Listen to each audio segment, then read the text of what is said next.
Morning, good afternoon, good evening.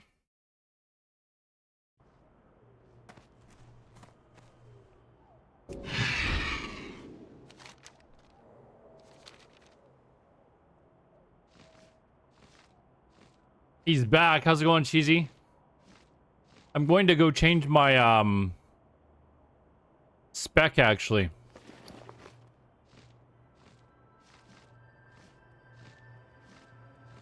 Gonna try the feral charge. Get some rest, yeah. Yep, I'm hoping to be able to stay awake till 9 o'clock tonight now. Let's see, there's no trainer there, right? I gotta go to Thunder Bluff.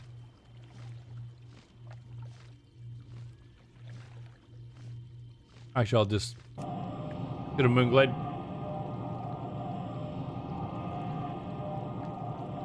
Actually, I'm gonna go to Thunder Bluff. I need to use the auction house anyways.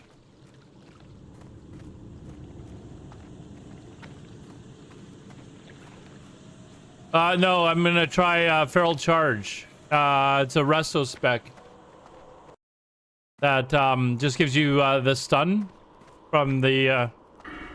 You still go deep into resto, actually deeper than I am, and then you take Feral Charge. Starting.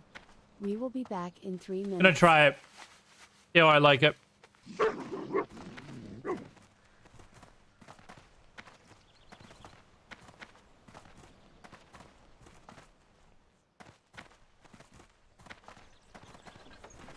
Oh, look, there's actually people here.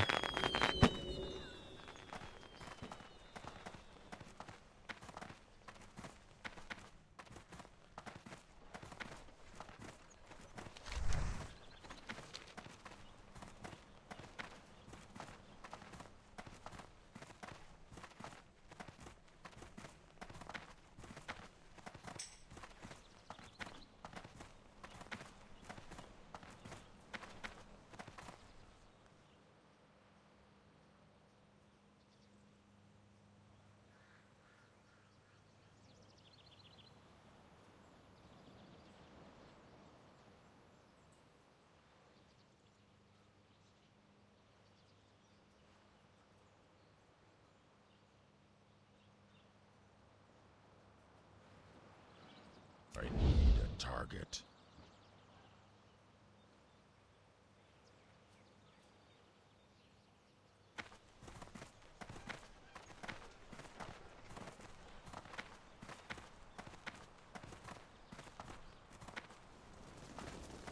Well met. Hold on. Gotta activate this one. The last time I did this, I did the wrong one. So.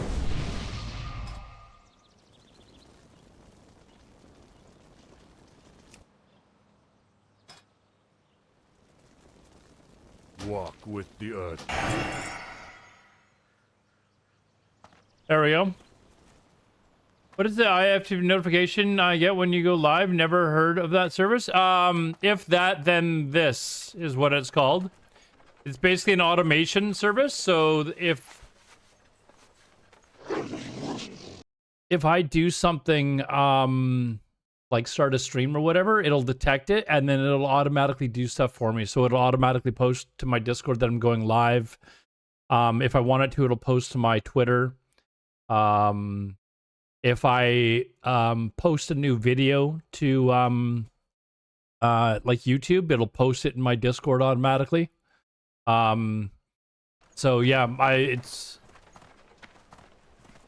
you know, one of my favorite it's not my, like, it's just a really useful tool for me. It helps speed up going live on stream, so I like using it. But yeah, anyway, so for this restoration spec, I've got to go 2 into that. You need, so you definitely, okay, so I get that. Okay, so you need,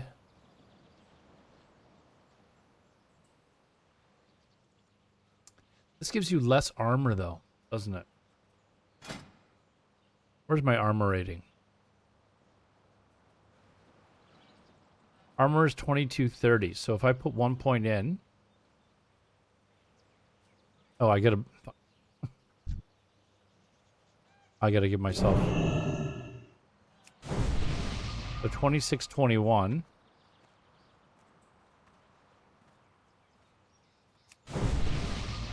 Okay, so it does raise it a little bit. But this I need for the feral charge. I'm gonna try this and see how I like it.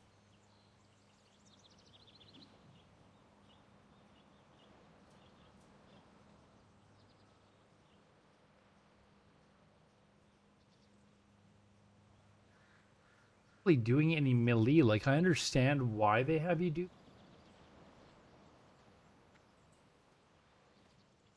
Use the druid with Nanish.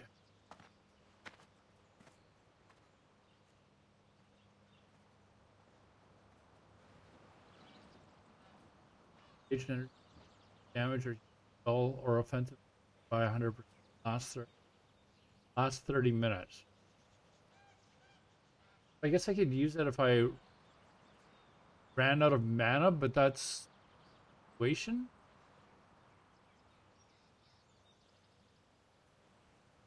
Oh, it's only on attack. Next damage or healing spell. Let me read this. Use the druid with natural energy. The druid the attacks as it causes a count. Okay, so it just reduces my mana. The clear casting state reduces the mana, rage, or energy cost of your next damager. So it has a chance. I wonder what that chance is.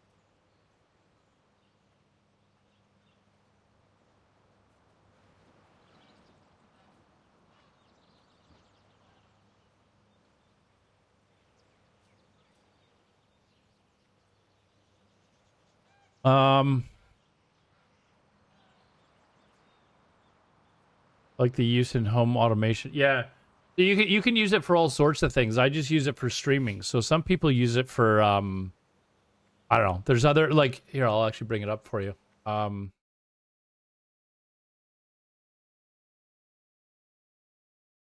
It's been around for years. I tried to use it years ago, but you can set it up for all sorts of things. So like it'll automatically save like you can set it up to do podcasts, like if a new podcast launches or something like that, or like there's a whole bunch of different things that you can use it for. It'll detect if something happens and then you have it do something. But I just use it to automatically post things to my Discord, basically. It's relatively cheap. It's only like a couple of bucks a month or something like that. I can't remember exactly what it is, but yeah. It's pretty straightforward. It's been around for several years, but yeah. Let's see here. Now I want to. Yeah, we'll definitely take Omen of Clarity. Well, I'm not actually gonna change from the spec. I'm gonna try the spec as it shows. What am I missing here? 5 in here. Spells reduce defense. Your spells will be dispelled. Ah. Does that work against Purge? Subtlety. Please tell me that works against Purge.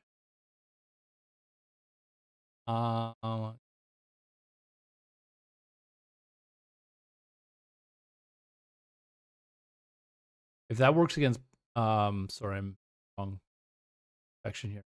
But what is it called? Subtlety.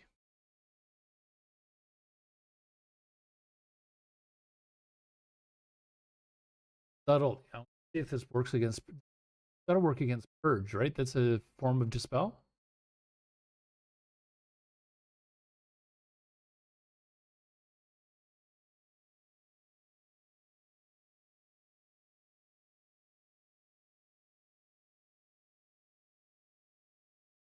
Yeah, so that must be what it's for.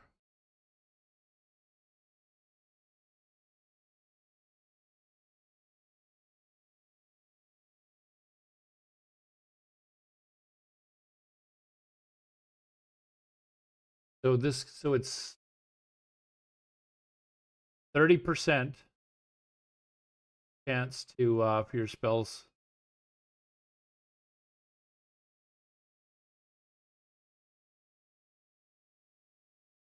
Well, we'll try it. Try it. See. We're gonna run the spec as the exact way that it shows.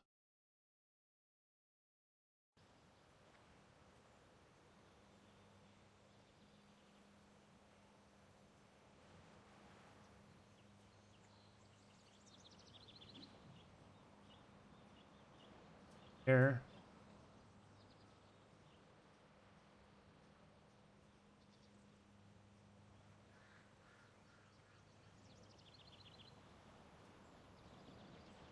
Really use healing touch, but I mean, I guess it's better than 2 more points wild, so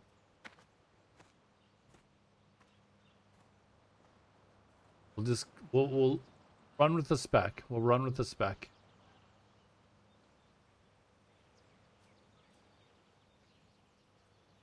First strike chance chance with all spells, I think. So all spells include healing.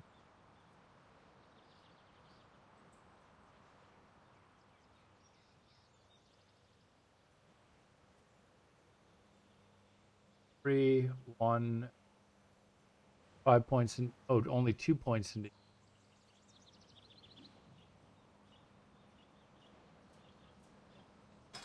Okay, and then feral combat. Take 5 points to here.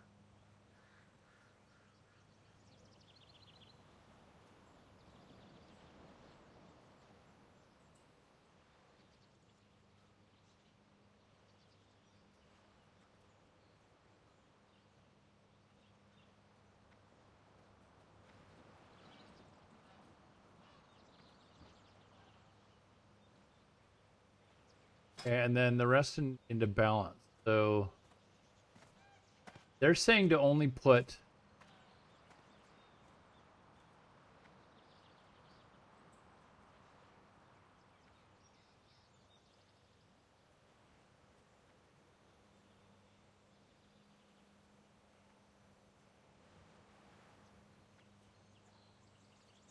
points into here instead of into Wrath, and I use Wrath quite a bit. That gives you 100%.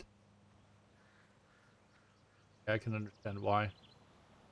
All right, so we're not gonna change. We're not gonna change it. I'm just gonna do it the way they fucking keep wanting to make change. Here, next swarm, and then. Okay, so that's the official PvP spec for Resto Druids. No Tree of Life.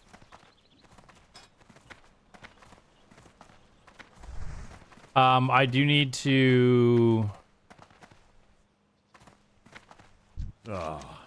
I've got everything trained. I do. Okay. Okay, so now I need.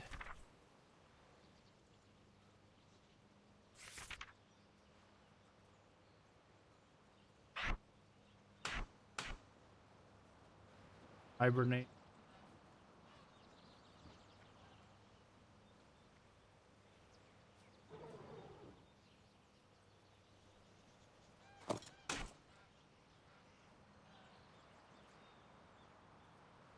Now that my specs change, I've got to change my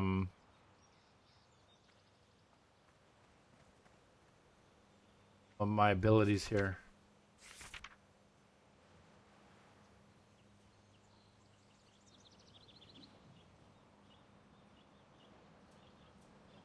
Really gonna mess with me. I'm gonna have to change abilities around that I've used. Same spot.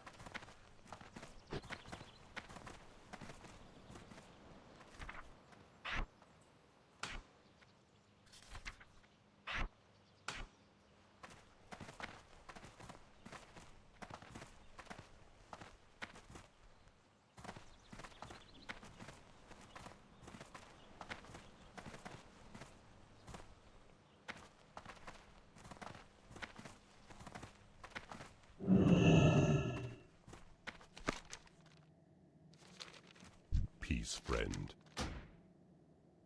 Goodbye. Way over there. Let's see. I need Omen of Clarity. Restoration. Gonna figure a spot for that now.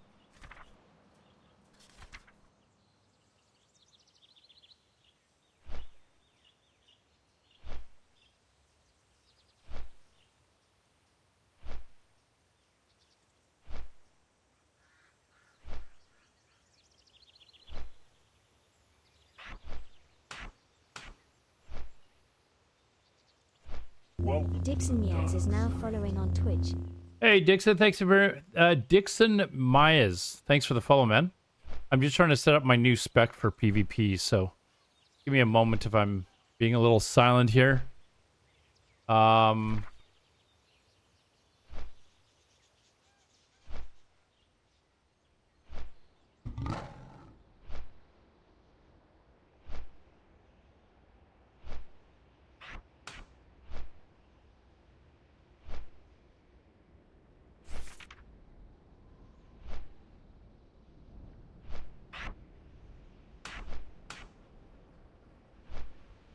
Warm wet grip, what's up, man? How's it going? Yeah, I need grasp here. There, I got my heals. My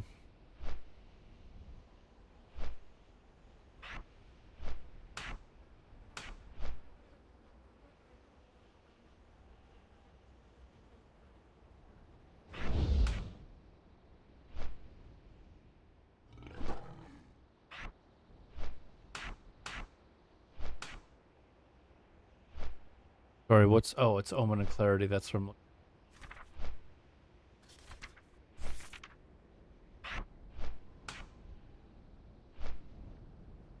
that should work. I think.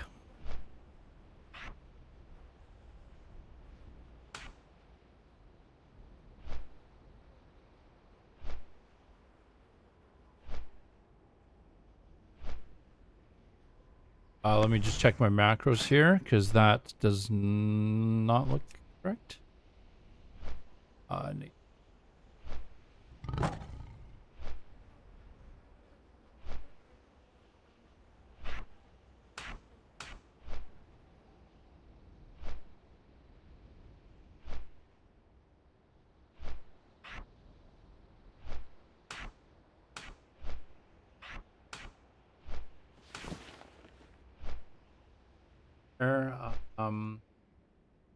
Cyclone.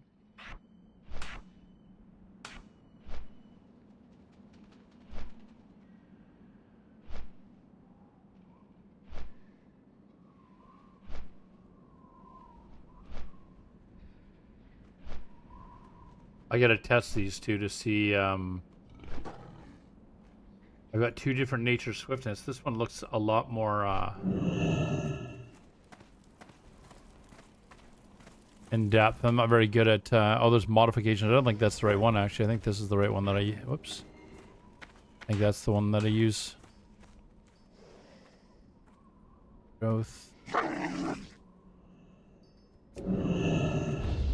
That's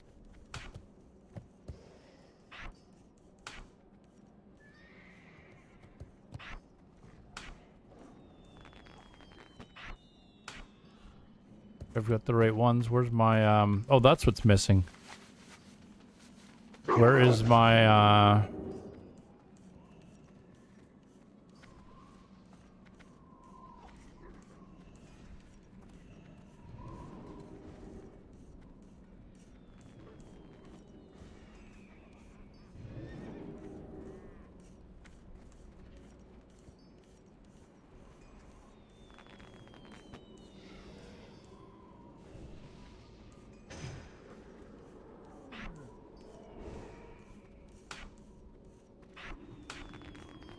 there, that's what I was missing. Okay, I need there,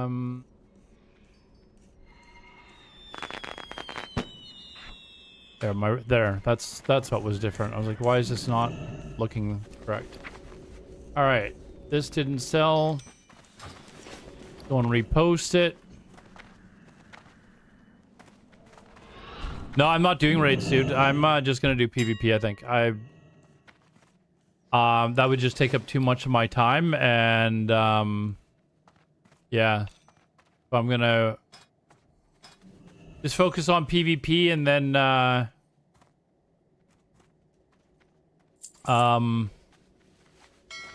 for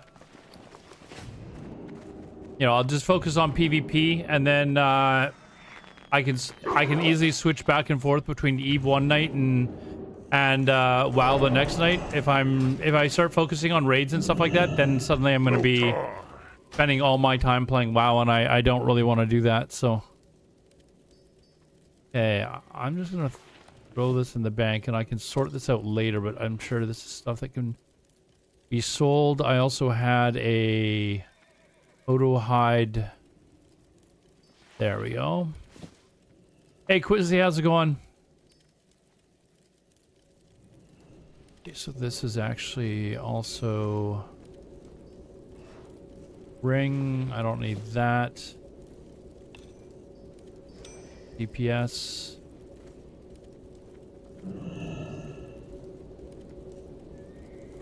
I think I can sell this, sell that. That on the auction house. Sell that.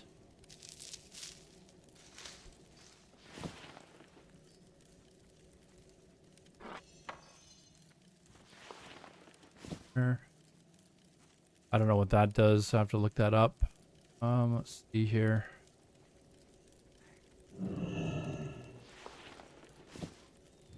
Actually, what I need to do is disenchant this stuff. It actually sells for more. Wait, what?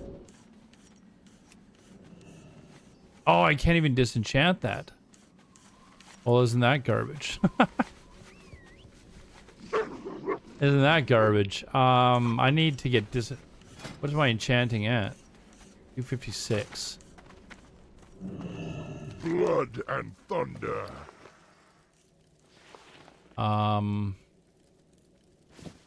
Let's put it in there.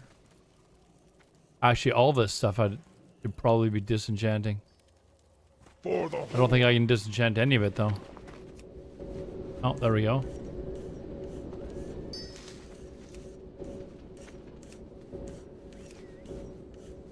All right. We won't be disenchanting that then. My condolences for the Olympic hockey losses. Yeah, it's rough. We've lost one game in 16 years.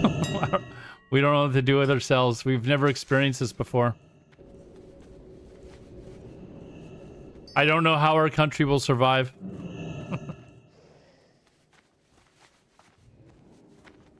Let's see here.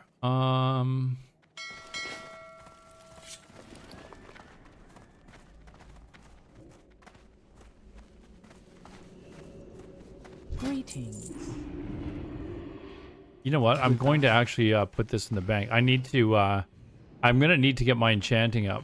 I think it said 275, so I need to get like 20-something points. So I'm just going to put this stuff in the bank. What are you looking for? And I wonder if I should just go and quickly do that now. Like what, Go forth.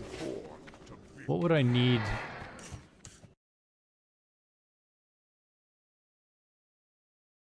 Let's just see what I would need in order to bump it up.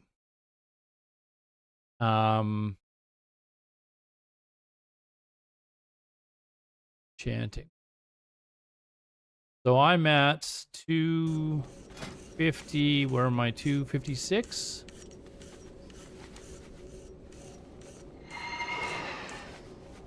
And I'm not sure what I need to.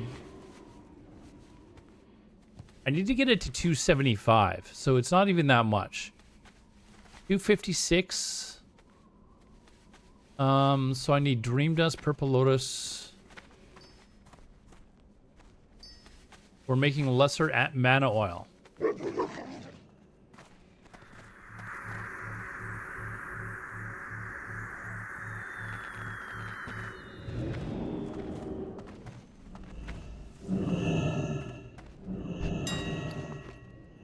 Canis.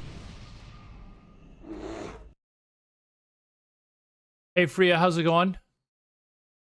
Oof, do I want to go all the way down there to see if I can get this? Do we want to take a trip down Silithus? Let me just check something here. I was going to start PvPing right away, but sometimes things come up and it's like, you know what? I want to take care of this. I want to take care of that. And I do need to start getting my enchanting up so that I can disenchant stuff that I get, because I actually make more money off of it. So it makes sense in my little head that I should get my enchanting up so I can disenchant it and make more money to buy my mount. That's basically where we're going with this here. Let's see here.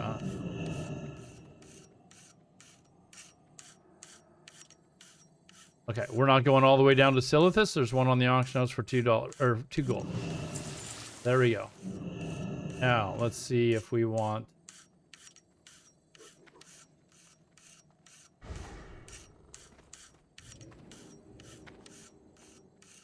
It says we need 60. I probably don't need 60, so the.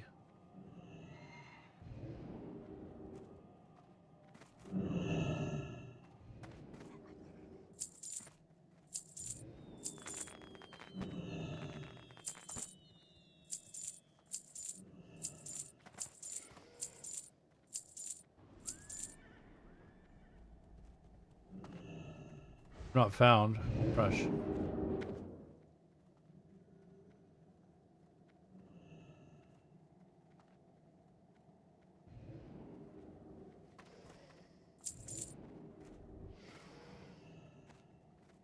By the 9.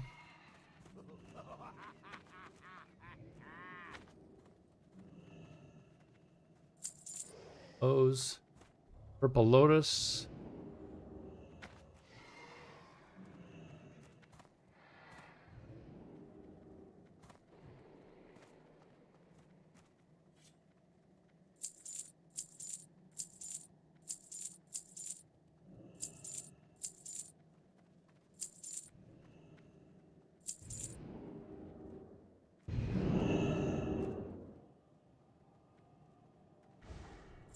$40, there we go.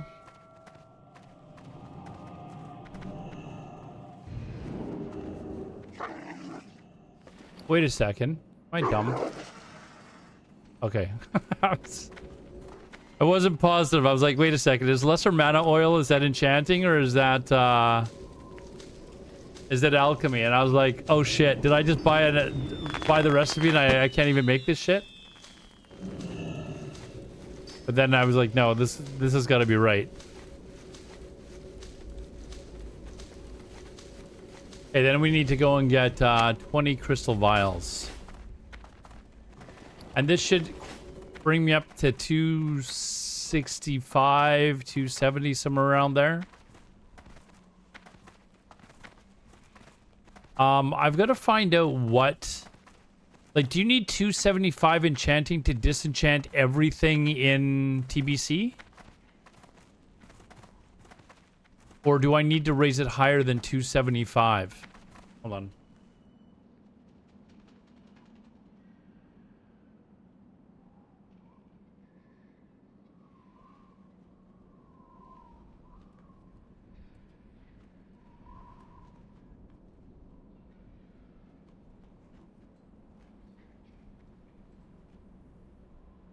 I'll ask in the guild. The guild that I'm in seems to be somewhat knowledgeable about this stuff.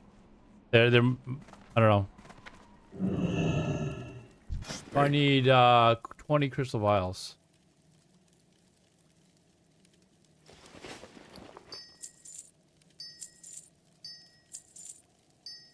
Actually, let me check to see if there's anyone on. Yeah, there are. There's a couple people.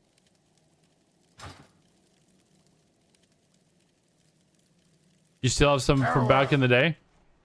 All right, so let's make this. Let's see. We're enchant. Lesser mana oil. Oh, I need the Rune True Silver Rod. Isn't there like an enhanced?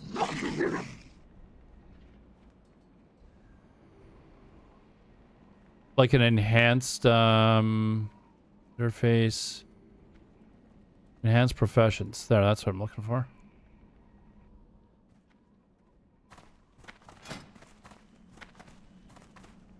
No, I thought it allowed you to select how many you wanted to be made.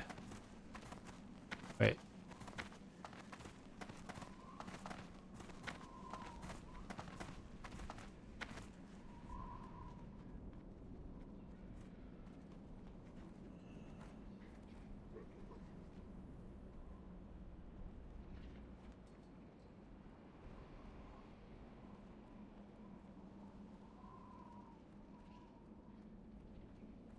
Just asking in chat if you need higher than 275. Somebody in general chat's got to know, I would think.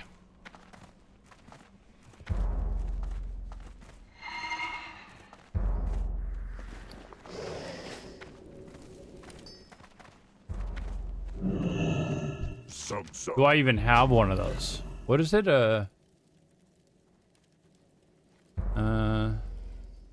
Ruined True Silverado. Oh, I do have one. Okay, good.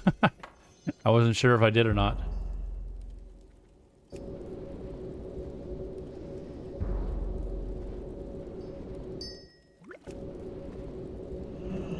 Nobody's answered me. All right, let's Google this. What level of in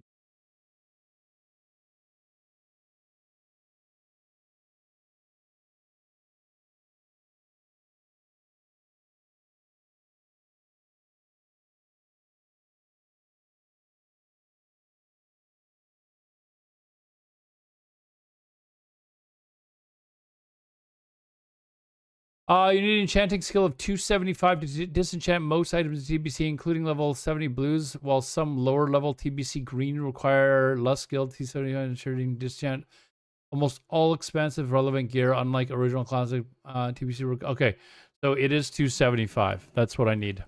So this will be perfect.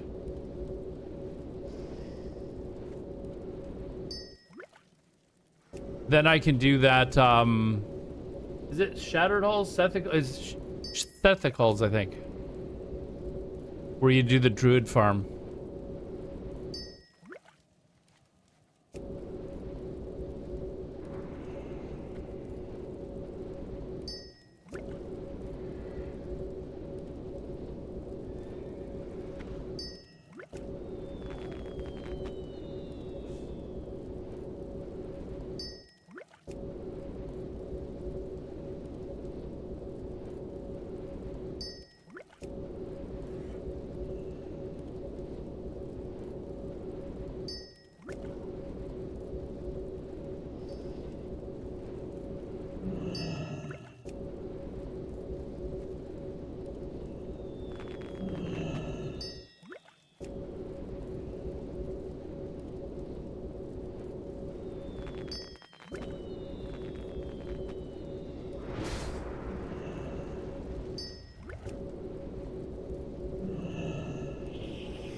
Uh-oh. I'm gonna have to go train.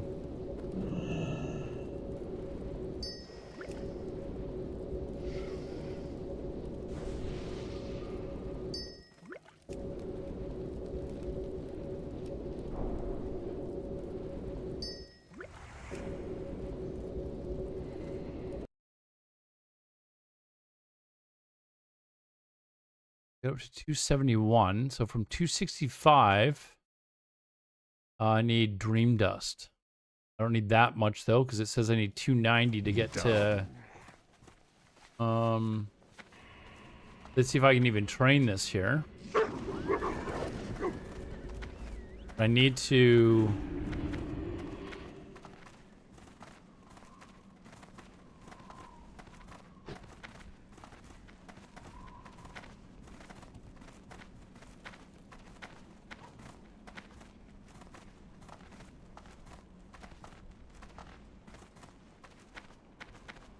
Hopefully I can train this here.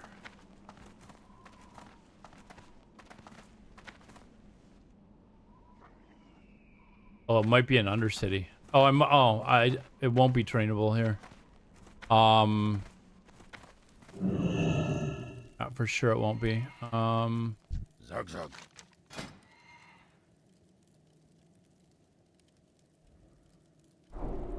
Main shield's not on. Oh wait. Oh, no, that's Greater Spirit. Strength. Train all.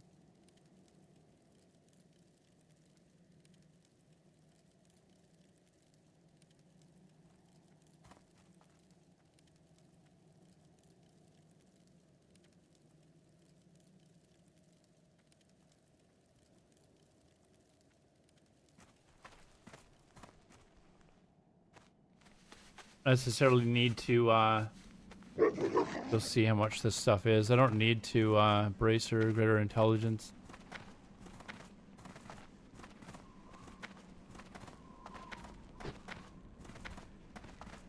See how much dream dust is and see how much this lesser eternal essence is. Otherwise it says I've got to go buy this greater stamina shield in Undercity.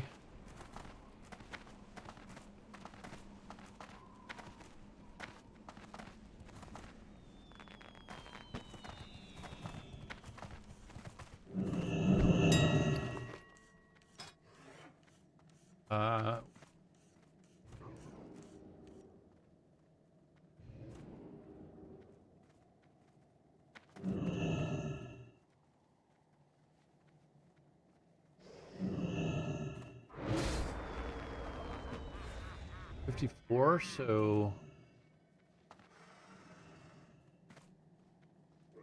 54, so it's 5.5 gold per, hold on, 5.5 gold per enchant. And if I just use lesser, it's 3, so about the same price. I'm just gonna this, and I need 4 points. So I need 12.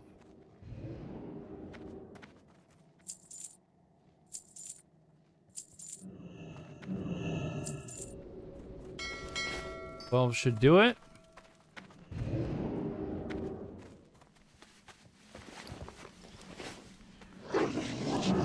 Whoops. Fuck.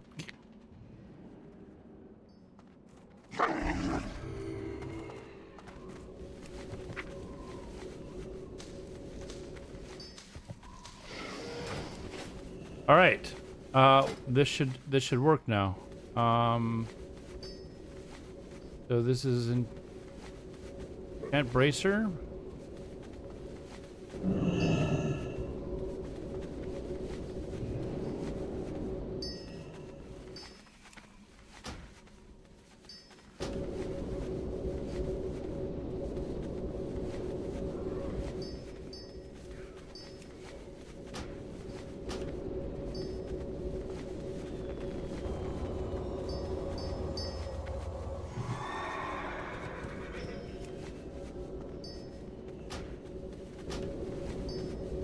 All right, so that's done. That is done. I wonder how much these sell for on the auction house. Only need all this.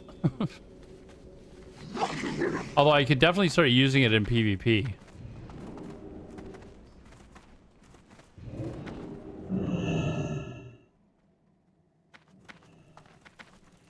To see how much it sells for. I might just keep this for the time being. Let's see, selling. Oh, they sell for shit. They sell for shit.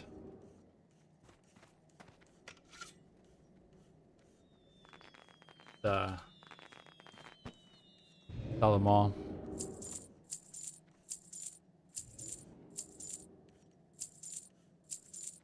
Get rid of it. All right. What am I at now? Since I'm here, shall we get the tailoring stuff going?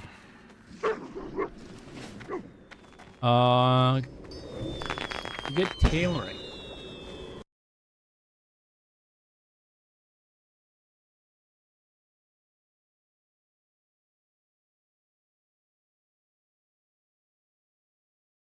I think I need 375 to actually make the special things, but they're selling for like over 100 gold each. So I definitely think it would be a wise investment to do all that. Let's see here.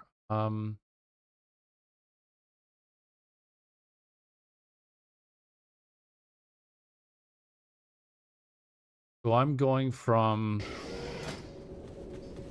272.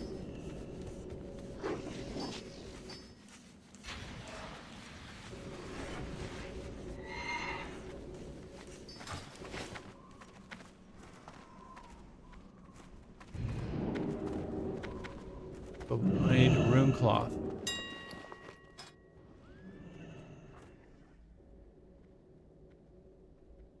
Cloth is cheap. Oh, I could just make rune cloth bags.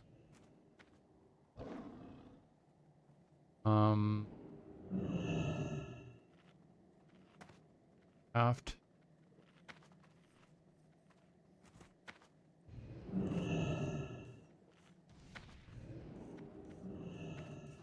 I could just make rune cloth bags and then just sell them. I'm sure they want rune cloth bags. Oh, they only sell for $1.69.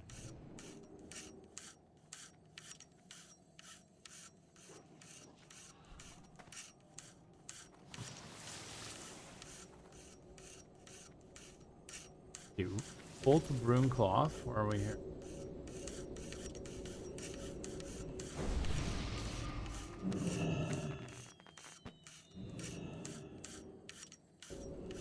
I want just rune cloth.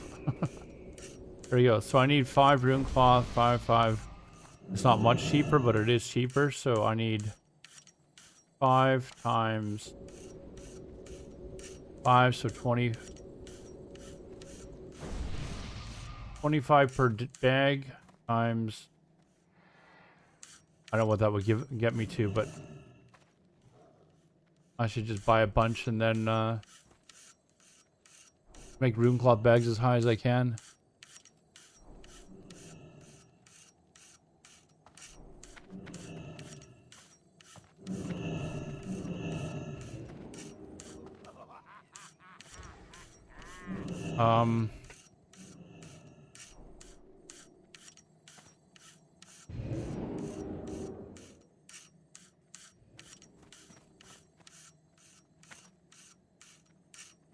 Some ass just bought them all.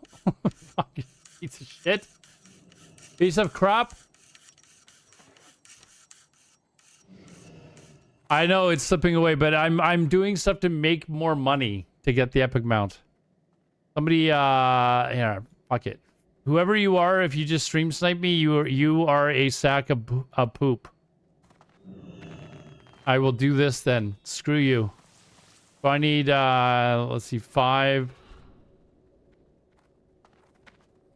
So I need like 50 bolts, maybe? Probably more than that, actually.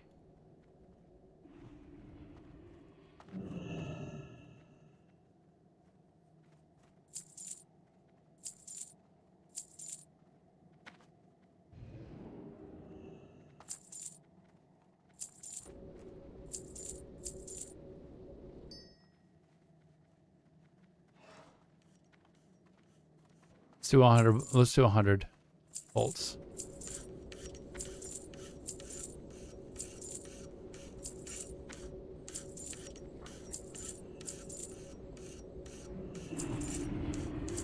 That's 20 bags, so I need 40 rugged leather.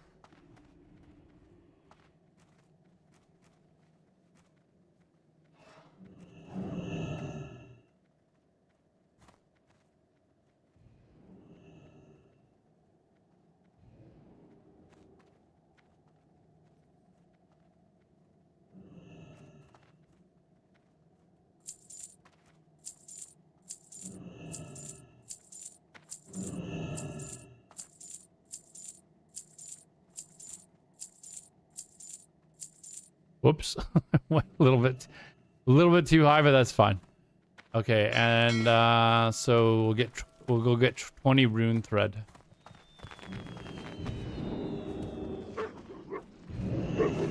You remember how much money I was making doing tailoring? I'm only doing it on one character this time, no, not 11, so. I can't remember how much money I was making a week doing that, but it was pretty absurd. I don't know what's absurd, the fact that I had 11 tailors or 11 level 60s.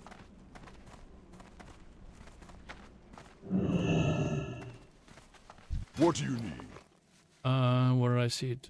20. Can you buy 20? Yeah, you can now. All right, let's so many people were doing it. I don't know if people were doing it as extreme as I was, warm wet grip. Most people had like if they had tailors, they had a couple. I had 11 of them. Like 11.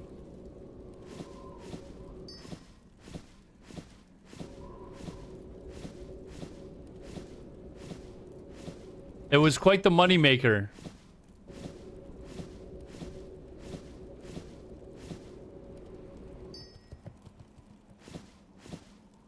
Found you in the moment you got rank 14 on the mage. You played the shit out of the game even more. Yeah, it's just... I don't know. This is how my brain thinks. Like when I see like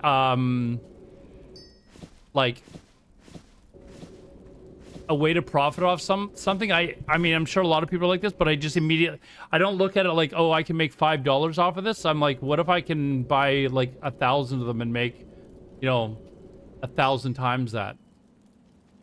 So that's immediately how I started thinking.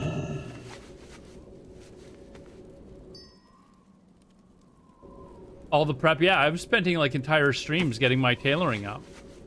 I should have this memorized. This shit.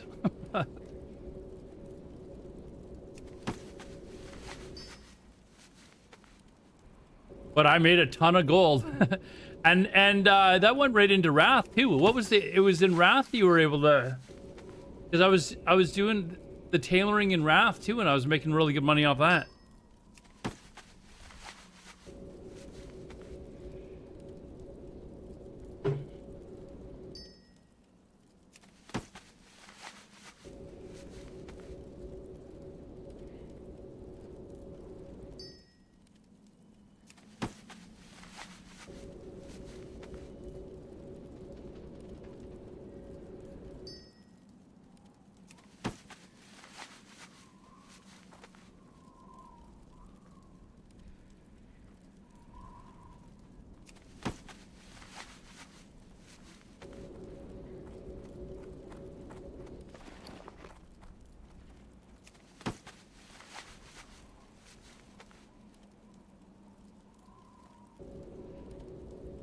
I logged on to Era yesterday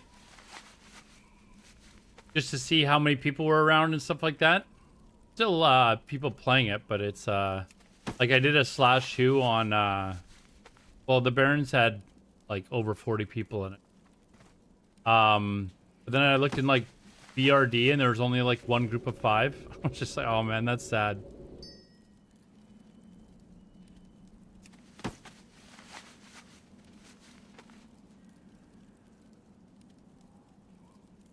Let's see, how many am I doing?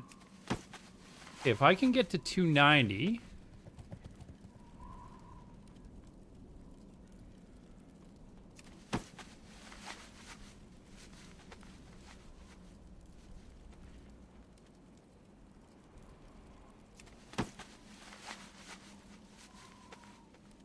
Holy fuck. I'm looking at how much netherweave cloth I need in order to do tailoring. Yikes.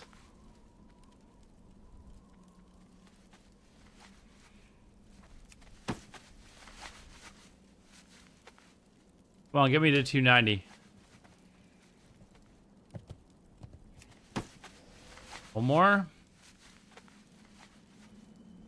And then I need to make I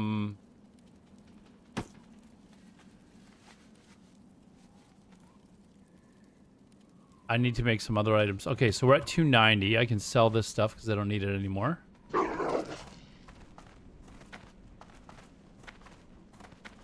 And then there's some other items I can make to get to 300.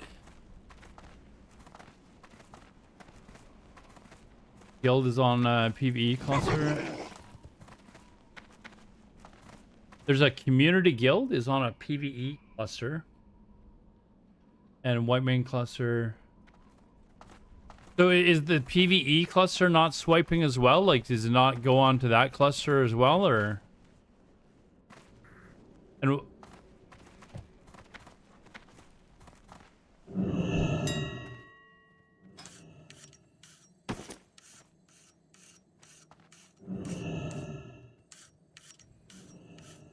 well, I did a /u when I was on the white main cluster, but I don't even know what the PvE cluster is, to be honest. I'm not one of those sissy PvEers like Mike Rochburns. Oh, sorry. Hey, Mike, how's it going, man? All right, so now I need rugged leather, bolt of...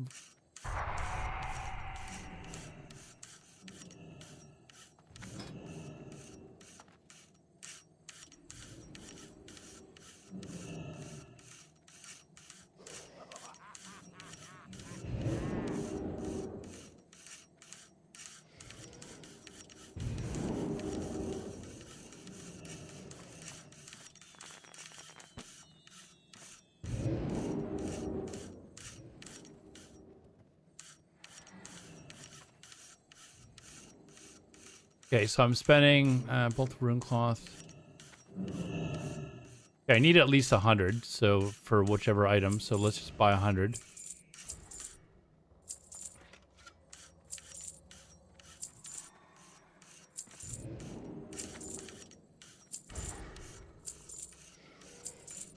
Close enough.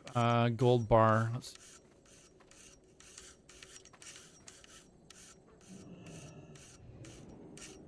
I misspell this? Fuck. Okay, there's no gold bars. Okay. Hold on, I think I put a space. That's what I did, I think. There we go. Okay, so gold bars 50 or rugged... How much was rugged leather?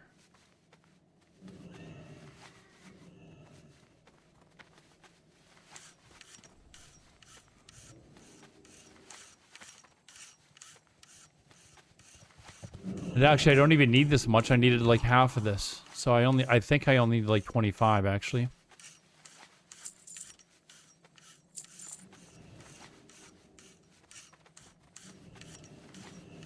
Yeah, I think I overpurchased bolts of runecloth. I think I only needed 50. Destiny_664 is now following on Twitch. Hey, Destiny, thank you very much for the follow. All right, let's yeah, I bought 100 bolts of runecloth. I only needed 50. My math isn't mathing this morning. Remember yesterday, if you were here yesterday, how hard of a time I was having just thinking? I just woken up. So let's buy, I don't know, 13 here just because I needed to half it. Be safe.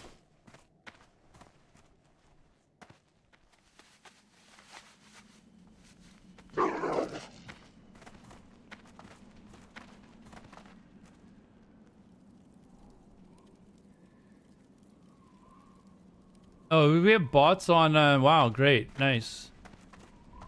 Bots on Twitch, I haven't seen one of those in a while. Appreciate it though, thank you.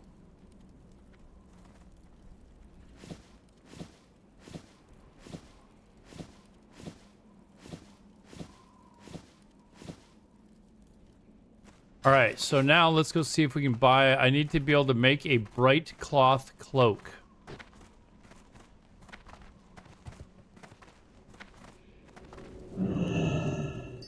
What can I help you with? And Speak, friend. bright cloth cloak, who trains this?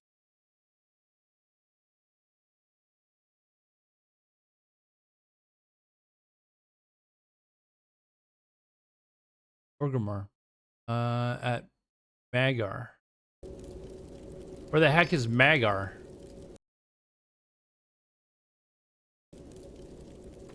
May your blades never dull.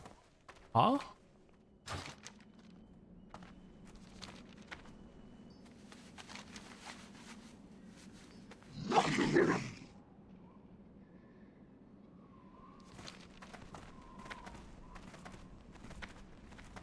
Oh, what the hell? I'm...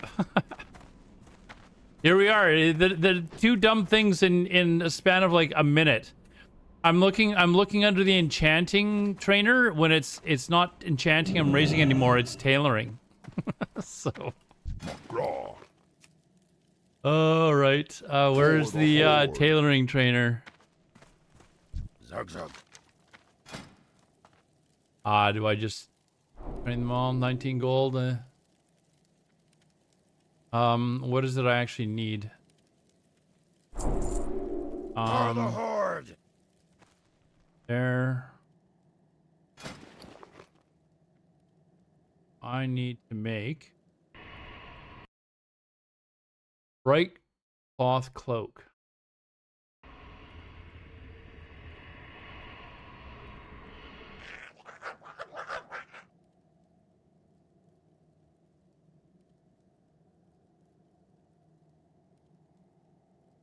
How much this other craft is, like pretty yellow. Let's I'll go.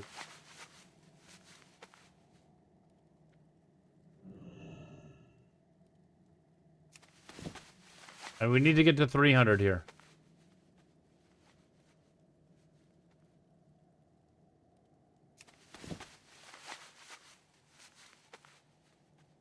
Actually, because I've got the extra rugged leather, I'll be able to, and extra rune cloth, bolted rune cloth, I'll be able to make what I need anyways, I think. I just need to buy a few more. But if I don't get to 300. Preparing this character makes me want to get home from work and not clock back into WoW. What do you mean? Like you have to put time on your character. I'm getting him like prepared to like basically do everything that I need to do. Like once I get tailoring up to 375, the only thing I'm going to be doing at that point is my tailoring cooldowns. And then I'll be PvPing. That's, you know, pretty much it. 250 hours on this character?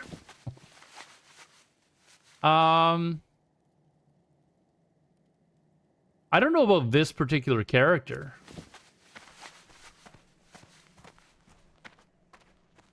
Let's see, the level probably took me, I don't know how many days. It probably took me 5 days played, say roughly. What do you have to disenchant if you're PvPing? It's my farm for gold. So I will still need to be able to make gold. But my gold farm involves enchanting for druids. So I've got my enchanting up though. Now I need my tailoring. Shall I just disenchant this stuff? So what we get? That's probably, yeah, that's probably worth more than that.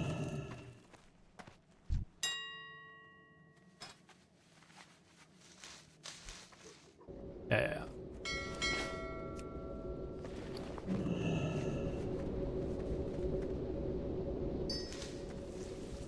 The honor grind is yeah. The honor grind is not fun.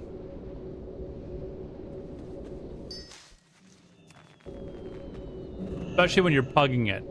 If I wasn't pugging it, like, hopefully I can get into that guild that we were talking about yesterday. If that's the case, then hopefully I can do pre-mades and stuff like that. But pugging it over and over and over and over again like I did yesterday for however many hours that was, that's not fun.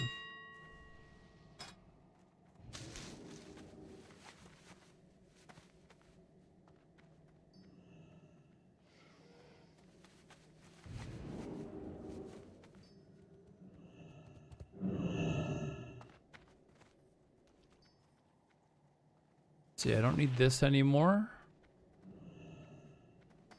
Just seeing what mats I still need.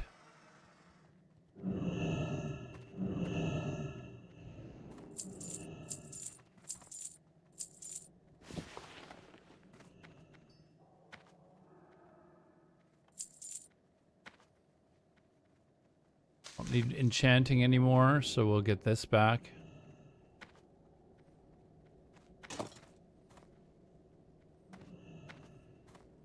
That.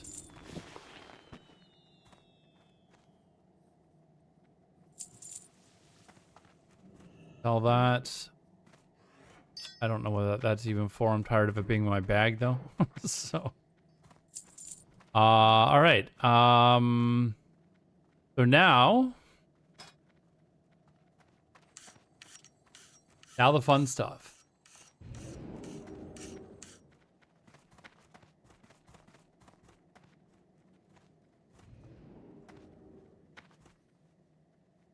Ad starting. We will be back in 3 minutes.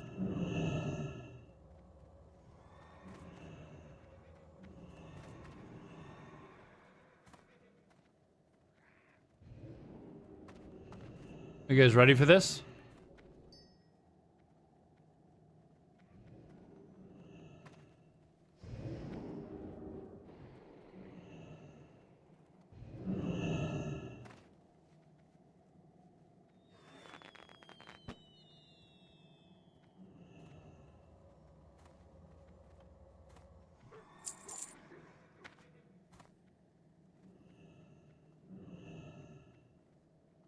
If this happens again, I'm just going to come back later and I'm going to buy it later. I don't need to do this now. Yeah, items not found, items not found, items not found, items not found.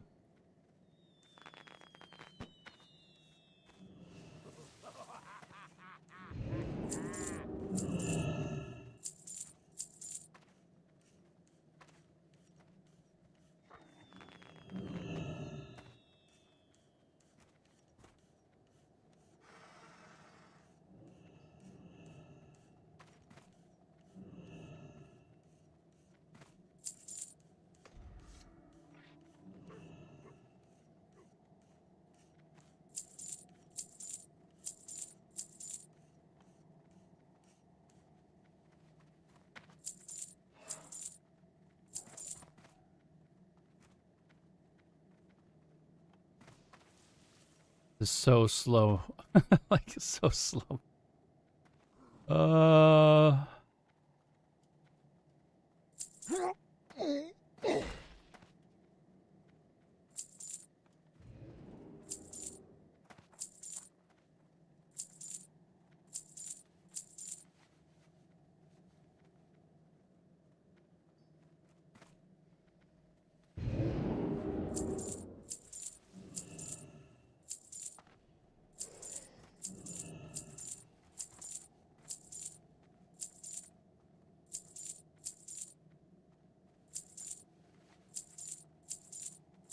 Was he here? All right, we're gonna buy a bunch of this shit.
This is slow as hell, man. This is just like slow as hell.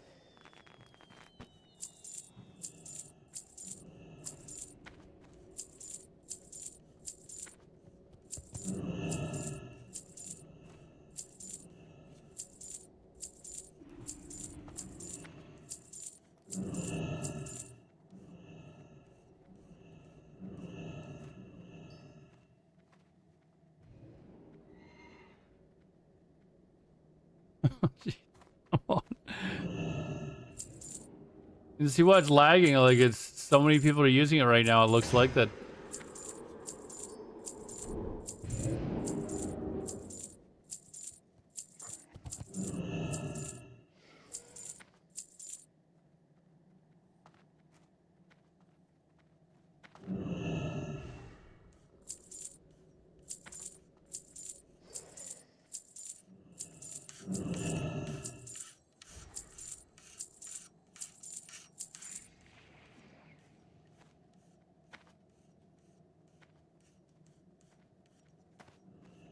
Hey, Lando, what's up, man? So I'm just trying to keep track of this a little bit in my head, like how...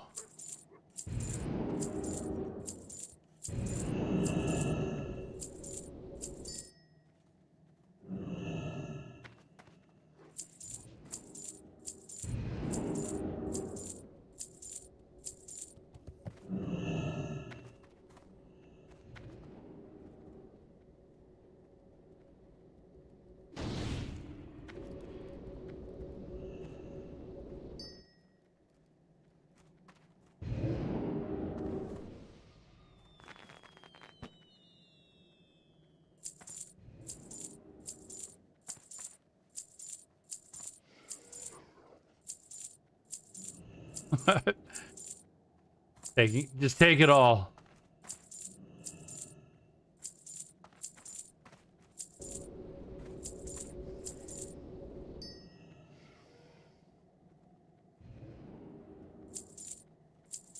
All right, let's... We still have Tim Hortons here? Yeah, why?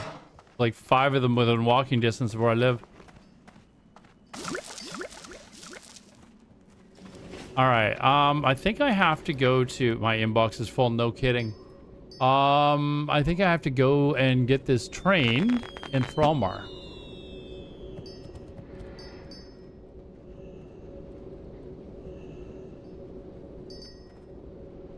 Yeah, let's go to Thralmar. Is still any good? I don't mind them. Yeah, it's I mean, it's healthier than McDonald's. I don't really eat there. I like their steep tea that they call it there, but pretty good. Okay, so I gotta go to... Where are we going here? Thralmar. Gotta go to the flight path.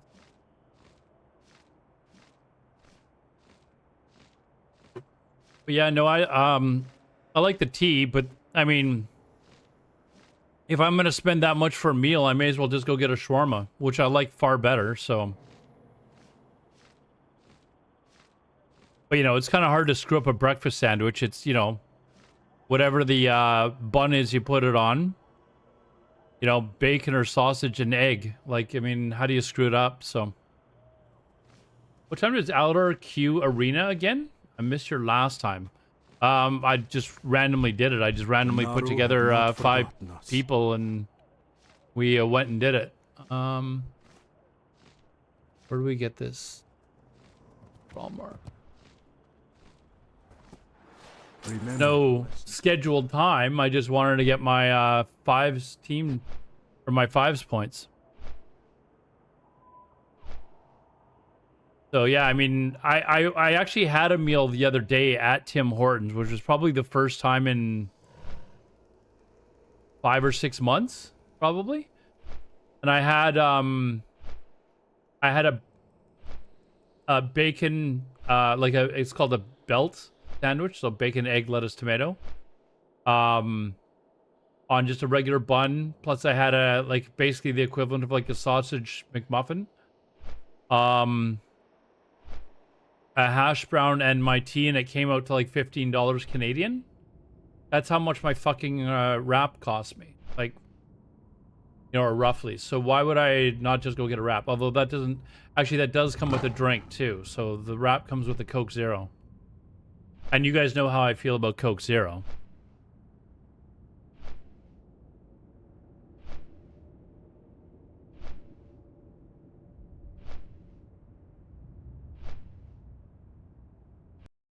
Yeah, it's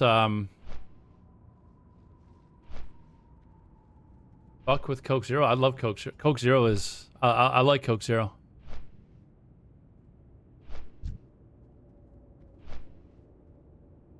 I love Coke Zero, and for some reason, like the last, like when I used to go down to the States, it was always hard to find it. Like it's like I'd go to a bar and I'm like, do you guys have Coke Zero? And they're like, no, we have Diet Coke. It's like, not the same. Oh, it's way better than normal Coke, man. I started drinking this girl that I used to hang out with. Well, she's still a really good friend of mine.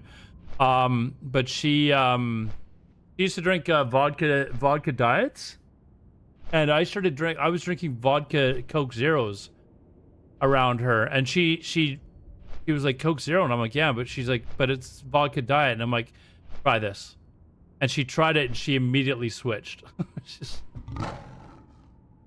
Oh, Coke Zero is fantastic. I love there. Like you can ask Cheesy or other people that have watched me for years. I used to go through like a two liter of Coke Zero, no problem during a night of streaming. Like no question, I'd finish the whole effing thing. Where is the tailoring dude? Hold on, what is this person's name? Delina. Delina, where is Delina? Gosh, I had a feeling she was in here, but it wasn't positive. Our enemies will fall. Master Taylor. Okay, yeah, train it all. Be ready for anything. Okay, now we need to make bolts of netherweave. Actually, since the trainer's here.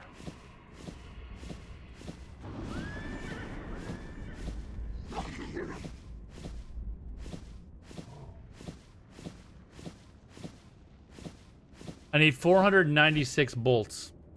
There's no way I bought it. I think it may have come close, but there's no way I bought enough netherweave. But we're now down from 4,000 to 1864. So that's how much gold I spent. I spent 2,200 gold almost since I've turned level 70. So we've got to make that all back.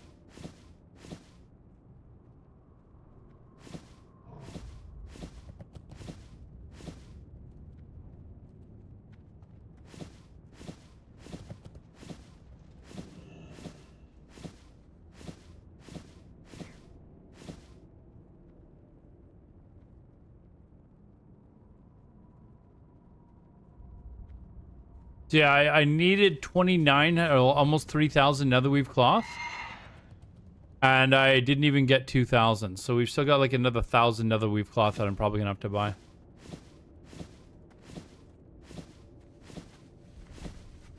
So that is what it is.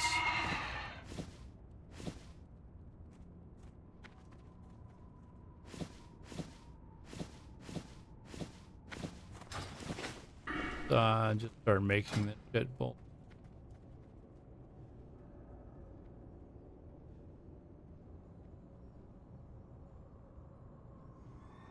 At the bottom is a bolt of another. Whoops. Yeah, this is making 136. Oh, I've still got a lot more in the auction house though. Yeah, I was about 1,000 netherweave short so far.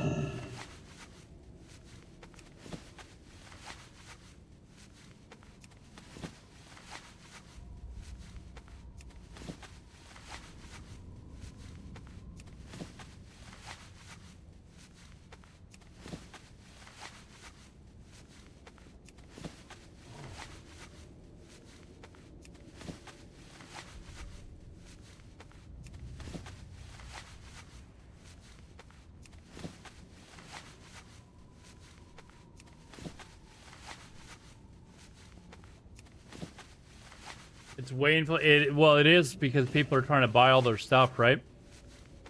Which is why I'm trying to get my tailoring done so I can do my tailoring turn-ins and take advantage of these inflated prices.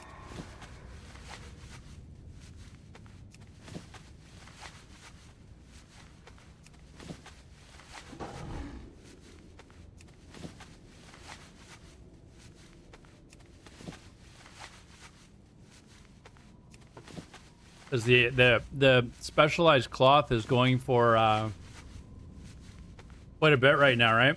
The imbued nethers, yeah. So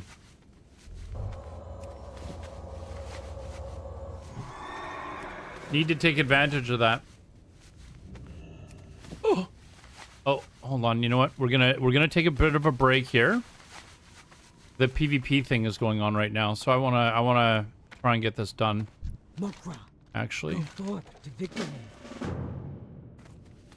a little break from making cloth to do some PvP.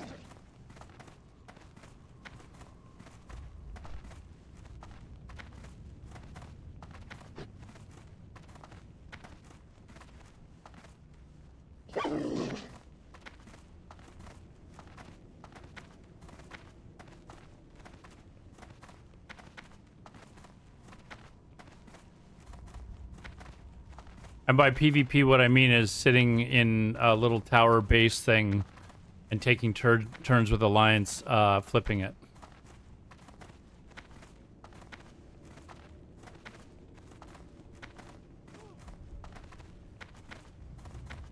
You were going to make it? I mean, just make it.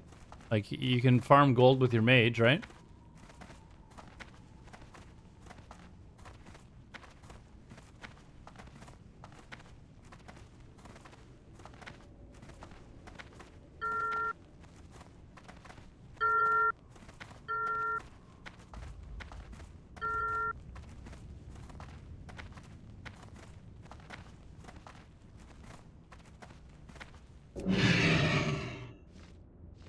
Hopefully I can get to this one before it flips.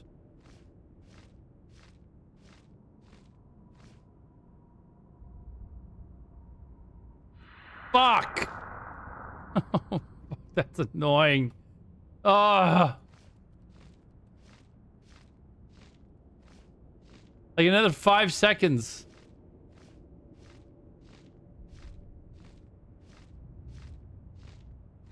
Another 5 seconds, I would have made that.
Come on. One more tick.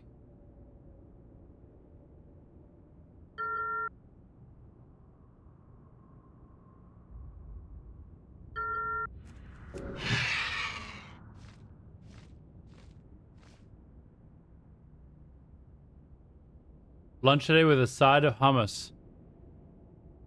The nice thing about shawarma wraps is they're actually good for you. You know, it's... At least that's what I keep telling myself.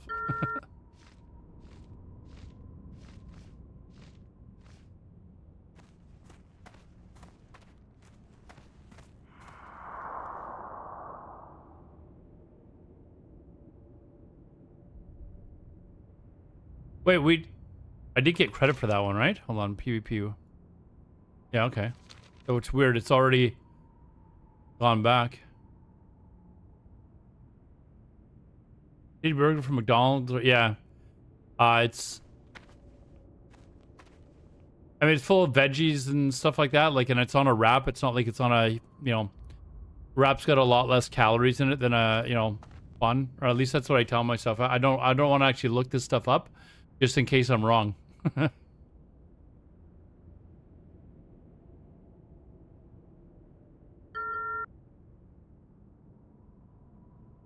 But I mean, it's full of like lettuce and tomatoes and, you know, cucumbers and, you know, olives if you want, olives and stuff if you want. I don't like olives, but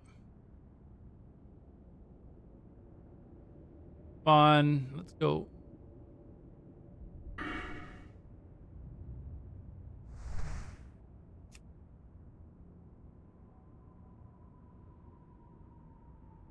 Am I the only one doing this now? Like,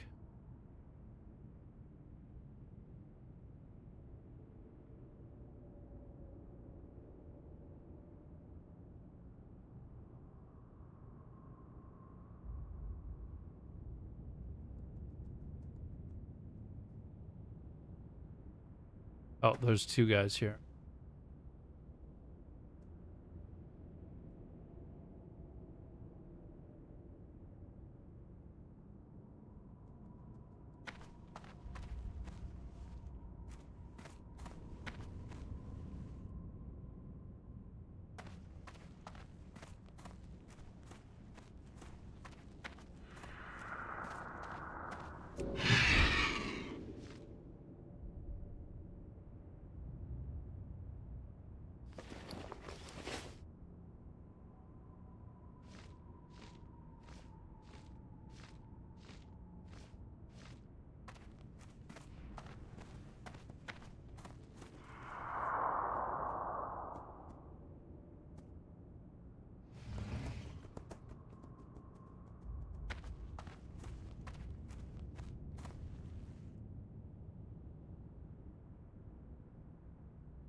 Alliance guys bugger off. They didn't flip this one yet.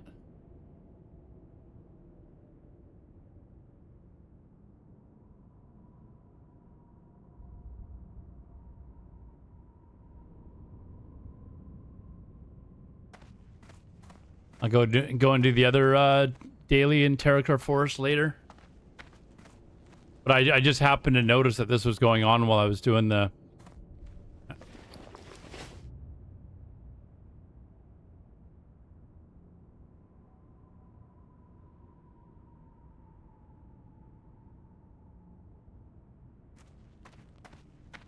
The key is finding a place that has good chicken. Yeah, there's like 3 places here in Vancouver that are really well known for their shawarma wraps. Like they're like, you can really see the difference between and taste the difference between their shawarma wraps and like just some of these other random ones where like the meat is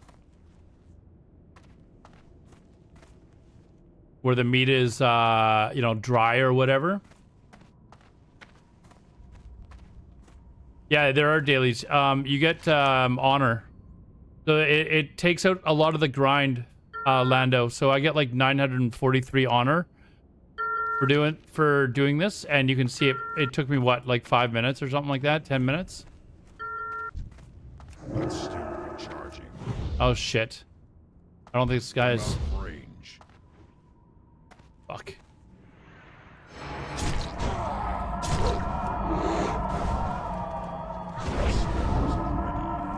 Oh shit! I've got my buttons mixed up because I changed them because of my spec. Oh, I'm not my PvP spec. 1 second. Fuck! That guy was AFK, not even helping. Where is my oh, I moved it up here. I was looking for my Nature's Grasp, and I cast a Omen of Clarity on myself.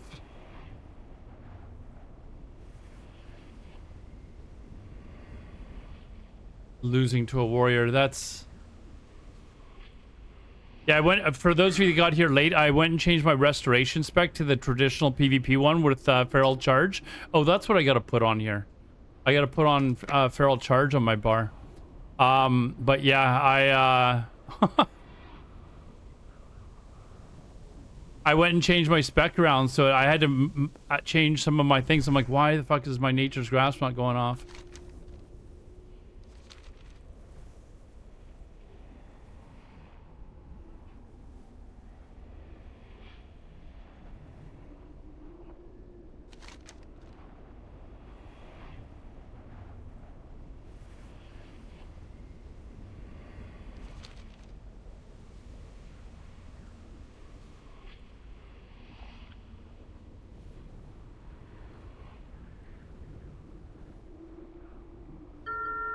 Means I'm not gonna get it this run here, but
we might have a fight here in a second. They just capped the other two, so they're that group might be on their way back.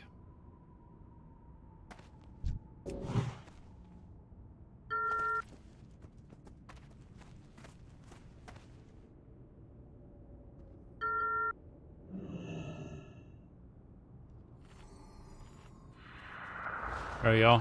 All right, so that's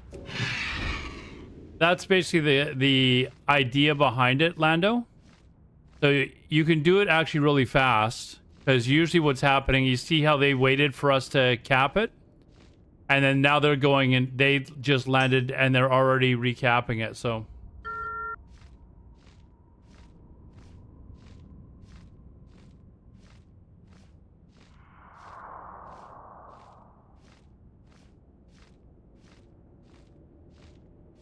this guy's actually, I don't know, some guy's pissed off at me because I didn't join his group.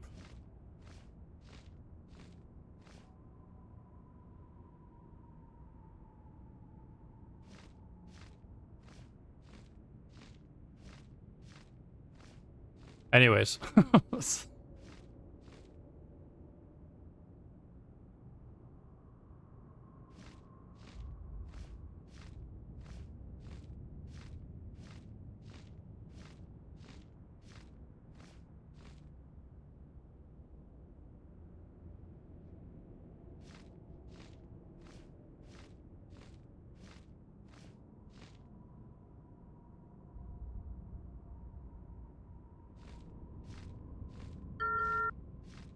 Can you do the daily like that for each zone? There's only 2 zones where you can do it. So there's that one. There's another one in Terracar Forest, and then there's there's a daily PvP one as well. So you can get almost 3,000 honor a day just doing this shit.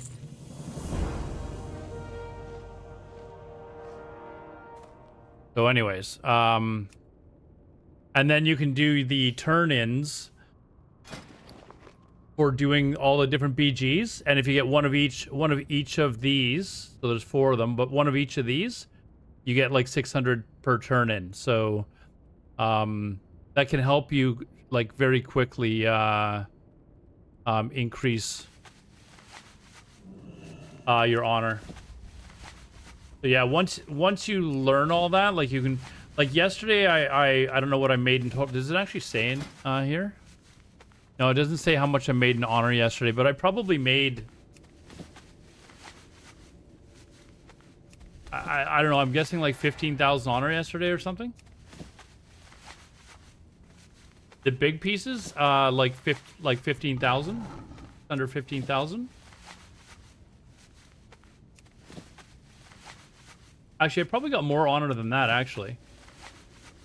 I think I got 2 pieces, so I think I probably did well over 20,000 anyways. 22,000, 23,000. Just estimating, but with all the turn-ins, the daily quest turn-ins, and on how many BGs I did, I probably did over 20,000 in a day. And then the 5-piece, your 5 pieces of armor, you get this. You actually get this from being honored with different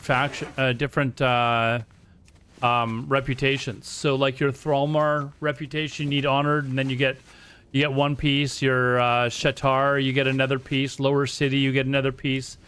So if you've been doing the 5-man instance runs, like if you've been doing those while you're leveling up, you've probably already got honor in all of those anyways.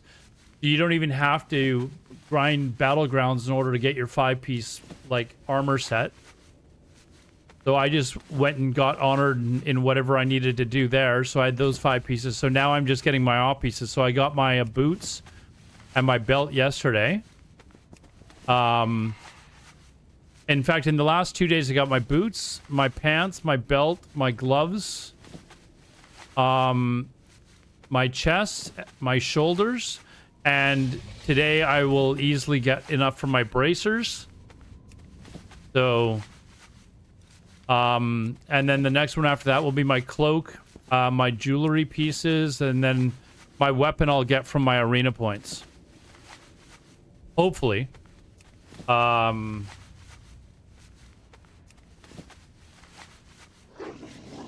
old guildie of mine, he's in, I think they're called the Red Army or Red, I don't know, they're a big PvP guild, but he's in that, and he said that he can invite me to that, and they're always doing PvP.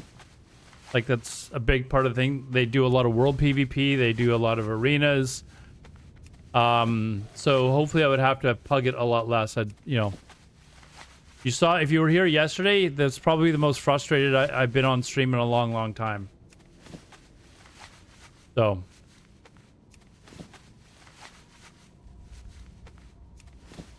Peekaboo, yeah. I mean, I can't remember. It's the red something. Hold on.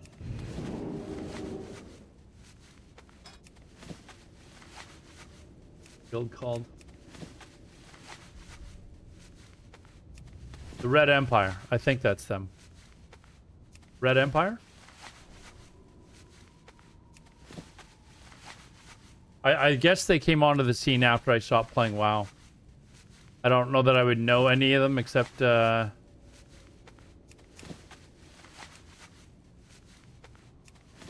guy.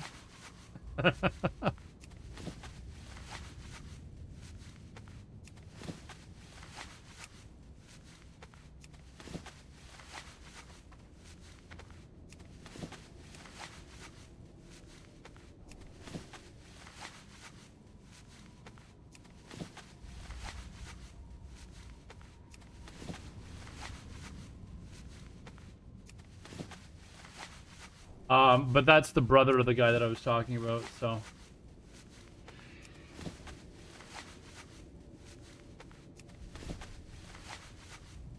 I don't know that I would really know many people that were on the,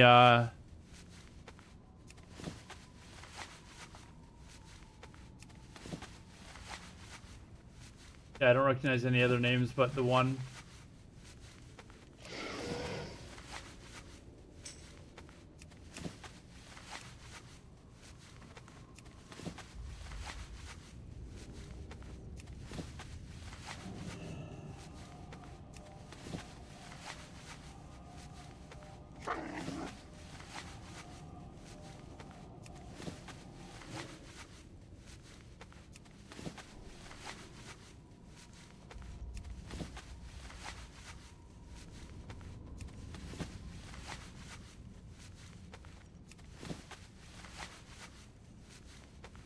And I don't recognize any other names though.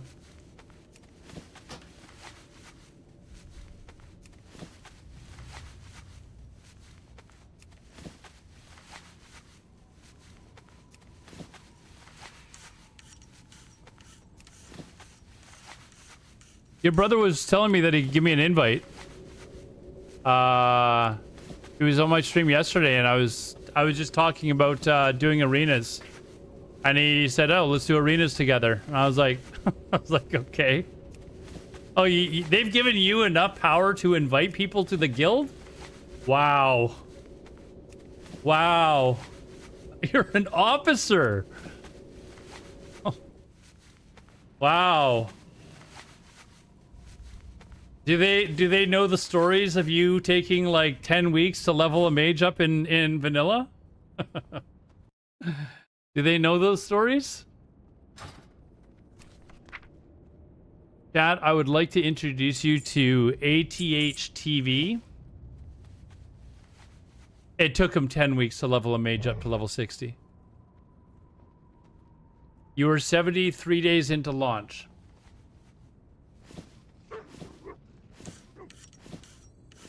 Are you actually going to stick with this mage, or...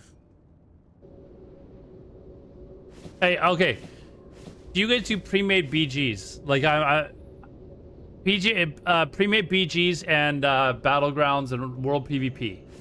Like, that's kind of what I'm looking for here. And what I am looking for this mailbox to actually work properly.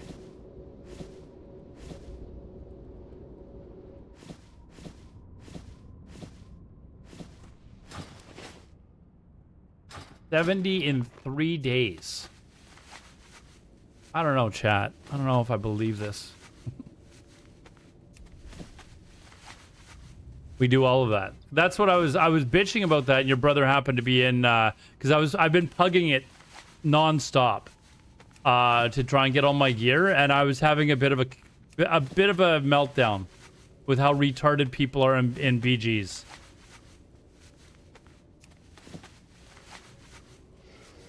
So I was ranting, and your brother happened to be lurking in my chat, and he mentioned just sending me an invite to the guild.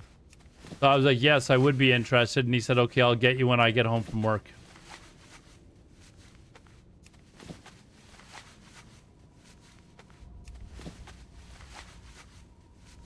But my gear is still, you know, I've still got to get my bracers and like 5 or 6 other pieces, and then I'll get my weapon in arenas. But I've got like 6 or 7 pieces, 7 pieces in the last 3 days, 2 days. So, but it's still, I mean, my resilience is still just barely over 200. Okay, that sounds right up my alley. So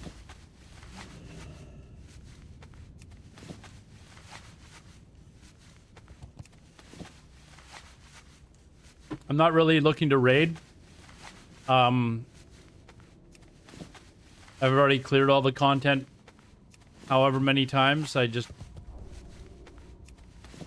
I'm going to spend like half my time in WoW and half my time in EVE Online.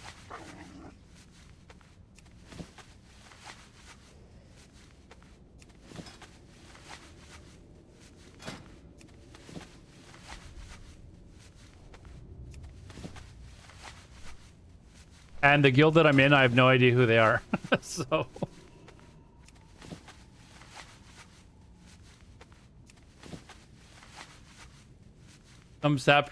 So what are the requirements? You need to have engineering, because I just raised tailoring, or I am in the process of raising tailoring. I'd have enchanting and tailoring. I'm a resto druid though. Do I need engineering for that? Or do you guys require all characters to have engineering? Much like another guild that I once belonged to. Yeah, no, I'd be playing Resto in PvP. I'd either be playing Deep Resto or Dream State for which is basically a healing build for PvP. But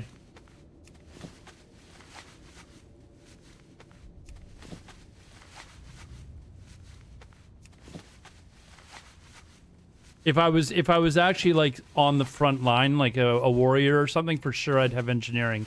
But I'm gonna be way behind you guys. You guys will probably have killed everyone.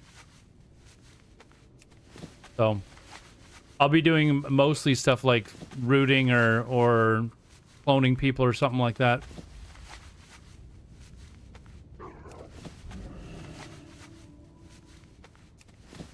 Okay. That sounds good then.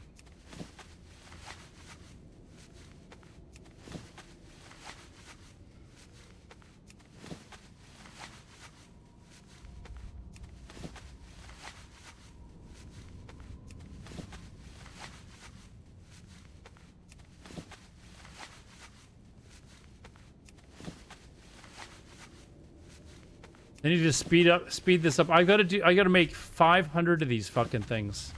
Fuck. But we're over 100 now, I think.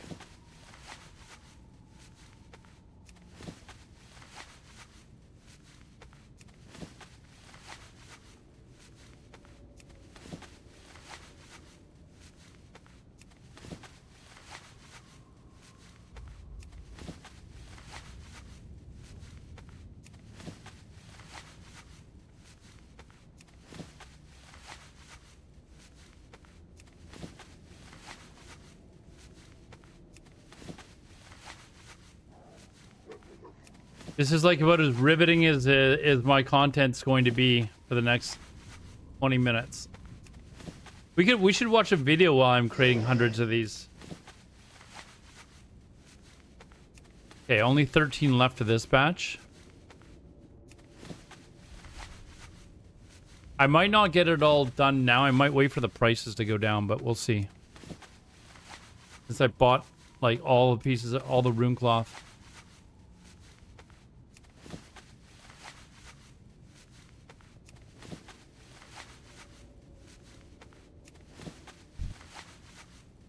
All right, well, Mr. Officer, if you, whenever you want, let me know, and I'll let these guys know that I've found a guild that I'll be playing with, or PvPing with. All right, we got them all. All right, still tons more, I think, on the... Holy gee.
All right.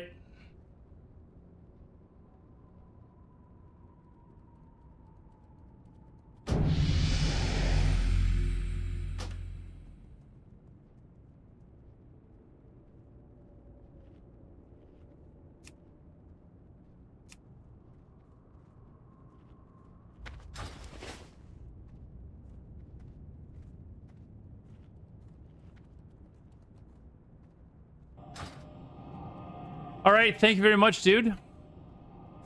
Now people are going to think that I'm evil. The spawn of Satan, I've been told.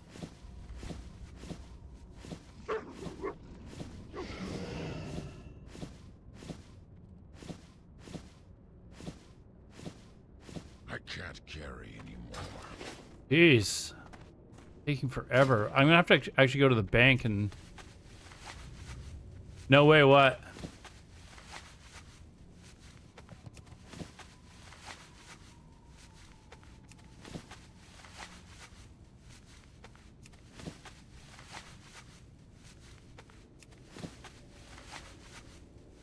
Now we're gonna go camp people.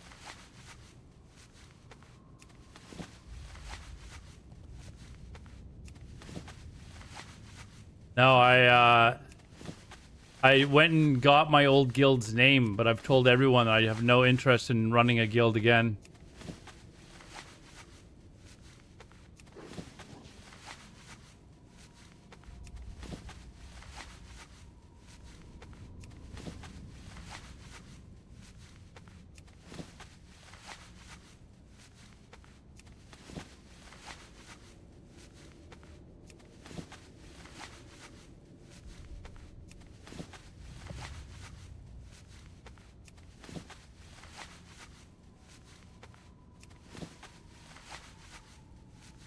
I mean, I'll have to get. I'm sure their Discord is in. I'll look at it later when I'm offline. But whoops.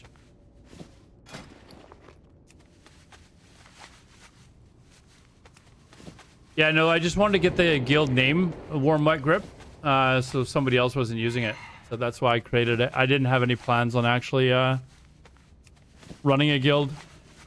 Although I will be honest, I was getting so fed up yesterday plugging it that I was giving it some thought, and I was like, do I want to do this or not? And I was like, I don't want to be running a guild.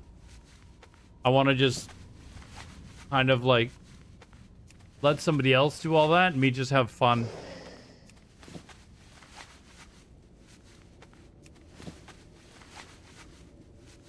Tailoring for gold.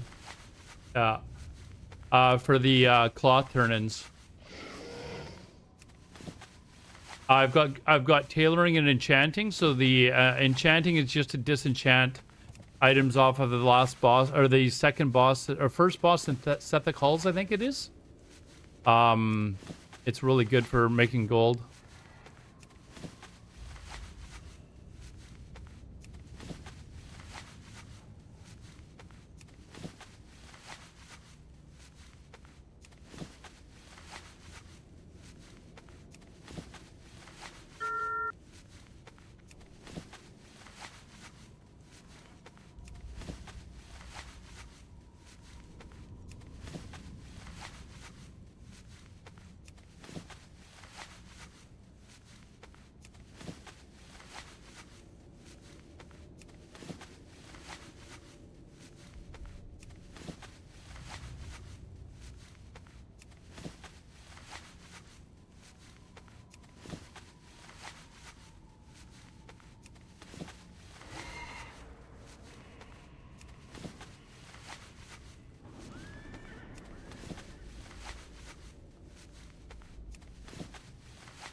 This is.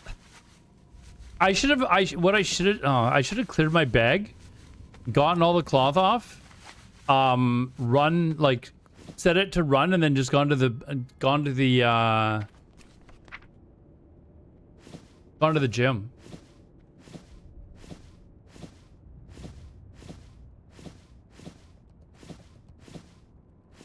I still have way. Oh my god, man. Yeah, like I'm gonna have to actually go drop loot off, or drop stuff off.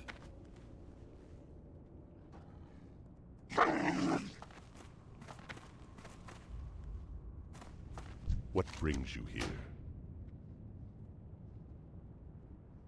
Answer. Yeah, I need a bank.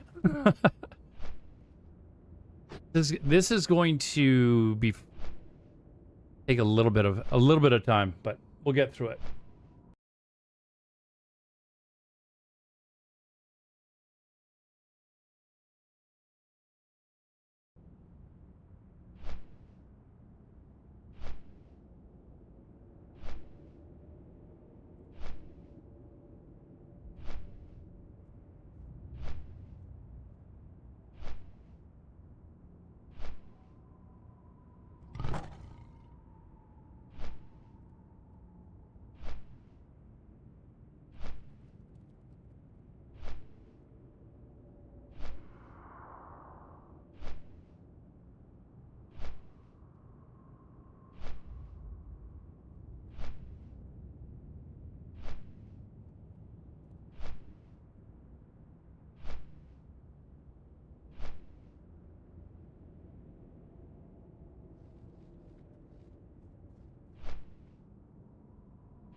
Oh, I need to set up my peril charge and stuff too. We got to get to doing some PvP though. I want to test out that feral charge build. I think it'll actually be fun. It'll make for some more fun moments.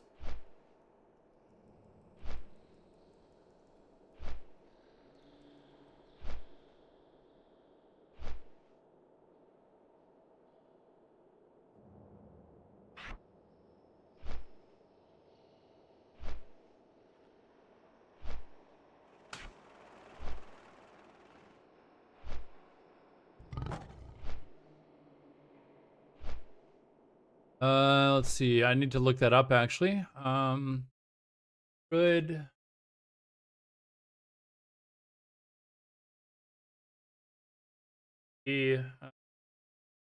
Emac. Go feral charge. If I can find it here.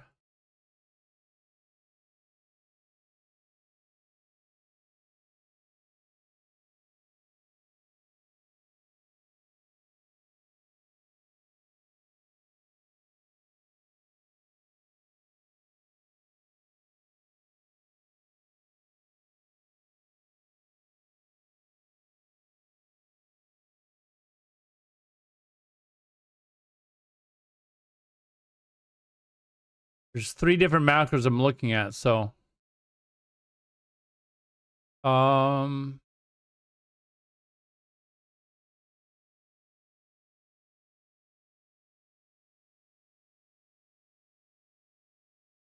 see if this works.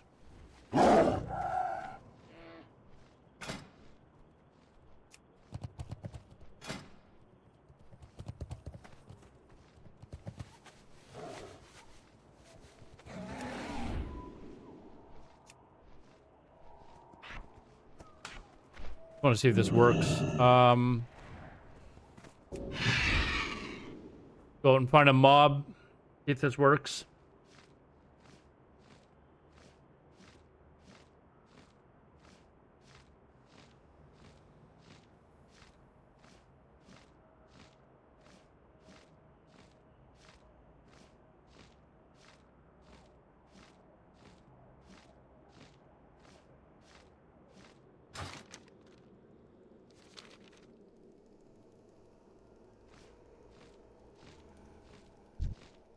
Okay, let's see if this works properly. More rage. Oh, what? Did that not have...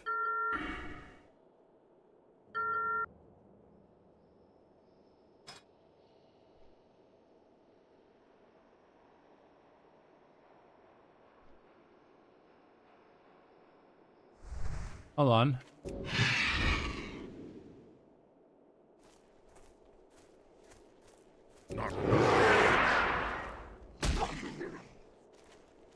All right. I can't cast that yet.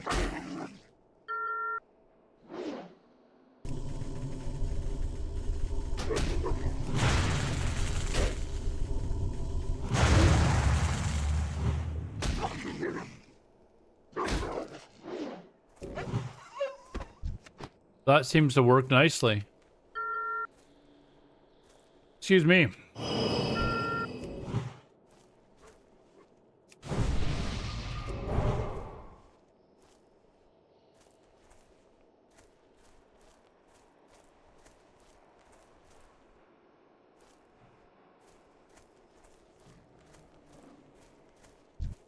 Let's just do any random mob here.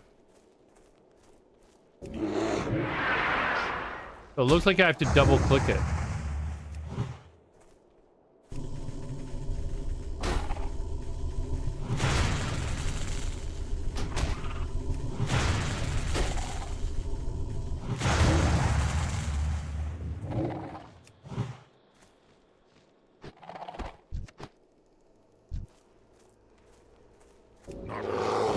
Hey, you have to double click it.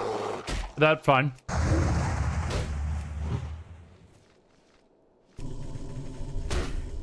That'll work.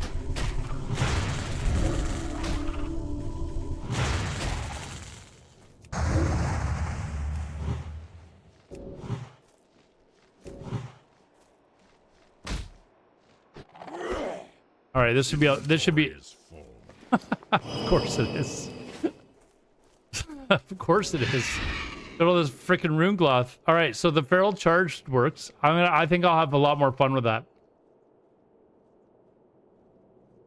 And then I can play Dream State as my other state, my other one if I choose.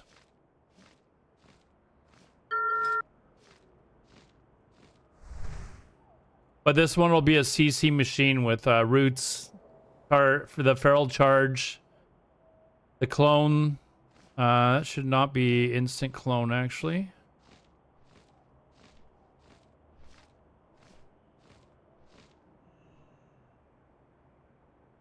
That should not be instant clone.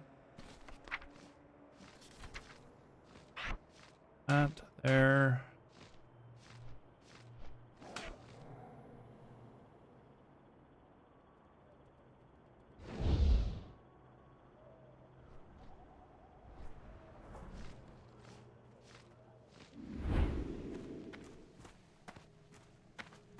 Open your heart to the light.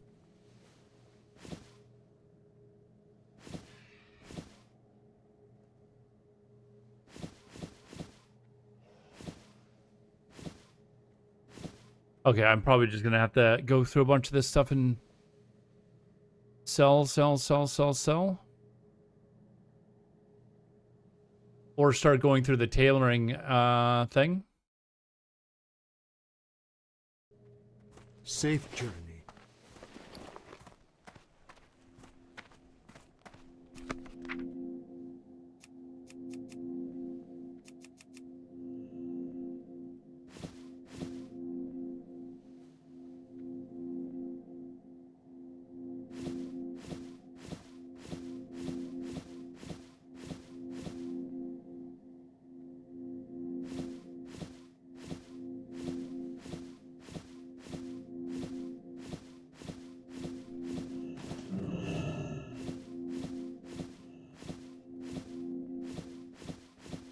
I can't carry anymore. May the light embrace you. Be kind to those less Greetings, friend. fortunate. Blessings upon your family.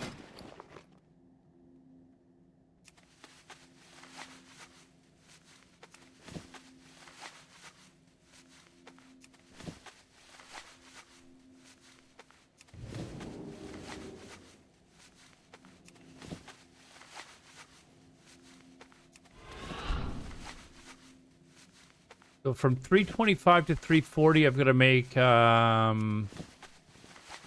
bolts of imbued netherweave.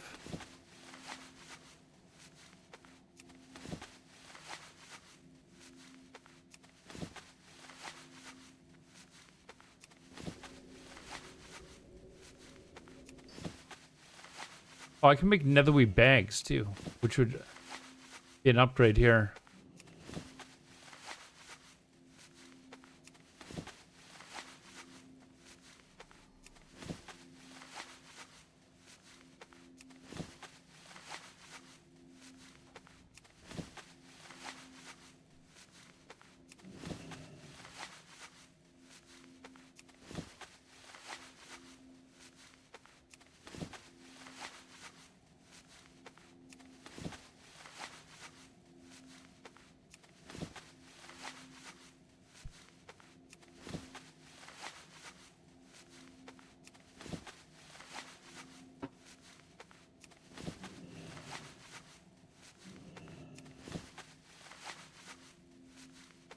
How long are, what are the turn-ins? Is it every 4 days for the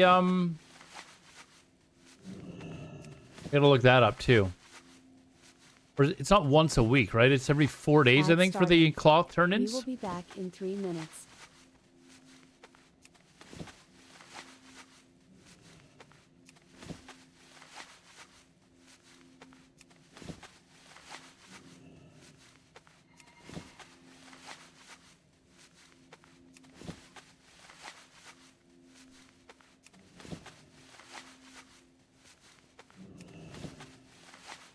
Hold on, I'm gonna look that up.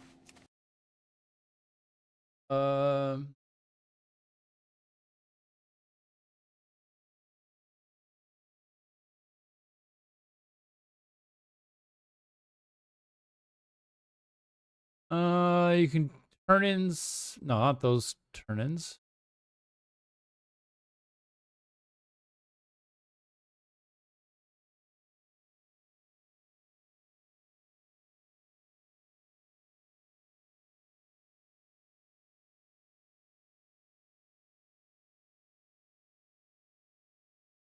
What's it called? Shadow Moon? Shadow Moon Cloth, right?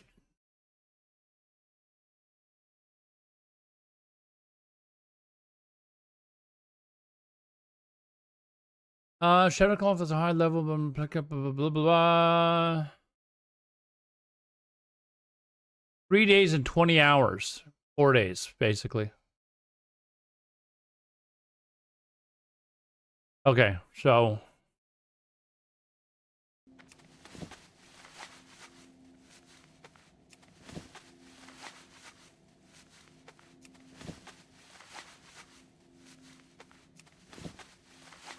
What server? Hey, Bonarita, what's up, man? I am on, was it Night Slayer? Yeah, Night Slayer. How have you been?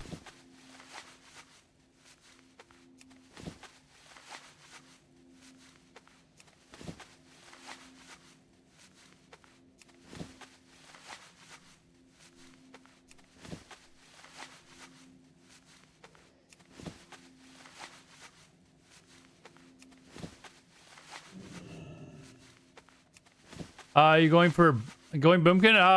I've got a Resto and a Dream State PvP builds. So I'll be playing both, but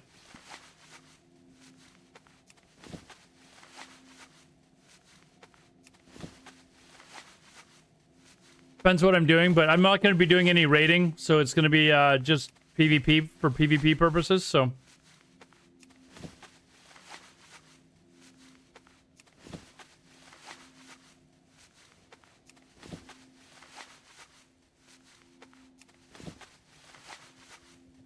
$210. What did I say? I needed 500 or something like that, right?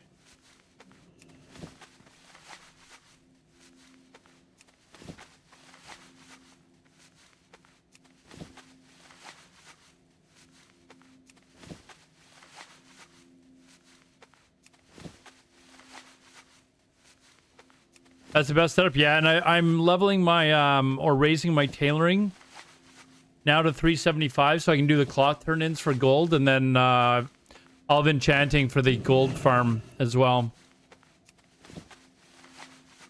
Dream State, yeah, Dream State. I love playing Dream State. It's a lot of fun. Because you can DPS someone down, but you've also got the heals as well. It's a lot of fun.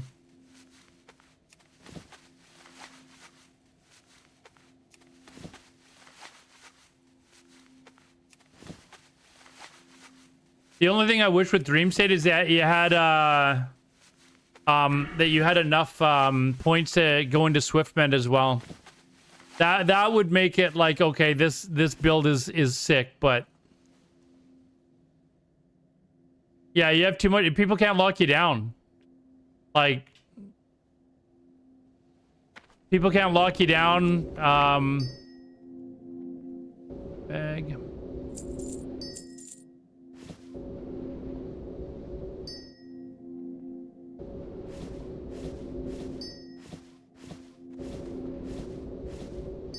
It's just overall a lot of fun. You're not gonna blow someone up, but you will probably surprise someone with the the damage. So Inventory is full.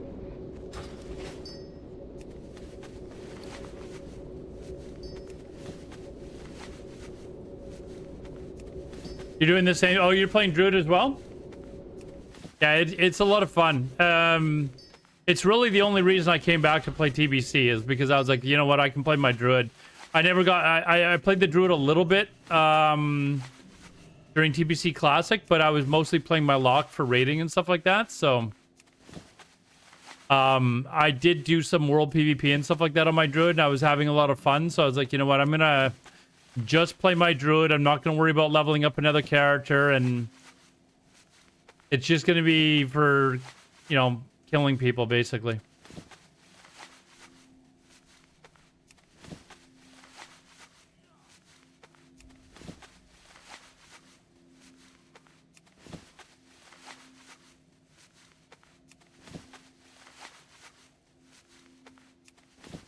A druid or mage main? Yeah, for druid is so much fun, man. It is. I think it's actually a pretty underrated.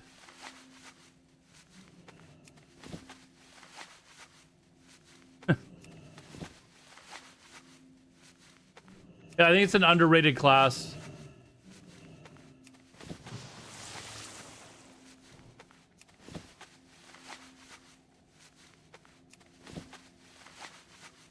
The skill cap is high. Yeah, I should probably pick a different class to play. No, I play it fine enough. I should probably go play, I don't know. What is like an easier class to play in TBC?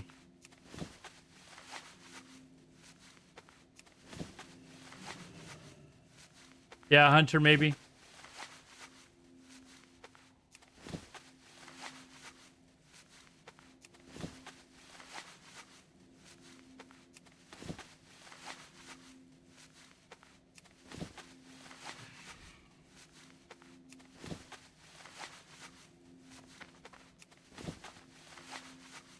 Rated lock. Yeah, I was rating on my lock. And I actually had a priest actually in TBC. That was my alt.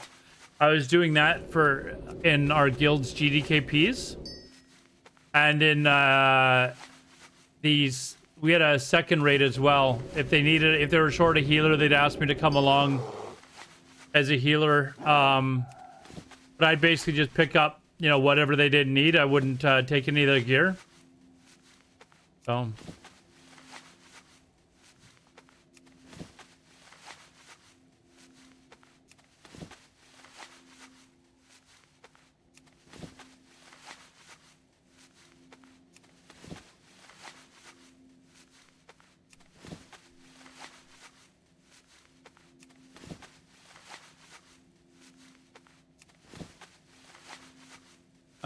Rathaluchi was when I main druid. She healed and tanked with the dual specs. Availability of good gear. Yeah, druids are great. Like in TBC, they're great tanks. They're really good healers. Like, and actually, if you know how to play Feral, they can be really good DPS for Feral as well.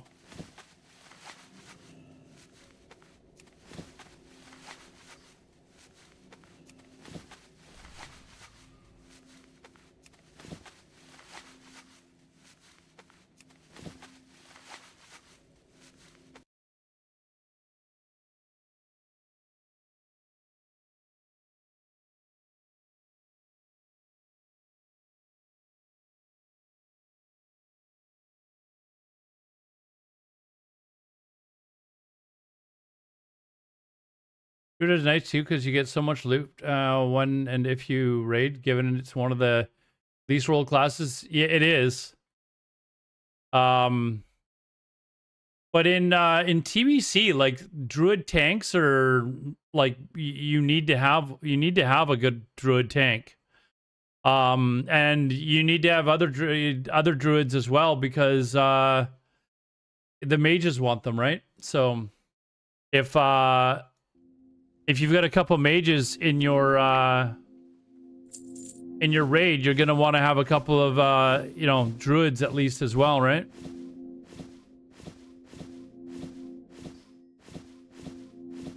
How many more of these do I have? Like I don't know if I like.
I don't know where I'm gonna put all this shit.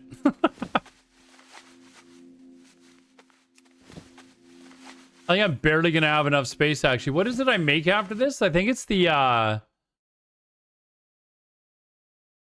Bolt of Imbued Netherweave, which takes, yeah, so yeah, it will eat up a chunk of this. So I've got to make a ton of that stuff now.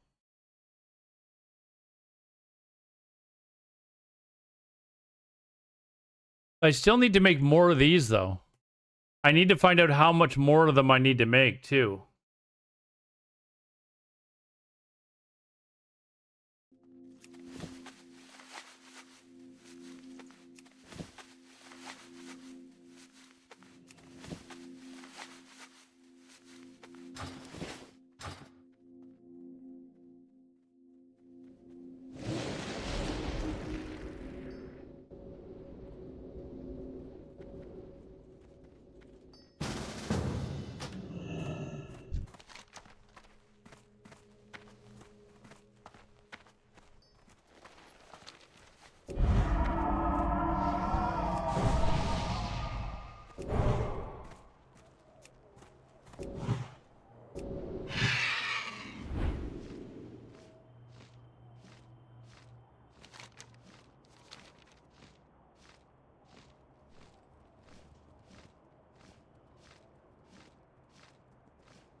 Some of my new guildies are being camped by level 70. So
I can't cast that yet.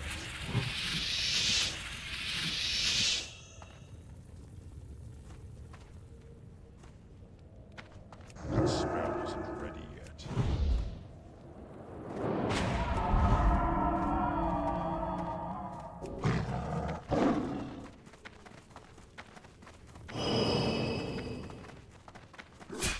I can't cast that yet.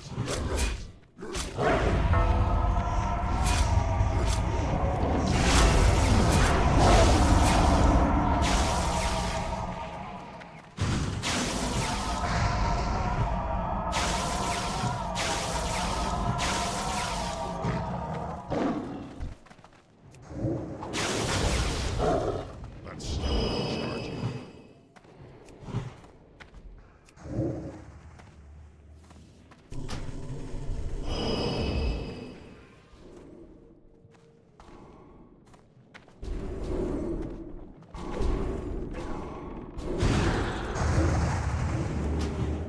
That ability isn't ready yet.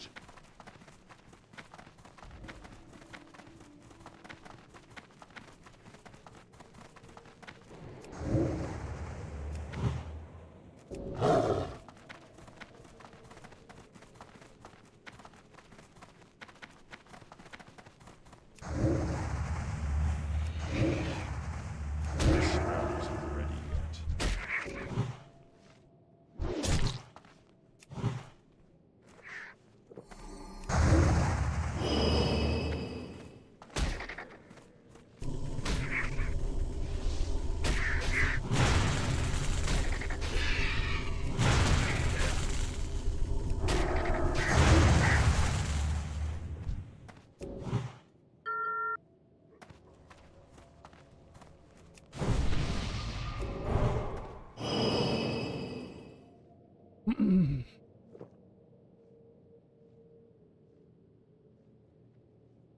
Hit him back to the ground. I knew he had to come down. He was in combat. He couldn't fly away. So...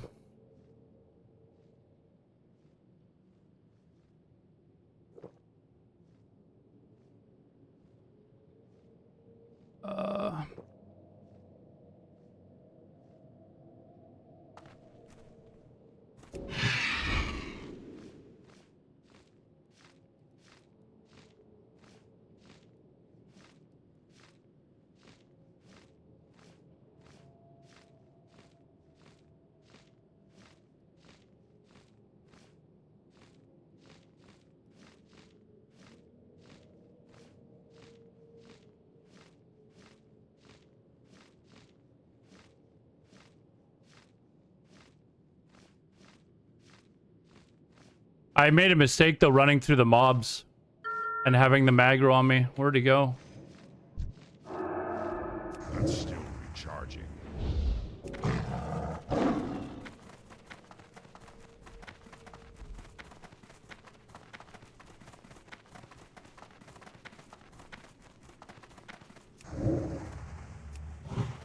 I can't do that yet.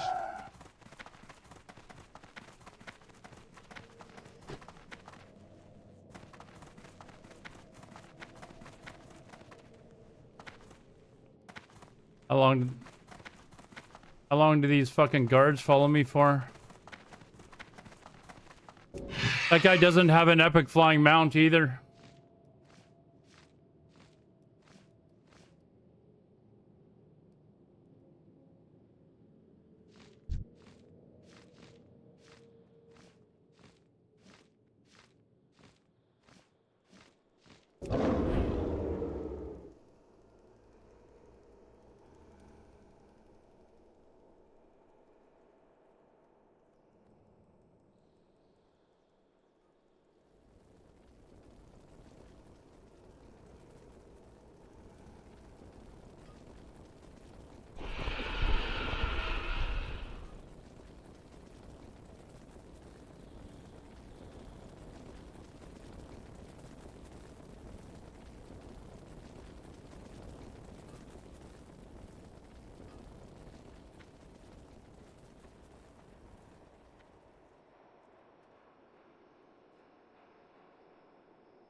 All right. Well, you know what?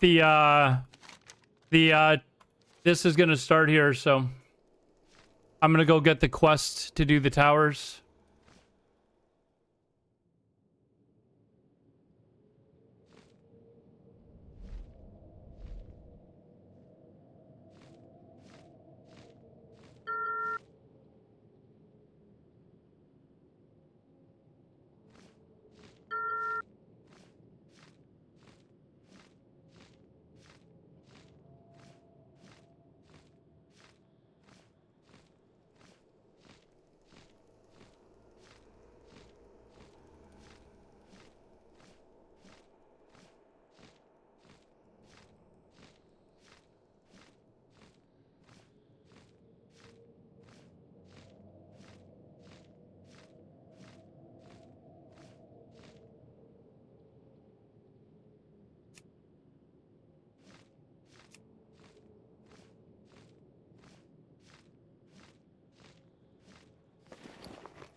Relax. You be careful, man. So, Lando Commando, if you're still around, this is the other quest that you do. You're still around.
See how many bolts I have in total.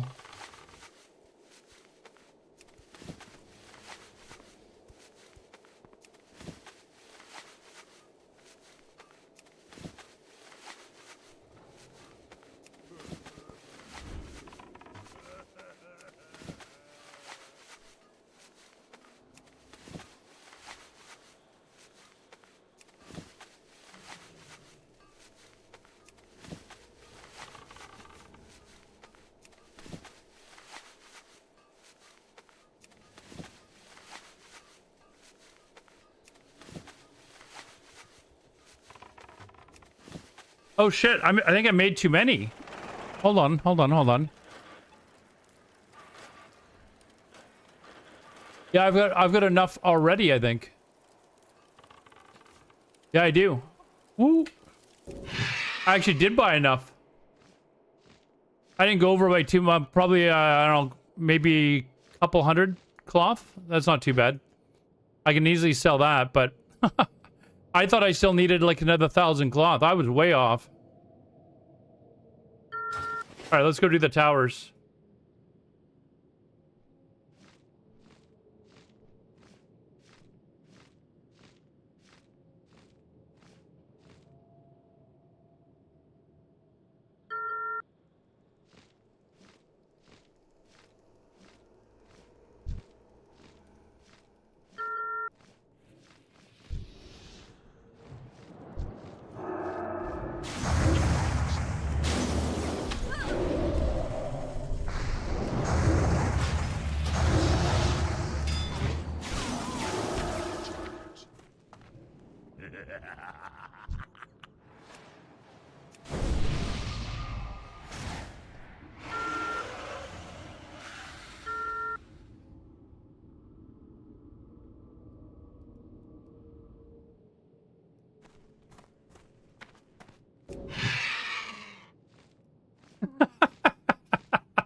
So this mage here.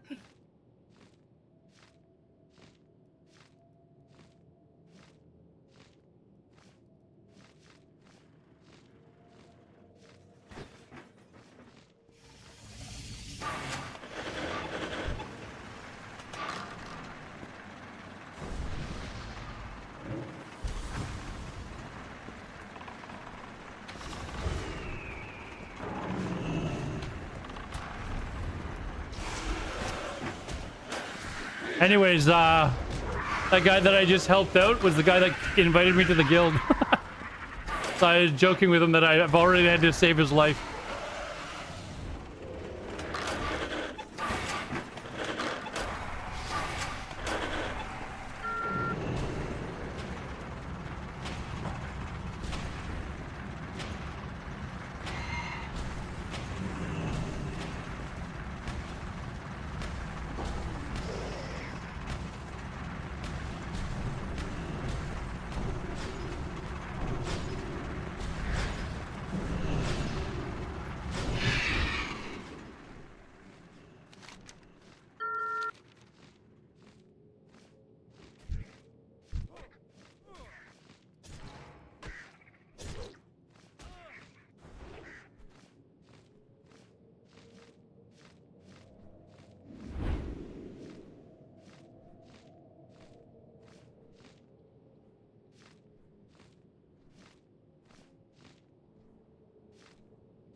So this guild, the Red Army or Red Empire, is apparently them and Wood Department are in a huge war. This is gonna be a lot of fun, chat. This is gonna be a lot of fun.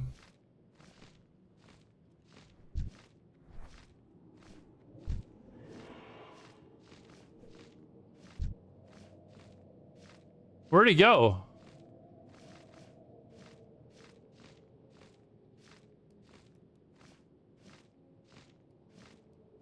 Oh, he layered.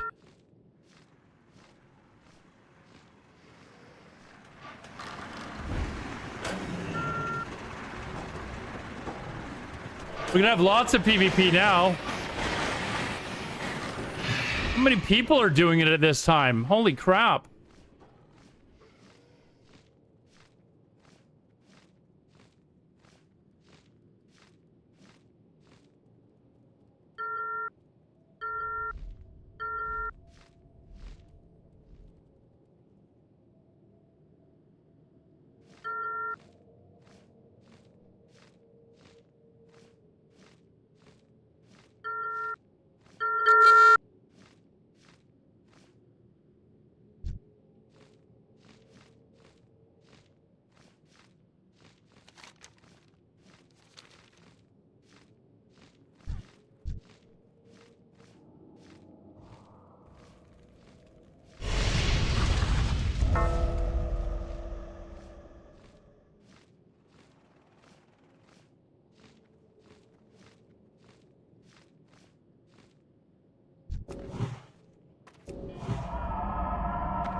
How do we not get... We had so many people there. How do we not, like, have all of the... There we go.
sitting there AFK.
Hey Mabo, what's up, man?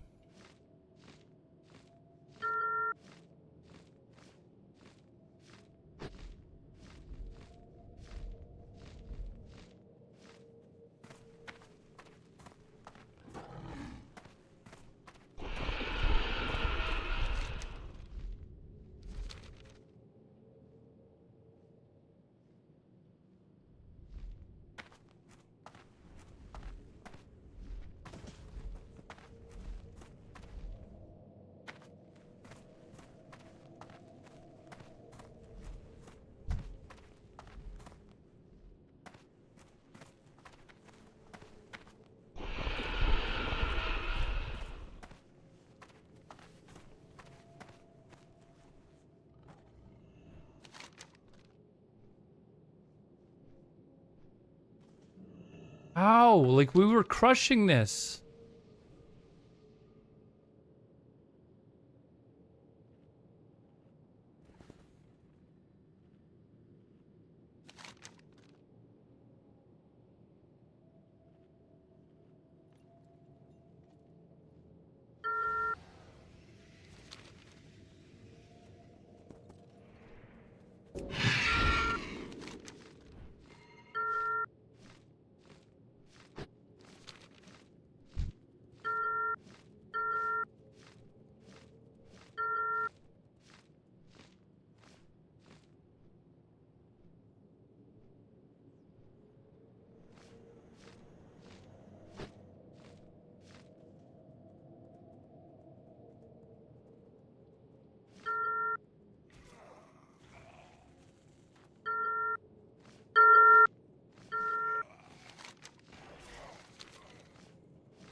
This fucker lay her off?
Good luck on the BGs. Yeah, I'll be getting to that soon, but some things I need to take care of first.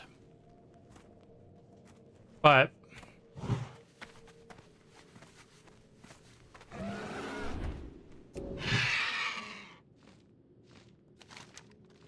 need to get this tower shit done. This is...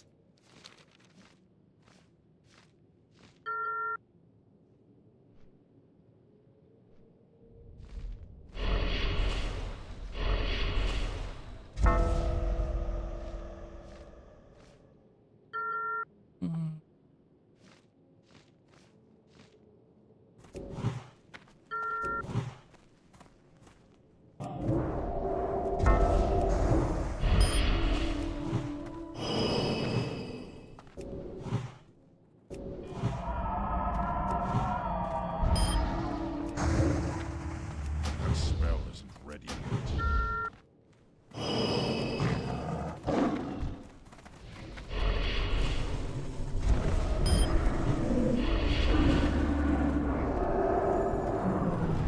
Fuck.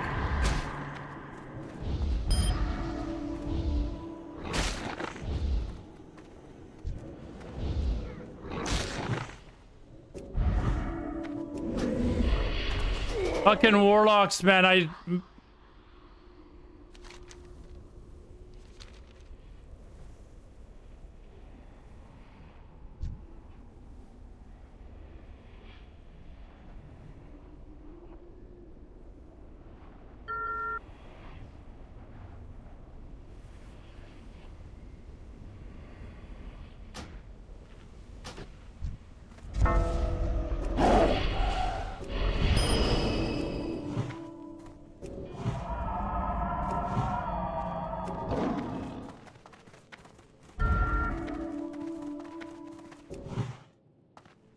It's too far away. I can't cast that.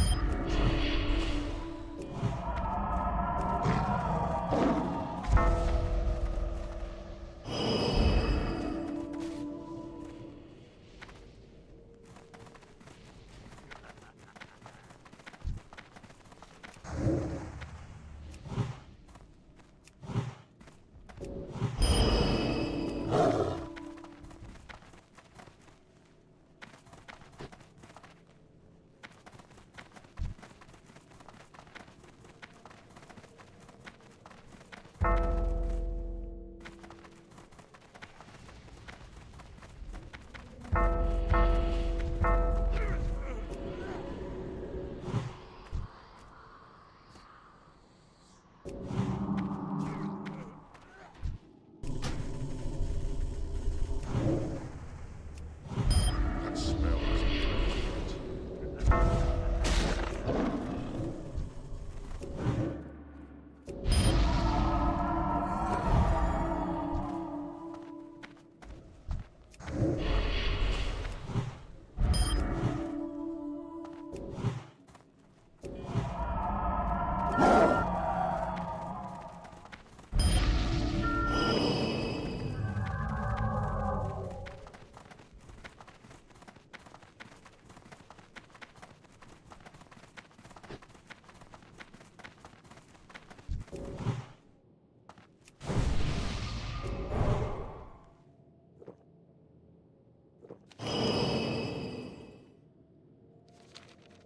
It's taking a while.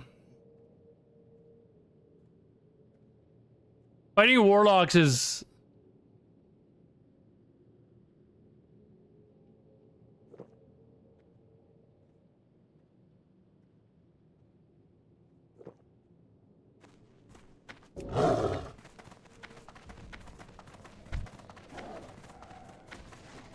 I can't cast that. Oh, there's two of them now. There's two of them. I'm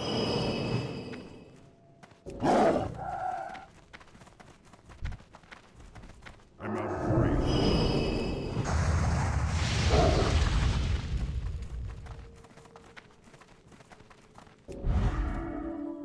And a druid. Fuck.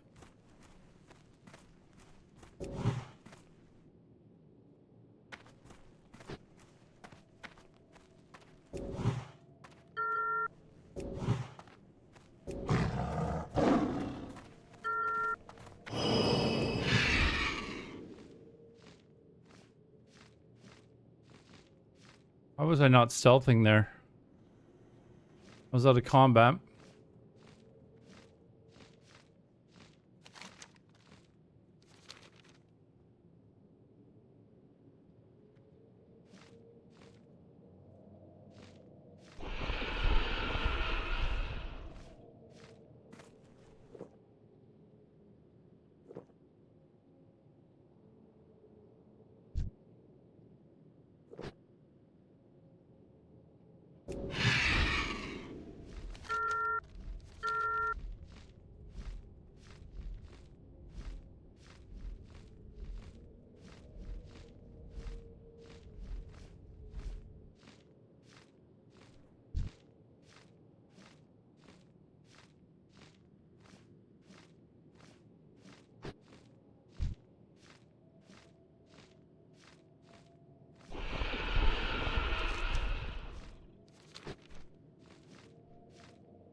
That's still recharging. I can't catch it. That's still recharging.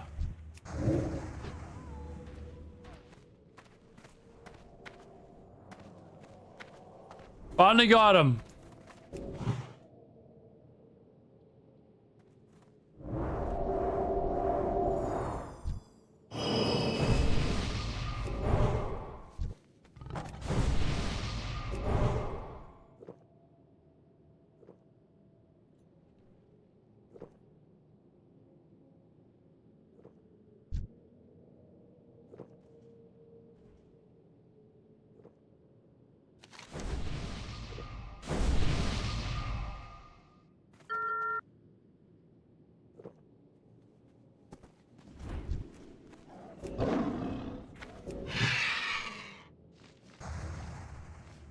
That spell isn't ready yet.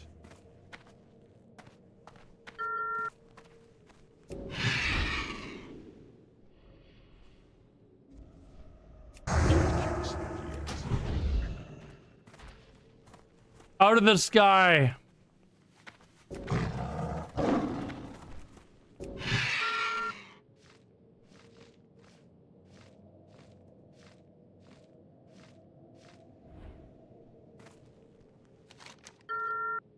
Oh, we got none of the tires. The towers.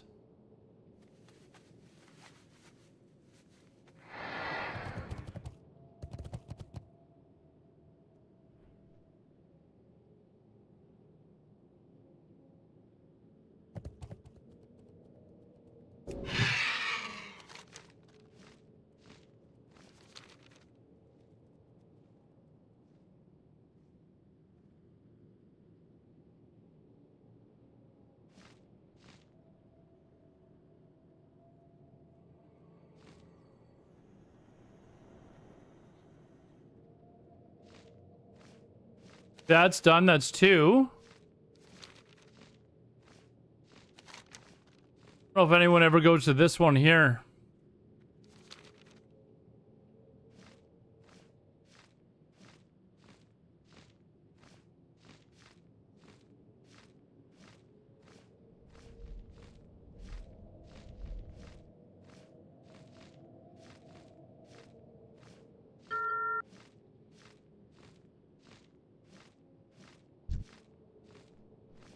That spell isn't ready yet.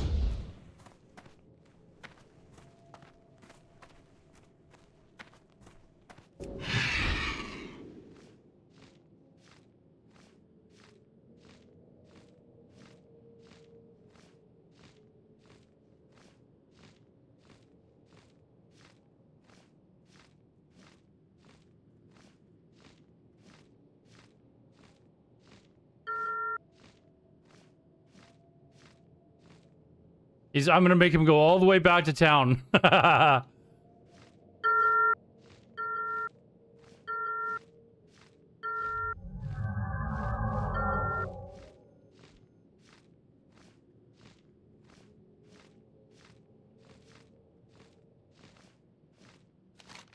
Oh my god. What is going on here? Where's all the horde?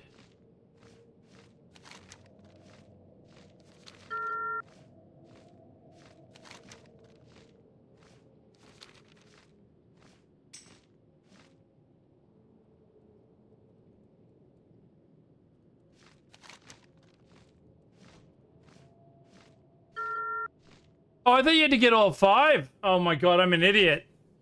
Dude, I thought you had to wait till they were all captured. Oh man. That's funny.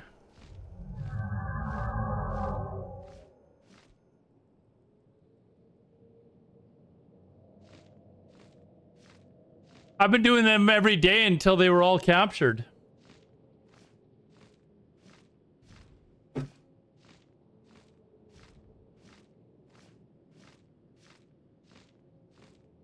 All right, well, that's done. Now I can go finish off tailoring.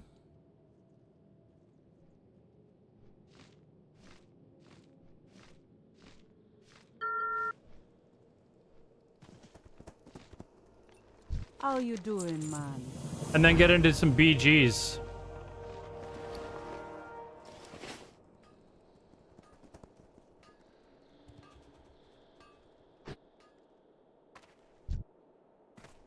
Strength and honor.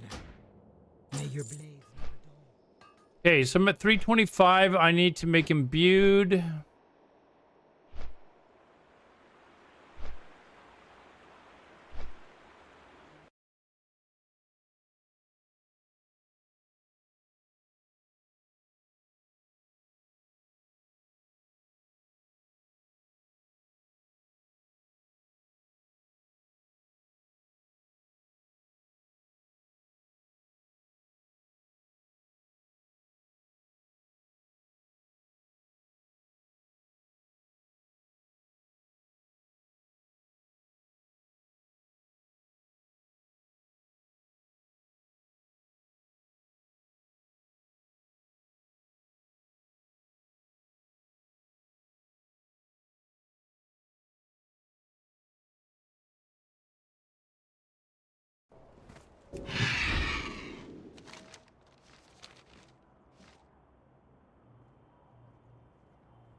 I need arcane dust too, but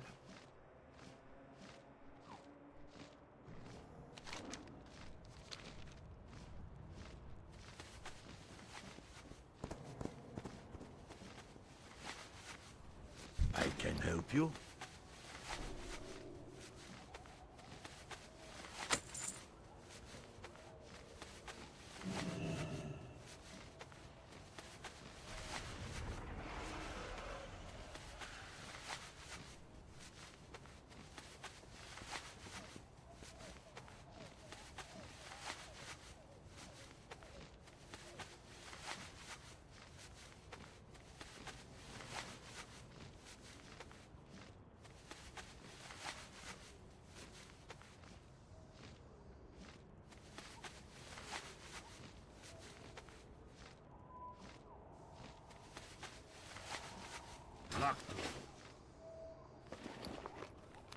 so I need to go make, and then netherweave bag I need as make as well.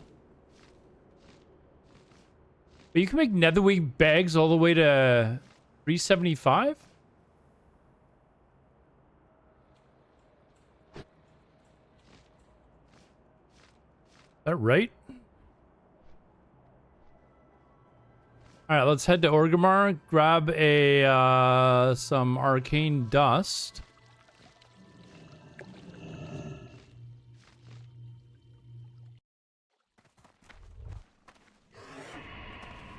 You know, I gotta start remembering that I've got a character on this account that can come here and do this. I don't have to keep fucking going back and forth.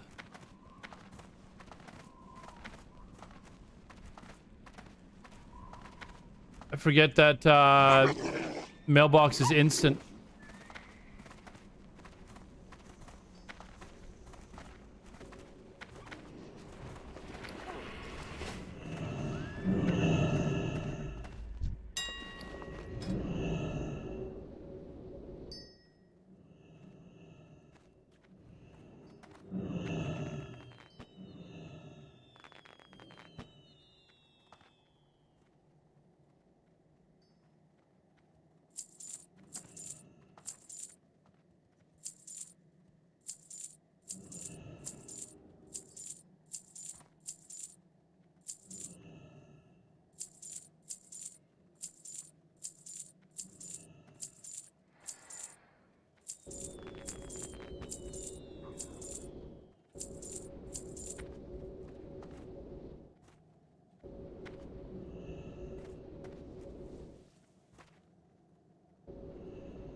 No, okay, netherweave bag turns gray at 340. This is, the text in this guide is wrong. It says that you will need at least 90 netherweave bags to reach 375. Yeah, that's wrong. So we're not doing that. We're not worrying about that. Okay, I need non-hide leather. Gonna buy it all. Not leather.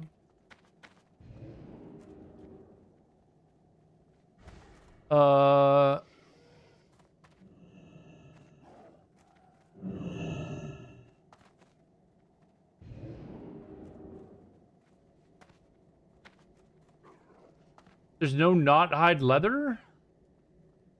Eesh.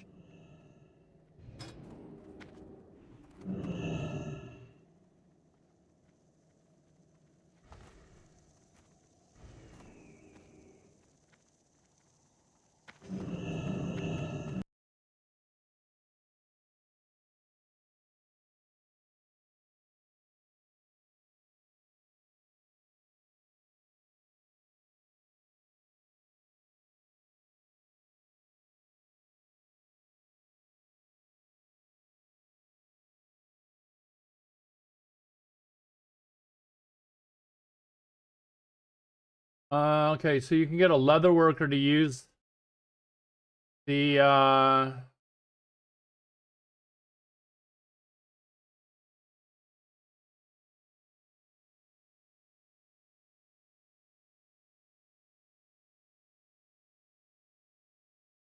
wonder if there's something else I can use instead.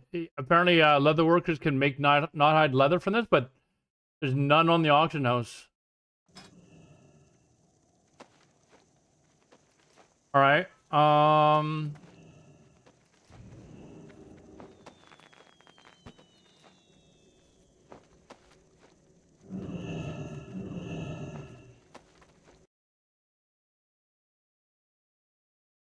Okay, we will just make netherweave bags then at that point.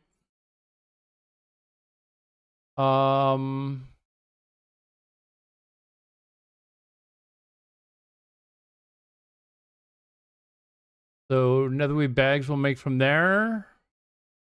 I think we've got everything. And then once you reach levels, learn the specializations.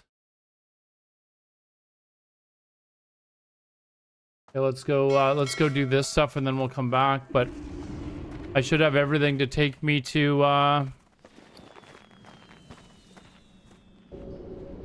like 360. Starting. We will be I think. back in 3 minutes.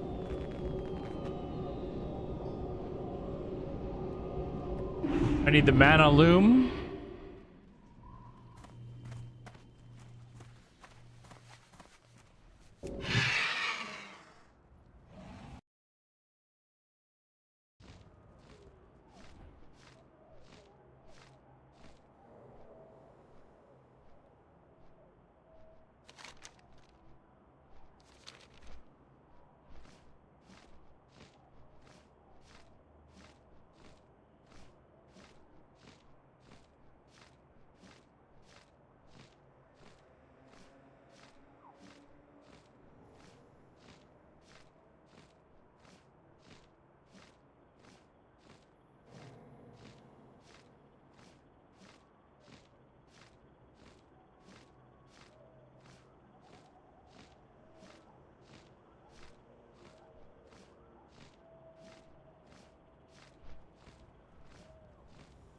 I remember,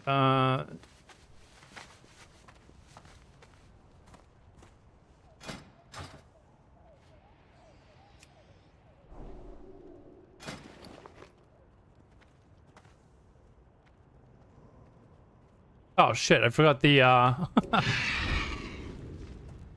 there's a mailbox over here, is there not?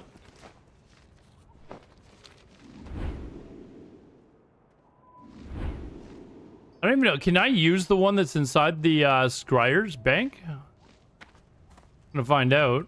I don't know if I've ever. I think I can, right? Sure, why not?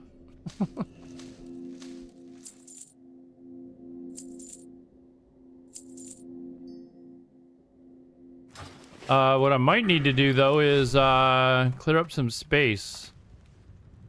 Let's go make what we can now, and then I'll come back and make more. I need to make 102 of these things, so...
But I could...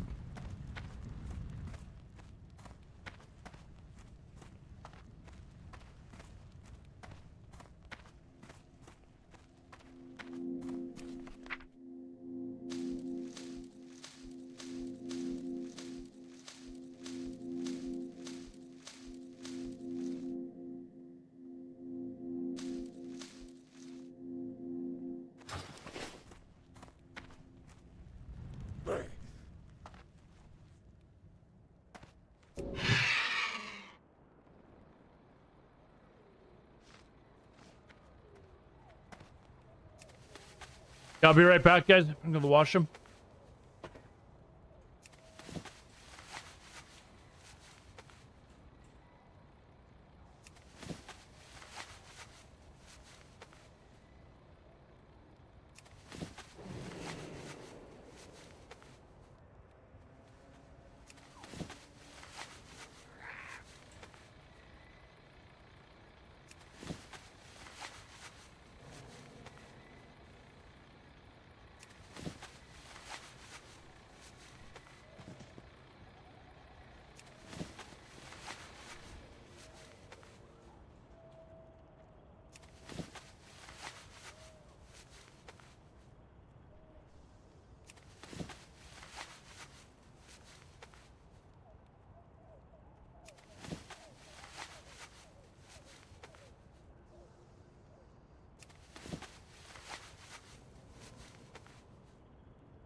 I really need all this? Actually, I guess I will for the...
So at let's see, 360, I start making imbued netherweave tunics.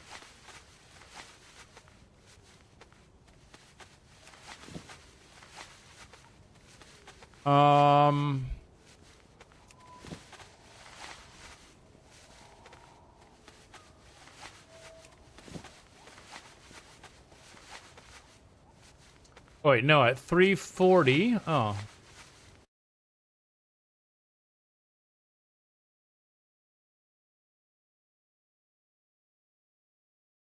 Oh, I need to make something that'll...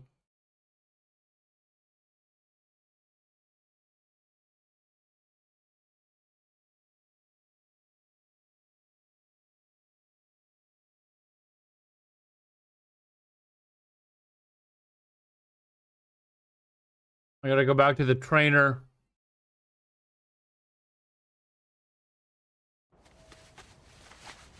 In fact, let's just go do that now.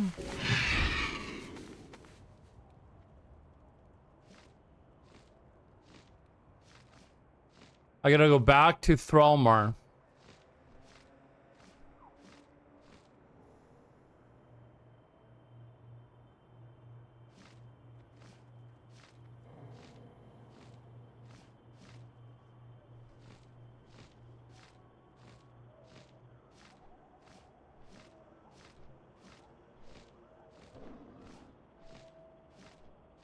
Warm wishes to you. Be kind And I and still don't... Not hide leather. Like... It's gotta be able to made from the scraps, right? We need to check this.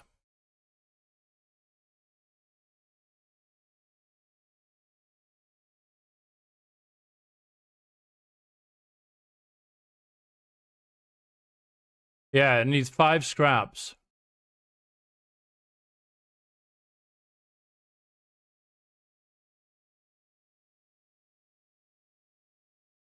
I will ask and see if there's anyone maybe in the guild that leather worker,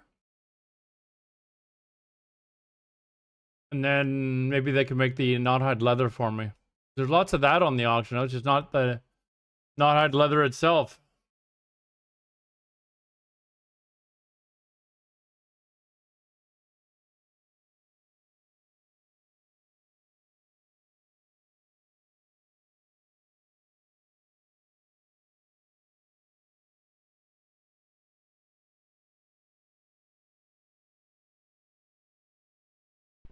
See what else I can train there as well. Maybe there's something other than these boots that need the not hide leather.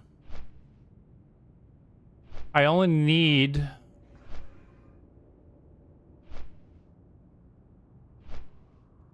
5 points, so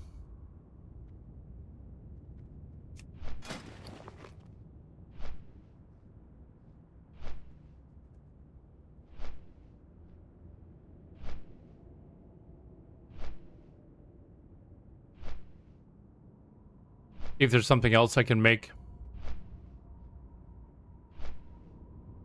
I don't really feel like going back to org. I can just send the money to my other character, but I would need 50 non-hide leather scraps if I can find a leather worker.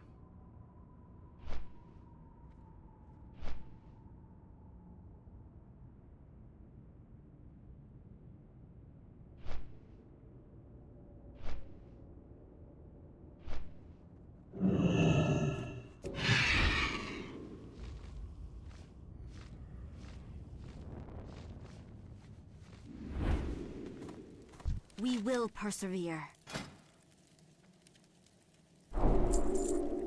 We will have justice.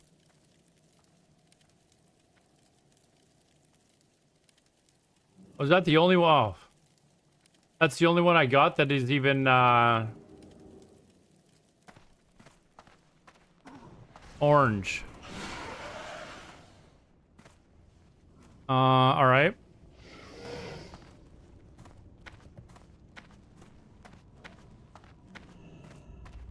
Go back to Shat. Hail.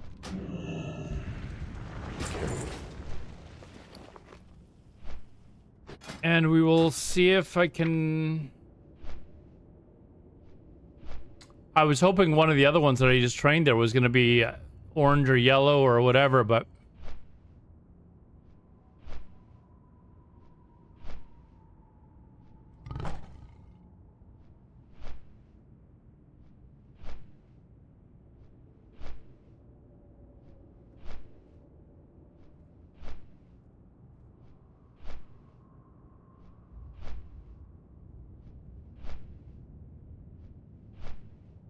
Right, I wish I had a second account so I could be checking the auction house now.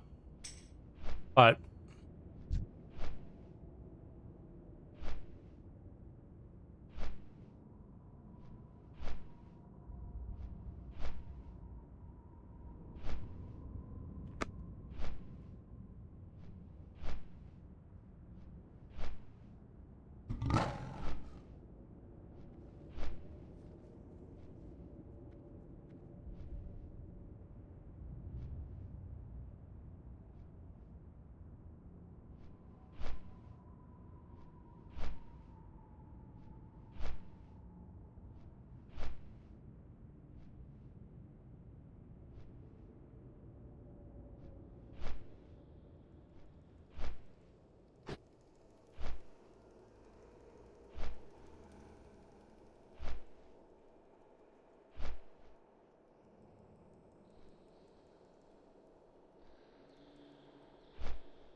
All right, what was I doing? Log on to my, common. We'll see if there's any, that are actually on the auction house. See how much they are.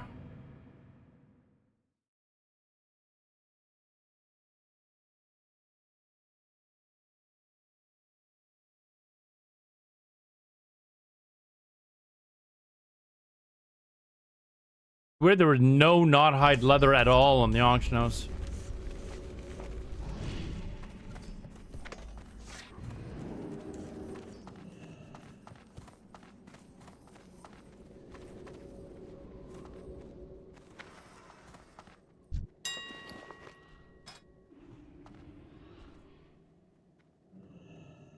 Just scraps.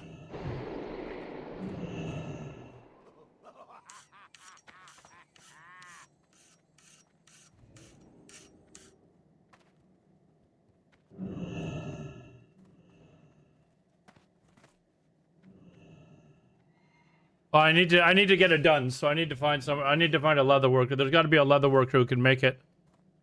Let's see here. Let me transfer. What was it? They were cheap too, so I think it's like 5 per. 6. So not gonna.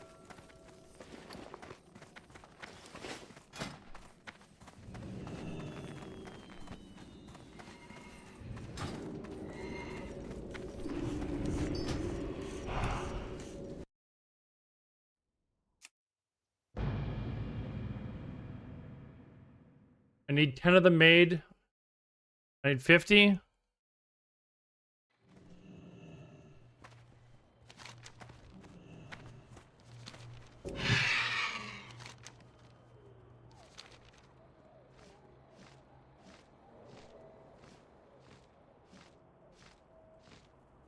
I don't know how much do you tip for that? A few gold or something?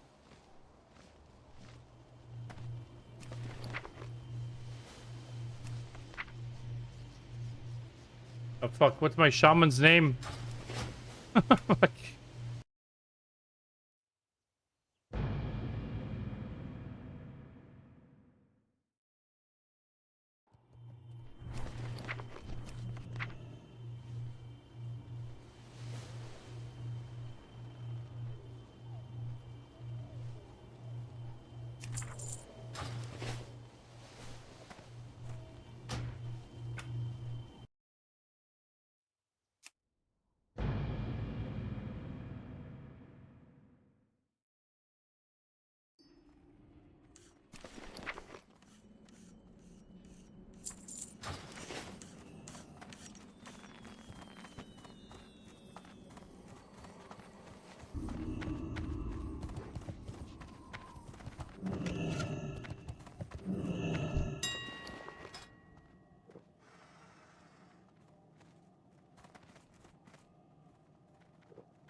Shouldn't take me too long, I would assume, to find a leather worker.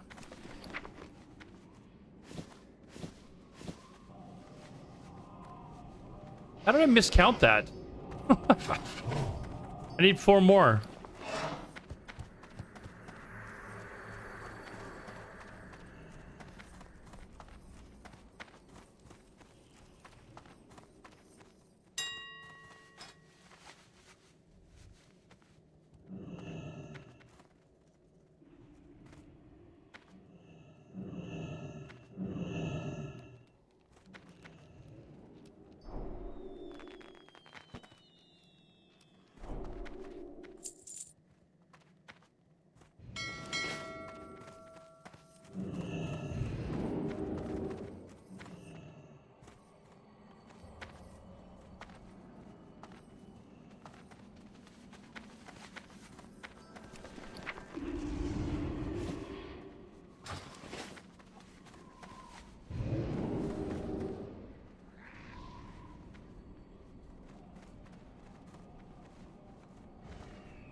Where is this person?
All right.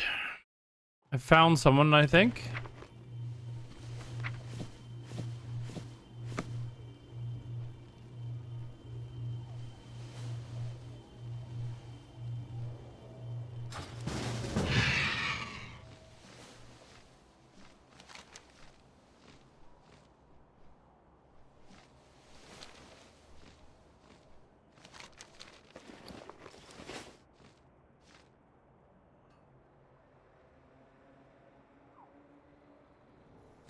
I don't know what, 10 gold? Does that sound fair for a tip? For...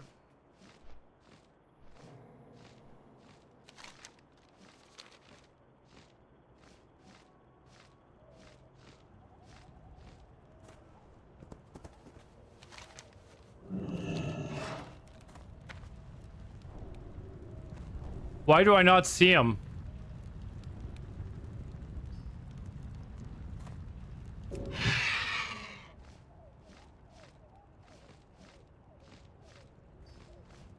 There he is.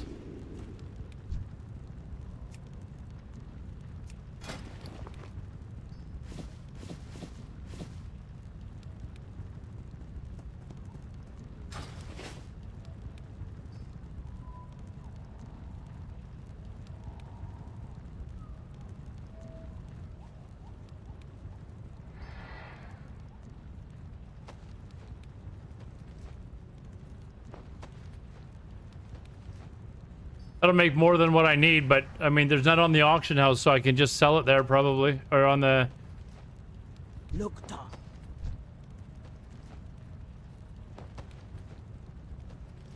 What I give him 60 something.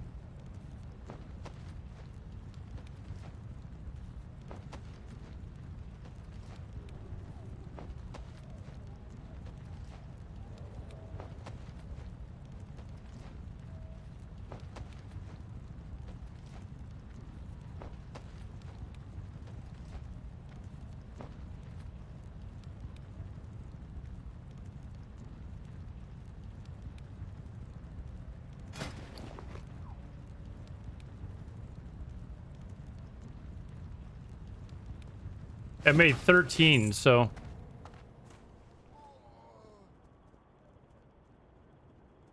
Alright, so we got... I needed 10. What did I just... The fuck?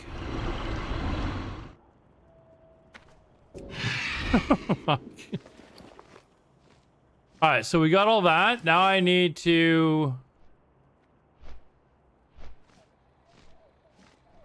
Okay, actually, I don't even need to go train that anywhere.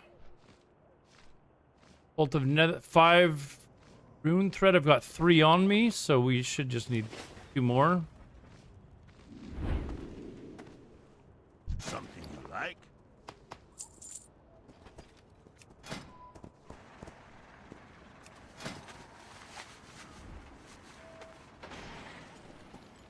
All right, then after this, I make netherweave tunics. I need 20 of them.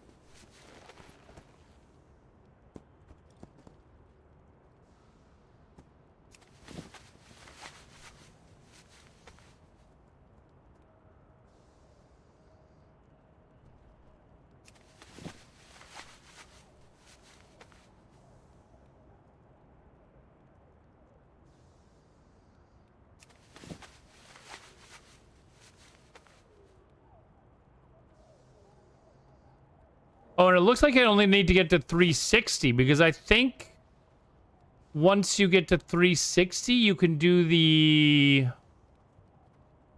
specialization. So I don't think I actually need to get to 375. So that works.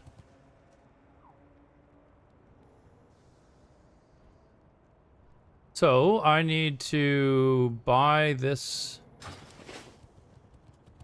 pattern. It is Netherweave Tunic. We may as well get imbued Netherweave bag because I definitely need better bags.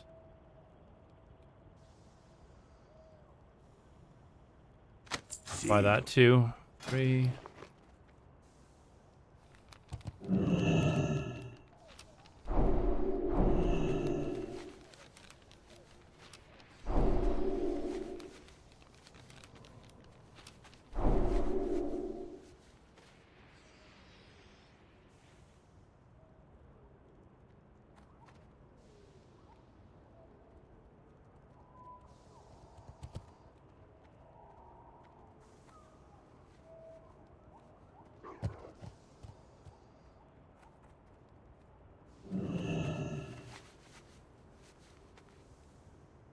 Okay, so I need to make 20 of these.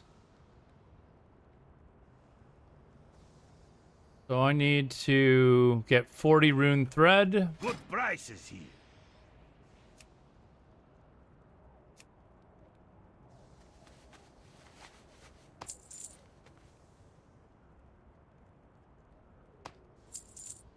Roma, Hect, Corta.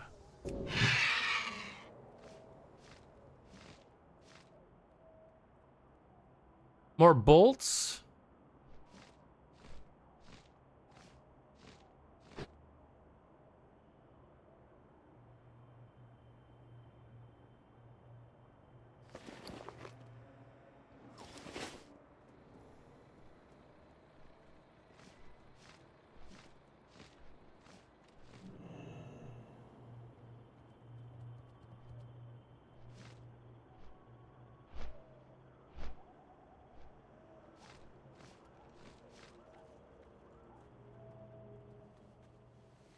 Need 160 in total. Oh, they're in the bank.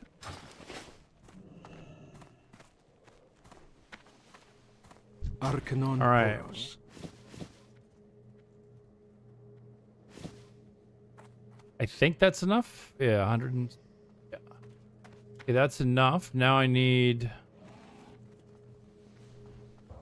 I have enough space? I guess I can just disenchant these. Probably worth the... I'm assuming that the auction house is absolutely flooded with this shit. Let's just see how much they're on the auction house. Otherwise, I'll just disenchant them all.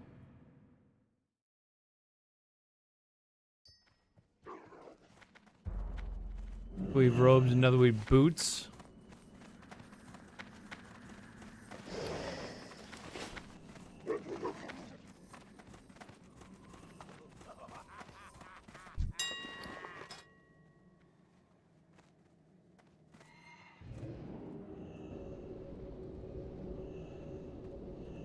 Selling for 6, so the disenchant is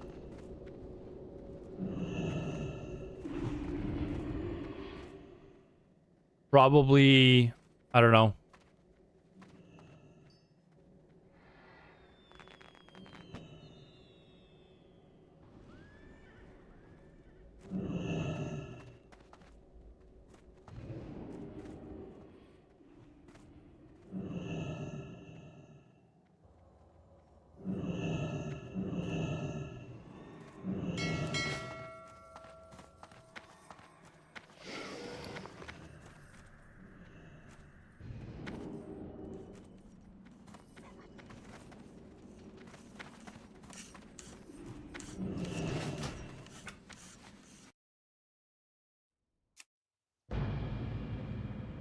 Probably about the same. I'm going to try and disenchant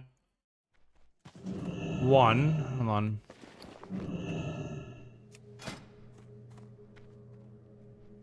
Oh, I can't even make the boots. I can only make the robe and tunic.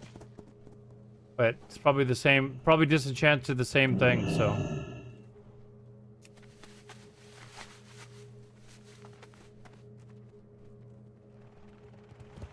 See what it disenchants to.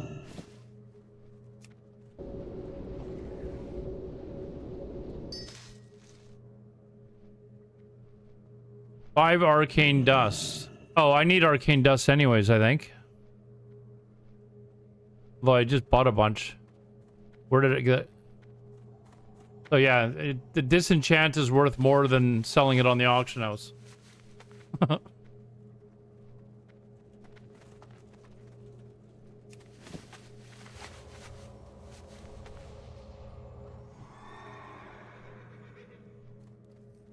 So this takes me to 360. Then we got to do the tailoring specialization.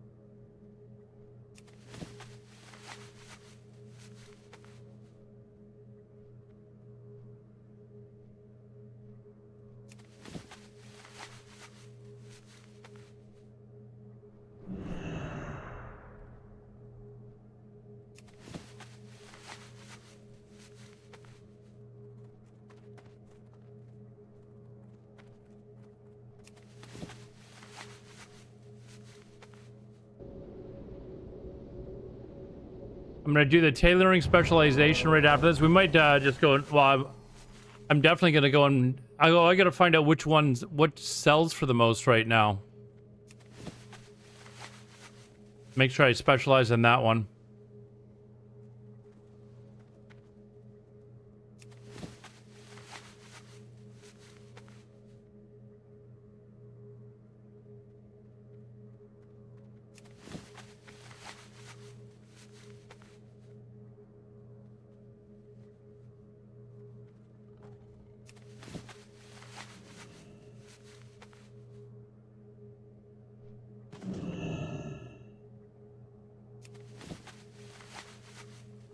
Ooh.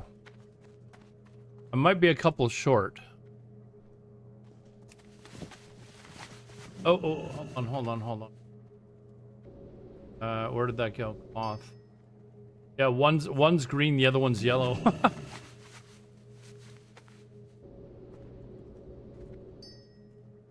Hopefully this one takes me all the way.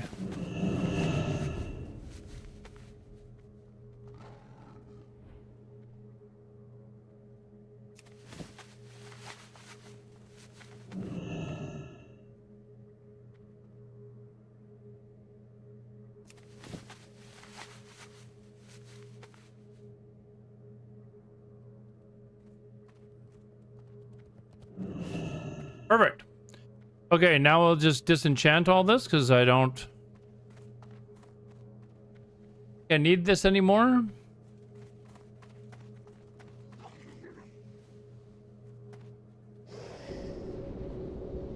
We'll just disenchant all this crap.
There's these large prismatics that I get out of the farm that I do, Sethic Halls. Every disenchant has one of these. I should find out how much these are going for right now.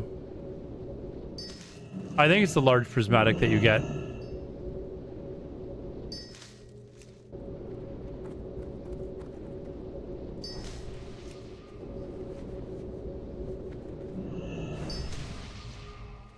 All right, is that all done? I think that's all done. Okay, so now...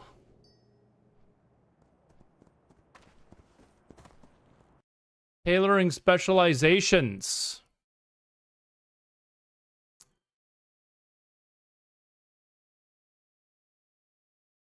Well, it's actually 350 you can make this stuff, so I gotta find out which one...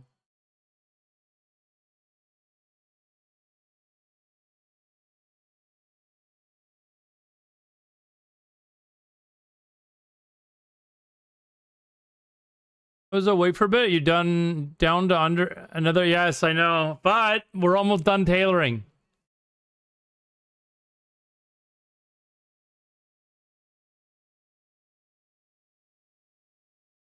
But I got to do the tailoring quest now.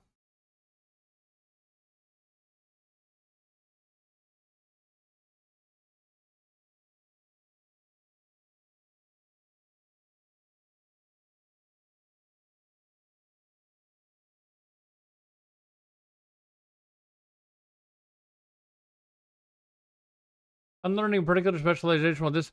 I thought you could make all 3 cloths, but you'd get double. You get double if you specialize in one, right? Is that not right?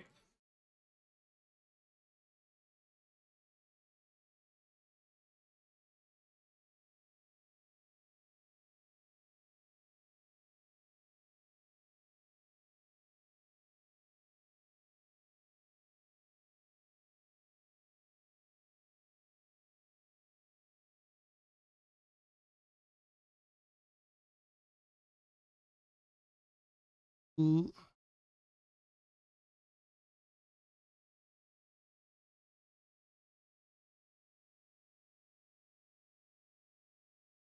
you can only learn one of the 3 specializations. So you just do one of the quests, I guess?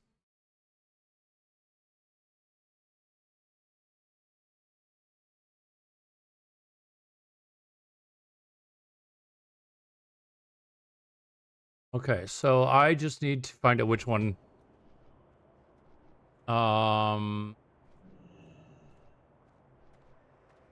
Shadow. Which one is the most bang for your buck? So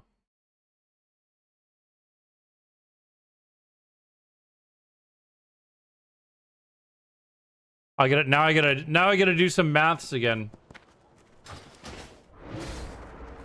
So I gotta find out which one is actually the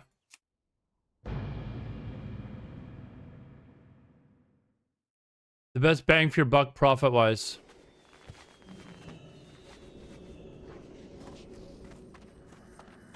So we gotta look all this crap up.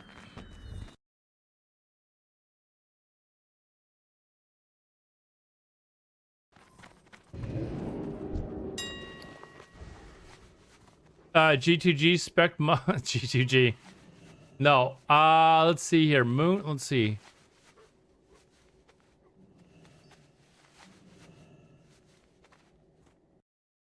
Let's see how much this all is. So moon.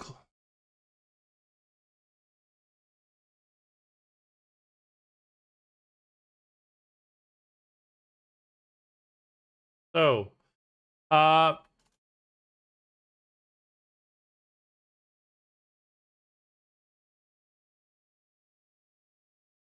much this stuff is. So we've got Primal Life. Actually.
And the last one is Spellcloth.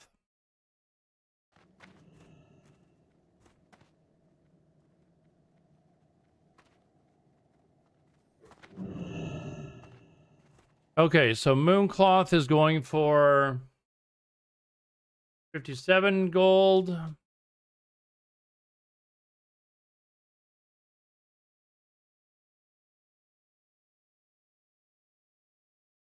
Cost. The cost for this is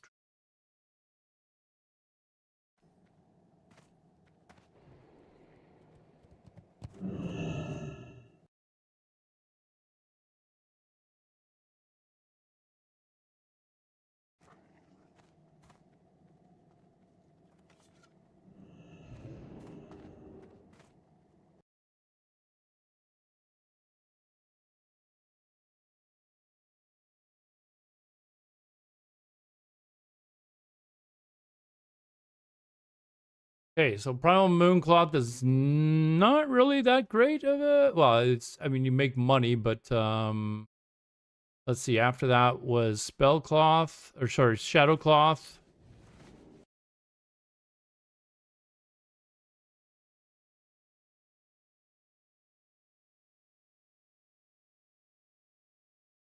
$87 gold.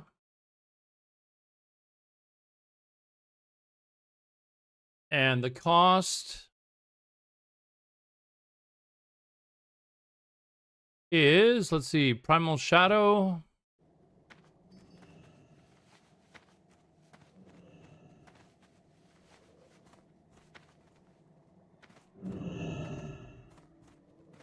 Uh,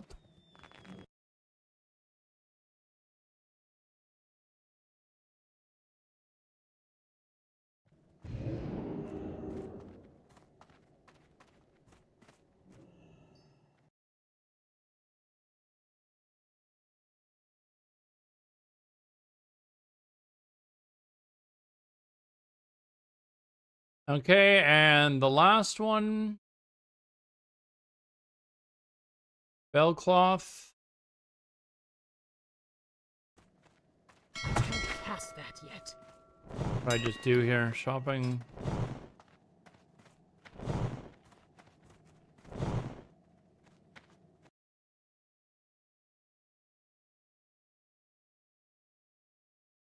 No, I didn't. How much was the Spellcloth?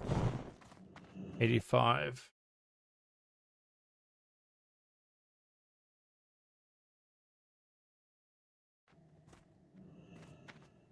Primal Water. 21 gold. And the Primal... Fuck, I forgot what the... Primal Fire is 34.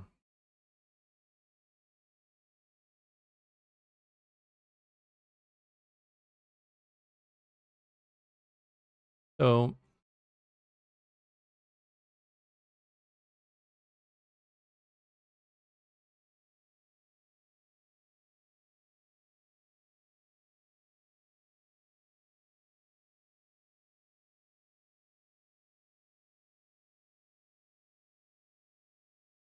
let's see here. Okay, so...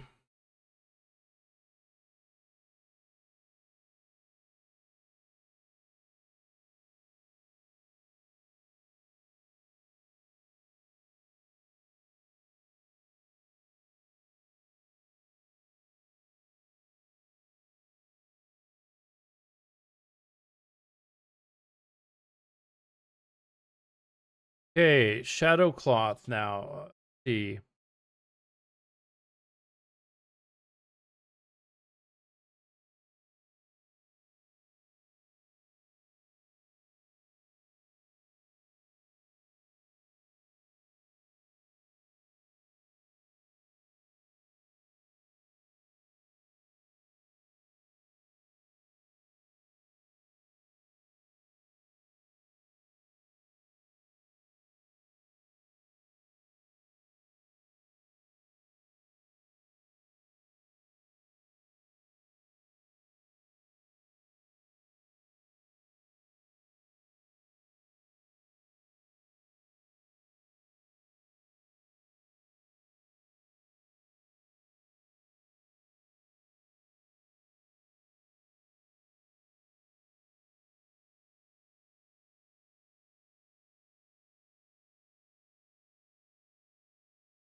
All right. So the best one to do would be Shadow Cloth.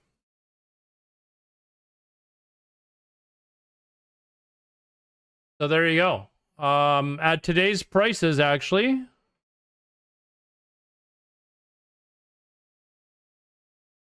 Anyways, here's the breakdown. So if I'm doing this every 4 days, that's 115.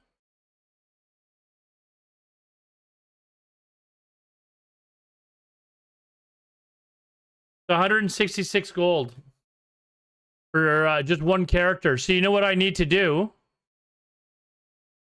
You know what I need to do? I need to make 10 more characters that are tailors. That's what we need to do. No, we're not gonna do that, but we now I know it. Now I know which character to do it on, or what cloth to do.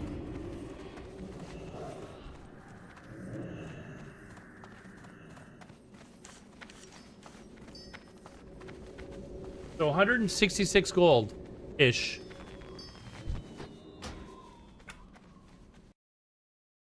After all that.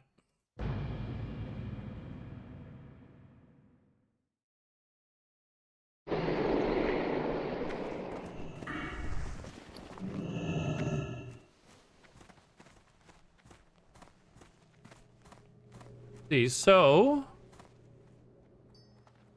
now the guide to do it. So when you do you only do one of the cloth specialization quests, right? So I go out and do the one quest. I don't do all three of them. I can make all three, but I only specialize in one, correct? And I think you actually learn how to make, where do you learn how to make them? Like buy patterns. Okay, so I actually buy each of the pattern. Okay, I got it. I answered my question. You guys will be very happy with me. I figured this all out on my own. You think you only need level 55? I'm not sure. I mean, my other shaman is level 60, but he doesn't have a flying mount, so that's a bit of a problem. Although I think several of my tailors were only level 60. Because I remember I had to, like... I think. Yeah, they certainly didn't all have flying.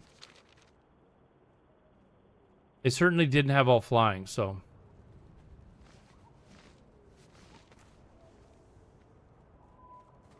Oh, wait, what? I thought you had to go somewhere else. Anyways, so I think I need to buy... Oh, it's not from this guy. Hello.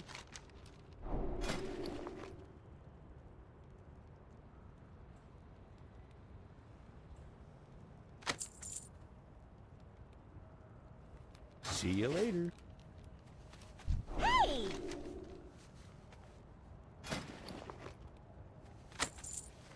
What is this spell? Fire damage. Goodbye for now. Hello.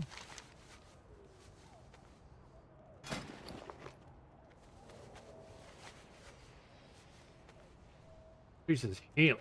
That is for PvEers. A sharper now. Ugh. All right.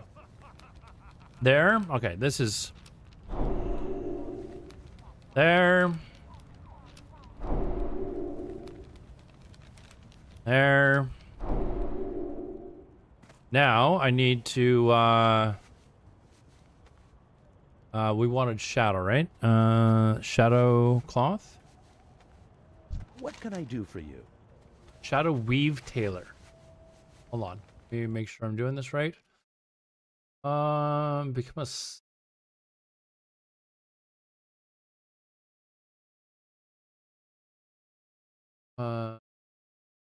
shadow weave. Go to all the shadows, see the location below, and use the deep crystal. Have a good one. See you around. There we go. Okay, now we gotta fly out there. Let me actually, bank. Let me actually, send all this stuff out.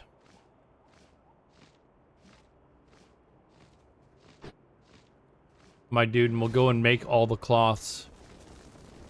Now, open all this stuff.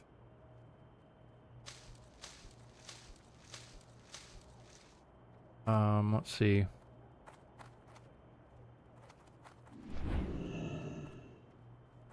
$100, $111, and 200 gold.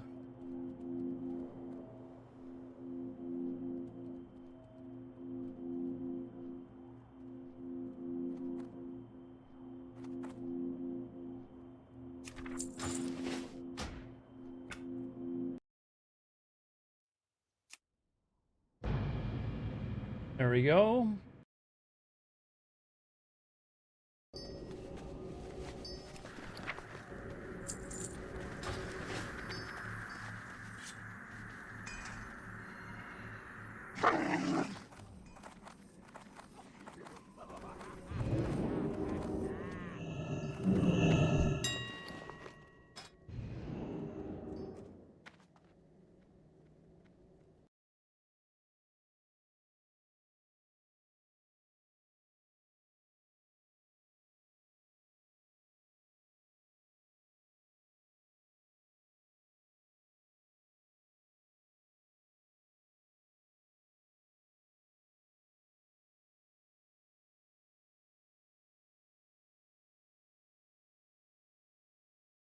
I'm just marking down all of what I need.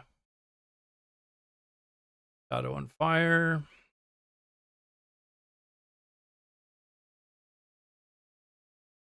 The last one is Spellcloth is fire and water. Fire and mana.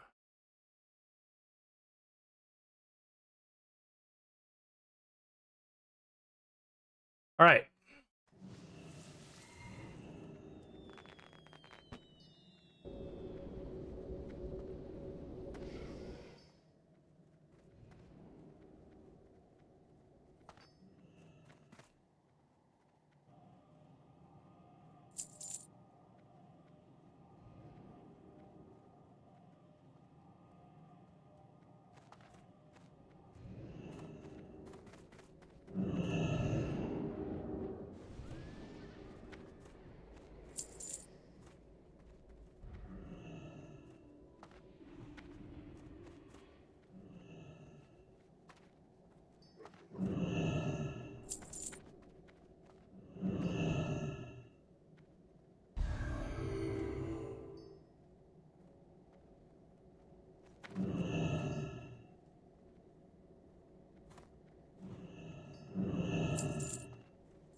Mana.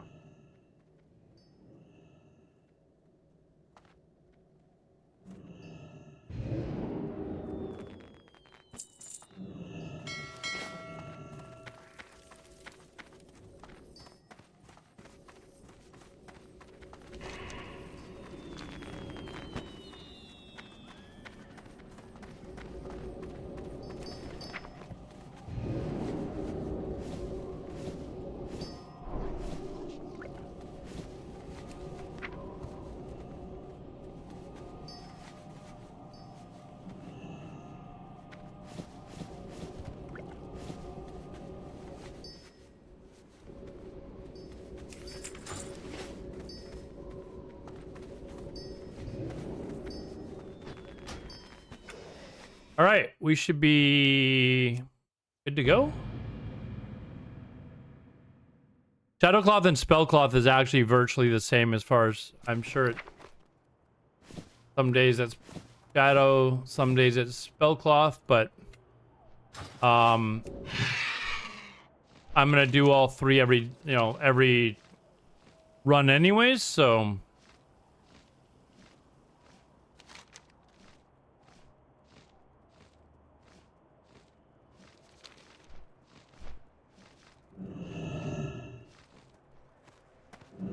Each day is a blessing.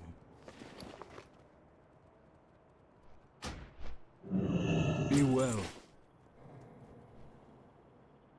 All right, we got all this shit done, actually. I don't have to worry about leveling my professions at all anymore. Done. Complete.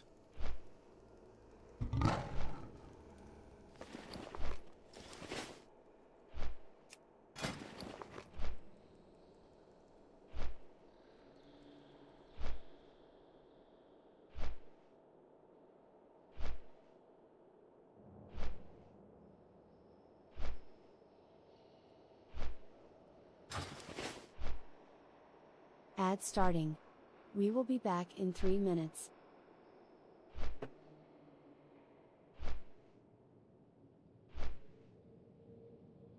That took a while, but we got it done.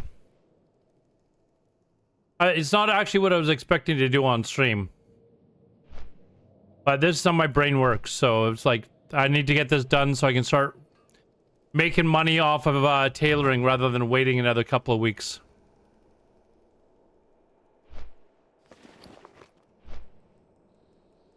I need 4,000 gold now in order to get my mount.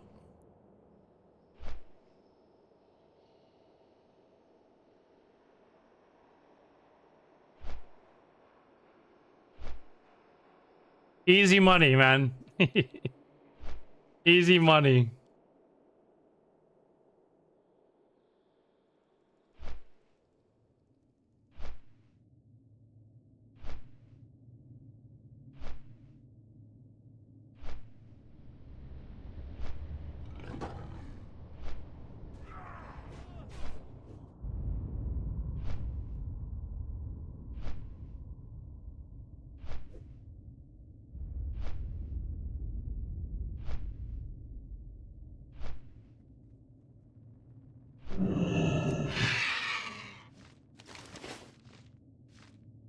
What's the deal with these two towns? If you go Alder, you get this flight path. If you go Scryer, you get this one, right?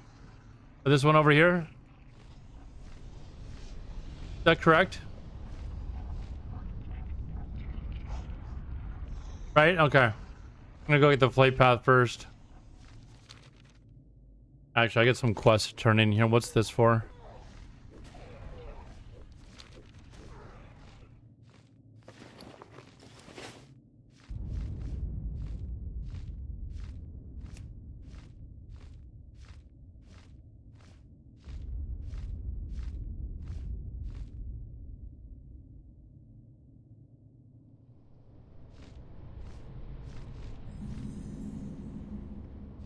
Strength and honor go with honor.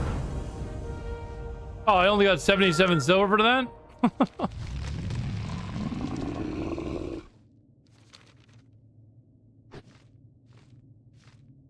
Yeah, all my tailors were Scryer. Except my, I think my Warlock was Aldor. Because the shoulder enchant, I believe, was better. But this is no mule. This is the Druid of Death and Destruction. No, just the Druid of Death.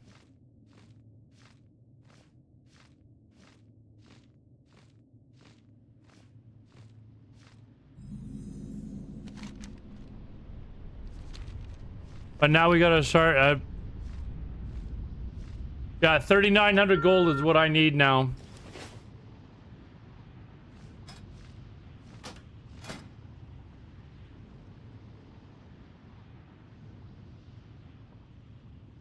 Like, can you make this in, like, alphabetical order, or...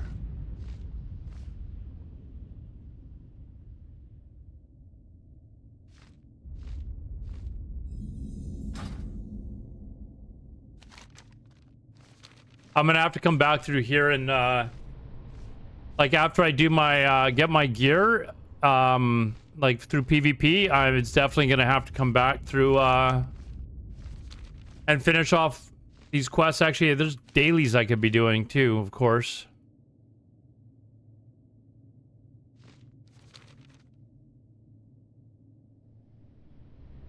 But other than my PvP, I'm gonna have to be doing my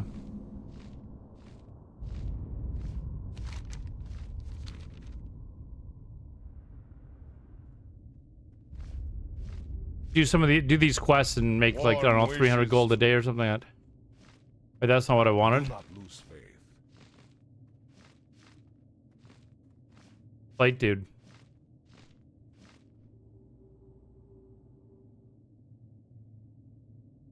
The Naru have not forgotten us.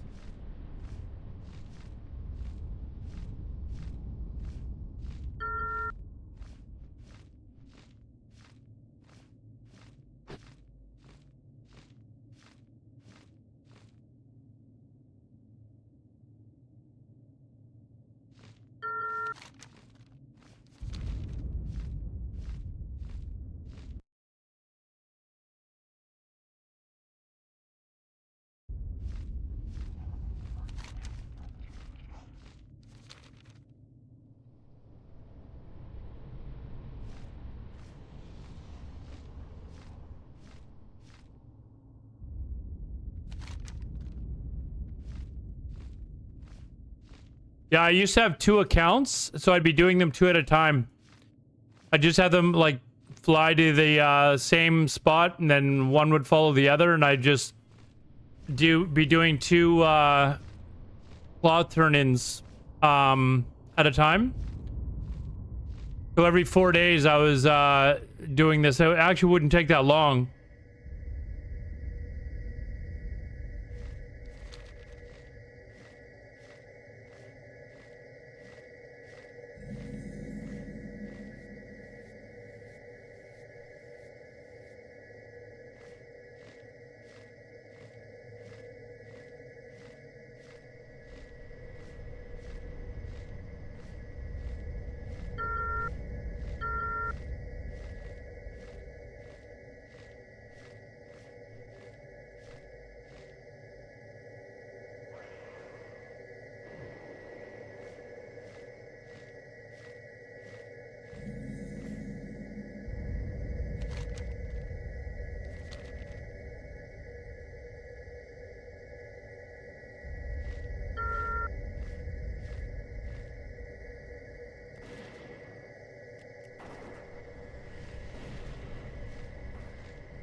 Wait, where am I going here? Yeah, this guy down here.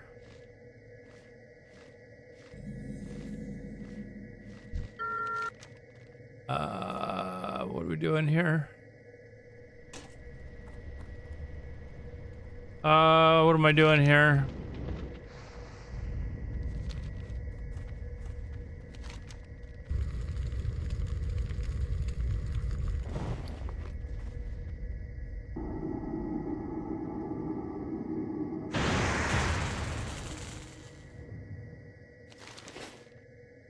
Oh, do I gotta turn this in and then I can do 2, I think?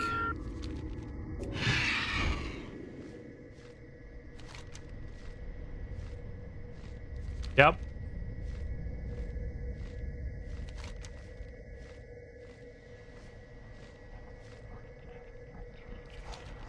I can't even start it now. I gotta actually just go turn this in, and then I gotta come back,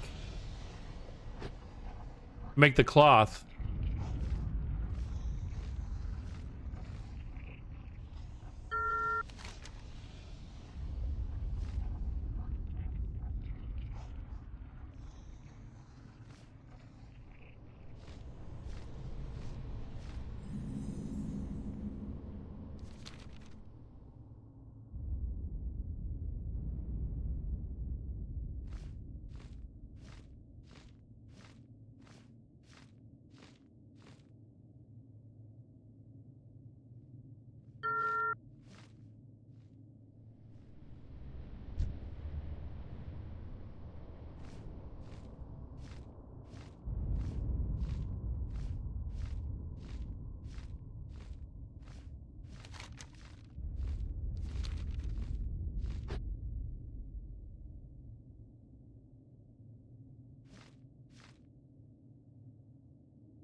So we're almost done. We've all almost done. Then I gotta fly around, do all the cloth, post on the auction house, and we're good. And then we'll start doing the PvP.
Man, do I need that mount. This is rough.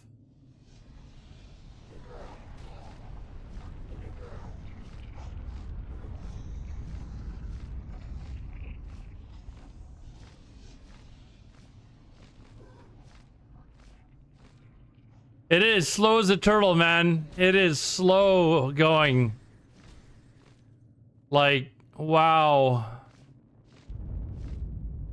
What do you need? Go forth to victory.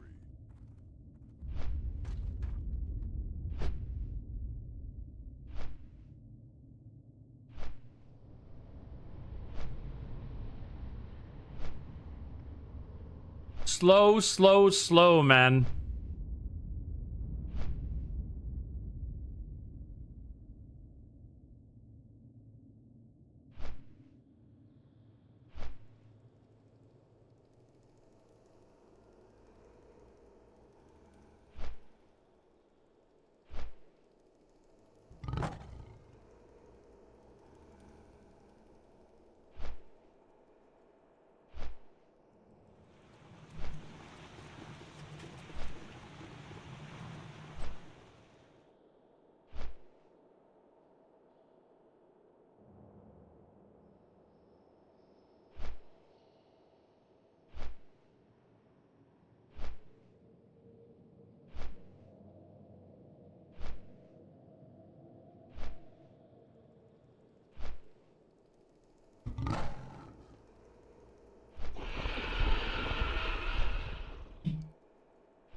I'm glad this is done, though. If I can make an extra, 350 gold a week.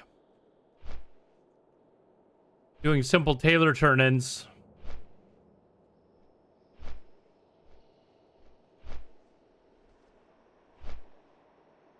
And I'm guessing that once I get my full PvP set, I could probably do that, that solo boss. I gotta look it up, but I think that would be enough gear in order to do that. And I can make a ton doing that, so...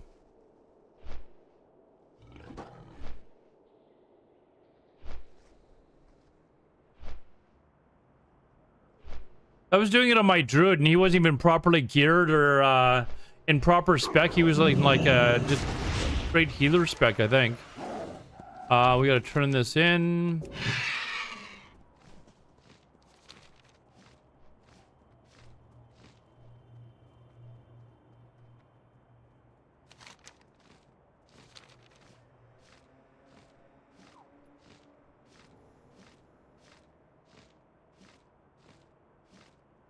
All right, we turn this in, and then we go back. How are you? Safe travels. We are a shadow weave expert now. Shadow weave expert.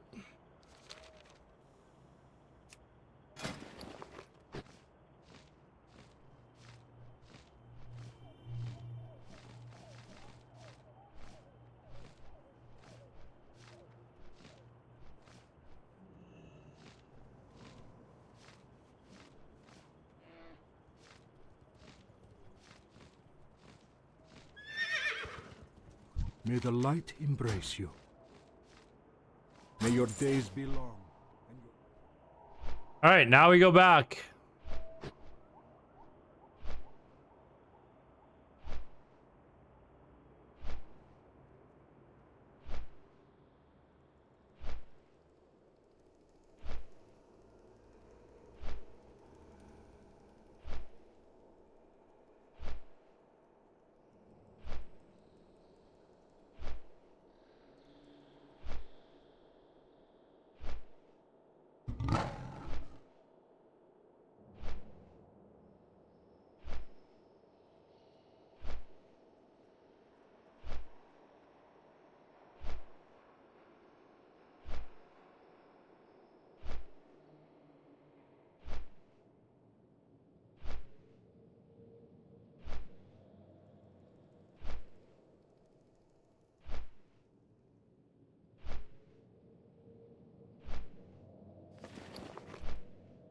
I can't believe how much gold I spent, man.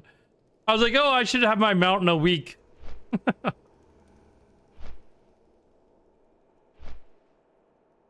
Oh, if I can get the other PvP gear and that works, I could actually have my mount really fast. I gotta find out how much these go for, these large prismatics. Actually, let me look up the Druid Farm TBC. I think it's Farm T.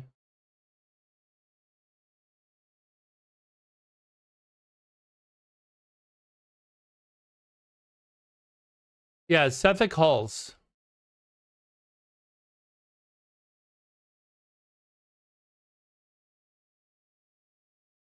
So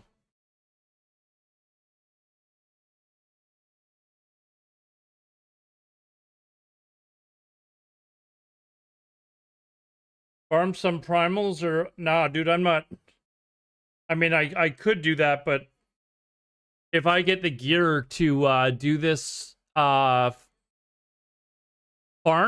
nothing will, like, farming primals, whatever, will not come close to what I make doing this.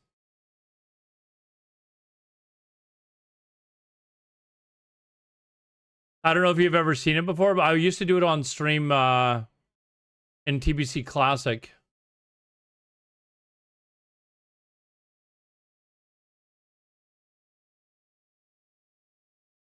Kind of watching the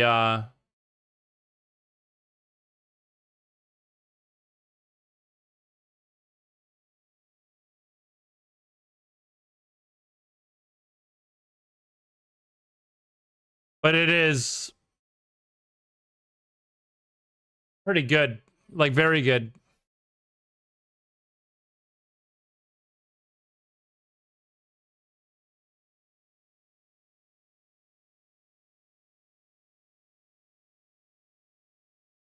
Watch the mat that drops be only worth like 50 silver an hour or something. I would be pretty crushed.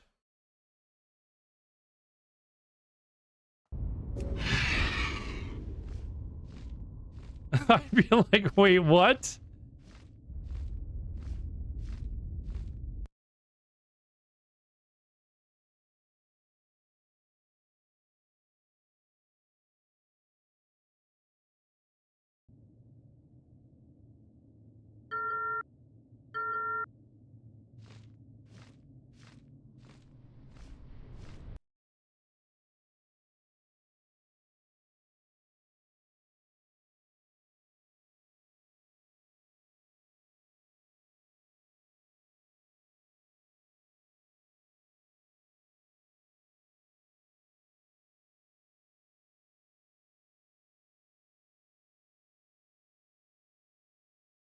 Just looking at the video for it. My God, this is a slow fucking flight, man.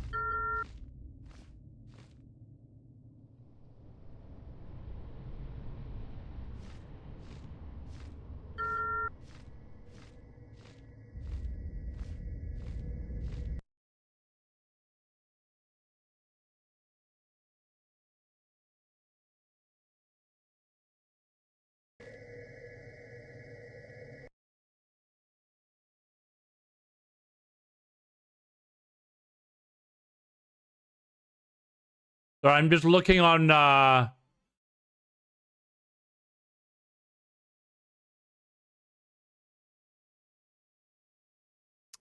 what it drops, and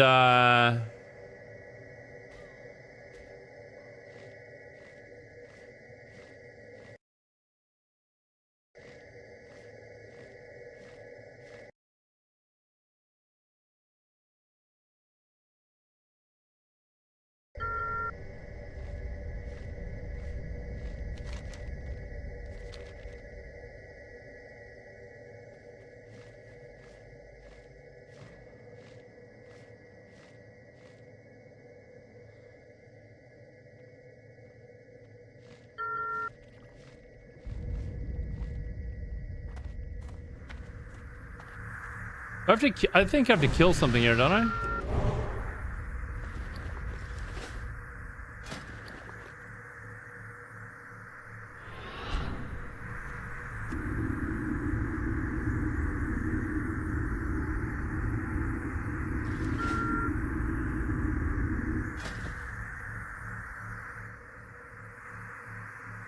Nope.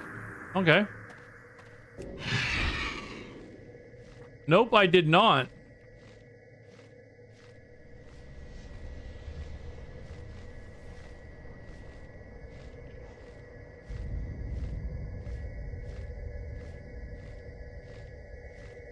All right, let's... no, there's a, you do have to kill a mob in, Netherstrom for the one there. But it's not like it's hard. I used to... It's pretty easy to kill.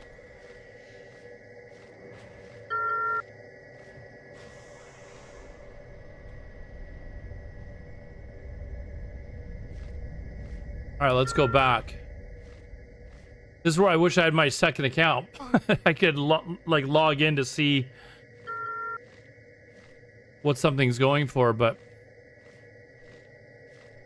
is one of the cool things about EVE Online is I can check what the price of something is on like websites and stuff like that. Like don't get me started talking about that game right now, though.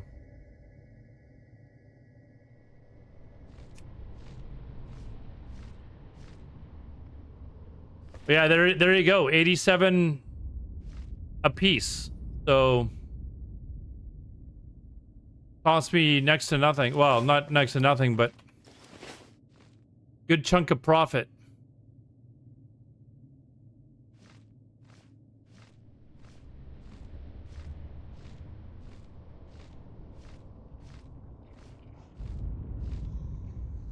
Oh, was there? I didn't know there was one for Classic. All right, now we gotta fly to Zangamarsh, and then up to Netherstrom. Do the same thing there. That's another 50 gold profit. I know, Cheesy. I gotta start leveling more tunes.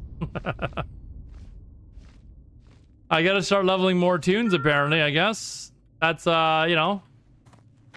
Good fortune.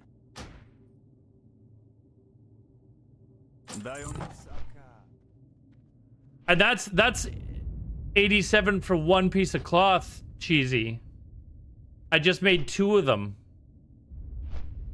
It's 166. This is how much I was making. That the profit for this one character every 4 days is 166 gold. I had 11 characters doing this every 4 days.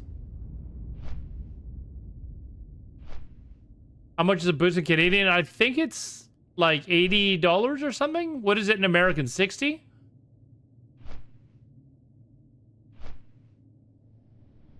So, yeah, 166 gold. So,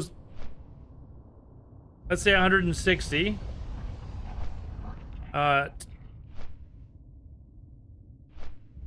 So 3,500 gold every week, roughly. Over 3,000 gold every week is what I was making on my tailors.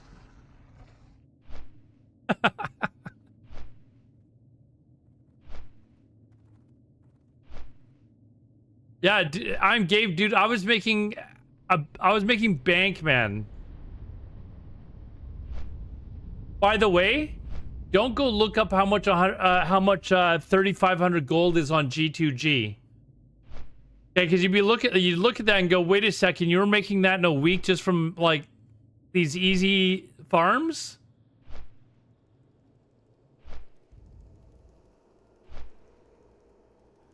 I don't think it's 1,000 gold, but it's I can't remember what I think I looked it up, and like 3,000 was like several $100s. It was like 350 Canadian or something like that. And I'm like, what the hell? This would take me 20 minutes. Like when I was doing all 11 characters, I think I was doing it in like an hour. Like all 11 characters I'd have done. From start to finish.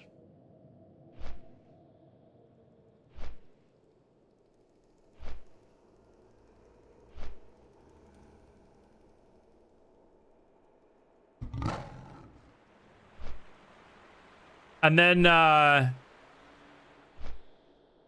tailoring was good right through Wrath as well. Like I was making really good money off of the tailors in Wrath because they had the cloth thing going there too. And it was the same thing. Like I would just I just have all my characters in Dalaran and then fly out from Dalaran and have all 3 of them done like in no time. Or all of the characters done in like no time.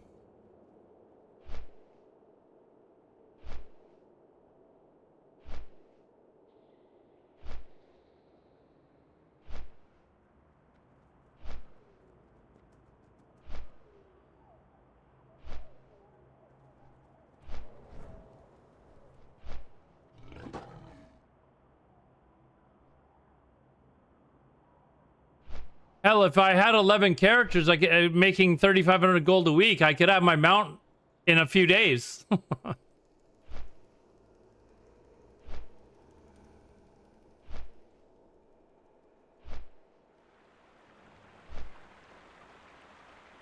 madman never sleeps. Good caffeine, I guess. Tailoring shop, like, please, yeah. Dude, I was making so much money, man. I'm doing the same thing in EVE Online, though, Cheesy. Like, the shit that I have set up in EVE Online is just like, wait, what?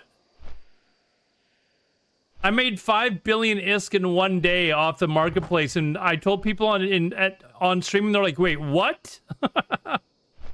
5 billion ISK in one day.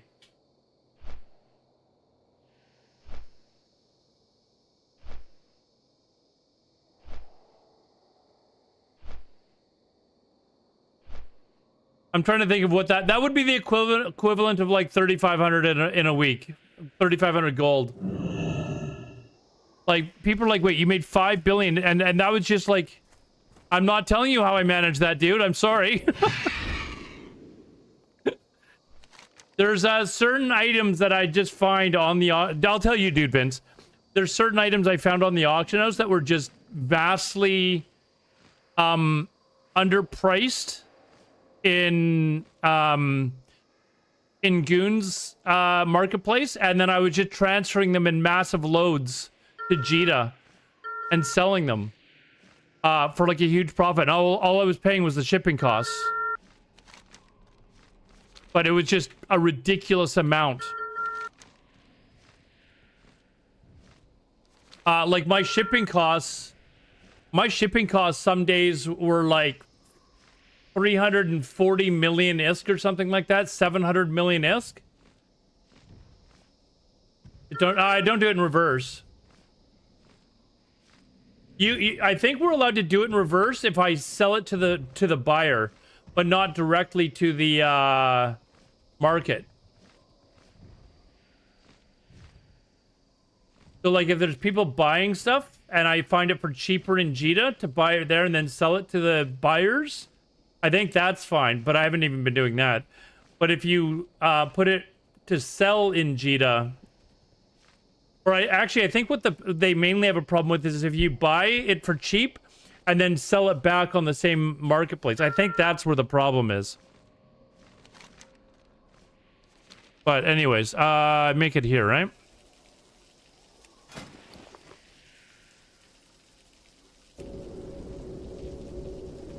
So I have done that where I found stuff that is cheaper on the like Jita, and the people are buying it. Like I'm just buying it or selling it to them for the price that they're asking for, right? So there's no problem with that. But yeah, I don't buy it from the market and then resell it on the same market for a profit. Yeah, that they would, you know, definitely be upset about, but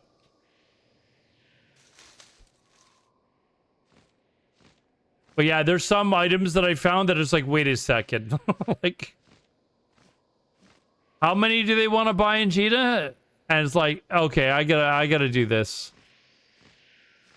And then I just started doing it in like massive amounts. And now I've got myself set up not only just in Jita, but in Amar as well. So it's not just one, but it's a little bit harder to find deals when you're selling. I think I just go to here.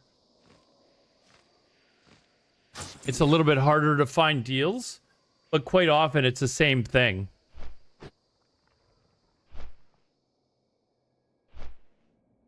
Amar's a ghetto, yeah, but if I'm gonna make money there, I'm gonna make money there. It was actually Amar where I sold the stuff where I made 5 billion in one day. Like that's where I was like, wait a second.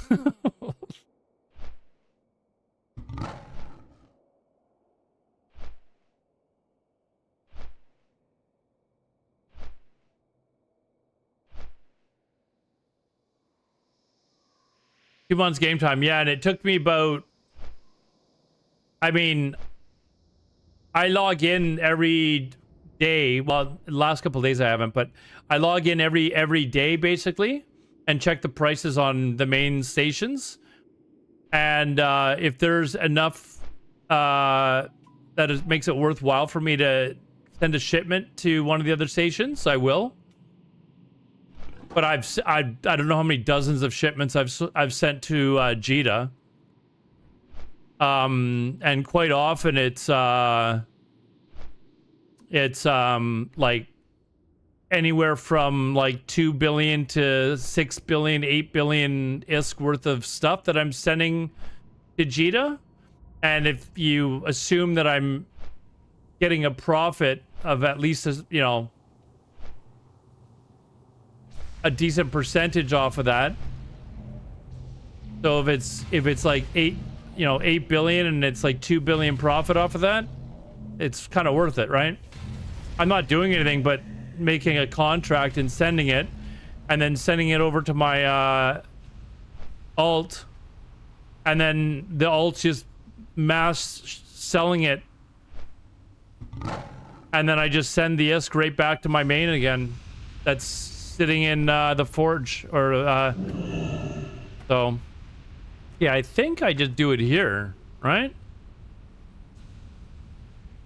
I'm not sure, but I might even, whoops, I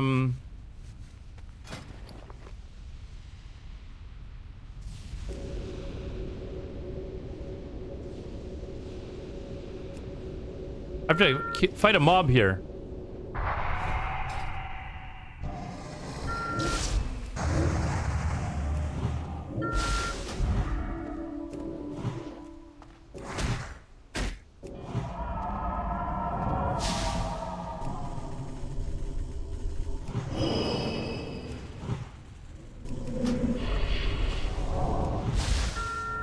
Yeah, I remember what I gotta do. I gotta keep my hots rolling here.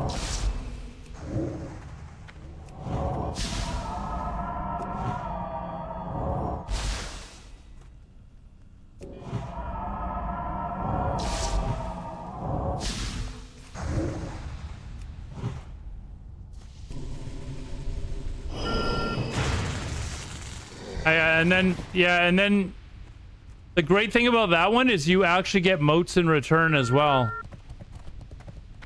So I don't know what these are worth, a couple of gold a piece or something like that. Yeah, see, this one's worth 2 gold. This one's it's worth more. It's worth more than this.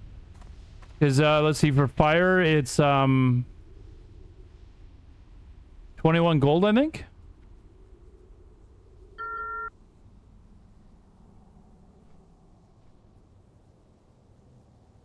$35 gold, and you need 10 of these. So, yeah, this is worth a few gold a piece. That's, I don't know, that's worth like 10 gold right there.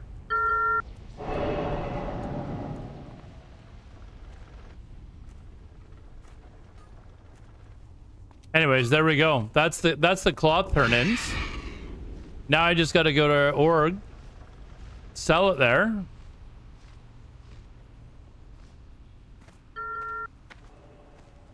Talk to me.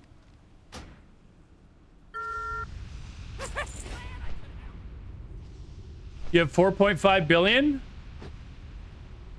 I've got over 50. I've got actually. I've got over. I think it's over 50 billion in just ISK, and I've got close to 100 billion in assets. But I've got over 50 billion in ISK. Yeah.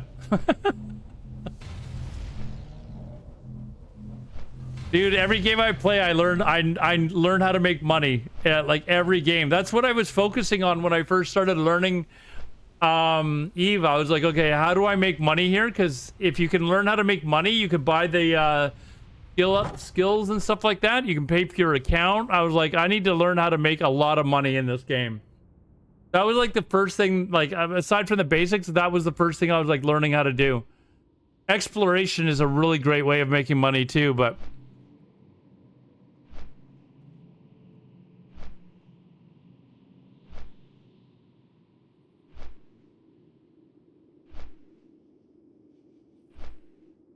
and remember this, dude, Vince, how much ISK I give away every stream.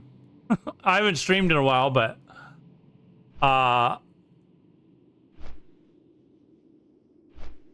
like I was giving away like 1 billion ISK almost every stream too.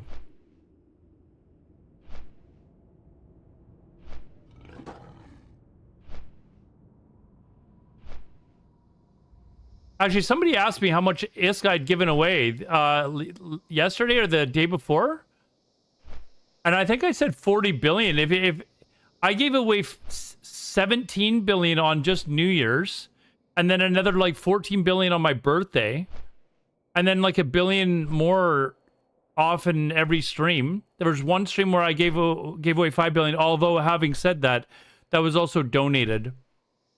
But I mean, to be fair, a lot of the ISK that I've given away have been donated.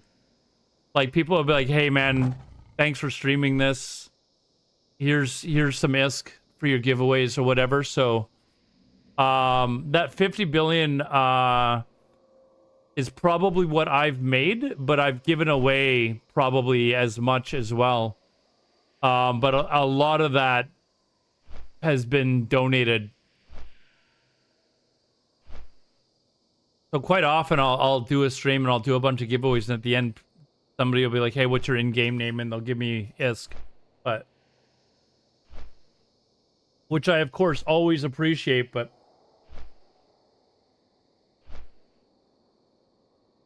yeah, playing the market has been profitable. Exploration has been very profitable, and I haven't even learned to do, like, I think you were saying you were doing ratting and stuff, so you can make money there. I know there's people that make a lot of money doing abyssals. Like I think it was Spectre Void. I think he was doing abyssals with like dual accounting them. So he was like doing like level 5s or something like that, like multi accounts, and he was just crushing them. And then there's people that have all these mining accounts or whatever. So you can definitely make a ton of ISK if you really want to. All right, let's do a run to Orgrimmar.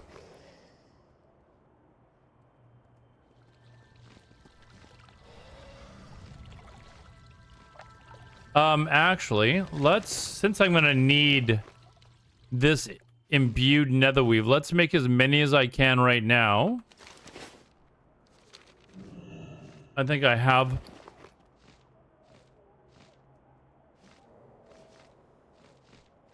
I need to go to the bank and pull out the rest.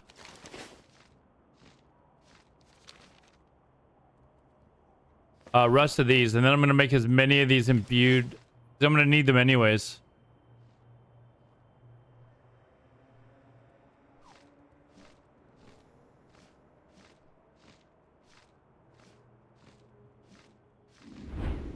So I'm going to tell you a quick story. This is how I work, or how my brain works. When I was 20, I think I just turned 21 or 20. Anyways, where's the bank? Oh, I got to go to the actual bank, not the mailbox. I quit working at McDonald's. I was a McDonald's manager there. And I got a job. I was wanting to work with my dad, who did investor relations for like oil and gas. Basically, he's a stock promoter. Investor relations is basically, it's basically the polite term for stock promoter. And I was going to learn basically how to buy and sell stuff on, become a stock promoter basically myself. I was going to work with them. But I needed to get sales experience. So I went and got a job at a telemarketing office. And I learned how to... Oh, fuck, I needed the bank. Basically, I needed to learn how to sell on the phone. So I went and got a job as a telemarketer. That was my first job after McDonald's. This. Whoops. Don't need that. This. Is that all of them? I think that's all of them. Anyways, so I got a job there, and very quickly I became one of the top sales reps. And this was a typical sleazy. The product we were selling wasn't sleazy. The office was kind of a rundown boiler room type of office, in kind of a dingy area of town. Like literally, I could look out my window, like my desk where I was selling was overlooking that really shitty area of town that you've heard of in Vancouver. And it's called the Downtown East Side. And across the building was an old rundown hotel called the Pennsylvania or something like that. You can Google it. But it is in the shittiest area of town. And I used to be able to look out my window, and I could literally see the prostitutes getting banged by their johns because they had no curtains, basically, right? This is my view, my job. Anyway, so I was learning how to sell on the phone, and I became very good at it. And because of my management experience, the guy who was managing the office, let me get this started. He said, "Hey, I need a supervisor to watch the night shift, like the evening shift. Would you be interested?" And I said, "Okay, well, how much would it, pay?" And basically, I can't remember how many people we had. It was I think it was 16 people, or maybe not even that, 10 people or something like that. But basically, I would be able to continue working and doing the regular sales job, but I would also get an extra $1 per order that these other sales agents brought in, right? So he was like, whatever they bring in, you can get a $1 commission off of.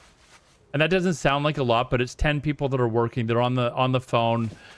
They should be averaging 1 per hour if they're doing well, but some of them were really shitty sales reps. Some of them were better than others. But they were making, I think, $12 an hour. And this is I was 20, so this is 30 years ago. So $10 an hour, $12 an hour was not considered to be too bad at the time. Anyways, so I said, yeah, okay, sure, I'll do that. Because I'm always, if it means I'm making extra money, sure, I'm interested. So the guy that promoted me, he went on vacation. This is a month later. He went on vacation to Mexico, came back, and I was there when he came back. I was there earlier in the day because he was away, so I was kind of watching the day shift as well, which I didn't get Oh no, I was getting a cut from theirs as well. So it was $1 for every order over the entire day. So anyways, he came back. I was in the office. He walks in. His name was Bob. He walked into the office. I think his name was Bob. Anyways, he walks into the office. I say hi to him and he goes, "Hey, how's it going?" And he goes, "I'll be right back." So he walks into the owner's office. They're sitting there. He shuts the door and then he comes out of the office and he shakes my hand and he goes, "Well, it was good working with you. I just quit." And I'm like, "What?" And he told me that he just quit. And I'm like, "Well, why?" And he goes, "Because I made demands that I needed to make more money." And they said no. And he goes, "I've got better things to do. I'm going to go work somewhere else." So I was like, okay. So he leaves and the owners come in to the office. And this is another point as well. They were going on vacation the day after he got back. He deliberately went on vacation before they did and had to come back because they needed someone to supervise the office. So he basically left them with no head supervisor or main manager of the entire place hours before they were supposed to take their flight. And like one of them was going to Europe and the other one was I don't know where they were going. These are two rich dudes who own this company. So they called me into the office and they said, "Listen, we're going away on vacation for the next month. Like we were expecting that Bob was going to be," whatever his name was. I think it was Bob. We were expecting that he was going to be here. And now suddenly he's not going to be here. And they were like, "Do you think that you're going to be able to run this for the next month?" And basically I was supervising, people, and I was also doing, training any new people that were coming in or whatever, because I've been training the night staff and stuff like that. And I said, "Yeah, sure, that'll be no problem." They said, "Okay, well, do what you can to boost sales or whatever, rah type of thing, right?" And so they left, to go on vacation. And I'm sitting there thinking, okay, but the deal was, I was going to be making $2 per order that they brought in, but I basically wouldn't have a lot of time to be working on the phone. So they were going to basically say, "Okay, you're the manager. Your commission is now $2 per order that we bring in, and these guys, you're not going to be able to spend a lot of time on the phone anymore." So I wasn't going to be making commission off of the sales that I wasn't going to be basically making a lot of sales on the phone myself. So they went on vacation and immediately my brain starts working again. I'm like, okay, well, we have a decent sized office. I don't know what the square footage is, but basically we were using, those basically just regular like desk size carrels or whatever. You've got like maybe 3 feet wide or something. We had probably, I want to say we had probably 40 of those, and we were probably only really using about 10 of them during the day and maybe 15 at night, with sales reps. But we had space for all of these other ones, and what we were selling was I don't know, some of you might be old enough to remember the long distance sales packages. Back in the day, long distance, there were areas in Vancouver that would be long distance for me to call. So if I wanted to call to the far side of the city, it was actually long distance for me to do that. So you would be getting charged long distance for calling somebody that lived maybe an hour's drive from you. It was ridiculous. It's not like today where you've got a cell phone where you're not getting charged long distance for calling to the other side of the country. So, and back then in Canada, there used to be a monopoly of who you could get your phone service from. So eventually the government came in and said, well, we're going to break up this monopoly. Now you can decide, you can buy your long distance from companies and decide who you want to go with. So we were going with this one particular company. We had other business companies that we worked for as well, like AT&T and stuff like that had business through us. But we were doing it through a local company called Westel. And basically they were, long story short, they were a crown corporation in the country, or sorry, in the province, that had its own phone lines that were meant for the government. But they decided, hey, you know what, we've got all these phone lines, let's open it up and give it to the residents and let them get cheap long distance. That's essentially what they were doing. We were selling the packages through them. and they were giving us commission. Anyways, so when they went on vacation the next day, I looked at how many carols we had that weren't in use. I made a call to Westel and said, hey, how much would it cost us to bring in extra phone lines for all these additional carols? And they said, well, it wouldn't cost you anything. That's part of our deal with you, is we'll give you as many phone lines in the office as you want. So I think I'm just trying to add it up in my head. There's probably roughly at least 40 of these carols. And I said, and if we had 20 lines hooked up, I basically said, okay, I need an extra 20 lines. So they said, okay, fine. We'll come in a couple days and we'll hook up all the other 20 lines. So they came in like the next day and like they came in, these carols, basically they had the telephone wires running through them, and they hooked up over the course of a day an extra 20 telephone lines for each of these carols. And we had 2 shifts for these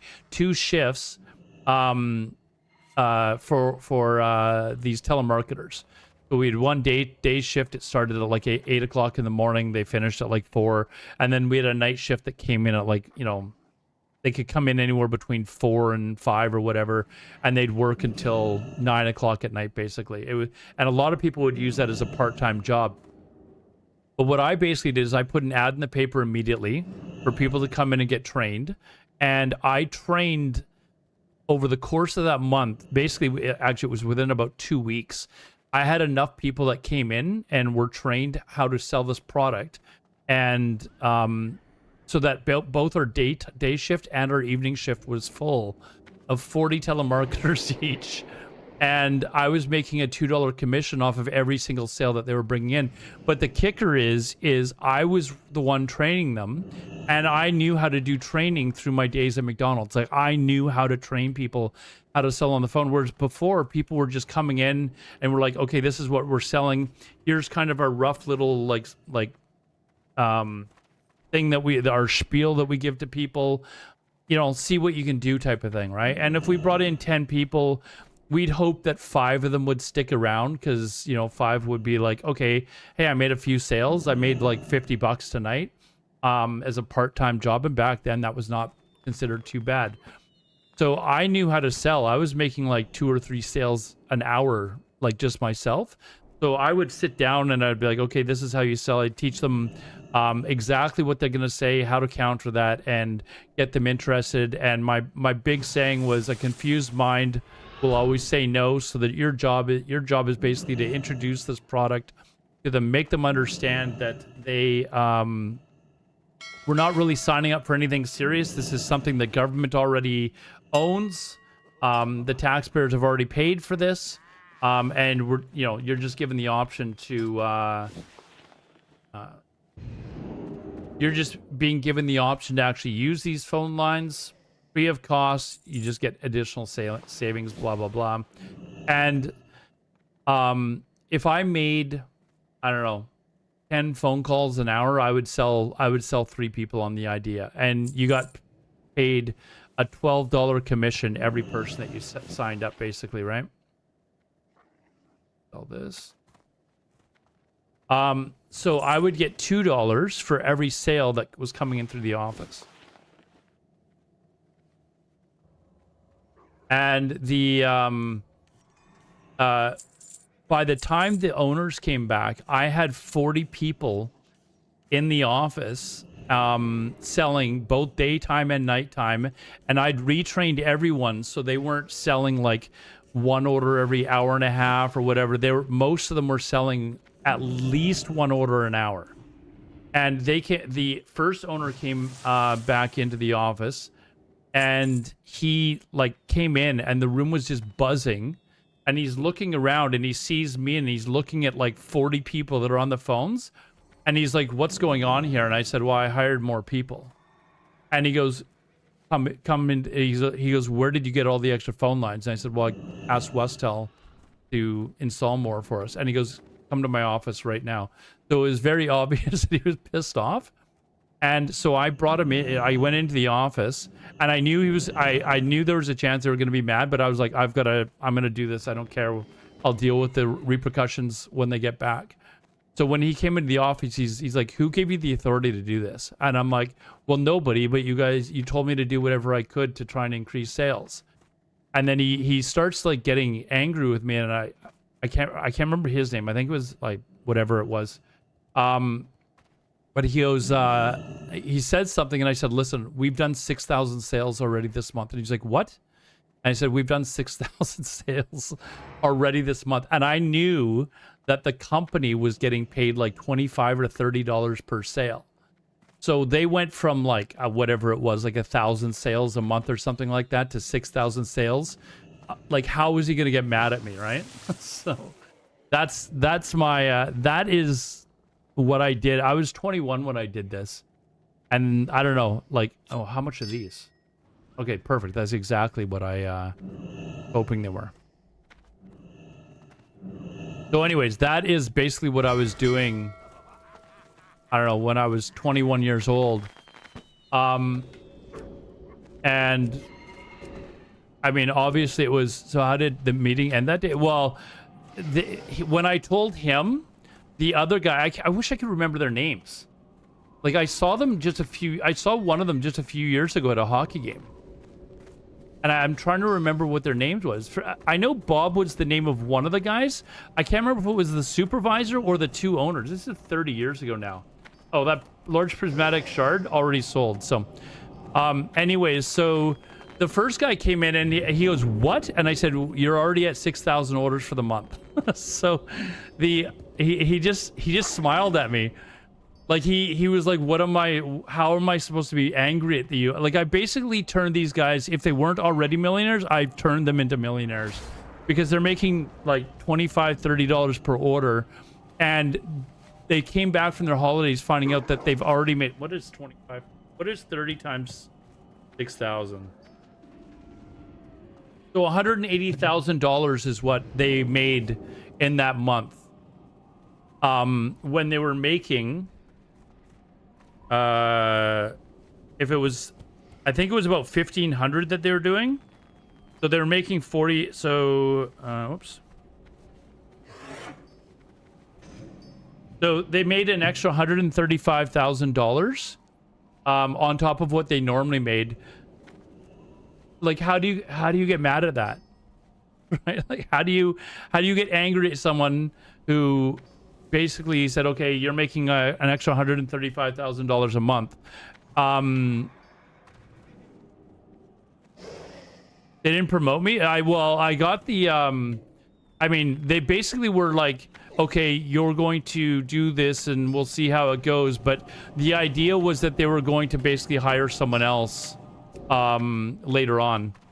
And I was like, well, I'm going to give it my best because if I can dramatically increase sales, maybe they'll give me the job. And if not, they're going to bring in someone else, and that someone else is probably going to tell them, hey, listen, I want to bring in my own assistant or something, right? Good chance of it anyways, right? So I was like, I may as well do this and see how it goes. But the other guy came in. Again, I wish I could remember their name.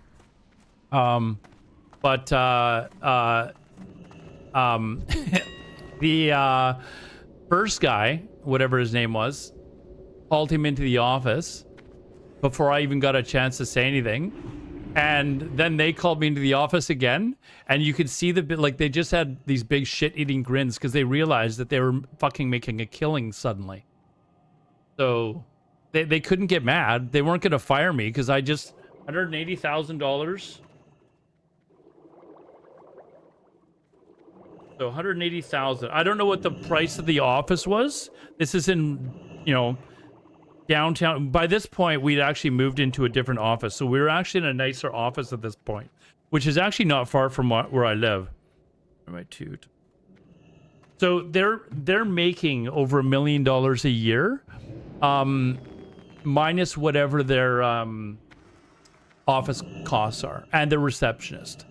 So the receptionist back then probably made, I'm guessing, maybe $25,000-$30,000 a year.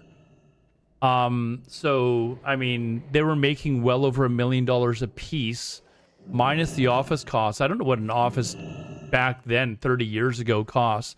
I know if several years later I had my own office, but it was like at a different place. And I think I was paying $900 a month, but it was just for like a small, like it was my own little office in an office building, in a nicer office building, but it was smaller. Is that company still in business? But I have no idea. I don't think so. Cheesy. In fact, one of the guys was old enough back then. I'd be a little like he was probably 60 back then. So I'd be surprised if he's even still alive. He could be. He could, I mean, in his 90s. The younger guy's probably still alive. I mean, he was in his 40s back then, so he'd probably still be alive. Let me just Google and see if I highly doubt that the companies. Let's see. I'm just doing a Google search for it. But I mean, yeah, I don't even see anything coming up for their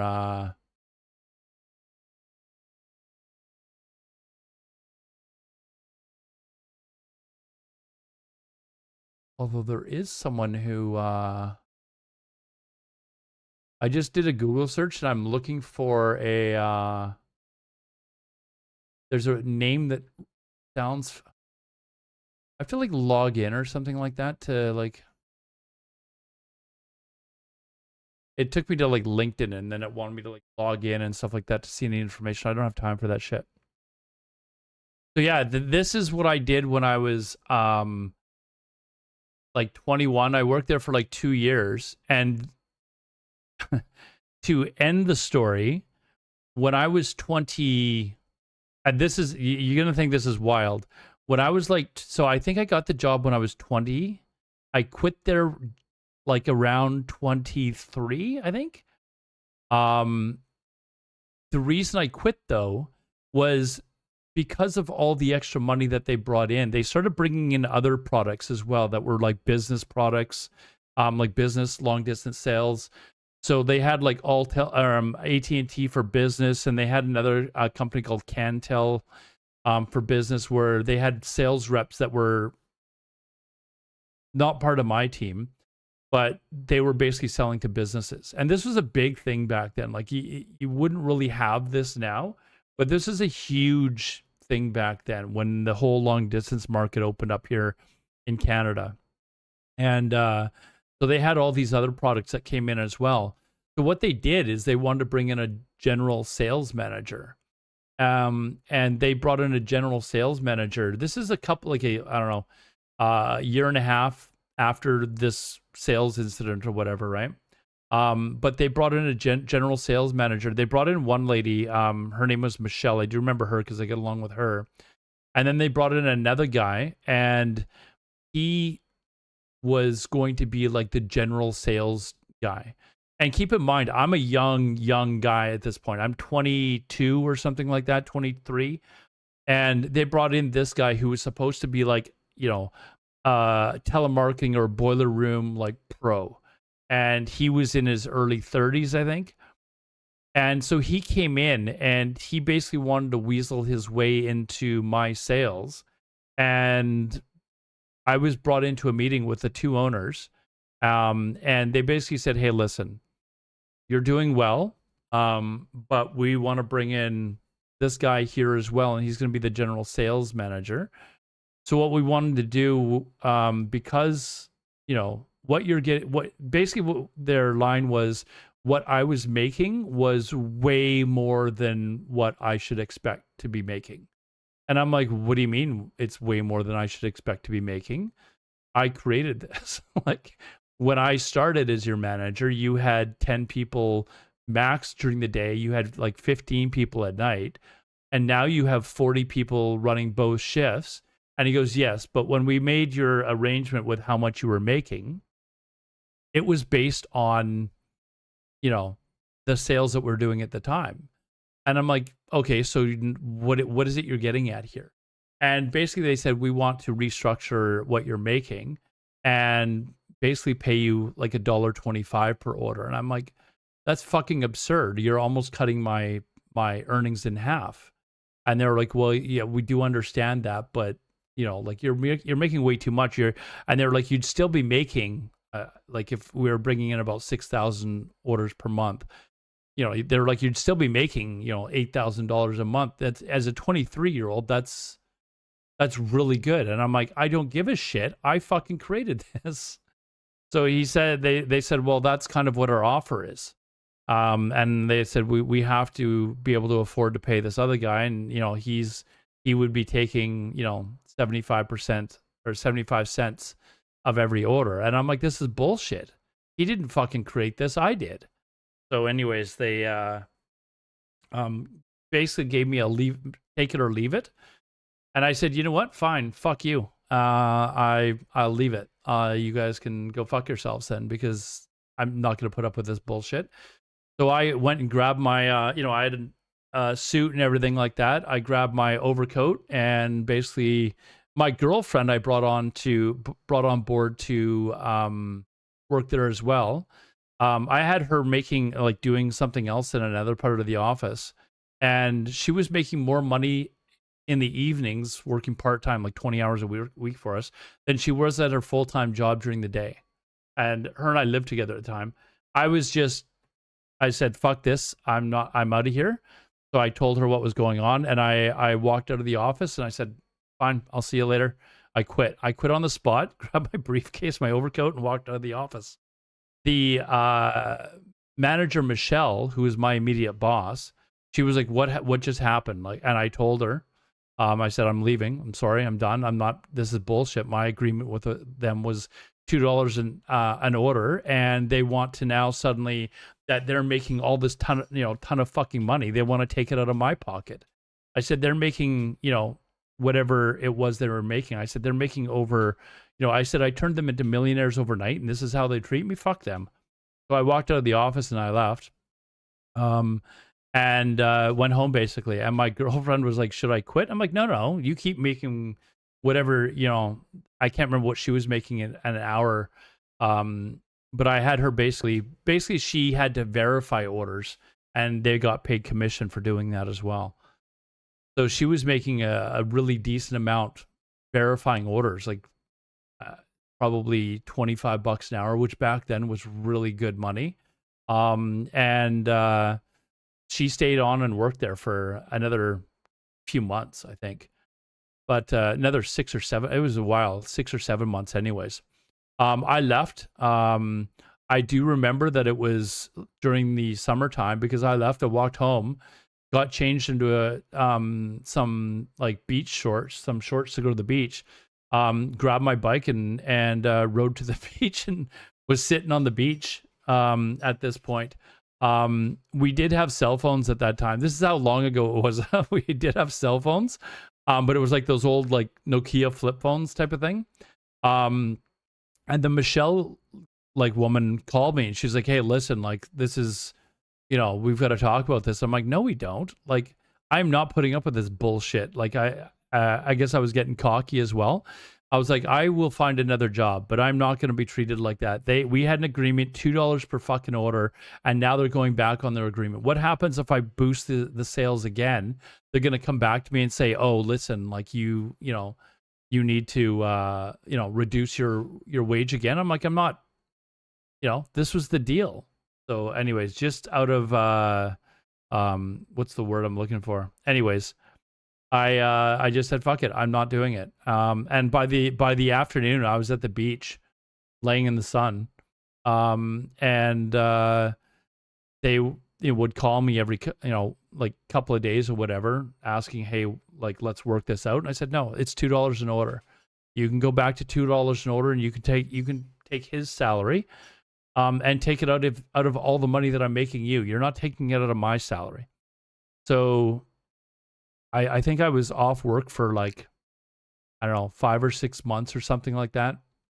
And that is actually when I started working in the restaurant industry, like besides McDonald's. I went and got a job. Any of you, do we have anyone here from Vancouver or Canada?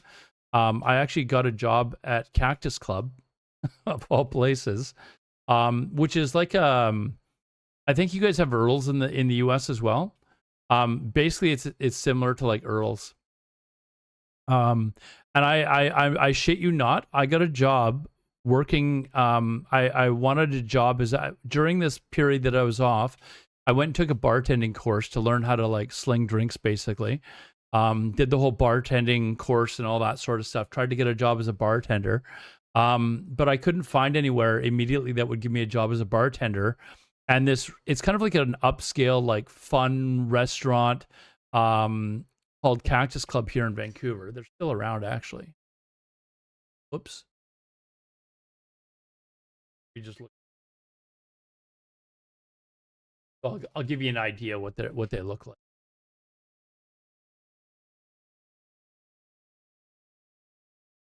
So this here is a Cactus Club. The inside, like, it's kind of a fun restaurant. Like, there's a million different types of restaurants that are like this. But there was one on Robson Street.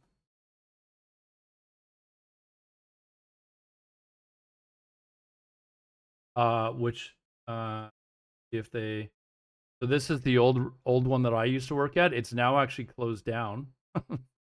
But this is the restaurant that I got a job as a line cook. I fucking shit you not. I went from making all that money, and the reason why is they hired me and said, "Hey, listen, we don't have a server or bartender position open right now."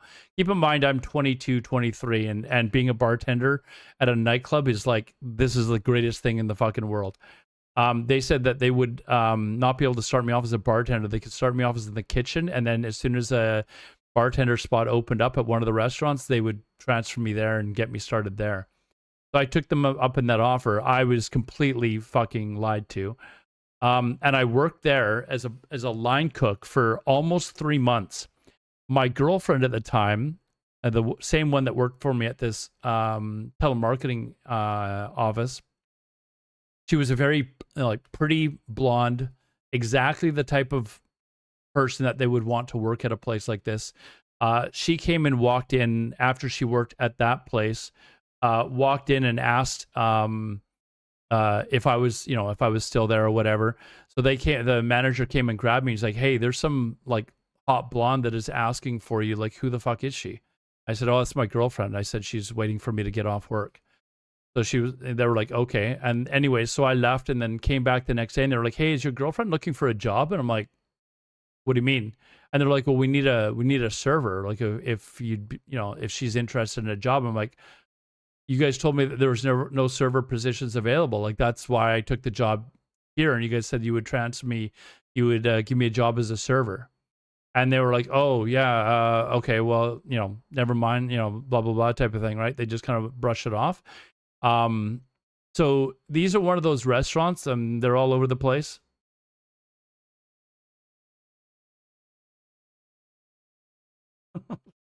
Anyways, something must be going on in Discord. Anyways, I said, what about me? Like, you told me that I would get a spot as soon as one was available, and they said, "Oh yeah, sorry, blah blah blah" type of thing. And it's one of these restaurants where all the servers, all the hostesses are super hot, and they have like one token male that's working as a waiter or whatever, so they can claim that it's not sexism or whatever. So anyways, I left and I came back. I made a fuss about it. I'm like, "Listen, like, this is BS. The whole reason I took this job was because you said that I would get on to working as a server or bartender, because they make tons in tips, right? Which is why I wanted to work there." And I came back the next day and they fired me. So I came back in before I started my shift. I was opening the restaurant and they took me aside and they said, "Hey, listen, things aren't working out with you, blah blah blah" type of thing. And I was like, "Wait, you're firing me?" And they were like, "Well, yeah, it's basically here in Canada, I'm sure there's other places. Actually, I think in the US it's different, but in Canada, you're put on like basically an immediate 3-month probation, and you can be fired for any reason within 3 months. After 3 months, they actually need a reason. So they fired me, and it was like 2 days before the end of my 3-month probation. But I didn't like the job there. The only reason I was doing it was to get the job as a bartender. That's what I wanted to work as, because I wanted to work as a server. They made really good money in tips. Like, you could make $200 or $300 a shift just in tips. And 30 years ago, that was ridiculous. Your rent was 800, maybe even not even that. Like a rent for a 1-bedroom, really nice apartment back then was $800. So to make 300 in one shift was ridiculous. Anyways, so I got fired and home and told my girlfriend, and she was like, "What? You got fired?" And I was like, "Yeah, I got fired." But the guy who owned the restaurant, there's a big chain of them here in Canada. The guy who owned there was two of them, Scotty and Robbie. The guy who Scotty, he had basically some beef with Robbie. This is years later, and he sold his portion of Cactus Club, started a new company called Brown Social Club, which is really popular in Western Canada.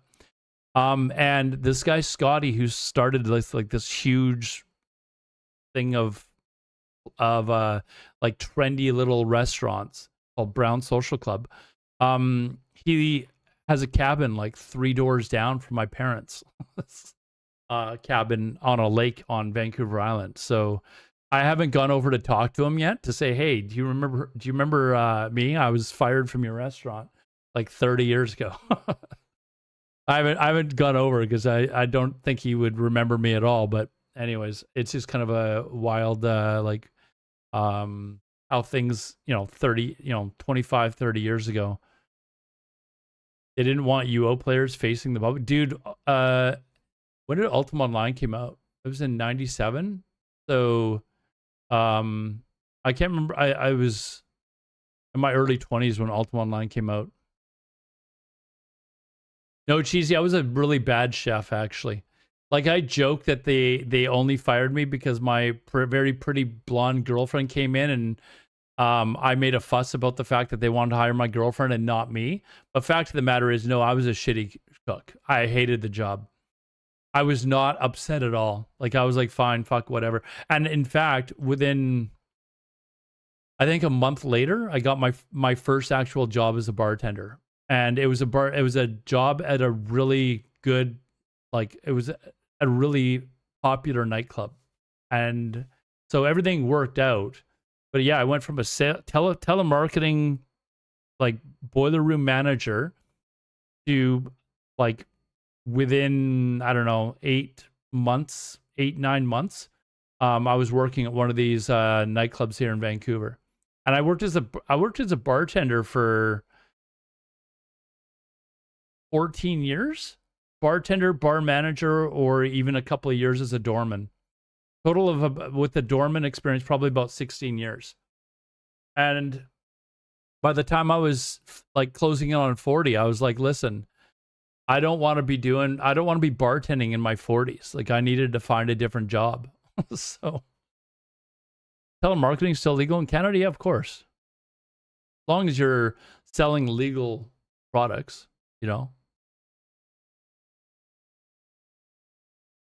You did logistics for a company? Yes. So when I quit bartending, that girl, oddly enough, the one that I was dating for the telemarketing job, or when I was working in telemarketing, her and I broke up. I want to say I was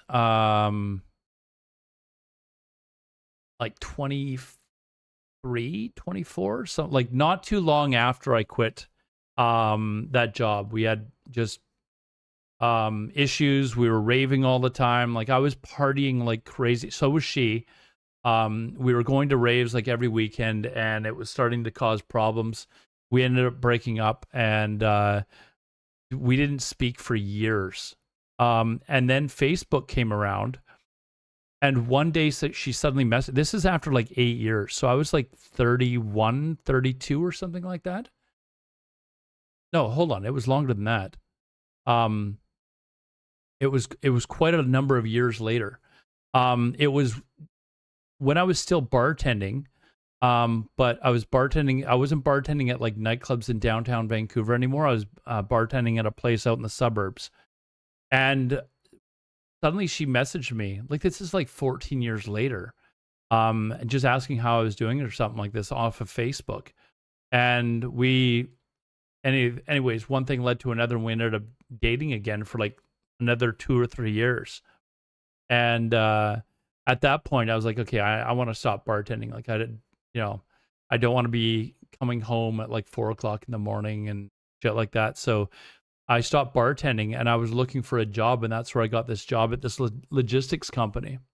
And it was basically to get out of bartending. I wasn't even expecting to work there for more than like 6 months. I just wanted a full-time job, just so I was working, and got a job at this logistics company. I wanted something that was like regular hours, weekends off, that sort of stuff. Because at this point, she was doing, she had a career going as well for herself.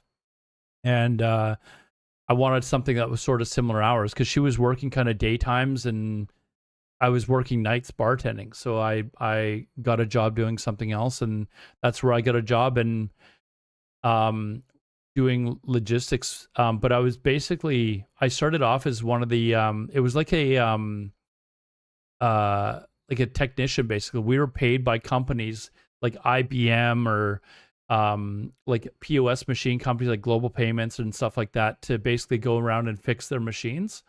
And I got a job doing that. I wasn't expecting myself to work there for more than like 6 months. I was like, I'm going to work here for 6 months until I can find something else. And I started working there, and like within like 2 months, they asked me if I'd be interested in being a supervisor. And I was like, and that's how I started working my way up in this company. Yeah, you get home at like 4 a.m. and play WoW. I get it. I wasn't actually playing a lot of WoW at that time. I'm trying to remember like roughly what age I was, but this was yeah, this was, I'm trying to remember what age I would have been when I was dating her again. It must have been my late 30s. Yeah, it would have been my late 30s at this point. So how old is that? Like 14 years ago? So what version of WoW was out at that time? The shittiest job that I've ever had was roofing. I did roofing for a few years when I was younger. And it sucked. Like it absolutely sucked. But that was actually with my stepdad. My stepdad had a roofing / construction company, and it was miserable, man.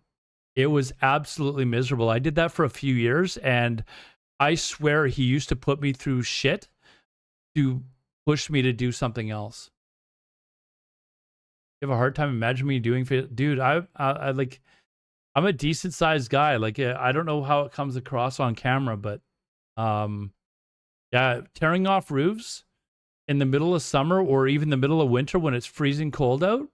Or actually, if it's cold out, I didn't mind. If it was cold and raining, although you weren't really tearing off roofs during shitty weather.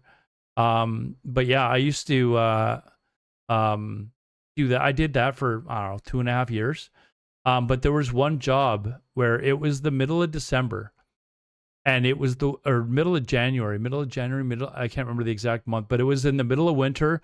It was like snowing down, like wet snow, like just absolute shit. It's barely snow. It was freezing cold. It was fucking miserable. And I remember just being soaking wet after like an hour. And we had like 8 hours to work on top of a roof. You didn't really have any shelter. And I remember leaving that day from the job. And it was with my stepdad. And I left and I drove home, took a shower. Actually, I think it was like even during lunchtime, he said, okay, we're done for the day. It's too wet for this, basically, because I mean, you're tearing off a roof on somebody's home, right? So I went home at noon, showered, got changed, and immediately drove to a college, one of the good colleges here in Vancouver. And it was called Capilano College. So I drove, to the college, applied for college that day, and I don't know, I don't remember how long after that. Like they told me basically I was going to be accepted, and that I would be starting college in. Wasn't too long afterwards, but I started going to college at that point. however much longer it was later. Made the mistake of getting student loans. I regret ever having done that, but I was desperate. I was like, I want to get through college. So I did college for a few years. Ended up going to UBC for, I don't know, 4 years or something like that. I still haven't finished my degree. Like, I still haven't finished my degree after all this time. But I had always planned on going back to school and finishing the degree just to say that I've done it. The degree would be worth nothing at this point because it's had nothing to do with what I would be doing for the rest of my job. If I get this job that I've been talking about on stream, it would, like, the degree would have no impact on that job whatsoever. 1 semester, no. It would take me, if I went back full time, it would be a year and a half. I think I'm at around 30 credits. I'd have to log in and check. But I would basically have to go back for like a year and a half of full-time school to get it done. Maybe a year. I could probably, if I went back for all 3 terms, like winter, summer, and spring, I think I could get it done in 1 year. But again, what I was going to school for, and to be honest, I would probably just be finishing with an arts degree. Like, it would be nothing special. I would just be going back to get a piece of paper, basically, if I wanted to do it. But with the last job that I had the option of just working nights and going to school in the day, because my mom keeps asking me, hey, have you ever, have you thought about going back to school and finishing, your education or whatever? And it's like, maybe I'll just go back and finish it just to say that I've finished it. Right. And just finish it just because I hate the fact that I didn't ever get it done. And the reason I didn't get it done is because I got sick. I had to drop out of school because I got really, really sick. And I think I've told that story on stream before as well. But I got really sick while I was in university, and I had to drop out. And so life is life. But I always thought, hey, I was going to go back to school. I became what did I get sick with? I had blood clots. And actually, when I went back to school, I was like, how old was I? I was going to school and then bartending at night. So I was going to school during the daytimes. And I got blood clots in my 30s actually. I went back to school when I was like 27 or something like that. I think I applied for school. So yeah, anyways, I went back to school. So I was doing roofing during the day, and then I was bartending at night. Like, I was doing nothing but working. But when I went back to school, I think I was 27 or 28. Did a few years, but there was one day where it's a long story. That's another. Do you guys want to hear another long story? If you want to hear another long story about blood clots and school, like, we'll go right through my entire life story if you want. But I would have to actually story time with Grandpa. I'd have to actually grab something to eat. Starving right. Once.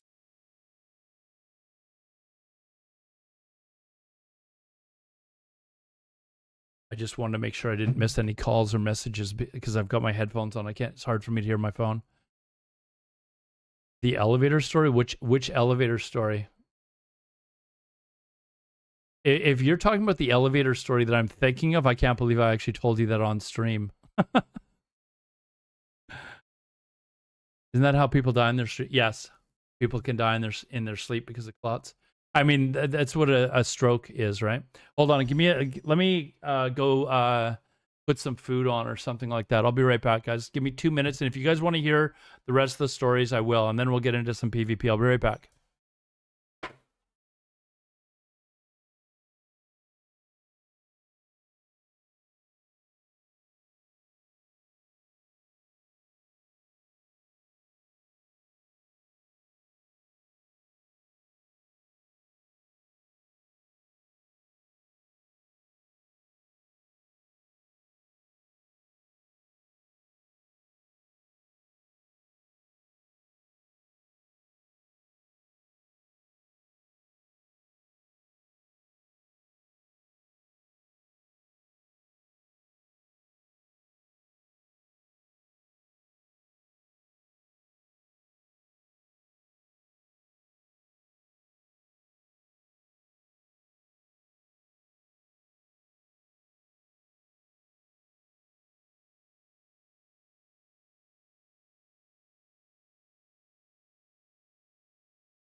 Okay. Which was the elevator story, Mike? I want before I tell the elevator story, I want to know what elevator story you're talking about. Because if you're just BSing right now, I'll know. And then I don't have to retell it. So I want you to tell me what the elevator story was so I know that you actually know the one that I'm thinking of. Because if you don't, then I'm not going to tell it.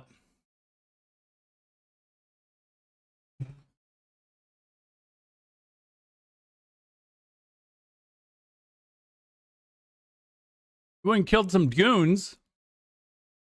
We'll see if Mike has actually heard this elevator story, because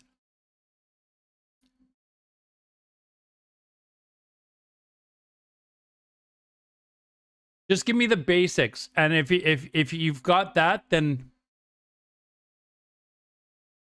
well, you deserved it. Then the dude Vince, you deserved it. Why are you attacking my people? Huh? What the hell? This is.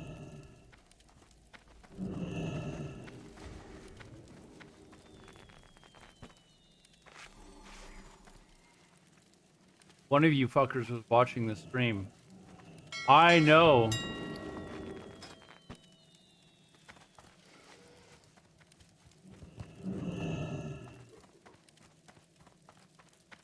Why is it showing the leather scraps? Why doesn't it show this?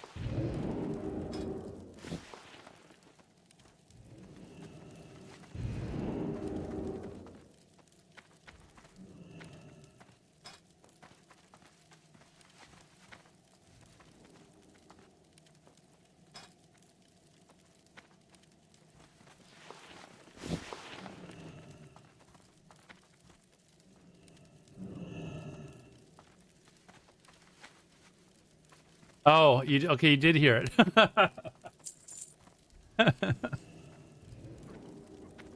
Wait, what are you talking about?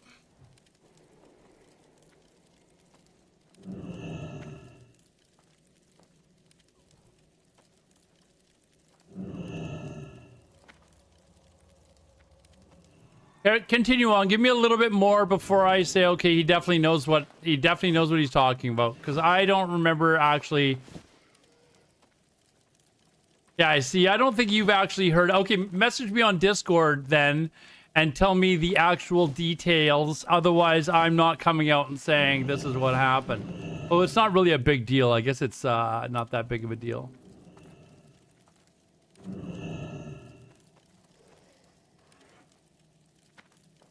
Why is this? Hold on.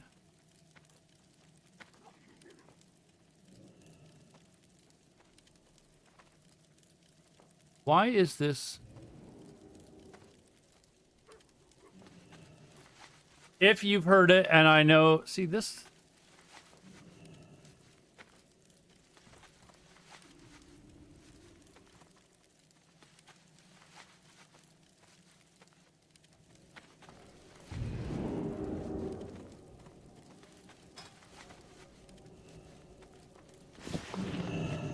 Okay.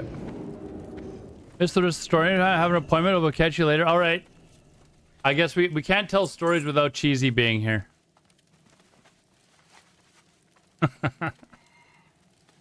You could have just told me in Discord. Okay, Mike's heard the story. There you go. Now Cheesy knows the story too. I don't feel bad.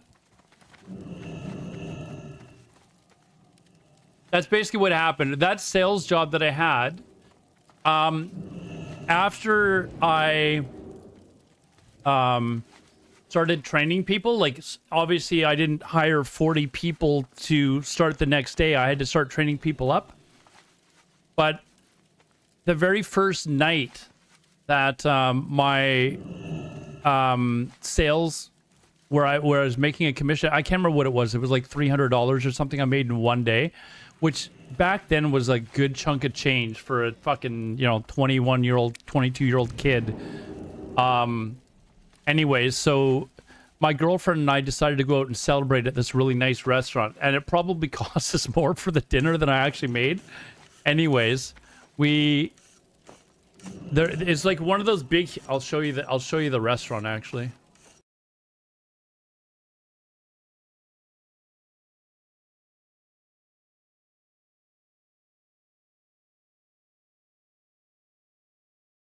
So here, this is what's called Harbor Center. Oh, you guys can't see. There. This is Harbor Center. This here, it's a big, tall building. And the office that I worked in was over just like half a block away. But this up here is a revolving restaurant. Lots of cities have these, right? Like a revolving restaurant up top. So the very top one is an actual restaurant. And then if you go down one level, this is like a lookout place. And you can just go around. It's got like those, you know, those telescope things where you put a quarter in and you can like zoom out. And this is, if you ever watch Trainwrecks TV, you guys know who he is. Some of you probably do. It's kind of in the same area that he lives in, which is not far from actually where I live. And you have a spectacular view. It's a really great view. It's, you know, this is the restaurant view, like you're sitting at the table type of thing. It's, you know, late at night where all the lights are on and stuff like that. It can be quite nice. So anyways, that's where her and I went for dinner. And we were leaving there.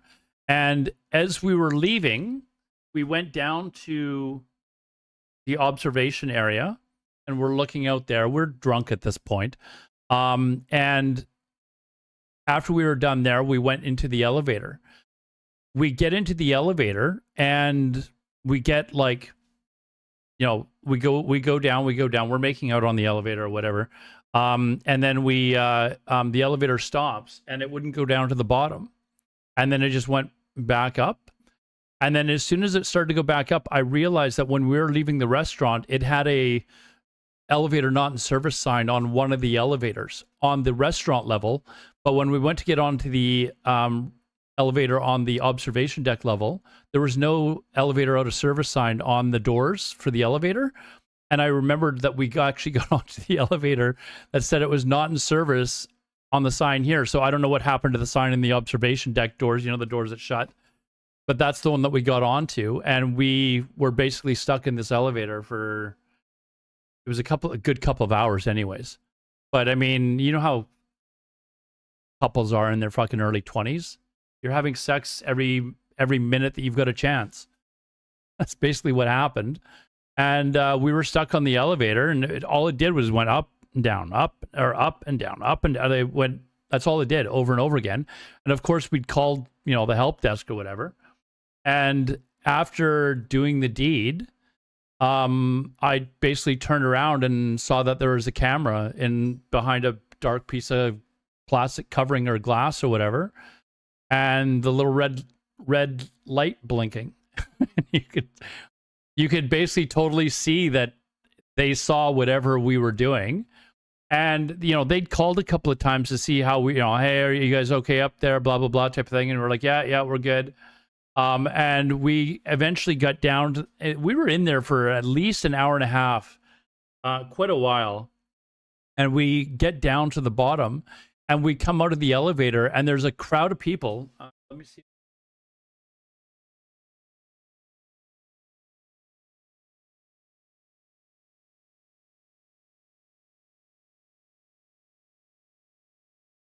If I can find an actual picture of the theaters. We actually drive it. Oh, here. So this is a drawing. This is actually the. Anyways, so I think the elevators are like over here to the right, but we came out of the elevator, like, so we're walking this way, and all around this entire like balcony are people that are standing up there. They've got security, they're, you know, employees of this building, and they're clapping as we came out of the elevator. So my girlfriend is immediately like blushing, like she's just like, you know, oh my god, like, because we knew that there was a camera at this point. I told her when we were in the elevator, and they're all clapping as we come out of the elevator. We had to go up this escalator up to the ground level because this is a little bit underground. I don't.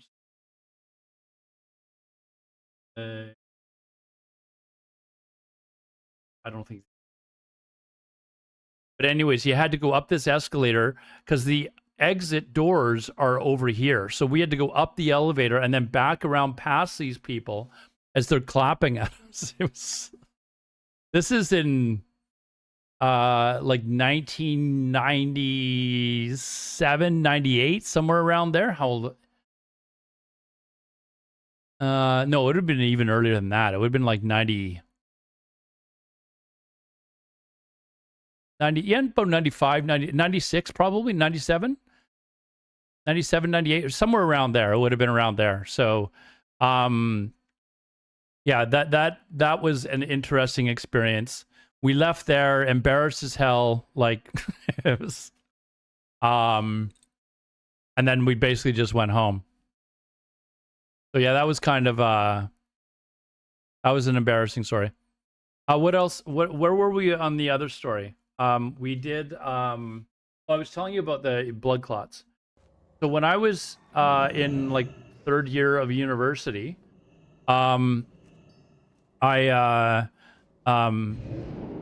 it was my 30th birthday weekend, and my buddies were all taking me to a town called Victoria, which is on Vancouver Island. Let me volume off here. There we go. My buddies were taking me to a town called, well, they were taking me to Vancouver Island. They were taking me to a town called Nanaimo first, and we were going to party there the first night, and then we were going to head down to another town called Victoria to party there. And they were basically taking me out for my 30th birthday. I've got family that live all over the island, so... but before I went, a few days before I went, my the back of my leg was killing me, and I couldn't figure out what the problem was. And so I went to, and I used to play a lot of sports. Like I was playing sports all the time. And so I went to the doctor, and I was working out a lot too. And I went to the doctor, and she said, "Yeah, I think you've got inflamed muscles." You know, she goes, "I'll book you in for an appointment, but here's some medication for it." And I said, "Is this medication? Can I drink on this medication?" She said, "No." And I said, "Well, it's my 30th birthday this weekend. I'm not gonna, you know, my buddies are all taking me out of town to get me shit-faced drunk." And I said, "Does this do anything for the inflamed muscles?" She goes, "No, it's just for the pain." And I said, "That's fine. I can handle the pain." This pain was pretty rough though. Like it fucking hurt. So anyways, I said, I can deal with the pain. So my buddies and I went to Vancouver Island. The first night in Nanaimo, we were out night clubbing or whatever, just absolutely shit-faced drunk. I could barely walk the club. Like I was basically hopping along to get to the nightclub from the hotel we were staying at. And coming out of the bar, like I lived in Nanaimo for a couple of years when my parents broke up. And it was weird because I actually bumped into kids, like people that I knew from when I was like 6 years old. Like, because I was with my cousins, and my cousins knew them. And they were like, "Oh, yeah, this is Brody." And I'm like, "Wait, Brody?" And he was like, "Hey," like we hadn't seen each other since we were like 6 or 8 years old or whatever. We were in like grade 1, whatever age that is. And we were, you know, he and my cousin had become friends. And so I was 30. So this is like, you know, 25 years later.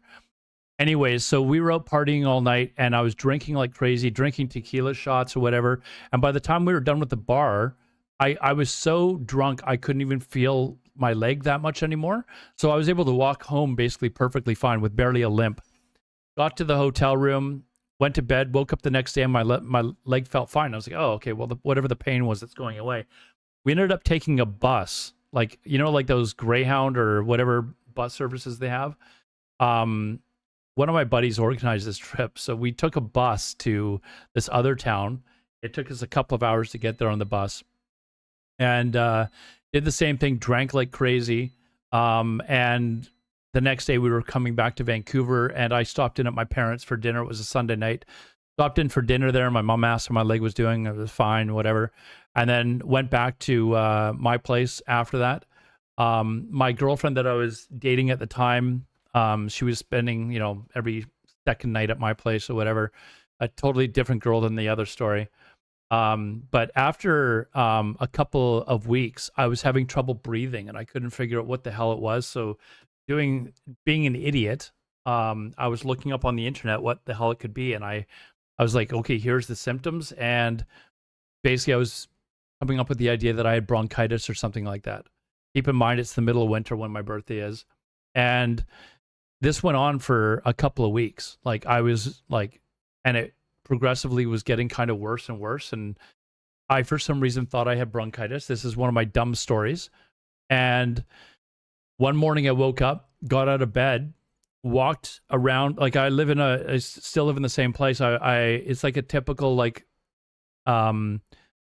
650 square foot apartment. It's not huge, but it's perfectly fine for me.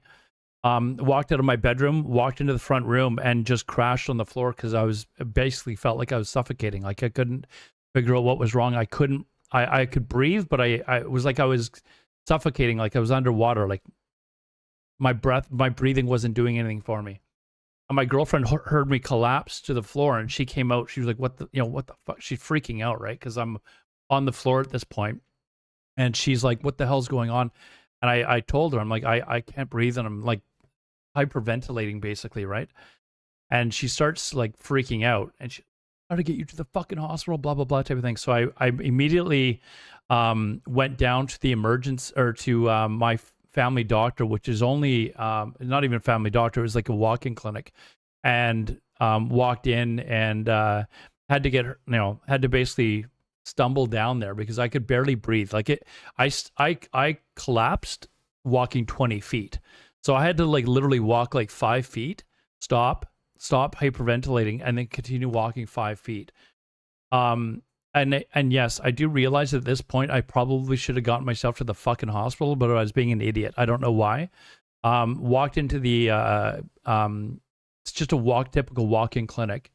Told my doctor what was going on, and they said, well, we've got to get you some blood tests. Like, we need you to go to this location here, get some blood tests. So I took a cab up to where the blood test place was. And it was like later on that day, they called me and they're like, you need to get down here right away. And I'm like, what do you mean I need to get down there? Like, there's nothing, Raf, yeah, I know Raf. She lives not too far. I think she lives in Nanaimo or Victoria. Anyways, so I went. They were like, "You need to come down." I'm like, "I don't think you understand. I can't walk 10 feet right now." And they're like, you have to find a way to get down here." So they were like, "Call a family member. Like, it's really important." So, I said, "Okay, I'll be down there, but I'm going to be down there, and like, it's going to take me like half an hour. This is 2 blocks away. I'm like, it's going to take me half an hour to walk there." And I said, I better not have to wait. Like, if I have to wait more than like 10 minutes, I'm going to, freak out. And they're like, you're not waiting. So I ended up getting down there. And the doctor that helped me this time was the same doctor that told me that I might have inflamed muscles from working out. She asked me if I'd been working out and stuff like that. And anyway, she goes, remember when I said it could be something else? I said, no, I don't remember you saying that. So she said, well, I did. I'm like, okay, whatever. But anyways, she said, you have what is called a pulmonary embolism. And I'm like, what the fuck is a pulmonary embolism? And she said, you need to go to emergency right now. Like, this is life and death type of thing. And she said, we'll get you, we got to get you a cab and get you there as soon as possible. And I'm sitting there in my head and I'm like, why are we getting a cab if it's that important? Like, why don't we just call me a fucking ambulance? Because it's not like it's going to cost me anything, right? I'm not going to get charged for that.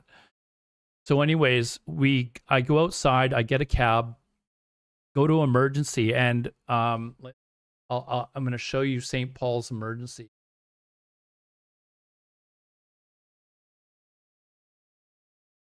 See if there's any images of the entrance. Yes. If there's one that actually shows the grade of the hill. Now, this may sound absurd. This is the entranceway to St. Paul's Hospital, which is the closest hospital to where I live. And the taxi basically drove up here. He's not allowed to go in here because he can't take up a parking spot, right? You can't really see it from here. Is this better? There is a little bit of a hill to get into the emergency doors, which you can see up here. And I knew, like, I could barely walk 10 feet, let alone this distance. And I'm like, I think I could charge up here. So I got out of my cab and basically forced marched myself as fast as I could into the emergency room. And the doctor, before I left, she wrote on a piece of paper, pulmonary embolism, because I was not going to remember it. Anyways, by the time I got to the door, I was ready to collapse. You know those the sensors that opens the doors. The door opened for me, and I basically collapsed going through the door. I grabbed a guy's IV, like I grabbed the closest thing I could, and it was like some old dude's IV rack. He was sitting there getting like just like some nutrients. I don't know what they were injecting him with, but I basically grabbed onto it and basically ripped it out of his fucking arm. So glad it wasn't anything, you know, it wasn't anything extremely important, but the nurses were freaking out because, you know, there's like 4 of them that are there, and they're like, what the hell's going on? And I'm like gasping on the floor, and I had the piece of paper in my hand and I gave it to her. And when I say this old guy, like, keep in mind, I was like 30 at the time. The guy could have been like 45 or 50 or something like that. But anyways, she looks at me, sees the paper, and she grabs the guy that I've just ripped the IV out of his arm and yells at him to get out of his chair. so that they basically sat me down. And then they yelled over to a couple of other male nurses basically to help me up. And they had me on a stretcher. I shit you not, within 30 seconds, they had me inside the emergency room, which is not too far from these doors, like where all the emergency beds are and stuff like that. They had me, from the time that I crashed through the door and into emergency, completely stripped with a gown on or whatever, probably within a span of about 3 minutes. Like, and my own bed, like I was fully like in there, and they were very quick to get me into emergency. And I had no idea what a pulmonary embolism was still at this point. And this was, I can't remember the exact date that I went in on. Oh wait, no, I can. It was the weekend that Guild Wars 2 no, what game was it? Anyways, there was a video game that I was playing at the time. There was a hockey game on that night, and I'm sitting there in the bed. There's no real TVs or anything like that. Like it's a like emergency room where people are like, you know, they could be dying or whatever. They don't have fucking TVs, or they didn't at least at that point. And I was there for a couple of hours. You know, they were, you know, they'd take me away for some tests and whatever. And I'm sitting there thinking, like, whether or not I was going to be able to get home in time to watch the hockey game that night. And I actually asked a nurse, I was like, hey, do you know roughly how long this might be? Like, am I going to be able to get home, you know, anytime in the next couple of hours? And she looked at me like I was fucking crazy. She was like, what? I'm like, yeah, like I'm thinking, like, wondering what time I was going to get home at tonight so I could let, you know, my girlfriend know. And she said something to the effect of, like, if you were here 10 years ago for this, you'd be in the hospital for like six months. I was like, what? And then she was like, do you understand what you have right now? And I'm like, no. And then she sat me down and told me what was actually wrong with me. And she said, this is very serious. Like, you need to relax, like, just keep calm. Your doctors are looking over your results. Like, you need to, like, and this was the first moment where I realized, oh fuck, I'm in trouble. So I said, well, have my, you know, ad starting. Have my back in 3 minutes. Have my parents called or anything like that? Has my mom called? And they were like, well, no. And I'm like, well, I put it down on my emergency contact. She's like, yeah, but that's if something serious happens. And I'm like, you just told me this is like really serious. Like, you haven't called them? And she's like, no. And I'm like, do you guys have a phone I could use? I think my cell battery was dead or something. And she goes, yeah, hold on. So they brought me like a portable phone. I called my mom, and at the time, I'd had like a couple of accidents. One of them wasn't my fault, and the other one was like 50-50. And I would always call my mom and say, hey, because she worked for the insurance company at the time. And I said, you know, I'd explain the accidents to her. But anyways, I called my mom and called to talk to my mom, and my stepdad answered. He's like, what's going on? I'm like, I need to talk to mom. And he's like, did you have another accident? I'm like, no, I didn't have another accident. Like, I just need to talk to mom. he's like, what happened? Did you, was it your fault? And I'm like, I didn't have an accident. Like, just let me talk to mom. So anyways, she gets on the phone. I'm like, she's like, what's up? And I'm like, I'm at the St. Paul's Hospital, and they've told me that I've got something called a pulmonary embolism. And she was like, we'll be right there. And the phone hung up. So they came out to the hospital, and my mom and my stepdad were at the hospital in like 20 minutes. Like, I don't know how fast they were fucking going, but they were going super fucking fast because it would normally be a 40-minute drive. But they got, I was in emergency, and they were taking me away for a test. And I remember, like, when I was coming back from the test, my mom, like, the doctor came over and talked to them as I was being sent away. And I'd be taken away for the test, and I saw them talking, whatever. And when I came back, like, however long ago later it was, half an hour, 45 minutes or something like that, they put me through like, it's called it's a CT scanner, but they were doing what's called nuclear medicine, which is basically they put, I can't remember the name of the it's like a very slight nuclear dye into your system, so it can like coat your internal organs and basically get an idea and basically take a photo of the inside of your body. It's kind of really cool. But when I came back, my mom was bawling her eyes out, and I'm like, what the fuck's going on here, right? Like, what is going on? Like, obviously she's heard some really bad news, and she was like, oh, I'm just getting emotional, blah, blah, blah type of thing. I found out later that the doctor had told her that I had a 50-50 chance of even surviving the night. He said he'd never, ever seen blood clots this bad before. Like, he was like, this is really the worst case I've ever seen. He's like, your son could, very well pass away tonight. Like, this is very important time at the moment. So anyways, I survived the night, but I had a massive, like, clotting of blood clots in my chest. And it was so bad that they had round the clock, like, nurses sitting with me the whole time.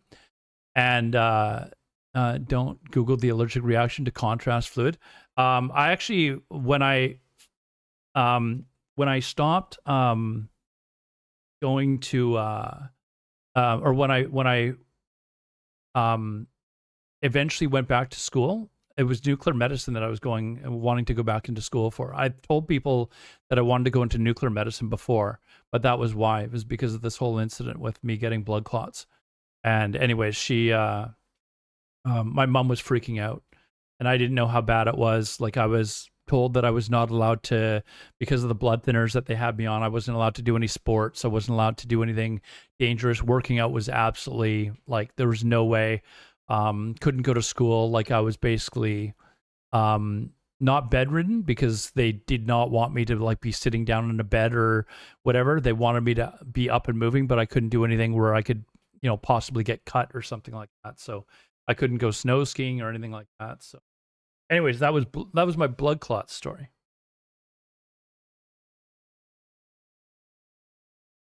Was it from? It was from gaming. Oh yeah, they were trying to figure out how I got the blood clots.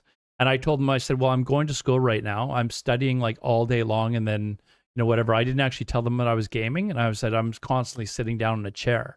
And they're like, no, you're too young to be getting this. I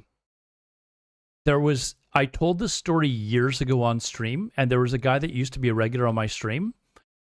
It was really sad when he told me, because I told this story on stream, and he told me that he'd just lost his wife like 3 months before I told this story, to the exact same thing. They were a young couple. They were younger than me at the time. They were in their, like, late 20s, early 30s. They were sitting on a couch. They lived somewhere. I think they lived in, like, Utah or Nebraska or something like that. He had his own company. He was self-employed, but they didn't really have proper health insurance. So they were scared to go to the doctor because they were worried that they were going to get this outrageous health bill. So they did the same thing I did. They looked on the internet and they were like, oh, it's, nothing serious. They were sitting down watching a movie. They had a 6-year-old kid or 6-month-old kid that was basically sleeping in his little, like, seat or whatever beside the couch. And he said they were just sitting there watching a movie, and suddenly she just kind of slumped over. and was like this. And he thought at first that she just kind of like passed out and fallen asleep, like, you know, lots of times your wife or your girlfriend will when you watch a movie. And then he went to like move her or something like that and noticed she wasn't moving. And, you know, very quickly he realized there was something wrong. And it turned out she had died of same thing I had, blood clots, basically. So yeah, it can, I mean, it can happen to people. It's very rare, but that's what happened to her. Let me go get my food, guys. I'll be right back.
Okay, so the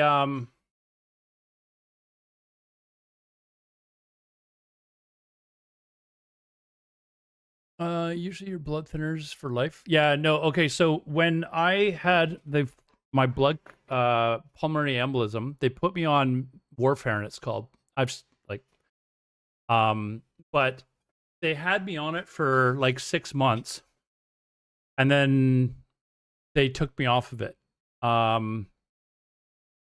And it was a couple of years later, I basically developed blood clots again.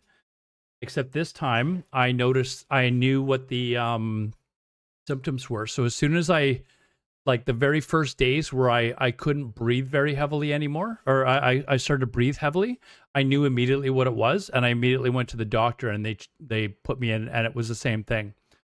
So at that point, they put me in for You really have to check your diet on warfarin. Yeah, I mean, you have to. There's certain things. I have to go get my blood test done like once every month or two, just to make sure that my INR is done. But anyways, when I had the second pulmonary embolism, I took myself into the hospital, and here this is where the game thing came in. I was like, why is it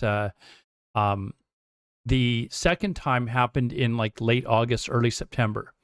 And I remember this because it was Labor Day, around Labor Day long weekend when I went into the hospital.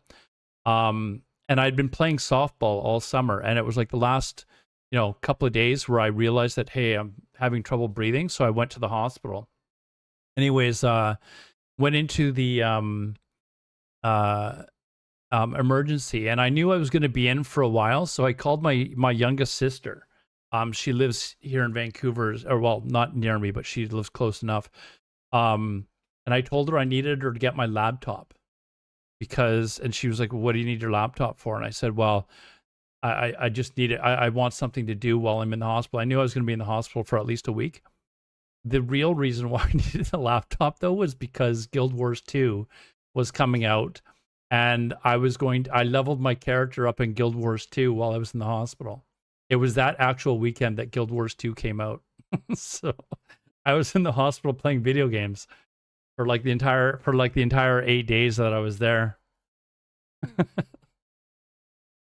But I do remember that because it came out like late August or something like that. And it was like right near Labor Day weekend. And I was like, fuck.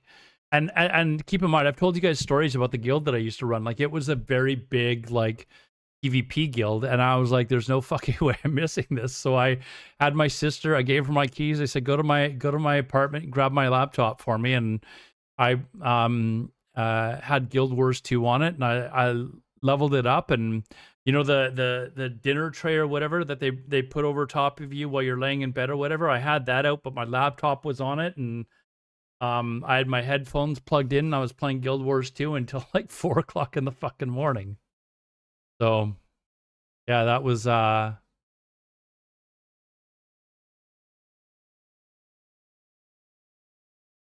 yeah. There's my pulmonary embolism stories. But in fact, that was back in Guild Wars 2 came out in like 2012 or something like that. So that second pulmonary embolism would have been what is that, 14 years ago? I was 36 when I had my second one. Yeah, 36 when I had my second one. And then it was like 2 years later, or a year later, when I started dating that girl for the second time, got my new job.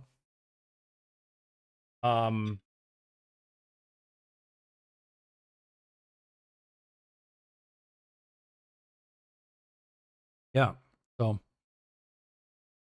let's see. Did my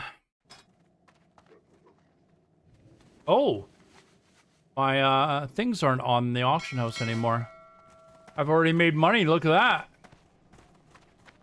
My health is fine. Like I'm on blood thinners for the rest of my life.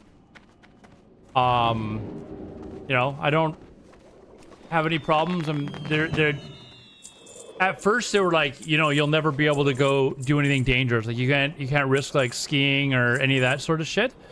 Now they don't. Now they're like, no, you're fine. Do whatever you want. If you have a large bump, or like if you bang your head or something like that, then we're gonna have to check you out. But yeah, I pretty much live a perfectly normal life. I don't have to worry about any of that sort of shit. So I may be 30 pounds overweight. I could probably lose a little bit of weight, which is why I'm eating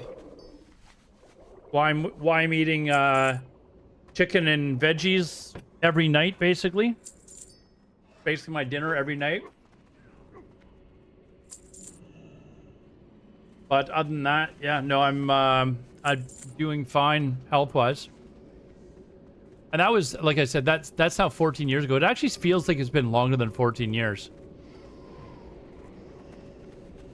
But it hasn't been all bad either. Like, when you have an experience like that, you really actually get a better understanding of you know, what's important in life.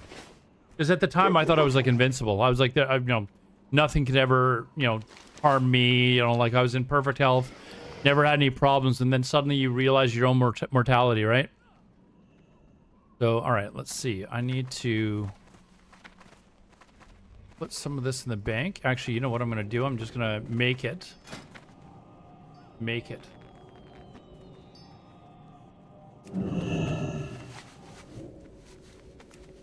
What are you creating a clip of? Of this of my food? That feeling when you're in the hospital and really thinking about you might be fucked. It's dude, like it was scary, no doubt. There was one other time where I had a bit of a health scare. This is I was probably around 40.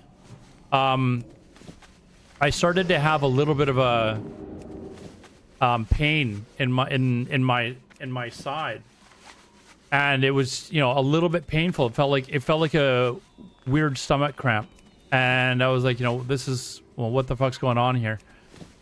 But then there was one day where suddenly it just was really it was really painful. And I was going to work, and I don't mind telling you guys this now because I don't work there anymore, but I used to work for the Vancouver Canucks. And I was heading to the arena. This is why when I've told you guys that I've seen hundreds of concerts, this is why. Because of this job that I had for the Vancouver Canucks. Like, I could go see any event that I wanted.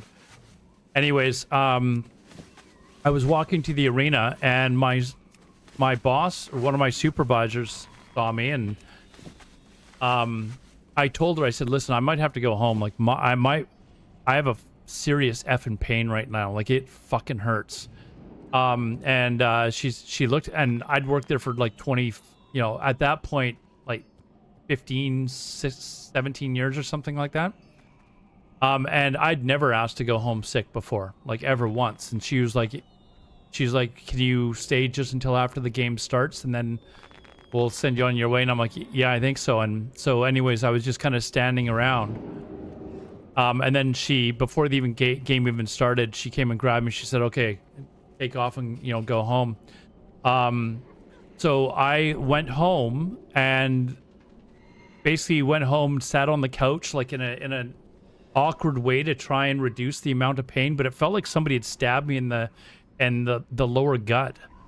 And it was really painful, and eventually I took some pain medication, went to bed, and the next morning I woke up, it was still painful as hell. So I went to emergency, and so I went to the that same medical clinic, and they sent me to go get an ultrasound done, and I'm like, an ultrasound? What the fuck is this for? So they sent me to go get an ultrasound, and I'm sitting in the office, and they've got like when your wife is looking at her kid or whatever, they've got me basically doing the same thing with the jelly on my fucking gut and stuff like that. And he's looking around, and he's like, oh, he's like, I've got to leave. I'll be right back. I've got to go find the radiologist. I'm like, radiologist? So he walks away, and I'm freaking the fuck out because I'm like, why the fuck do you need a radiologist? Like, immediately I think I'll get cancer. I'm like, oh fuck. And like, you ever have bad news where like suddenly your entire body just goes white and numb, and you're just freaking out, like you don't know how to react? Like, I thought I was gonna get the worst news in the world. Anyways, he walks out, and I'm sitting there for about 10 minutes by myself, just freaking out, going, fuck, what am I, like, I'm gonna die of cancer. Like, my life was over at this point. Like, I thought it was the worst. So he comes back in with the radiologist, and she goes, hey, hey, Dax, or my name's whatever her name was. And she goes, we're looking at your scans here. And then she goes, we don't know how to tell you this, but you're missing an appendix. And I'm like, what? And she's like, your appendix is ruptured. It's still there, but basically she's telling me that the shit that's inside the appendix, whatever it is, it's not good for you. The appendix is ruptured, and it's basically spread inside my gut.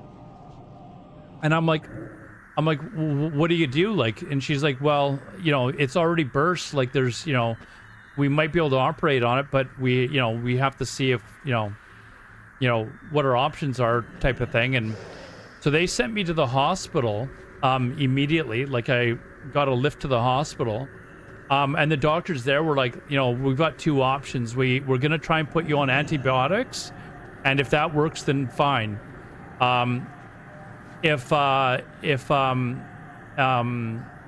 we have to operate, then we're gonna know within 24 hours, type of thing, right? They said it's we suspect that your appendix ruptured or whatever in the last few days. That's what this tremendous pain is that you've had. We've got to get you on antibiotics because basically the shit that's inside of you right now is not good for you. They put me on like this heavy dose of antibiotics, and the next day the pain had died down, and they were doing more scans and stuff like that. And it turned out I didn't need to get an operation, but I've had, like, my appendix is basically gone, I guess. So, but yeah, that was I don't know how long ago that was, but give me a moment here, guys. I'm gonna eat some food.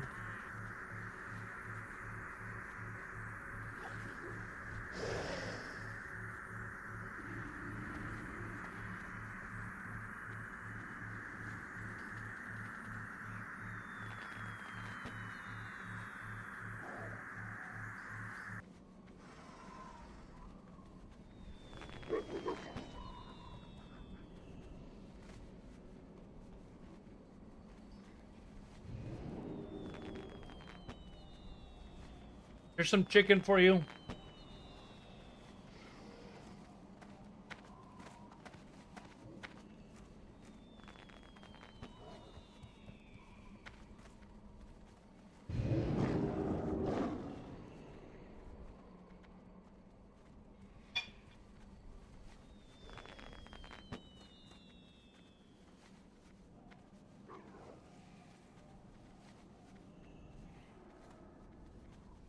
Mike, they took me to a specialist where they did put me through a bunch of tests.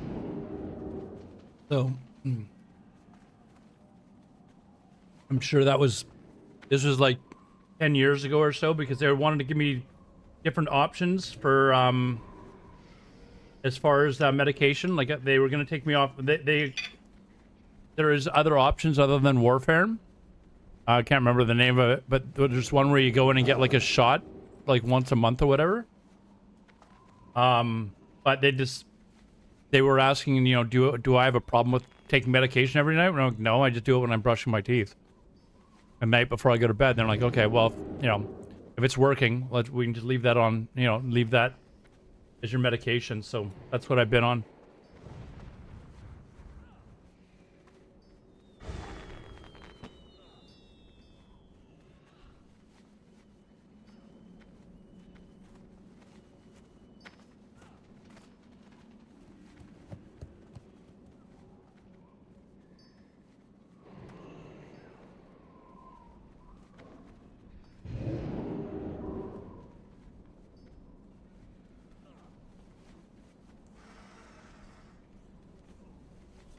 I've never had any reactions to any food. I'm not allergic to anything. I get slightly mild hay fever. Usually around this time of year, actually, in like another couple of weeks. Sometimes I get it, but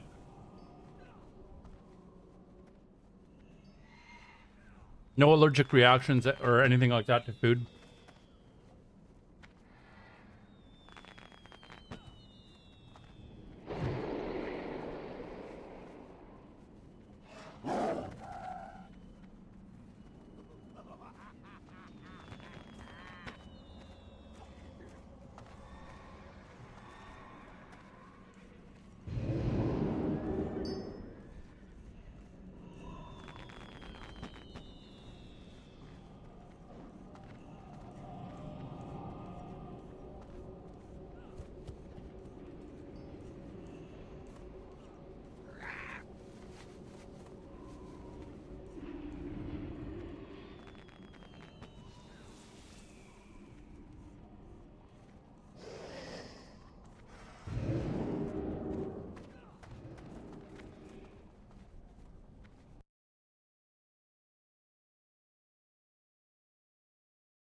All right.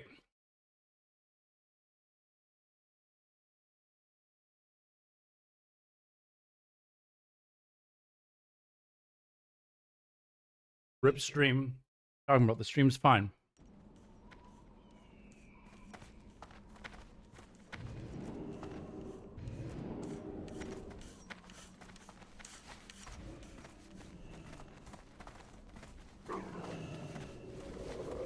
Strength.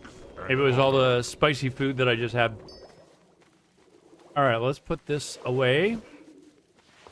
So I've got all my imbued netherweave that I'm going to need for quite some time.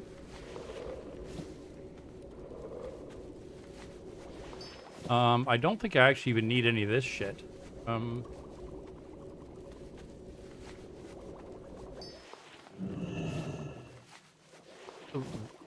Actually, I guess I could make more imbued.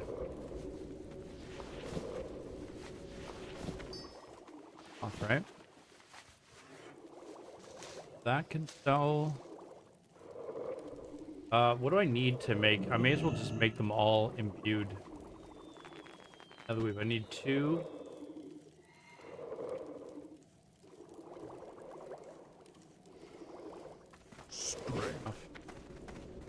All right, let's head back, and now we're gonna start to PvP.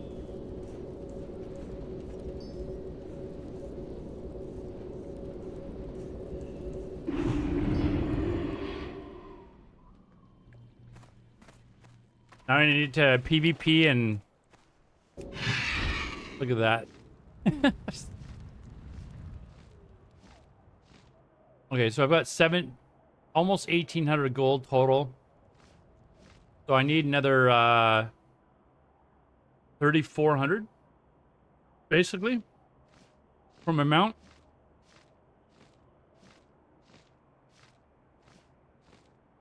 I'm tempted to actually go try that. I might try that tomorrow. That farm. In fact, I will. I'm going to maybe try it tomorrow.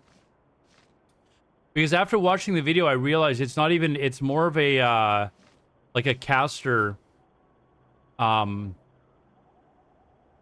you do it by moving and dotting the boss over and over again. So... I can do that. I'm pretty sure I'll be able to do it, actually.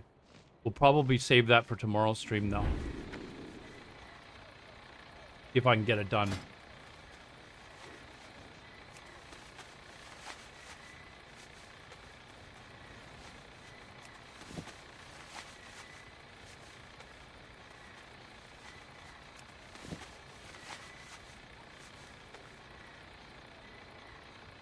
Lando Commando's back! Yay!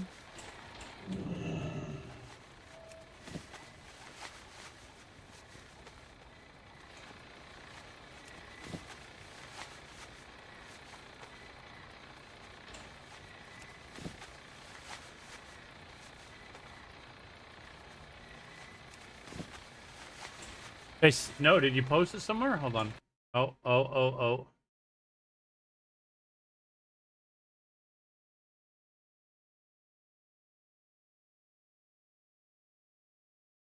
Oh, that's not bad, but I will post a picture of what mine looks like. I've shown Cheesy my shawarma pictures before. I don't let me actually see if I can find it here.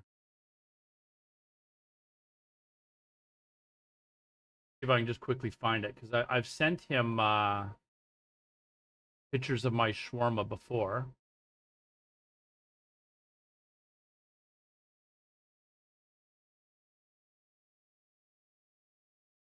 And you'll be like, okay, that looks like a real shawarma.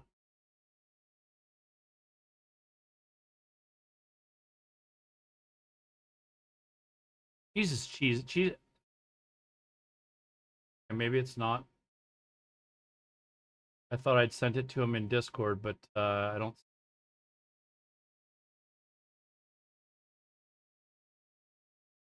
Yeah, I don't see a picture of it. I will have to. I'll have to take a picture of it. I've probably got one on my phone somewhere, but I'm not gonna go and start looking through the phone like crazy. All right, let's try and get my dailies done for the PvP.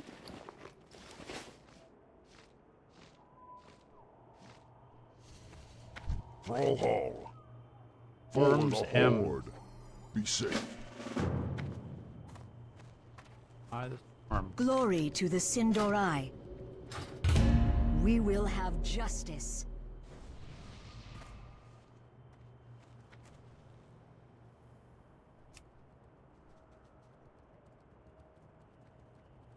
What do I also need for worm? I need. Oh, what did I need? My next. I think it's.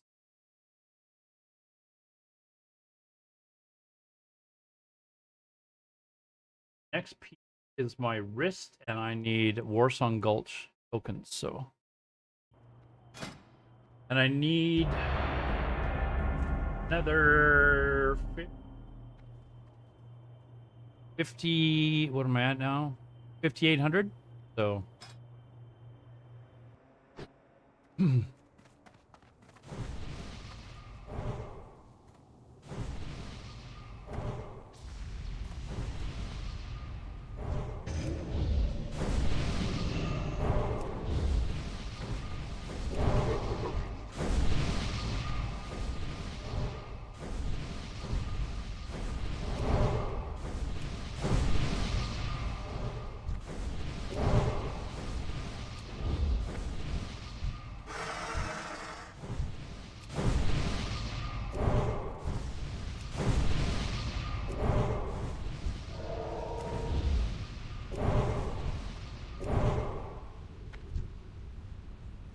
Another druid that actually buffs people. Holy fuck. Oh, you know what I need? I need...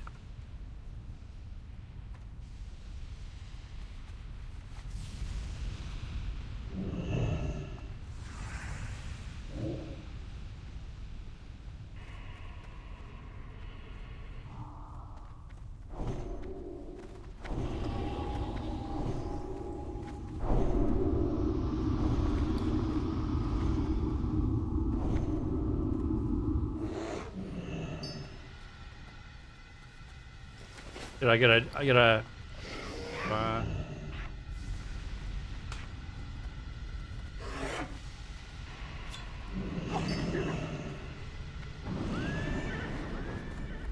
guess that was a no to the water? Fucking mage?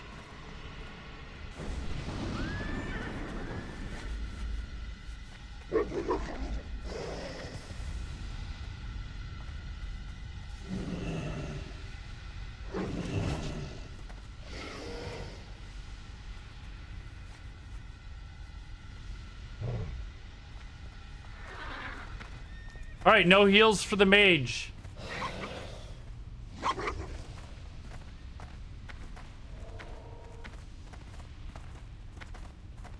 No heals for the mage then. Fuck the mage.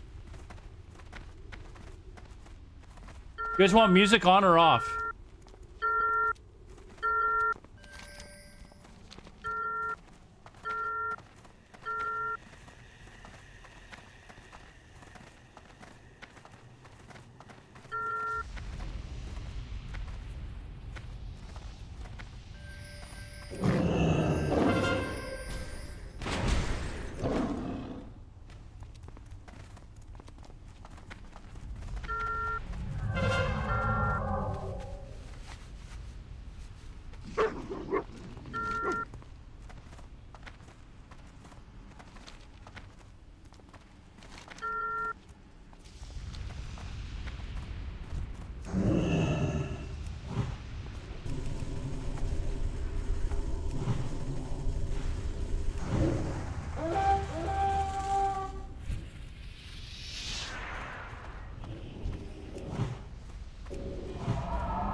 The fuck out of here. You like that instant cast?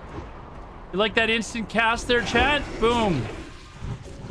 New trick of mine.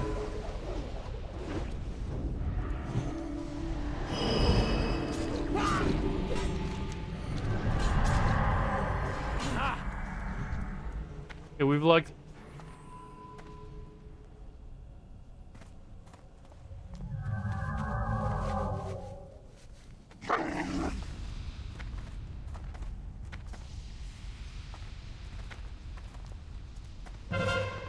Okay, how did we fucking lose? Oh my god.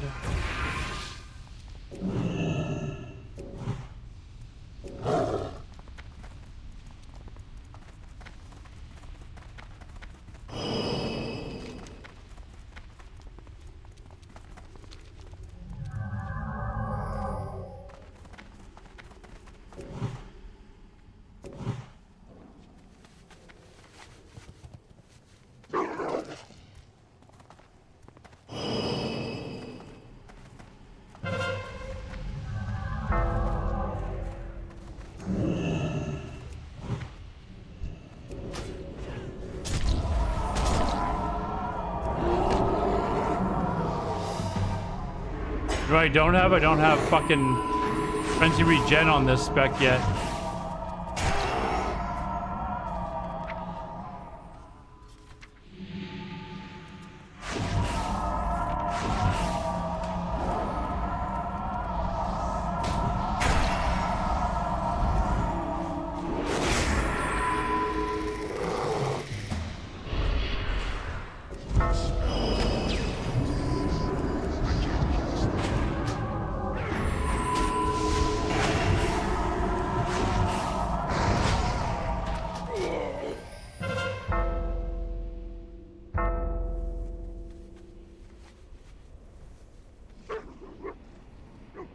I'm not playing the same spec I was yesterday, so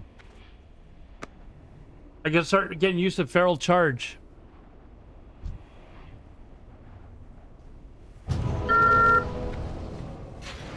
They gave Tremaine Edmonds permission, I think. The fuck? Oh, we're getting capped like hard here. Yeah, I think they're talking about they were gonna cut him.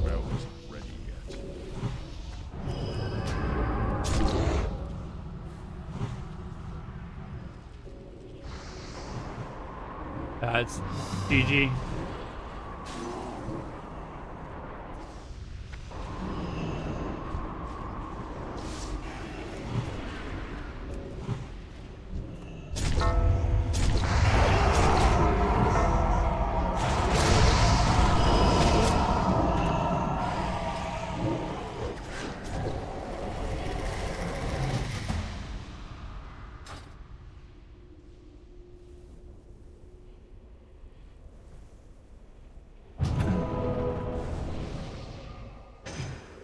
I can't remember if it was him or Edwards that they were looking to maybe move on from.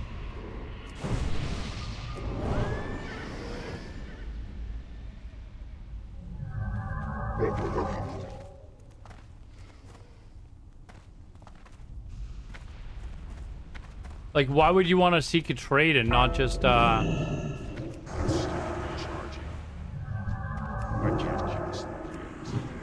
like sign as a free agent somewhere?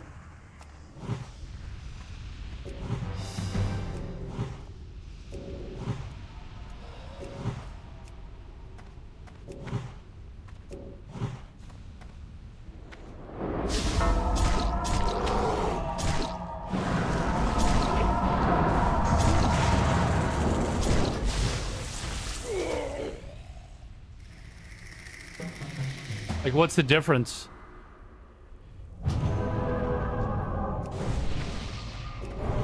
Why would somebody, like, I guess somebody might give up something to basically have you under contract. Look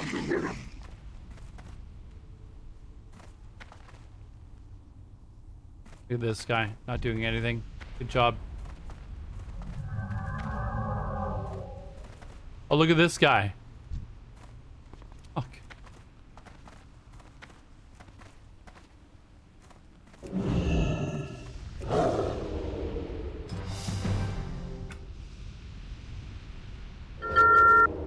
They hold his rights, yeah. We give them like an option to be able to keep your wits about you.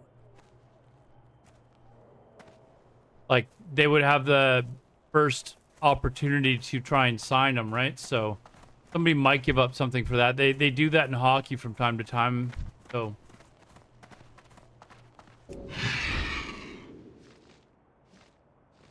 But I mean, why would they need to give him rights to look for a trade? If he wants to sign with a team, he can just, you know, sign with a team when he's a free agent.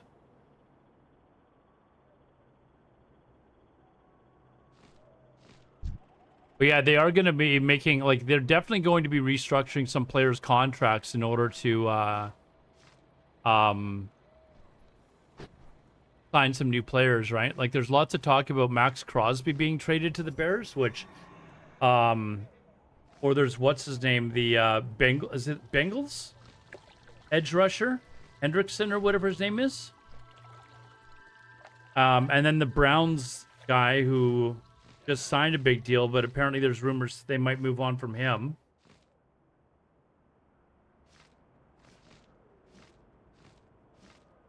So I don't know.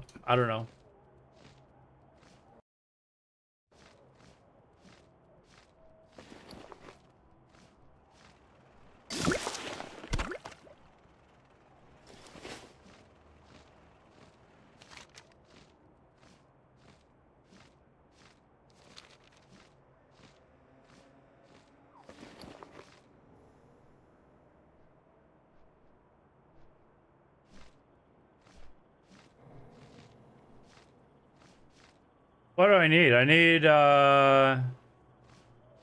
Barathi Basin as well. Hello. Do the turn-ins.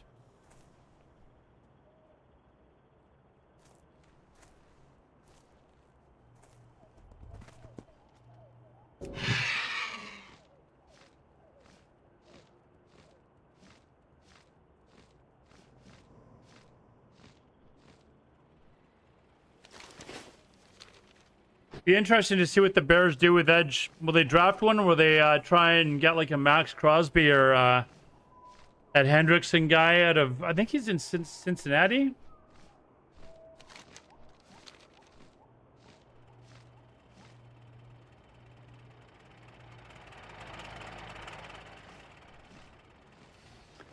Yeah, apparently they're going to be restructuring a lot of people's contracts so they can free up a ton of cap space. Open your heart to the light.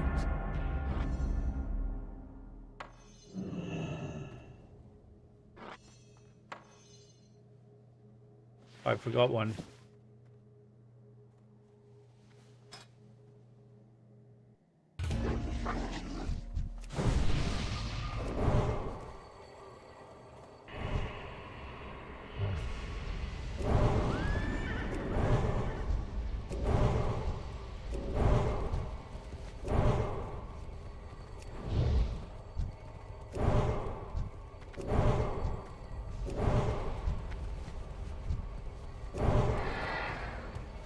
Oh.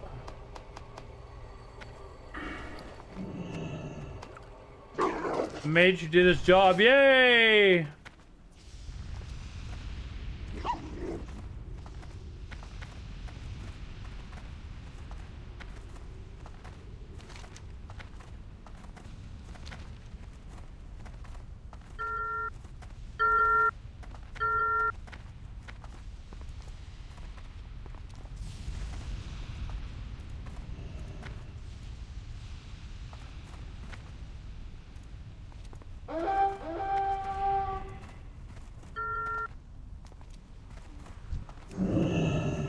It's too far away.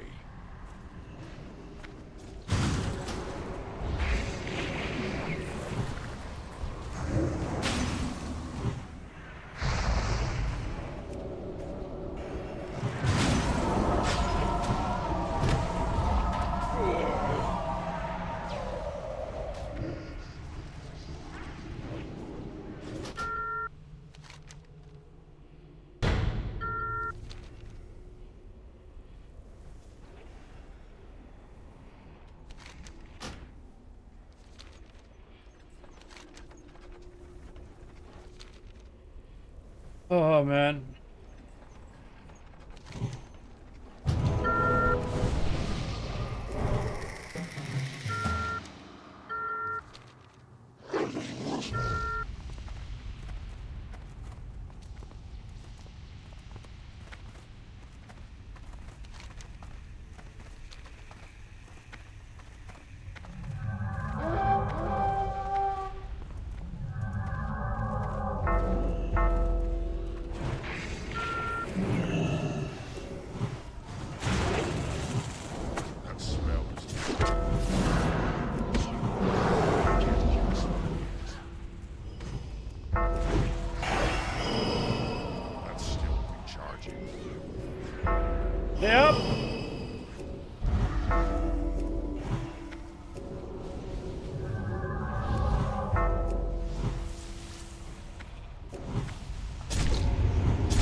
Hey, Brez.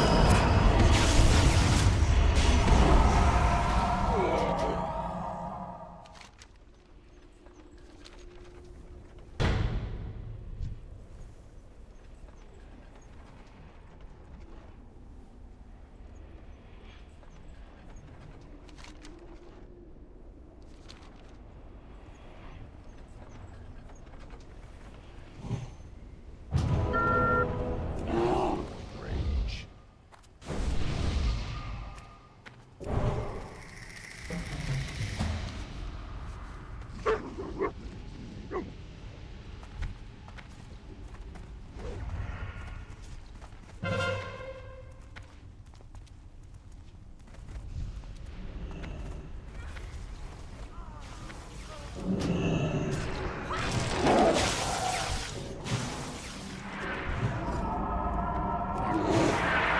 Boom!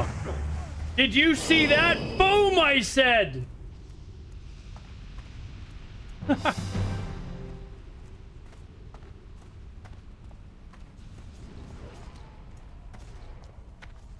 I'm gonna like Feral Charge, man. I'm gonna like some Feral Charge.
Yeah, I'm gonna have to focus on actually healing.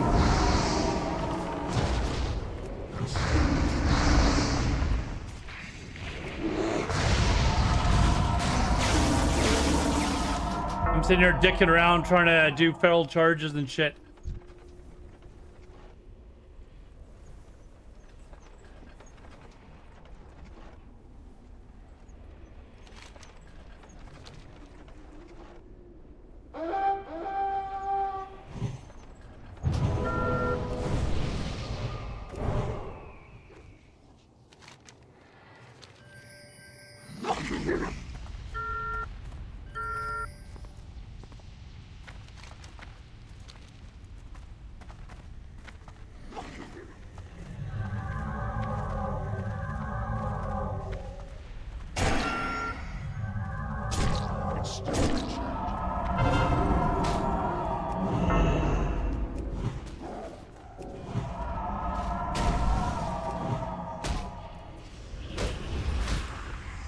What the fuck is wrong with my...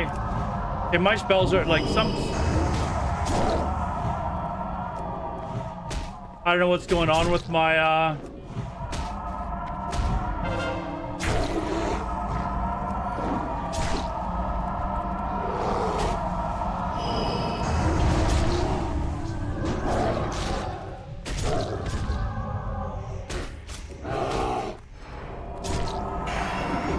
Okay, something's wrong with... That's working. I gotta like... My entangled roots weren't going off, like... Anyways.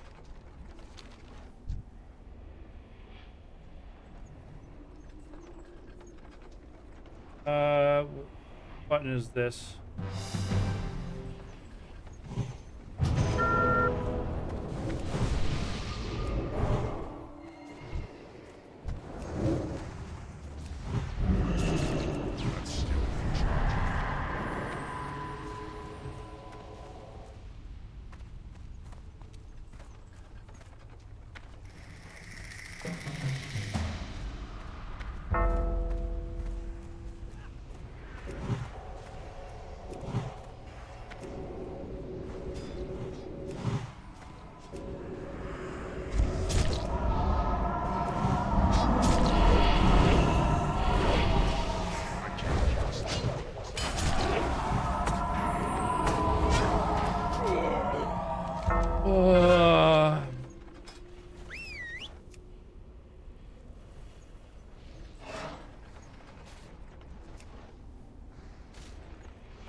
2 games in a row, 4-0. Like, come on.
I'm gonna move around a bunch of this stuff and then I'm gonna forget where it is. I need to do this outside of the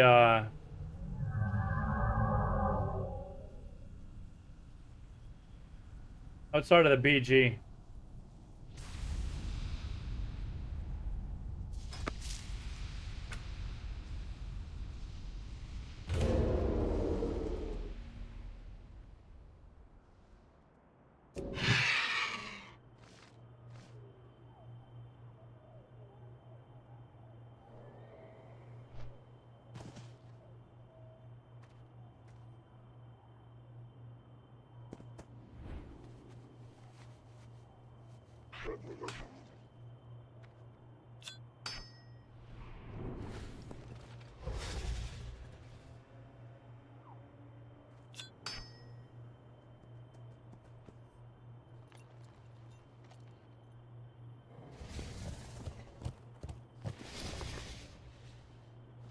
I haven't used this spec in a while, so it's completely different than my Dream State one.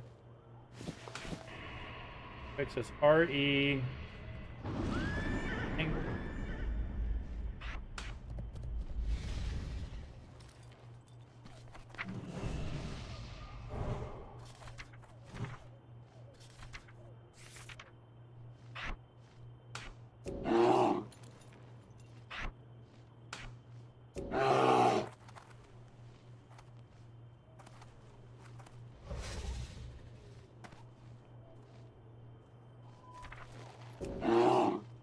I gotta have them all exactly the same. Q, E, entangle roots, Swiftman.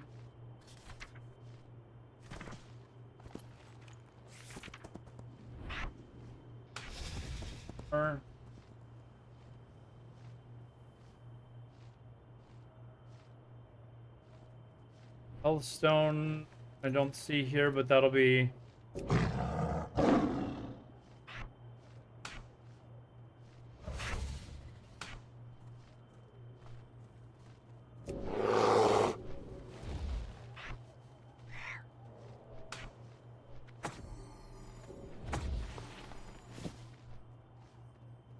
Dash. Macro, actually.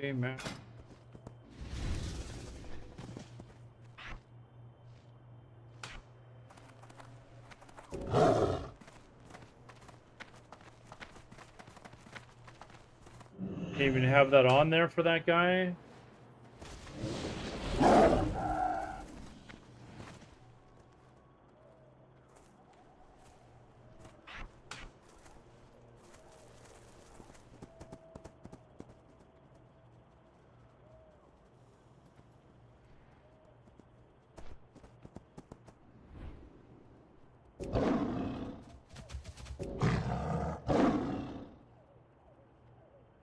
What is this? PS.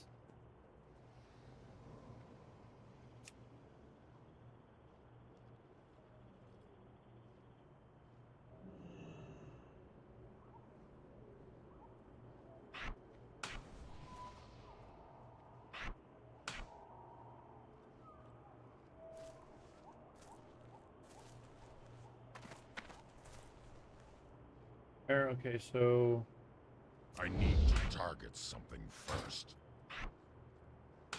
R is hurricane, whatever.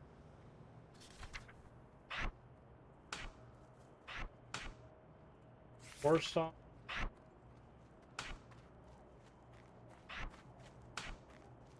I don't have anything for Ad X. starting. We will be back in 3 minutes.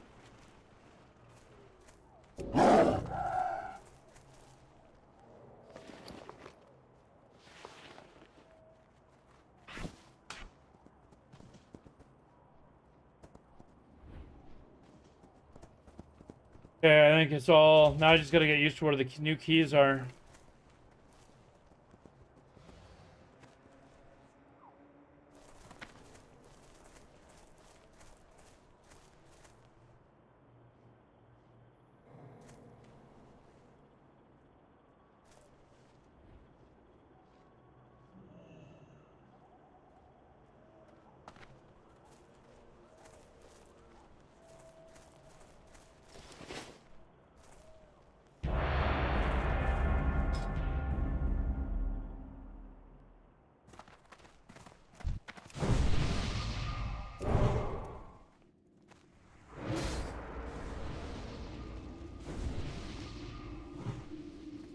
Let's say if he notices that I'm...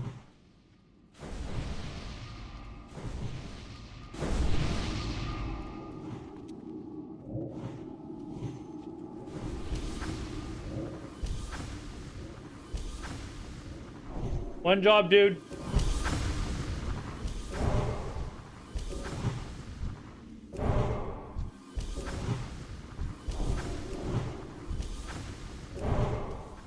One job, dude. One job, you're a warlock, dude. One job.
I wonder if they still have that, like, they must. There's a an add-on that shows like a healer symbol above anyone that's healing, like an actual healer. I'm gonna have to look for that.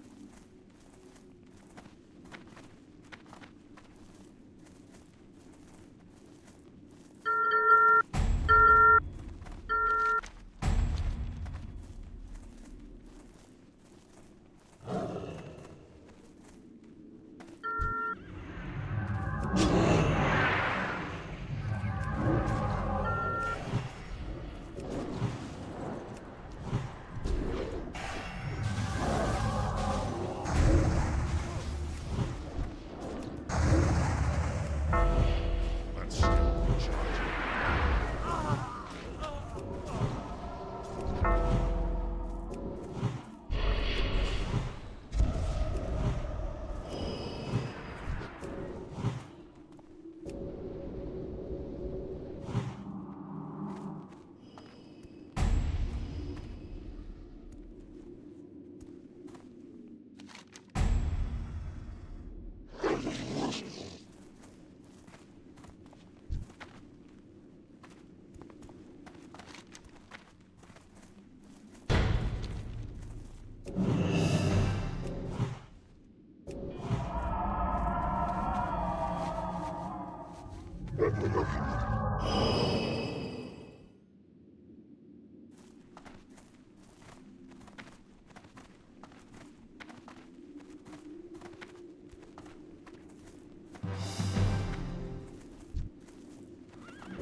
Fuck! Fuck!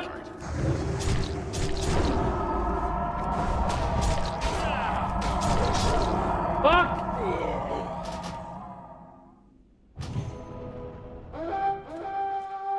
Fucking hell, man. Like...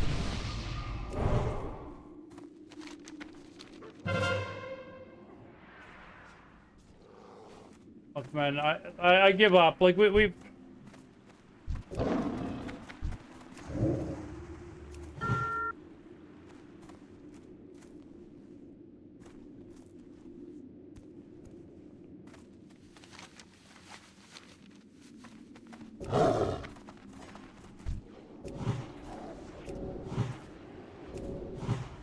I can't cast.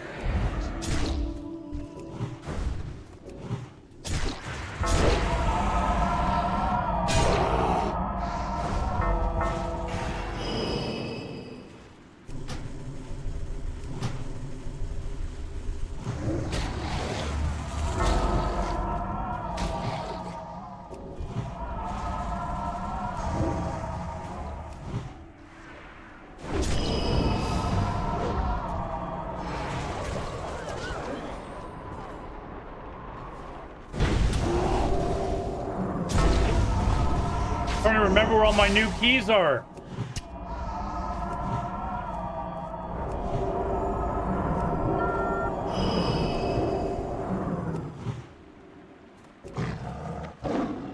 Where the fuck did I put my brass? Okay.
Oh, I forgot fucking almost clarity.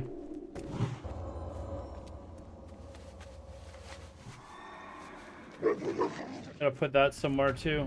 Oh. Dude.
Oh shit.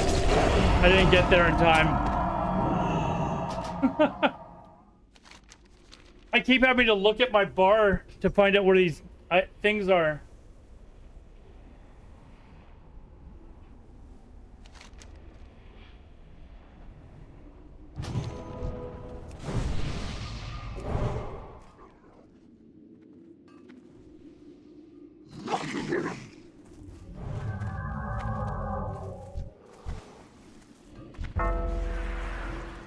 I'm out of range.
Out of mana.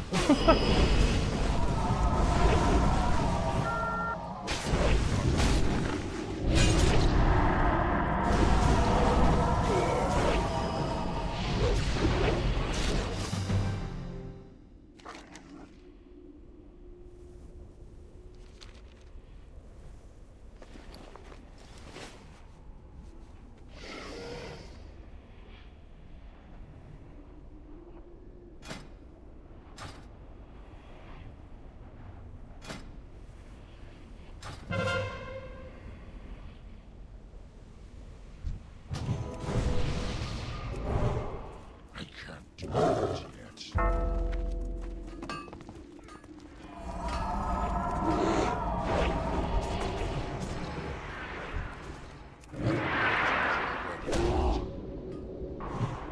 Have a seat. I'm gonna love this.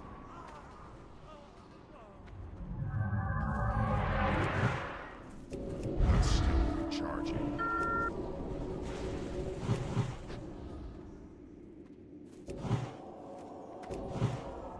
I'm gonna love that. I don't know why I never used Feral Charge before.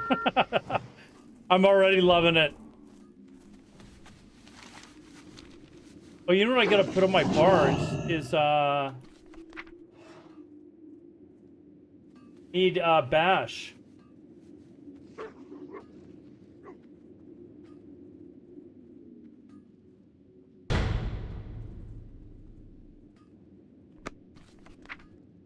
I need bash on my bar.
Fuck, I keep pressing the wrong button.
Fuck.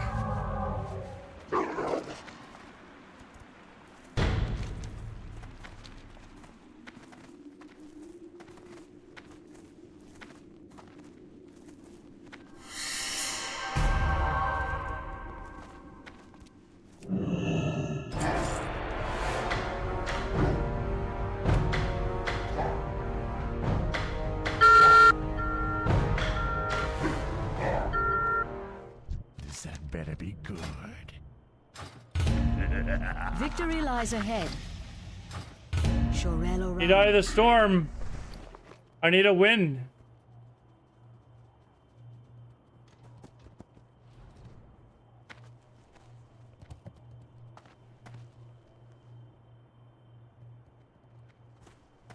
These are Blood and Warsong Gulch thunder. win as well. For the Horde.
Fuck, it's only 2 o'clock in the. You know what? It feels like it's like 8 o'clock for me at night.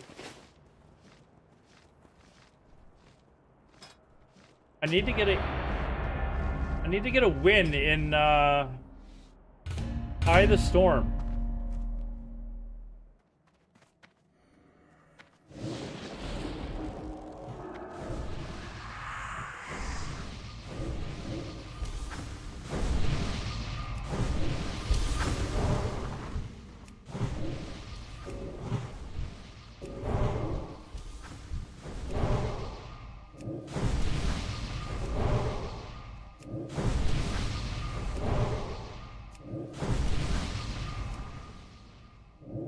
This is Farrell, isn't it?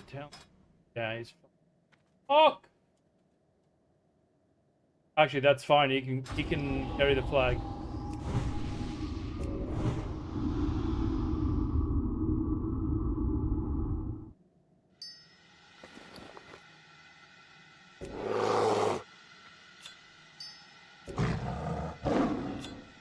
There. Now all my keys are set up.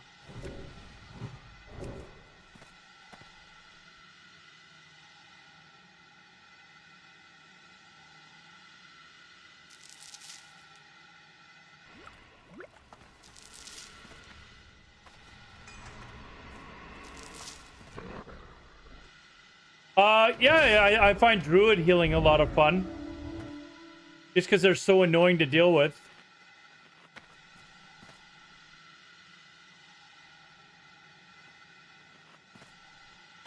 Lots of tools in the toolbox. They can...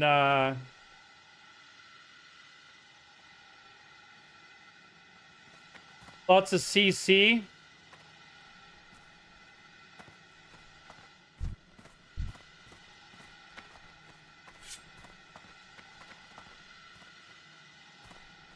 Yeah, I find them to be a lot of fun. I don't know if I would enjoy playing like a Holy Paladin, but, you know.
Are we getting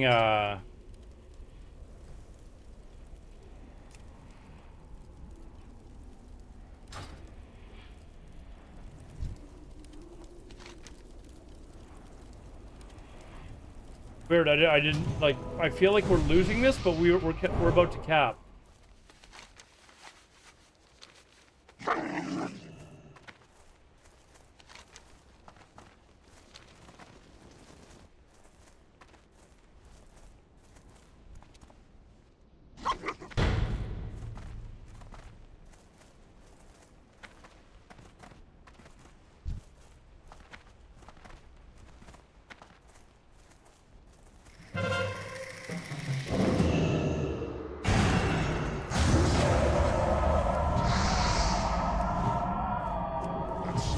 Charging.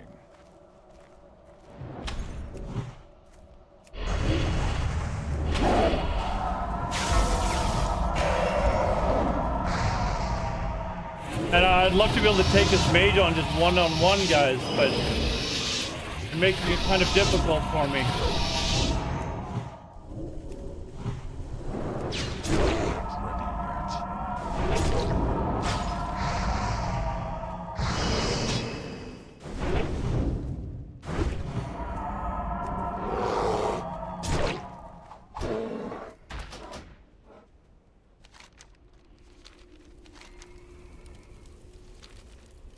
I mean, they're sure good coming after me, but they're not going after the people actually running the flag back. So whatever. Actually, do we have a pre-made?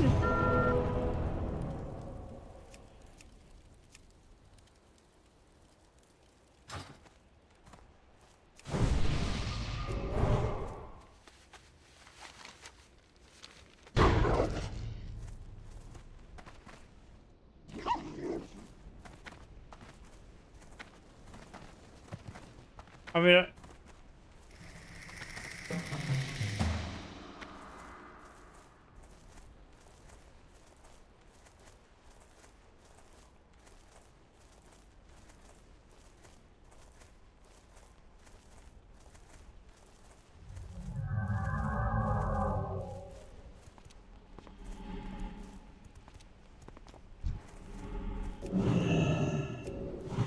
That's still recharging.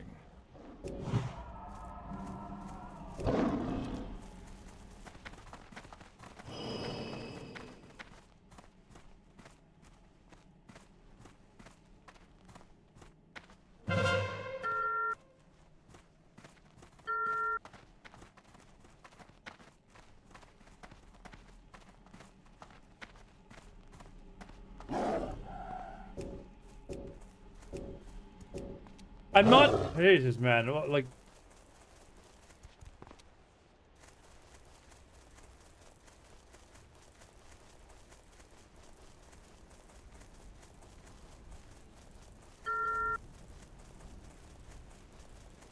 Oh my lord.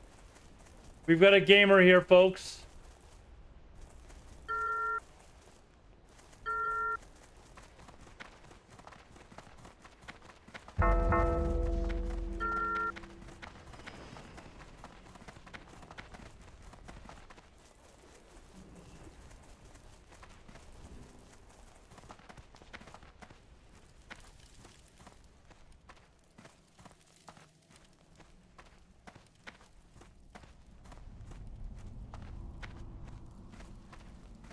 We win.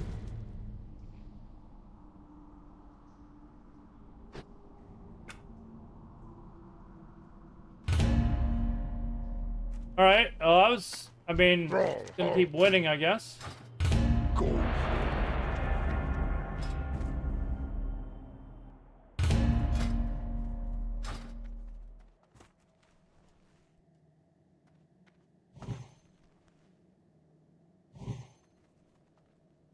Need a couple of warriors in here.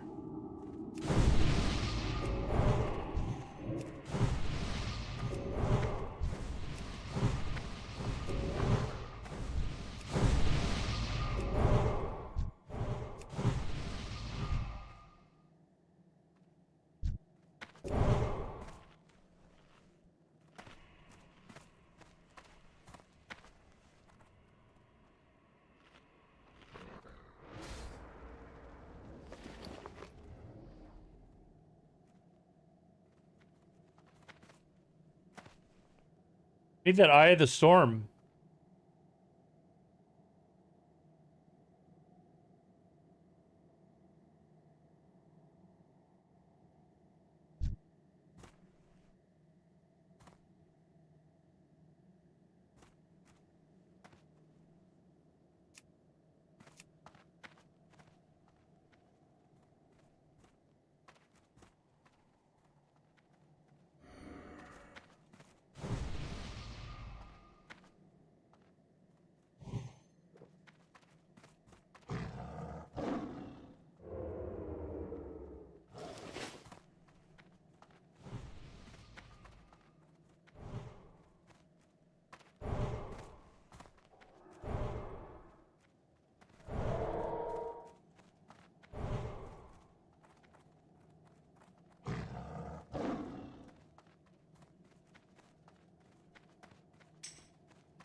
Oh, man. Oh, as soon as you're a healer, boom, they're on you.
These worse on gulches have been nice and easy. I probably saw that we have 4 druids and just gave up.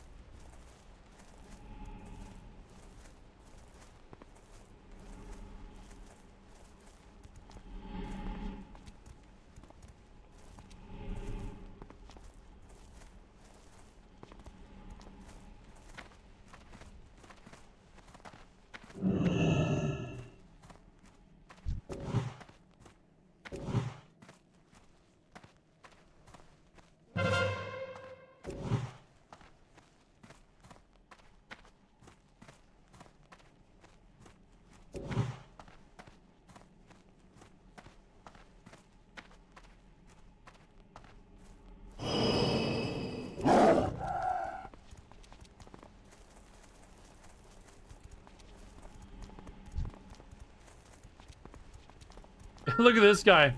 Not doing anything.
Not bad. Oh, here's the eye of the storm. Hard to get a win.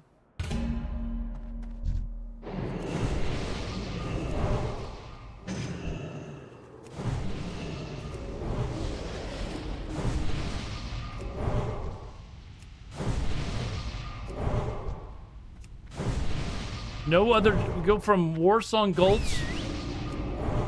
to here where there's no other druids.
Fucking Warlock is AFK and he's the only Warlock that can give us stones.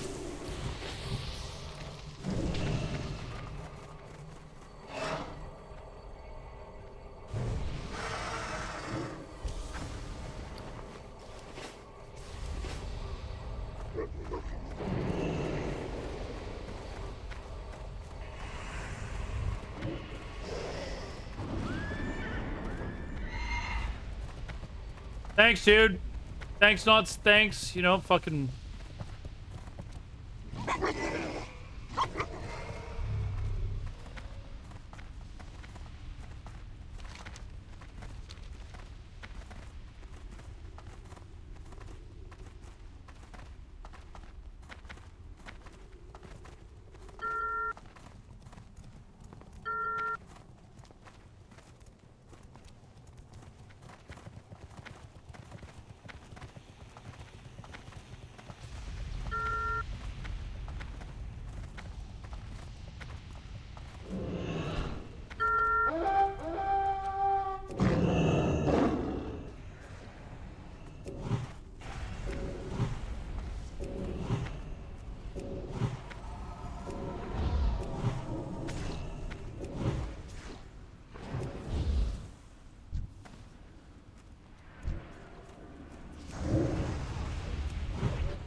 Oh, dude, why would you cap it, man?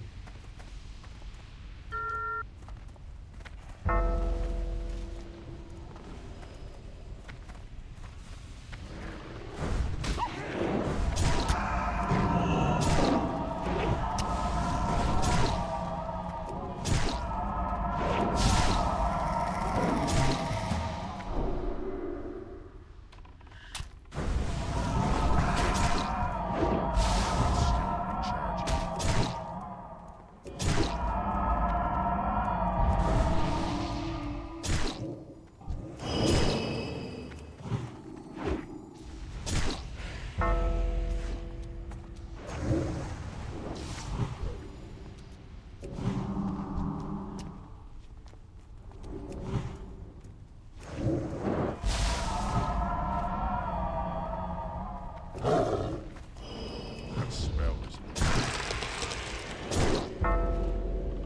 I can't.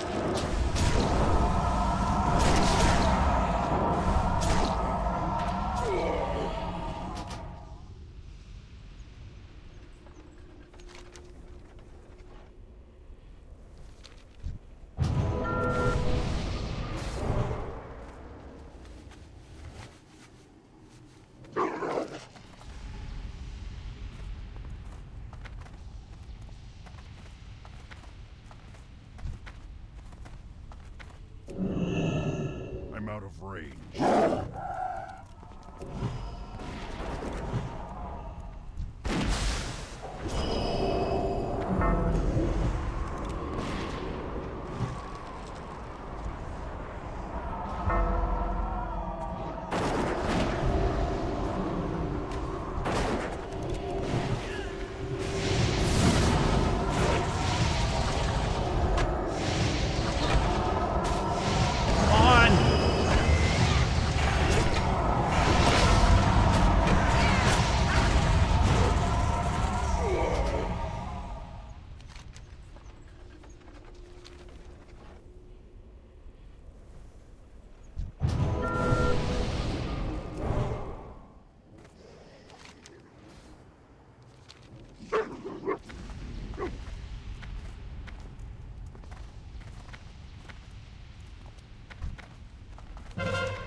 Start with a little shot.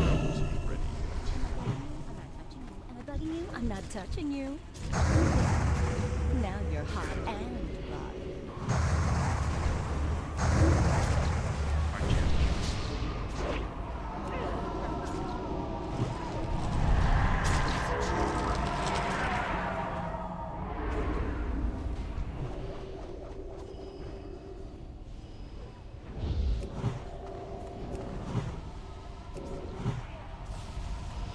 That spell isn't ready yet.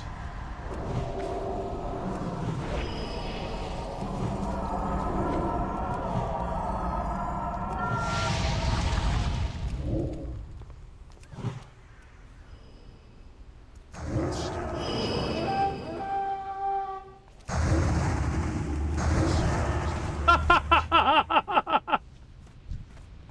Come on, boys!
Oops.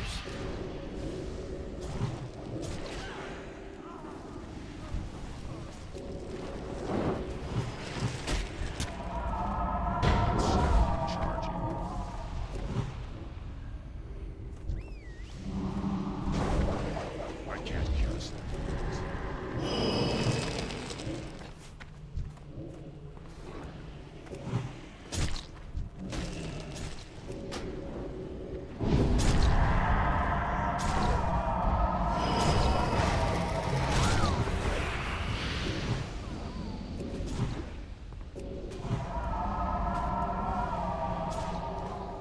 That smell is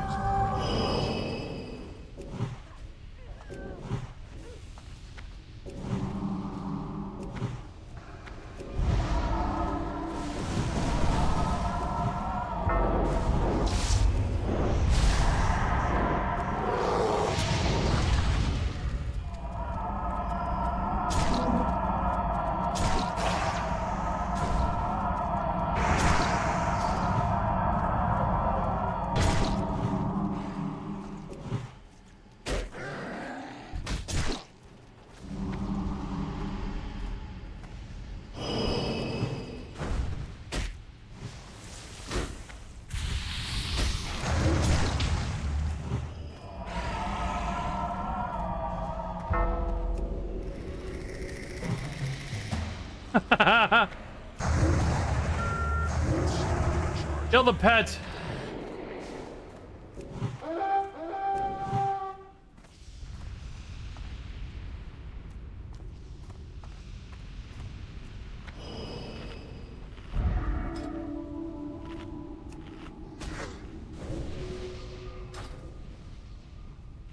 Oh, do we have from forecapped?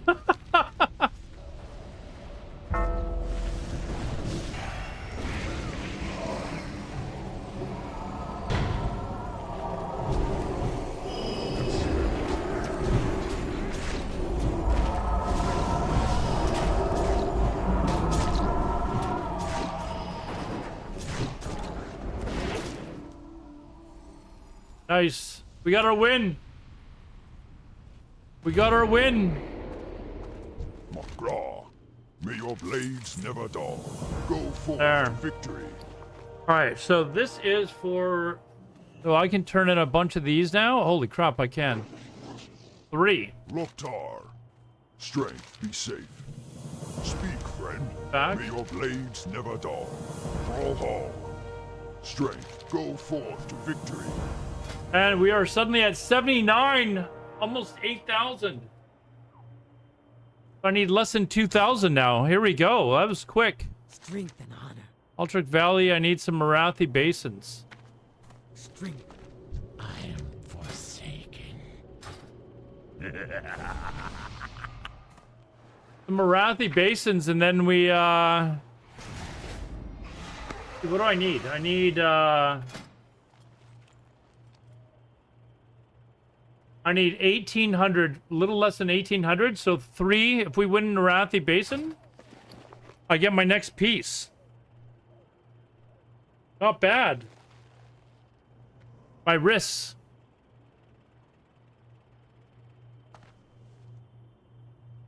Yeah, let's do an Arathi Basin and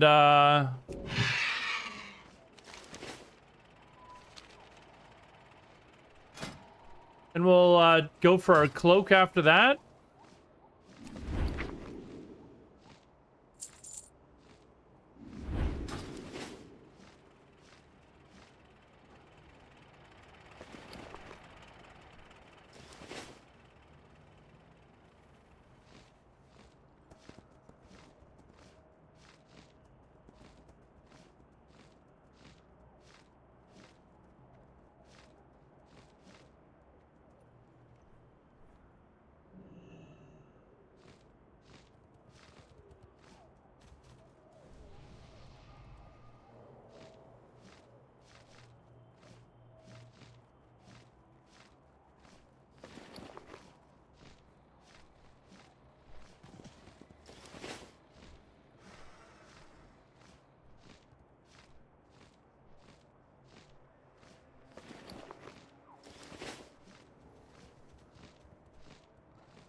Oh no! No!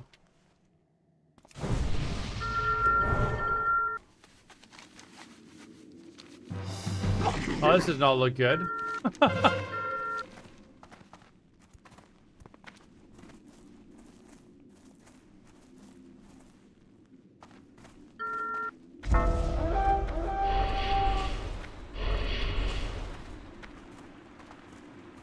Oh, farm's gone.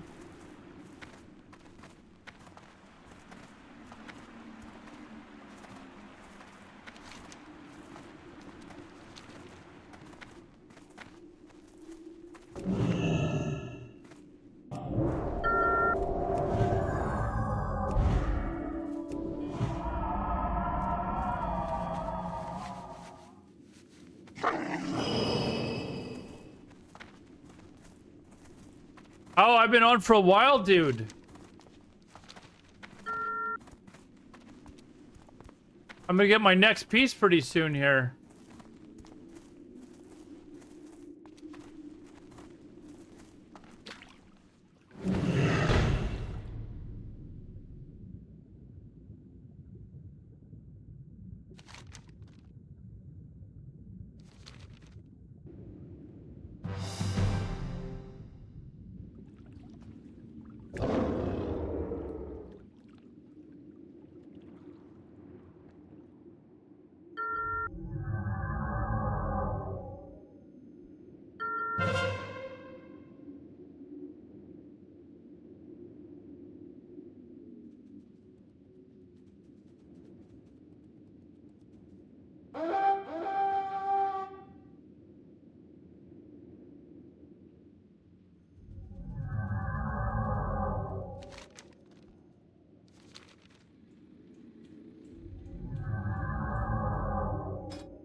Ad starting. We will be back in 3 minutes.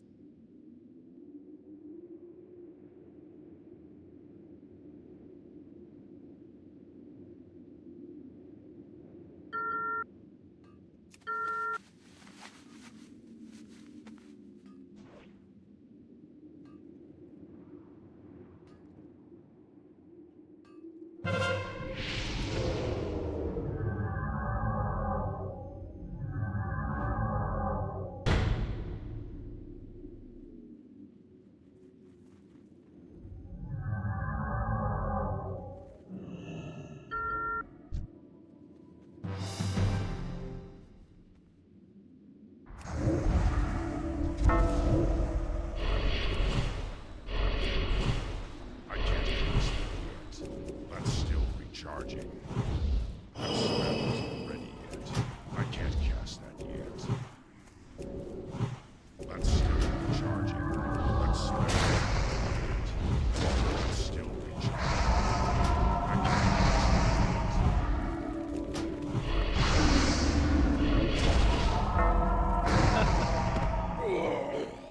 How long? Oh, I'm gonna wait. I'm gonna wait. We're gonna cap it.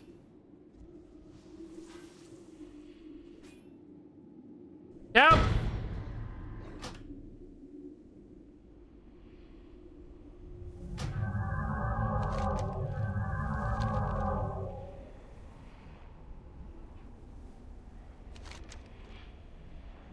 We're not gonna keep it. Oh well. I got it though. Yeah. Ninja Gas, dude, I'm having a blast playing this druid, man. I've had so much fun playing this druid in PvP.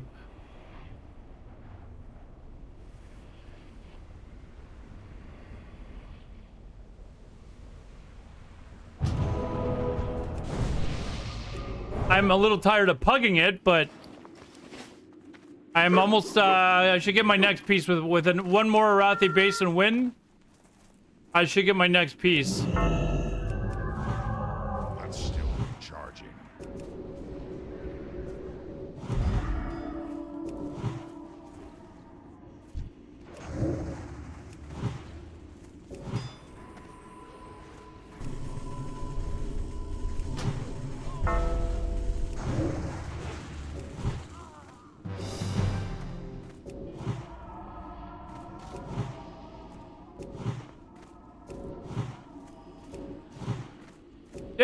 little buddy. Spell isn't ready yet.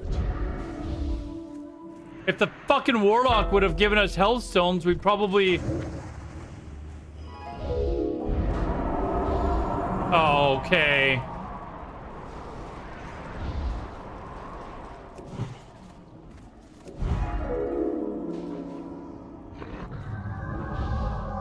It's too far away.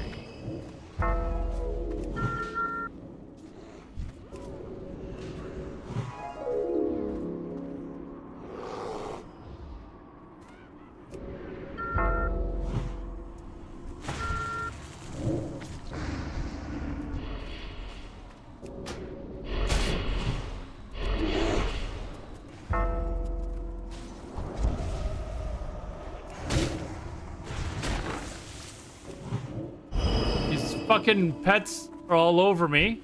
I can't fucking heal.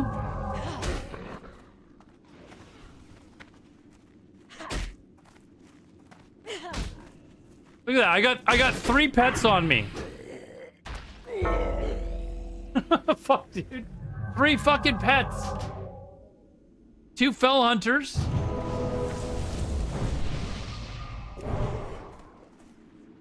Remates coming tonight.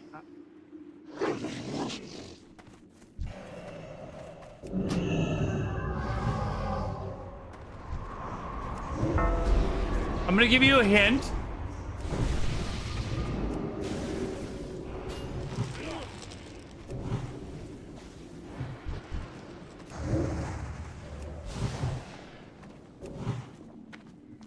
I can't cast that yet.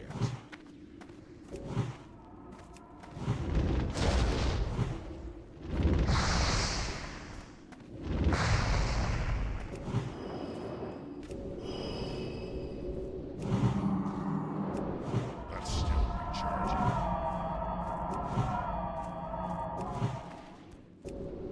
Stay alive! Damn it! Stay alive! Oh, you're running. I don't know where you...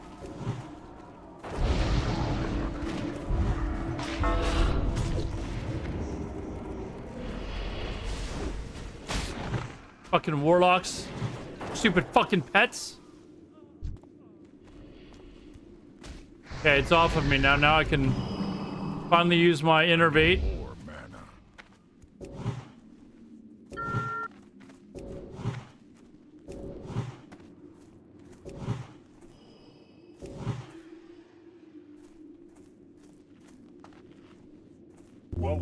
Welcome to the Empire. Thank you very much, dude.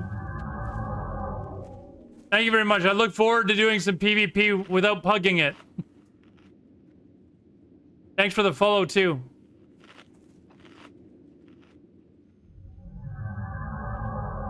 I don't have the greatest gear yet, but I should get my next piece after the next AB win.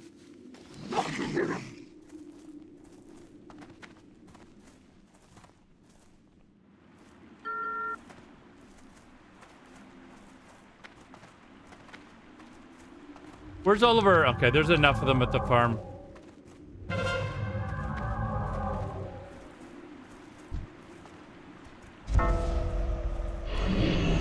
can't cast.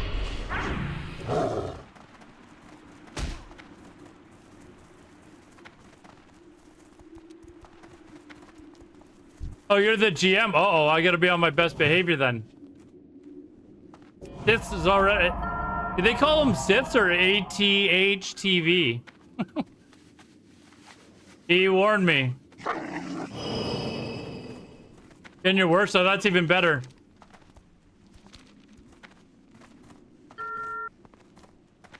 Jump down, jump down, jump down, jump down. Oh.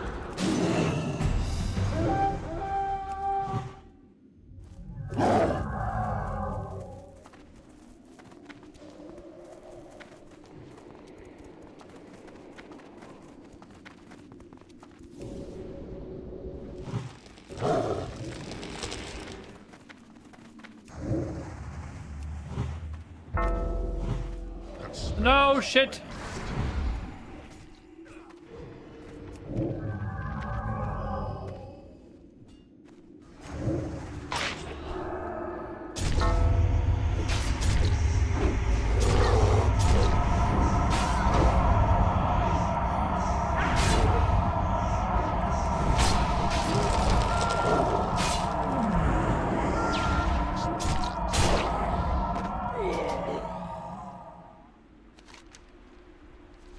Sorry, when are these pre-mates?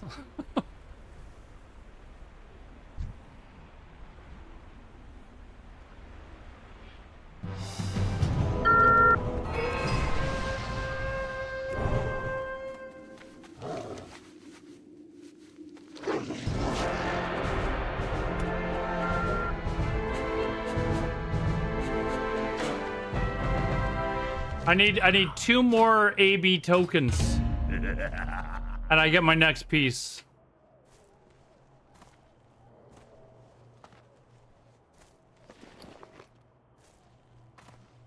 That'll be my wrist. And then I'll have all my off pieces. I won't have my jewelry yet, but I'll have all my armor. Then I'll need my cloak, which I should be able to get tonight, I think, as well. That's, I think, another 6,900 honor, I think, or something like that. And then it's just my jewelry and my weapon, but I'll get the weapon from arenas.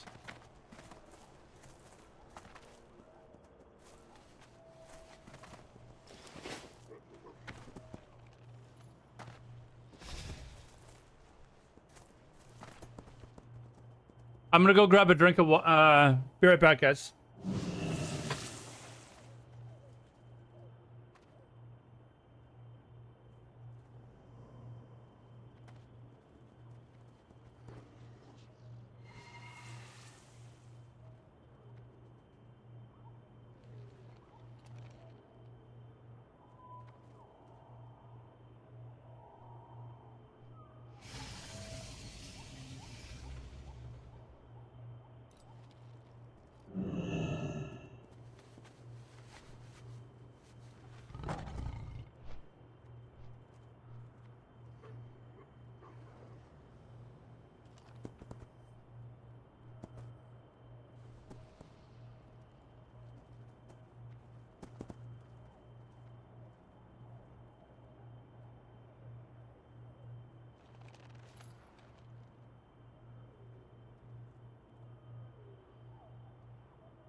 Actually, I want to go to org to find out exactly what I need. Although the queue's probably gonna pop first, but I want the cloak tonight as well.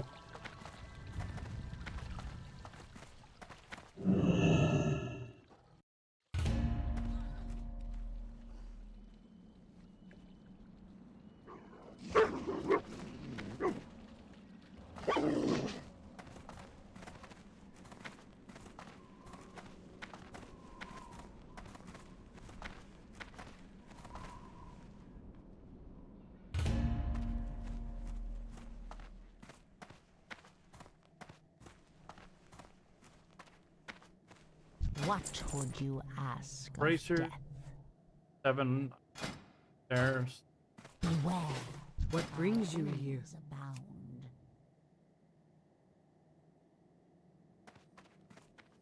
The 97, so need like another 10,000. That might not be able to get that tonight, but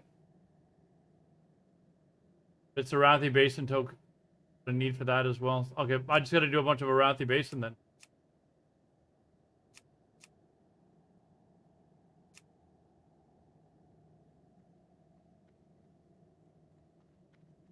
Oh, I could use the better trinket too.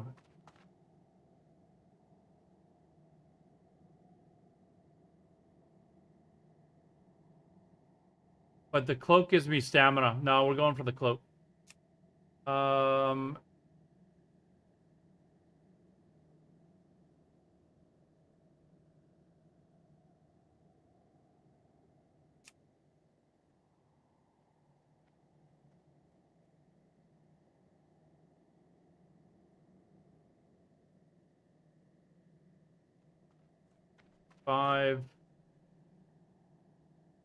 Roughly 40,000 honor I need. We shall meet again. 42,000 honor I need to get on my pieces.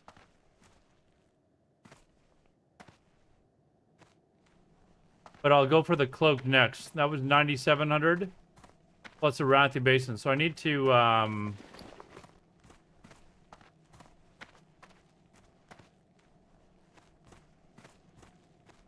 Yeah, I'll have to be queuing up for Athens. I don't know what you guys are doing tonight, but it actually doesn't matter because I can get the other piece too, the trinket for like 6,400. So.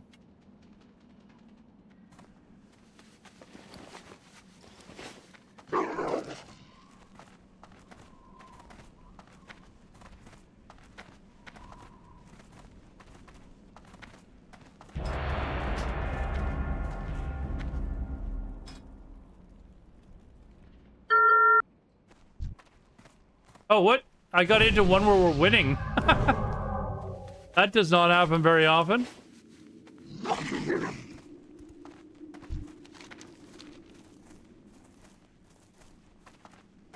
on, spin it! Spin!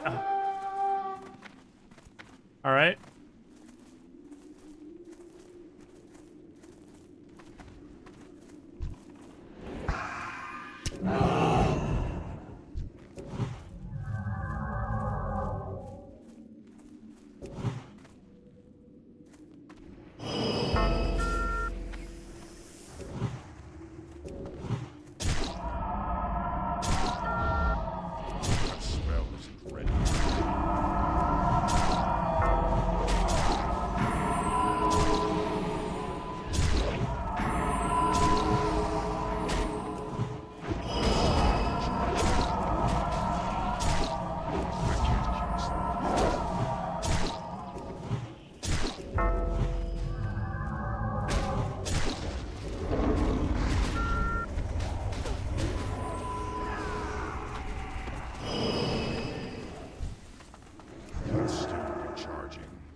Oh, we didn't quite get it in time.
Oh, come on.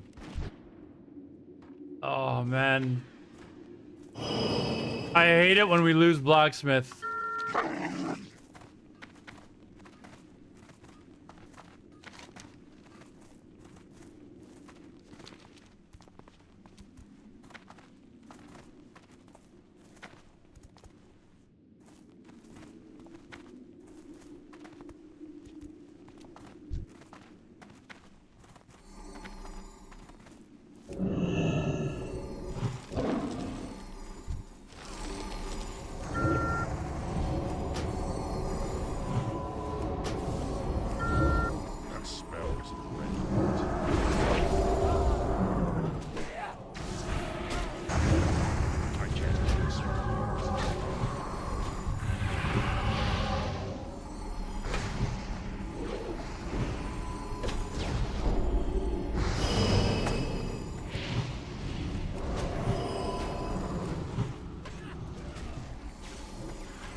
not ready yet.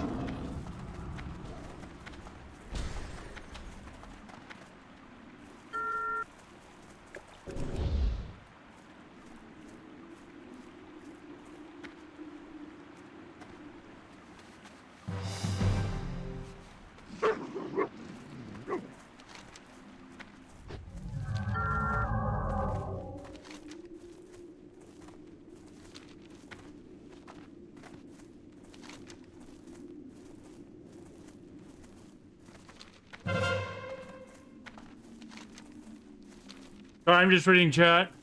What's this in reading? You found a PV? Yes, I did, Cheesy. Finally.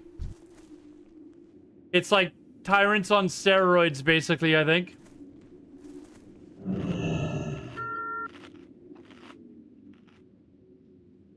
Hopefully it'll be fun.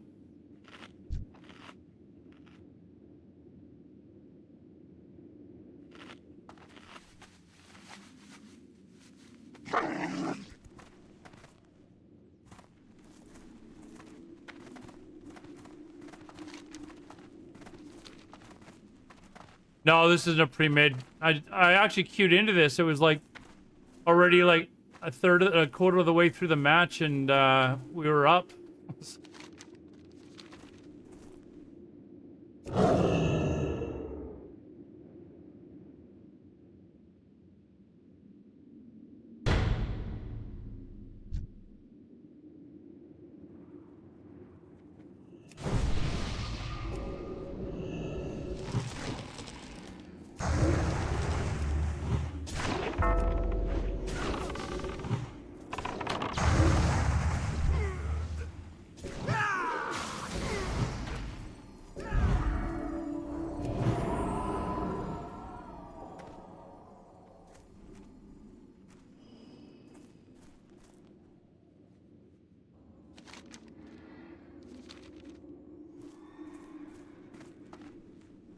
This is like the first pug I've been in where we don't have like half the team aren't a bunch of idiots, so.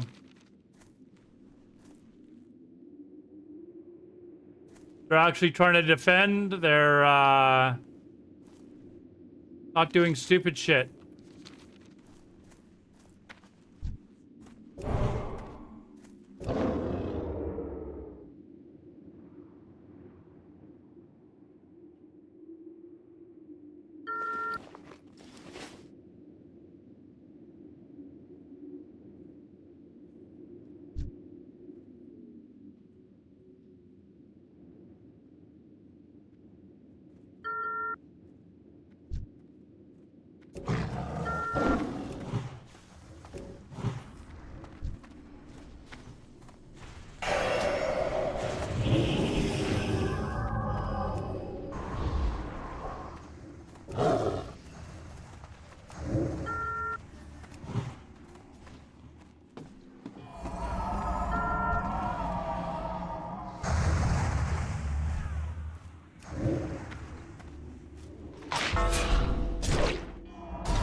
I should get my next piece here too, Cheesy.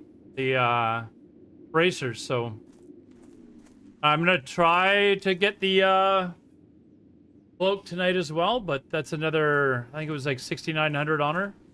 So we'll see if I have time for that, but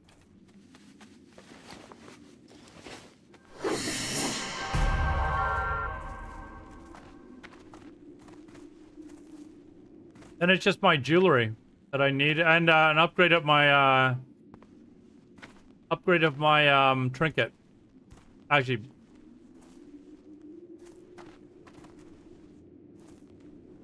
all I have is time right now. I know, until I start a new job. Oh, hey, big PvP. Come here, fucker.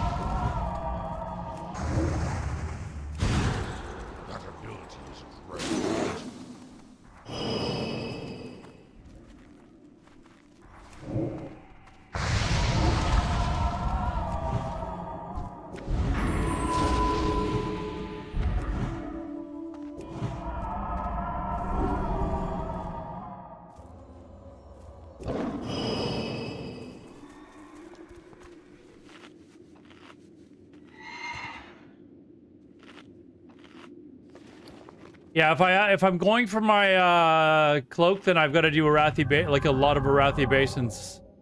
If I want my trinket next, it doesn't require the marks, so I can just do whatever and keep doing turn-ins. But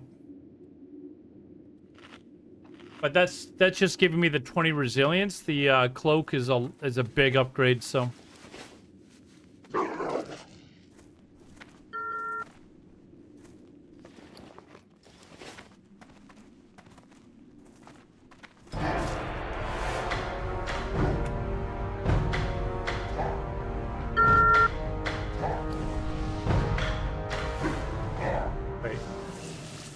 Yeah, the risks are Arathi, or sorry, What is it? 2 up now, but I'm gonna go grab the trinket, or sorry, the bracers.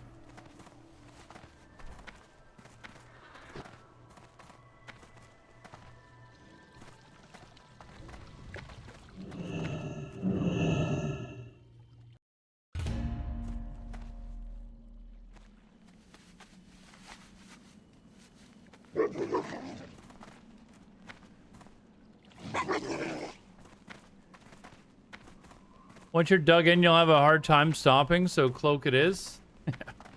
Well, the cloak is just the after this next piece, the bracers. The cloak is the next biggest upgrade. So I'll What will you require? actually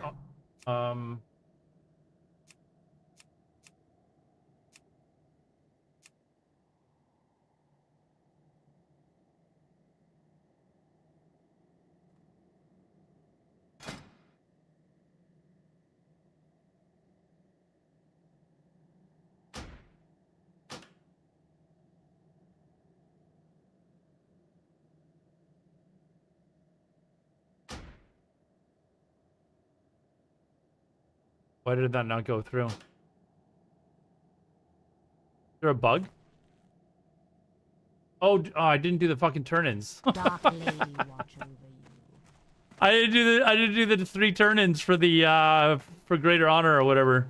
I don't have quite the honor yet. Here, actually, I'm gonna drop Q. Just I'll re-Q from this side anyways.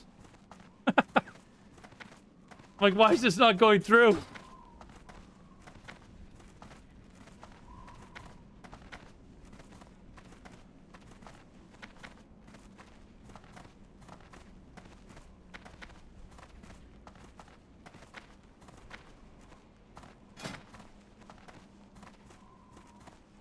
Yeah, so these 3 turn-ins, I'll get the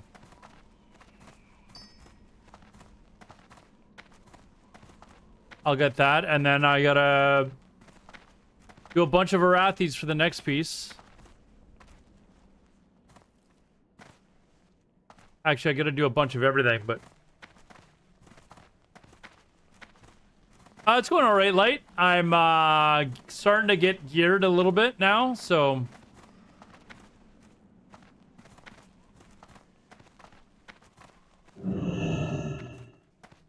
I'm listening. Beware the living. What do you need? For the Horde. Ra, be safe.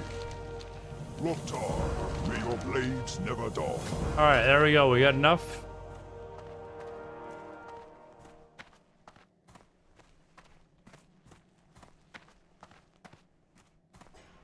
Yeah, it's just phase 1 right now. Yeah, I've just been doing a lot of BGs. I did my arenas for last week, but I need to, it was just a pick up 5 man that I quickly threw together because they're like, I just found 4 other people that needed to get their weekly done. So we, but I had no gear, like literally like 2 pieces of PvP gear. And I was the only healer. So I was, oops, gotta go this way. Yeah, we still managed to win 3, but not great. Like the guys that I was with, we weren't on comms. It was just 5 fresh 70s basically that needed to get their gear.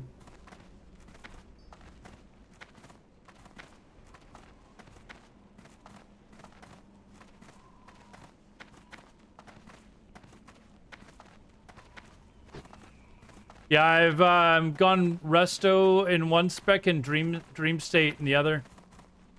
Depending on what I'm doing. I'm not planning on doing any raiding or anything, so...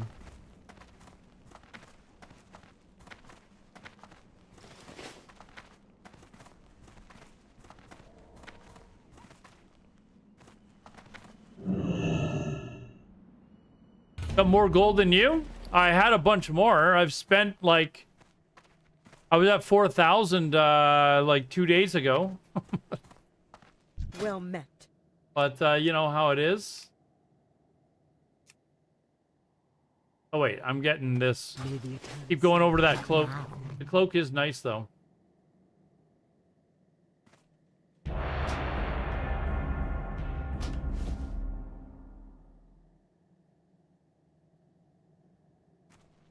Victory for Sylvanas.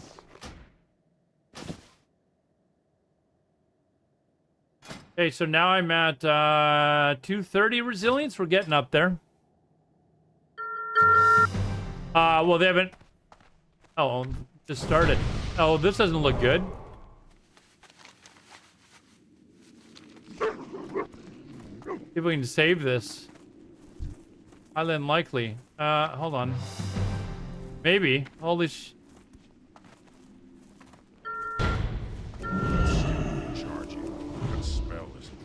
Come on, stay alive, damn it!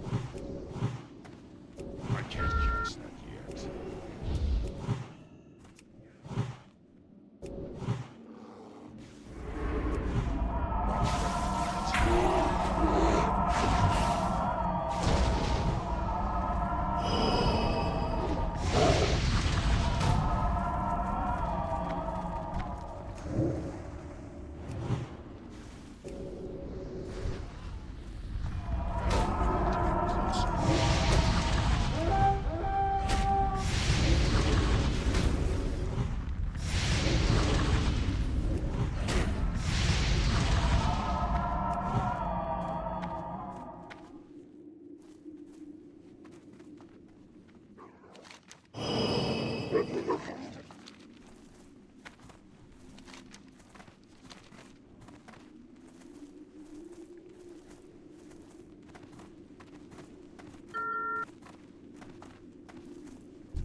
Fuck. Whoa.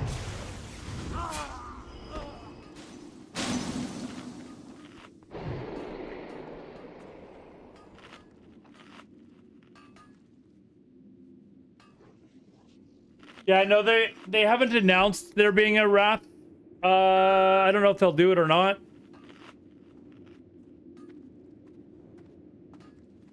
All right, we're going lumber mill. Looks like enough people stay. You guys still sitting there? There's a bunch sitting.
Oh, I changed my spec too, Cheesy. I changed it to the barrel charge one. Oh shit, blacksmith. Blacksmith.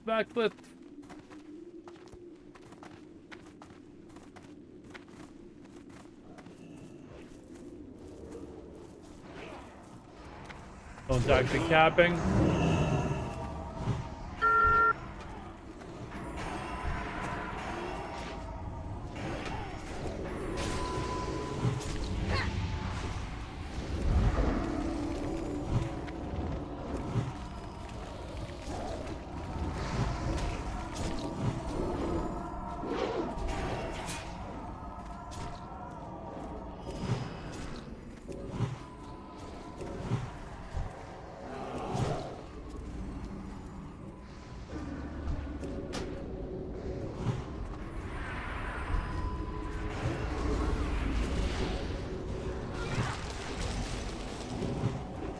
I'm out of range.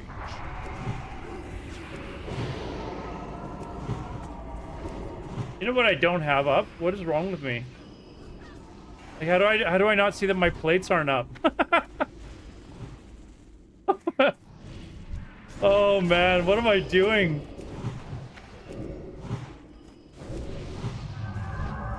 Okay, something's missing here. There we go.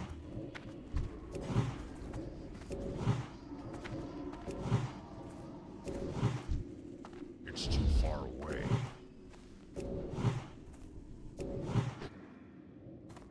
That might help. Satisfied with what? Oh, I'm getting used to it. I'm getting used to it. Actually, that's...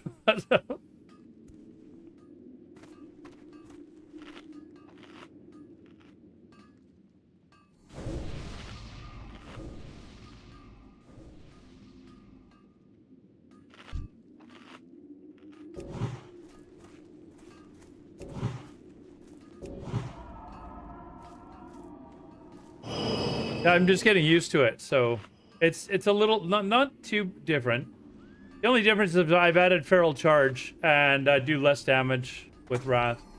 It's not the same as my dream state. This is like full on like trust.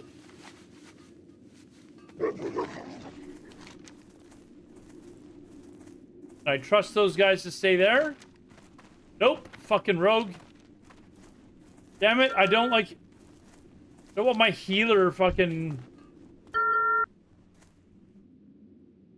holding caps, like... Look.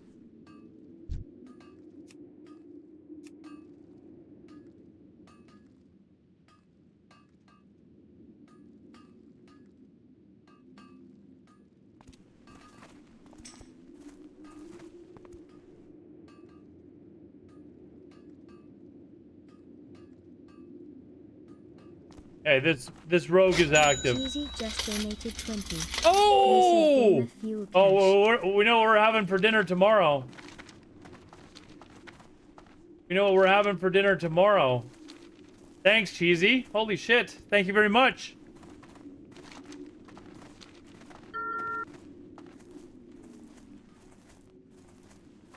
That's good enough for a shawarma for sure. Did you see the shawarma posted on my Discord? I've got other people eating shawarma now.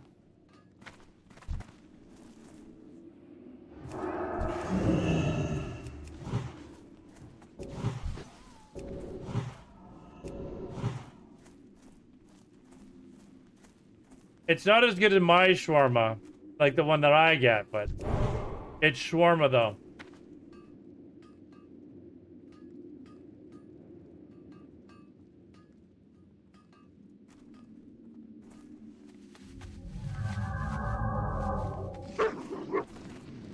I hate leaving blacksmith because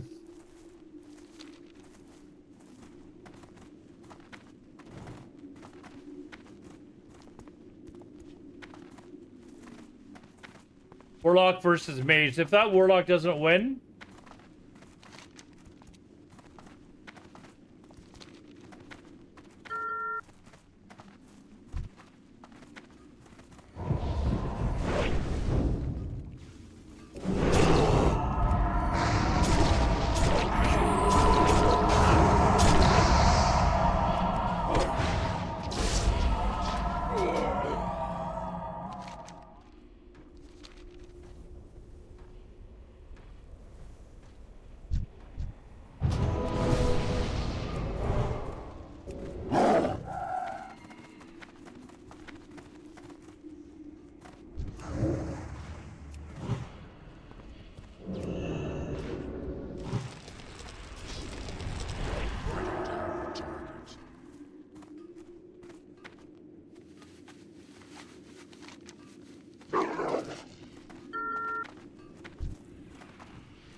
nobody at farm.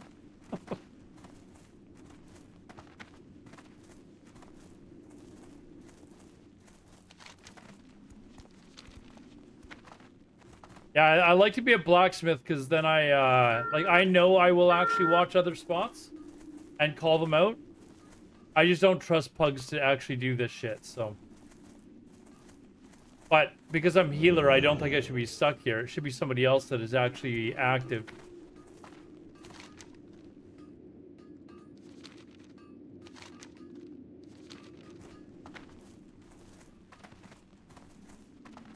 We do have 2 people here, though.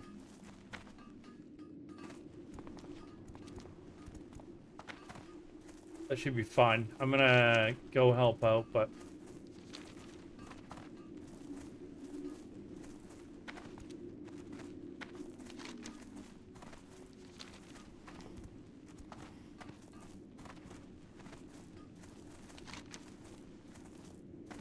yeah, people looking at both.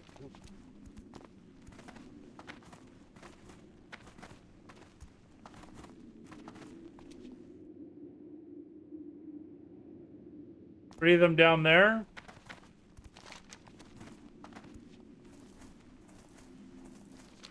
Farm 3.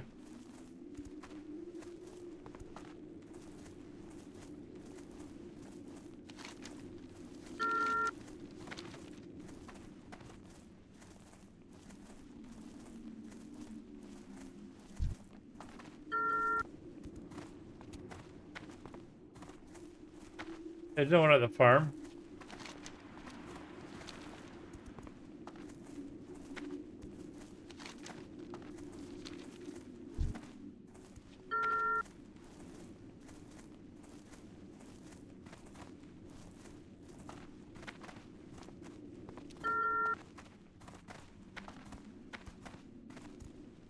Got 4 people down there.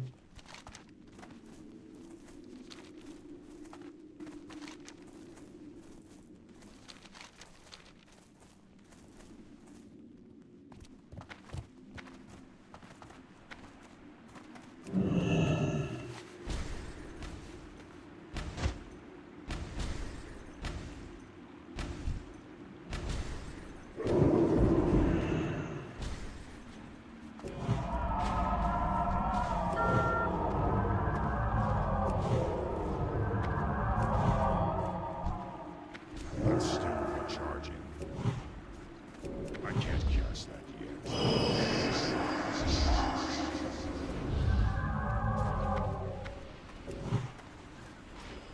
That spell isn't ready yet.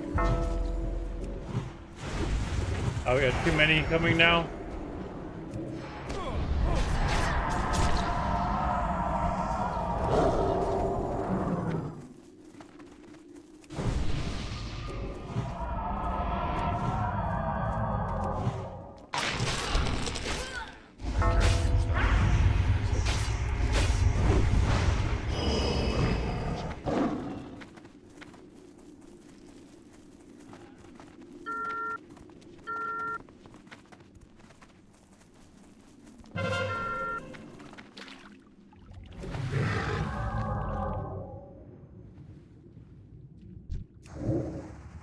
but still recharging.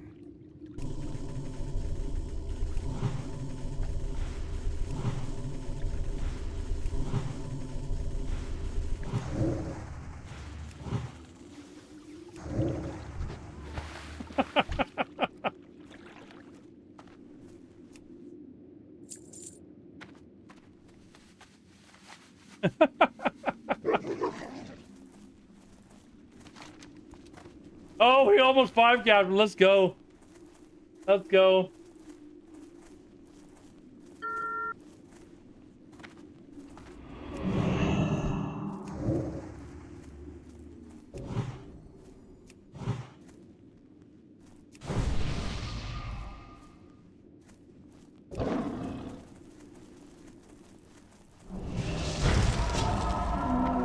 I'm out of range.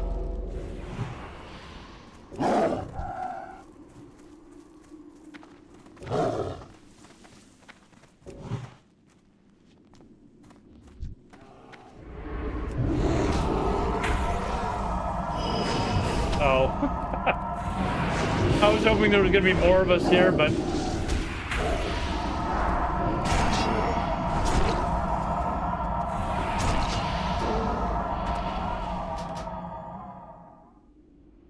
We're in wonderful world of Warcraft. You're right. Your mouth look is when you're fighting. I'm smiling.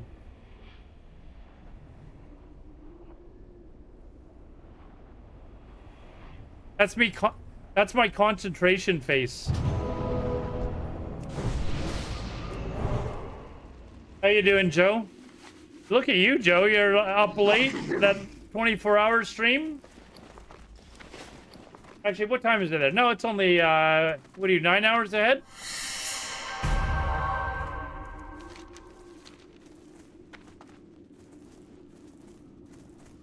It's only, what, 11 o'clock for you? I can't cast that yet.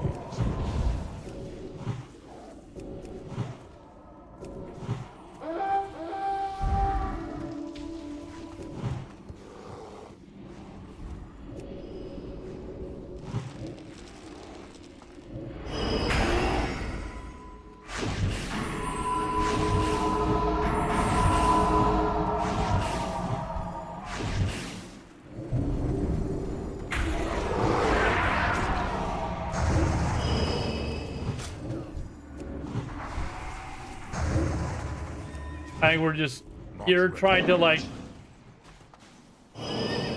kill as many as we can before the game ends.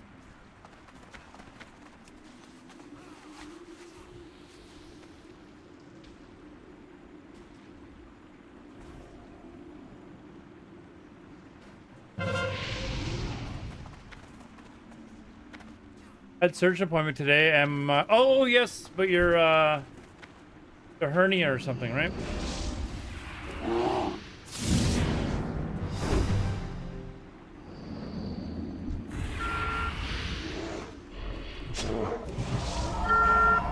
That's got to be painful. I haven't had. My sister's got one. Same thing in the gut. For the 17th of March. What will you require?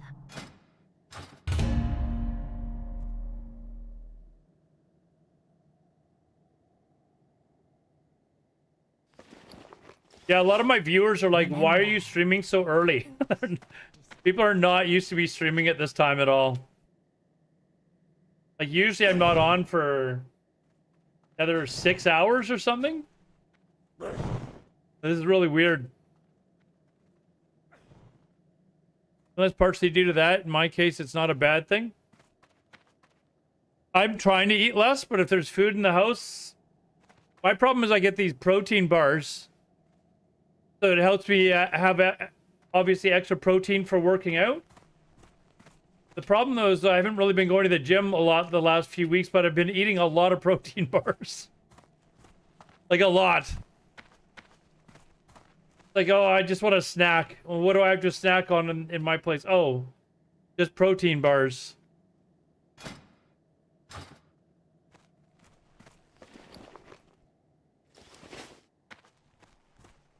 Yeah, I've got the protein shakes and stuff too. I usually take one, actually 2 to the gym. Have one while I'm working out.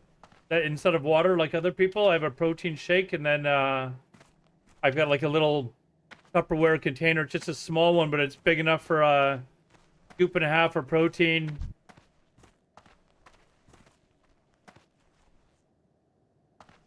Oh, for yeah, you could have like some of those protein carb shakes or something like that.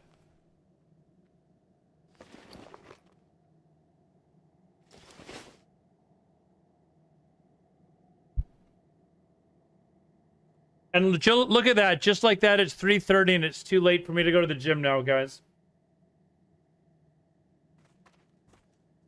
So I guess I'm going to be doing PvP all afternoon, all evening.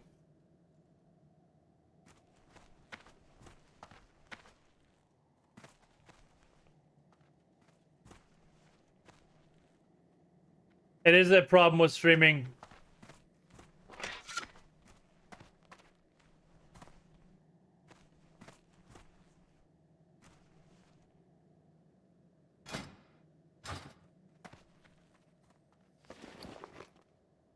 But I got to I'll have this guy equipped relatively well in less than a week, I think. Probably about a week. And then yeah, I haven't checked my email today.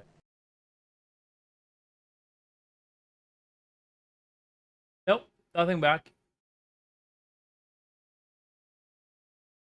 Even though I sent another email today asking for an actual real representative.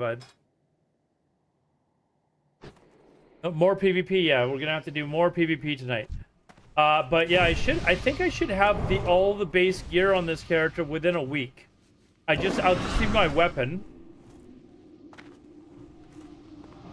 I'll just need my weapon. But that'll take a few weeks, and I have to do arenas, so I need to find somebody that can climb to at least 1700. I think it's 1700 for the weapon that you need. For some reason, I thought it was like 2200. Or is that for the armor? I'll have to go take a look, but...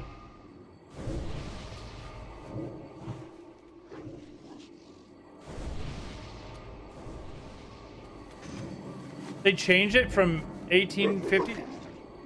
So it's now, what is it, 1700 now? They lowered it? Wow. I could have sworn it used to be 2200 back in the day. Like, you had to be really good to get, like, the weapon off of the arena vendor.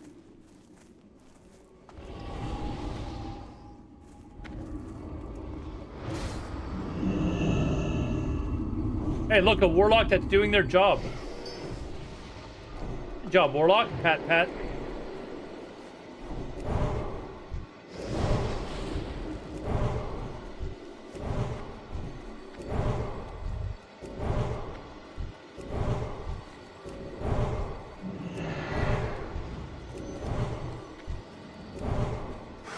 All right. Here we go. It did used to be 2200, right? Yeah, original TBC, it was 2200.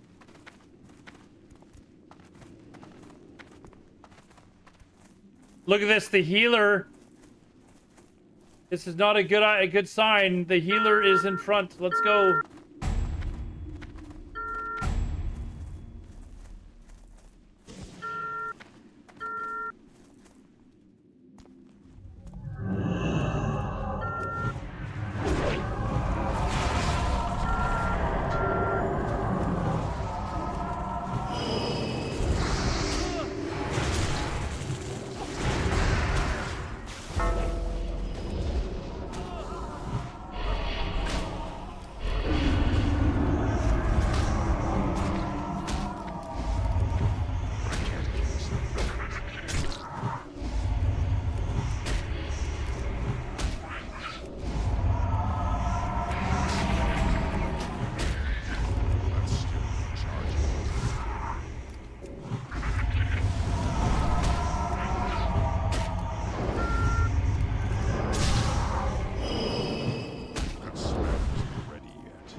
Whoa, what is this, a 4 cap to start?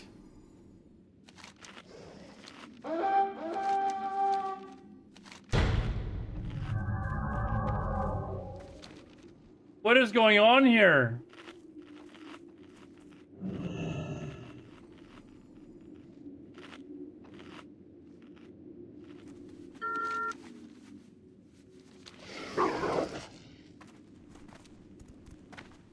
Oh, fuck, there's only one guy here.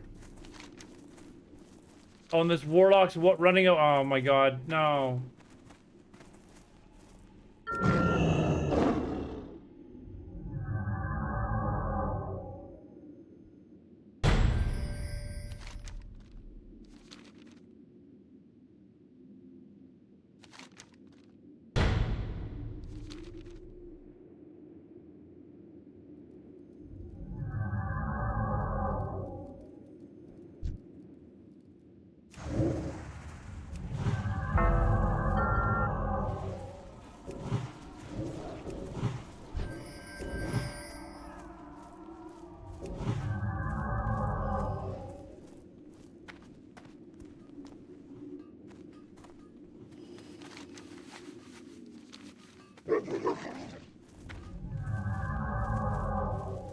Do I try and go and 5 cap them? Like, they don't look too active over there.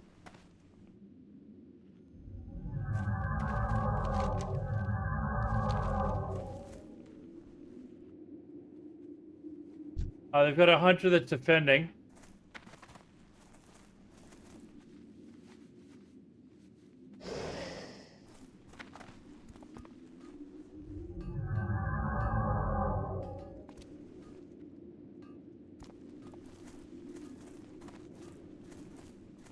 Bedtime, all right. See you later, Joe. It was good seeing you again. We'll pop in. I don't know if I'll be up quite as late to Ad starting. see you start your stream today, but I had trouble staying up till 7 p.m. Tonight, so for last night. I'm gonna try and set up to like 9 or 10 tonight. You downloaded WoW. Hey, chat. Before Joe goes.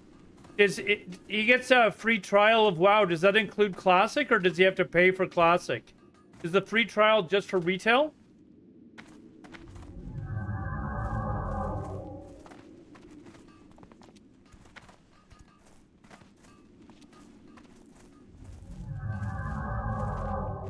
I doubt Classic. Yeah, I wasn't sure.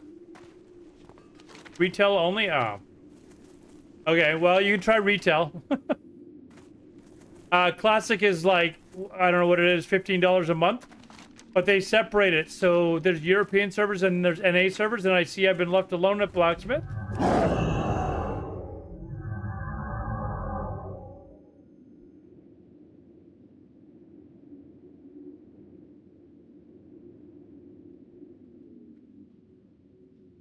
Blacksmith, boys. Blacksmith, please.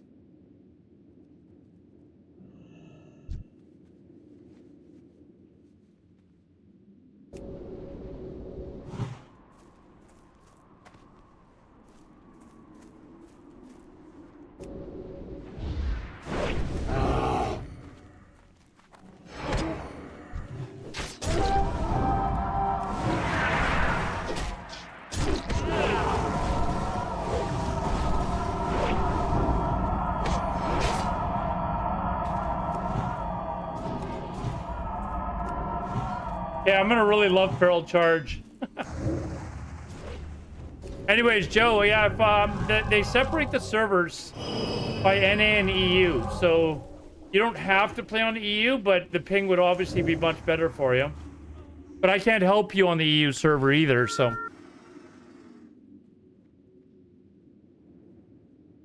Retail any good? I haven't played retail in years, personally, but someone who's new to the game, you might like it. I much prefer the original versions of the game, but you know, the World of Warcraft crowd is kind of split in half. Half really like the new game and half hate it. So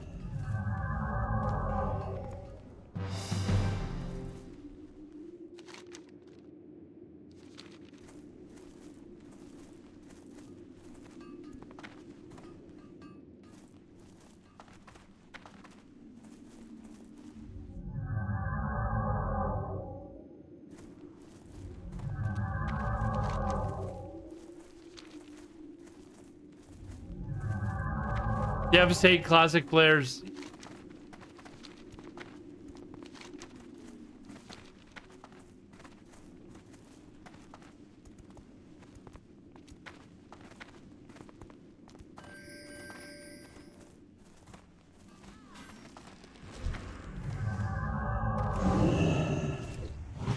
I can't cast.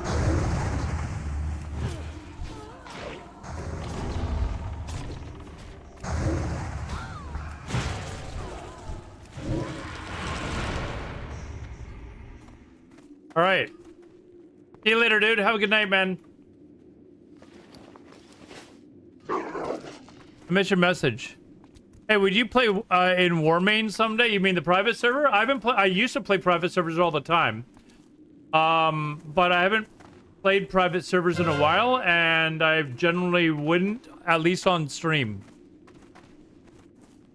Because it's a private server and we're not really supposed to be streaming that stuff, so... I have streamed it before, though, but... If I was gonna play vanilla, I'd probably just go back and play, I would probably just go back and play, hold on. Lumber Mill again. I would probably just go and play on the Era server, to be honest.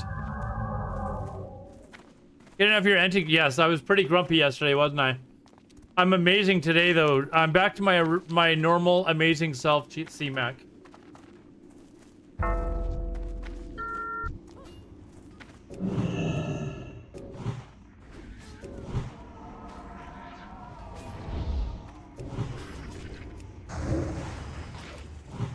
That's still recharging. That smell I can't cast that yet. Closer. That's still recharging.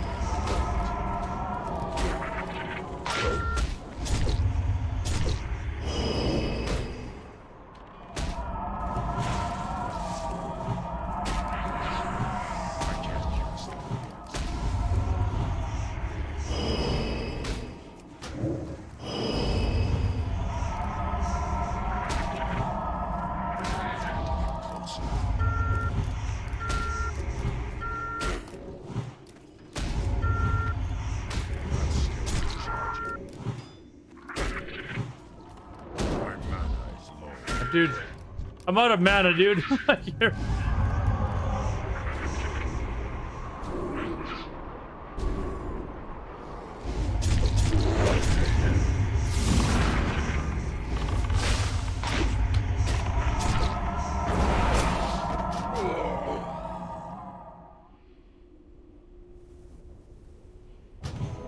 was taking my toys and going home, then the stream went by. Yeah, I said, okay, that's good night. That's it. Good night, guys. That's what I did. I said that. I said good night. If you didn't hear it, I don't know what to tell you.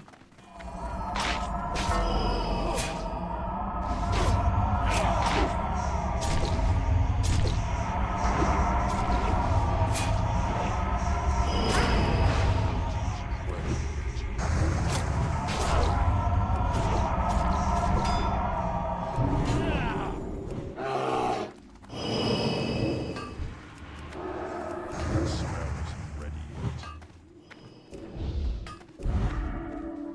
It's too far away.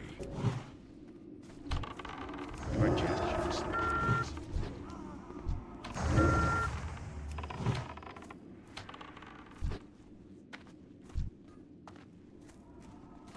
Oh, I didn't know that. Why is that not supposed to be streamed? Yeah, it's because it's considered a private server. It's copyright protected.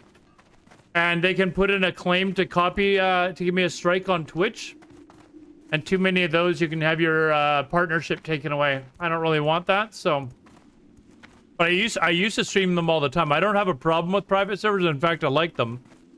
But I've never actually played on Warmain. I played on other private servers, though.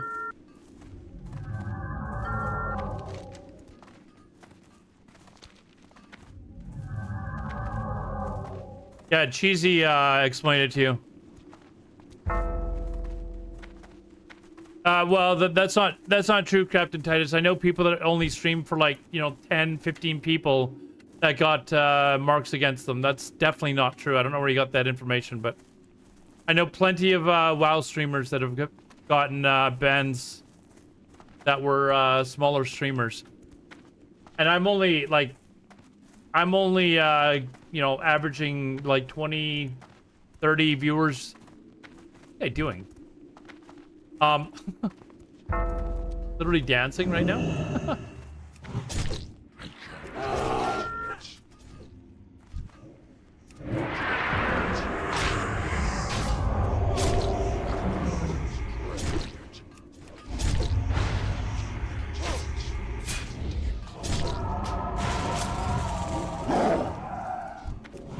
Anyways, I've been streaming WoW in a while, so I actually get more viewers if I'm streaming something else, Eve, for example. But if I was streaming at my regular time and streaming WoW regularly, I would get more viewers. But regardless, they don't give a shit how many viewers you've got.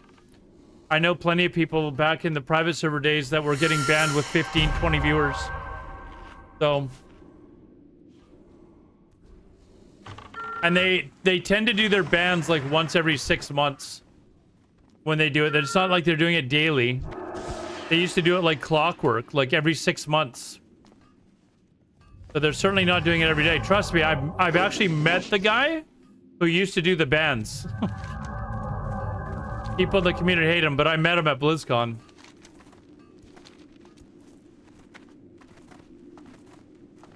And they were just picking like a random like 10 people every 6 months. Just to show that they were trying to keep their intellectual property. That's still recharging.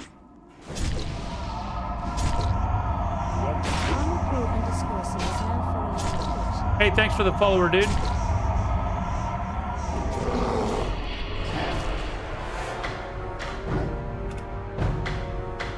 Favor to not get banned, but yeah, I mean, even if it's only a 5% chance of getting banned or 2% chance of getting banned, like, why would I take that chance?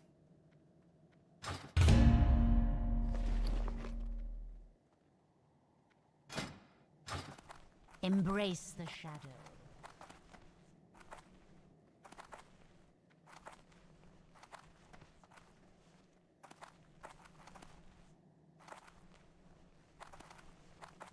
I've only ever had one ban on my account. I know, like, Lazonta, for example, he got banned twice for it. But there were several other people. Milksteak did. I mean, he was only averaging, like, I don't know, 25 viewers, 20 viewers or something like that at the time. I'm not sure. I think Canby's got one, maybe. I'm not positive, but there were lots of smaller streamers that were getting banned. Those hours of exciting EVE Online gameplay. Yeah. See, here's the thing, though. It's not to change the topic, but how many times now have you seen people where they're getting banned and they just saying, fine, fuck you, we're just going to go stream on YouTube? So now I honestly think that they're maybe a little bit more leery about banning people because they know that they're just going to lose business to YouTube. They banned Hassan for, what was it, 4 days or something? And he immediately just went and streamed on YouTube and gave them all the ad revenue. One thing I've noticed in Warmain is that the dudes are making huge money from Dono. Almost everyone is yeah. I mean, that's, you know, definitely they got to pay for their servers, right? Servers aren't actually that expensive to pay for, but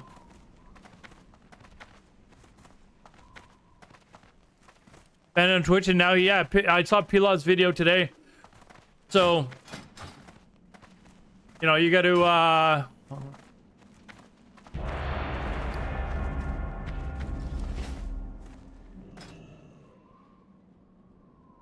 you know, I'm thinking that it's probably something that they've got to take into consideration, right?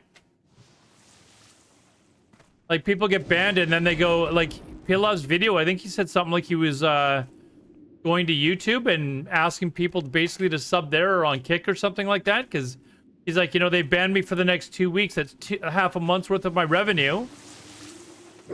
So if you're wanting to support, if you would, you know, instead of subbing to me on Twitch like you normally would, throw me a sub on Kick or something like that, right?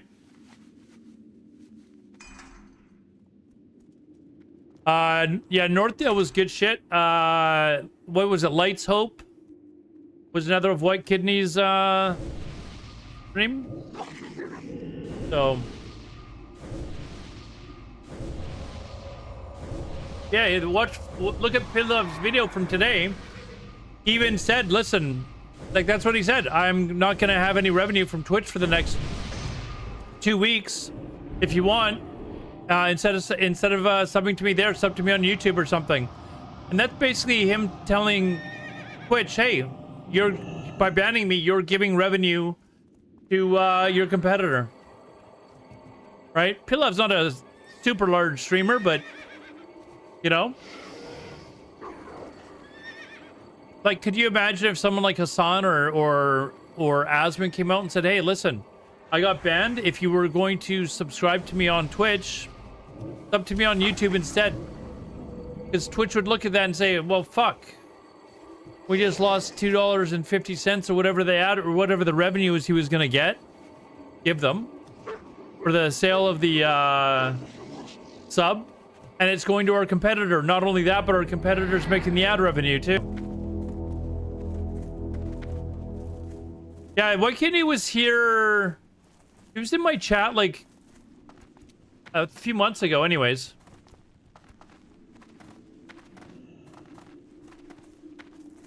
You get stream sniped often because I heard that Zarya's stream, he would put it like 10 to 15 second delay. No. I mean, I might. I don't care though. Generally, I'll just kill anyone that stream snipes me.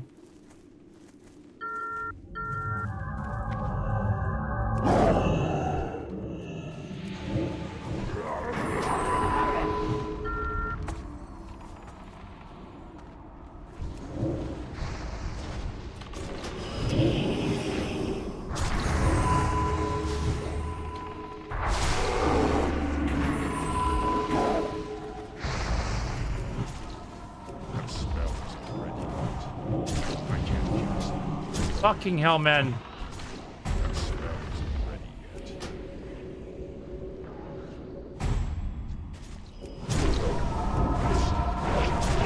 Alright, we're not gonna get this.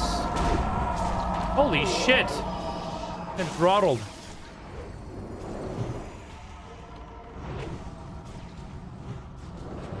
And I saw White Kidney on whose stream was it? It was OG Jeffries, like a few months back too. Grandpa things. No, I know it exists. In EVE Online, the fleet commanders would some of them, well, a lot of them would ask that you put a stream delay on, so that's why I don't do a lot of fleets. I'm not fucking putting a delay on my stream.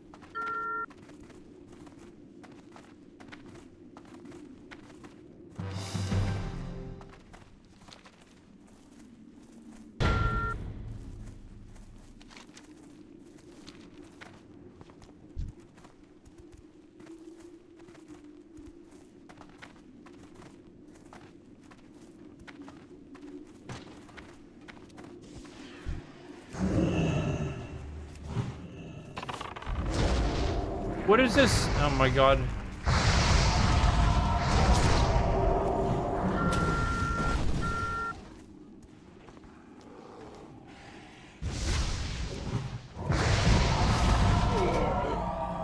There.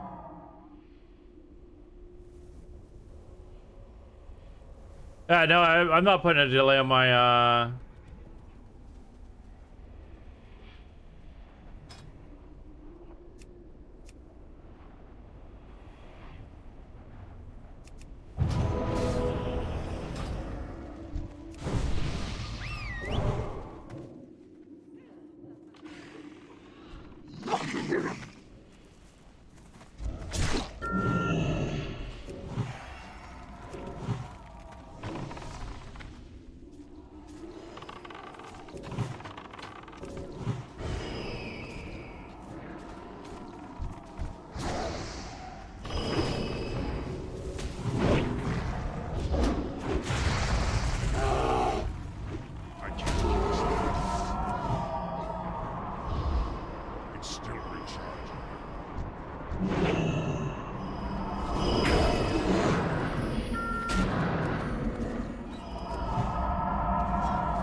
What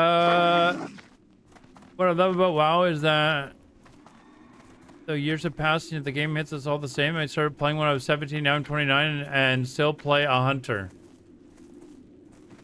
Druid was the first character I got to 60. I started off as a shaman, but switched to druid.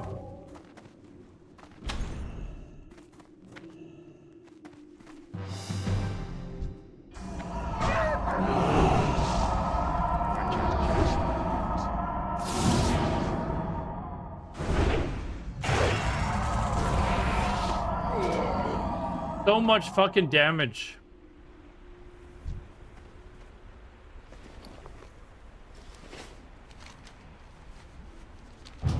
Well, this has not been as good as the last few ABs.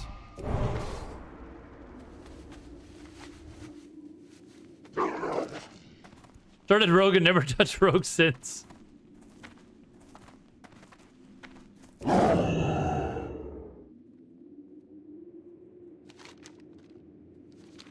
Are they gonna 5 cap? They might. Yep.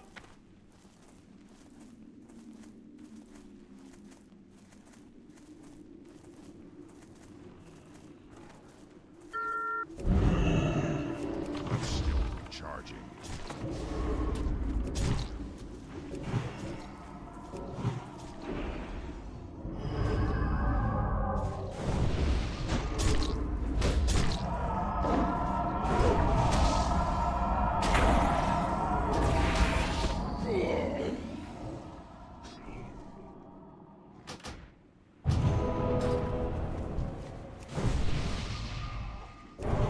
Really ugly gnomes, yes. Oh, this is gonna end now. Gonna wait here.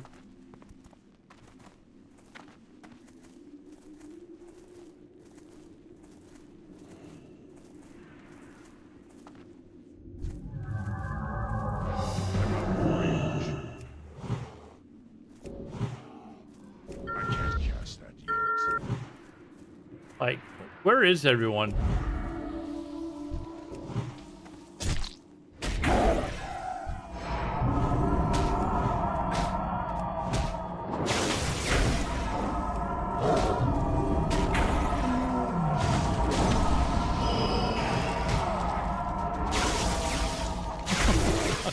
That's where everyone is. Yes, Soda Poppin's on this server as well. Our time.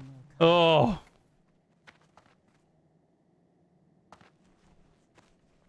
$47 honor, let's go.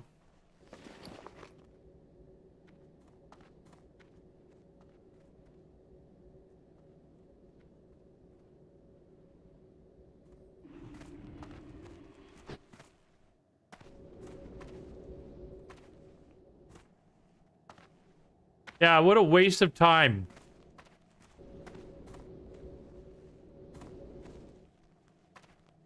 Why do I feel like you used to get a lot more honor?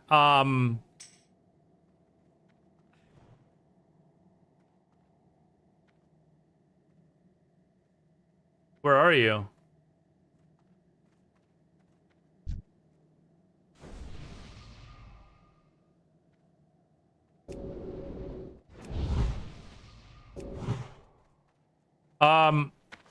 I feel like you used to get a lot more in regular vanilla. Like, I don't remember only getting like 200 for a win or 300 for a win. I don't know. Warsong.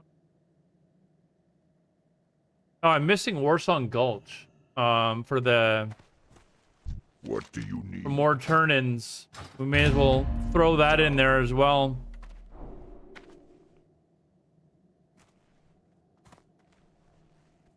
You're Canadian. Yes. What happened to the Olympics? What happened is, as I've answered for the umpteenth billionth time, we've been undefeated for 16 years, dude, and we finally lost a game. That's what happened. We got stymied by a goalie who had the game of his life, basically. It happens. After 16 years, you'd think we'd finally lose a game. But don't worry.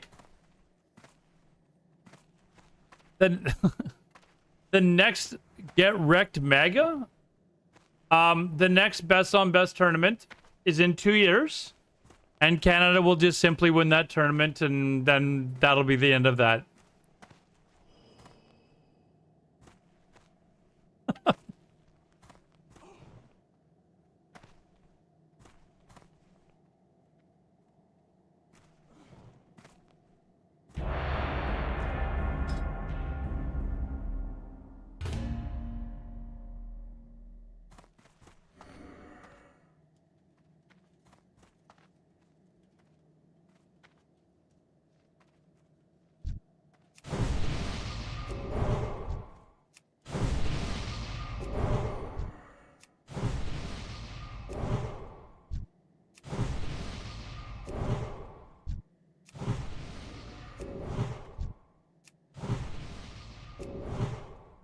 Make Alberta. It would have to have been great in the first place, but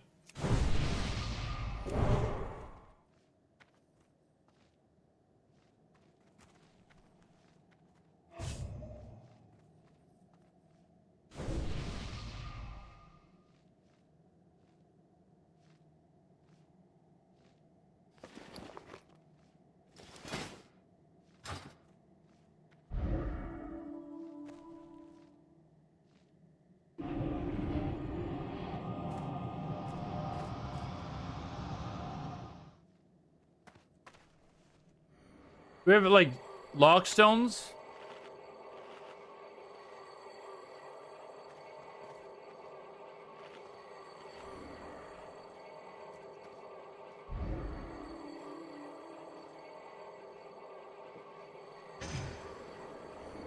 Like, what is this? You guys have one fucking job.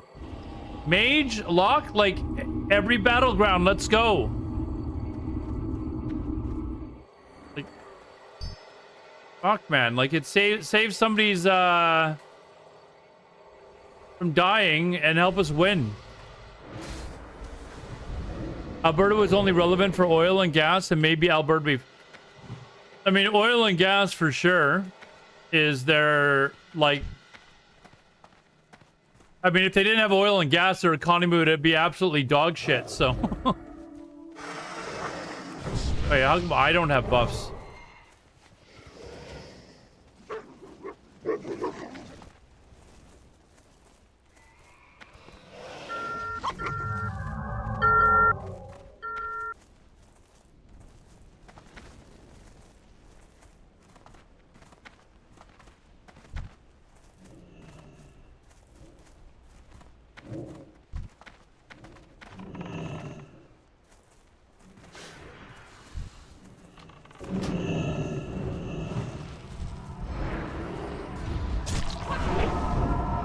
Okay, that was a pretty long fucking,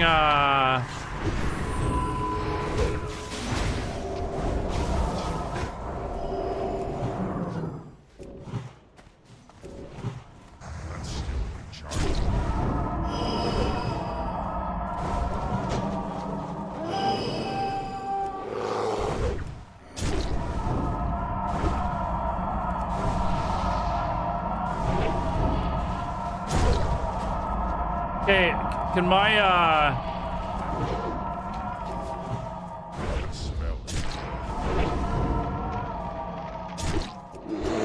like, I hit Nature's Grasp. He's got a 50% chance to actually go off, and he hit me like 10 fucking times. Like, not once. It didn't go off.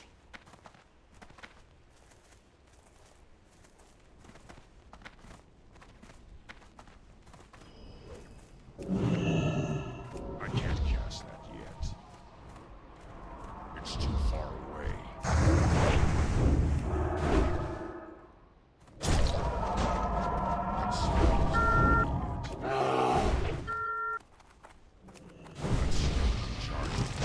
There, it went off that time, finally. Jesus.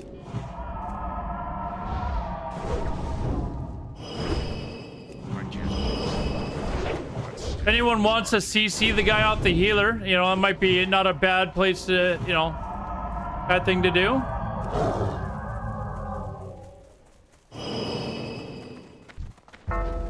Fuck.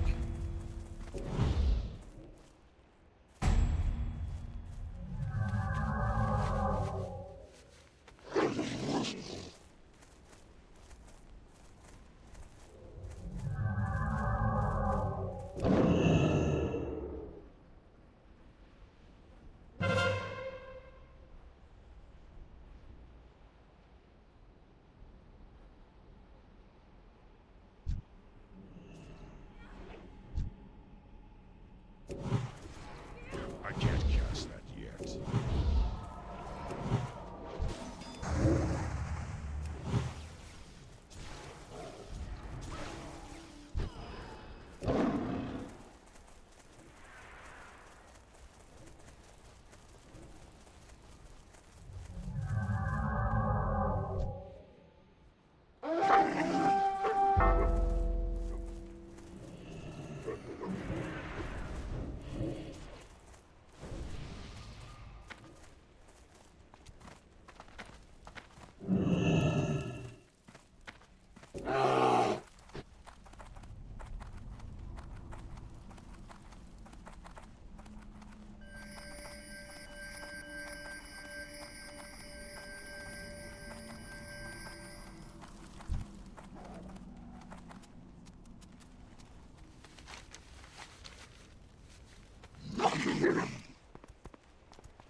Why did the flag disappear?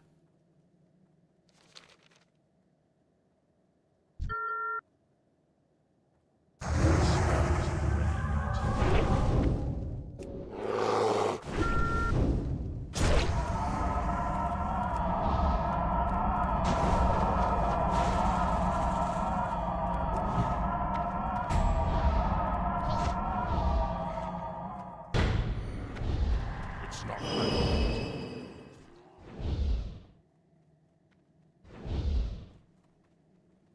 That's On. still recharging.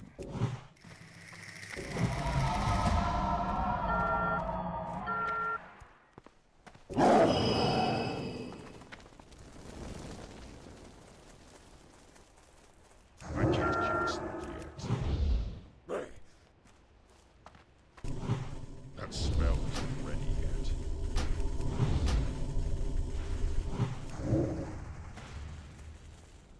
I feel like just leaving them there with like no. Oh.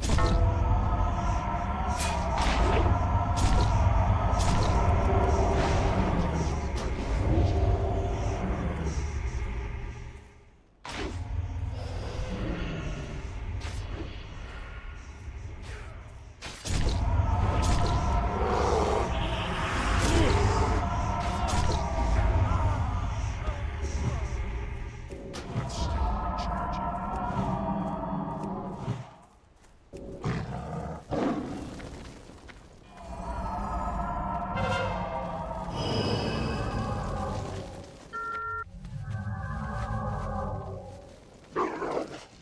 Gnome said fuck objectives.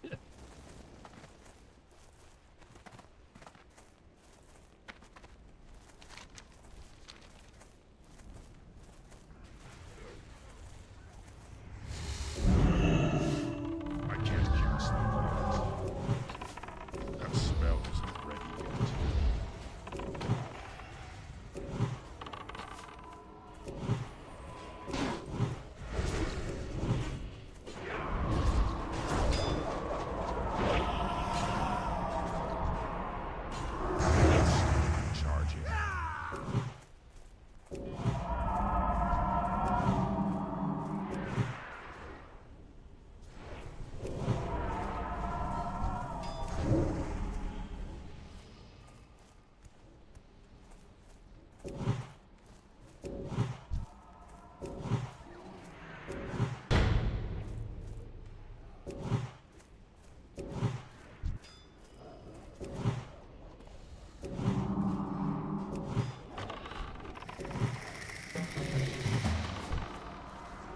I can't cast that yet.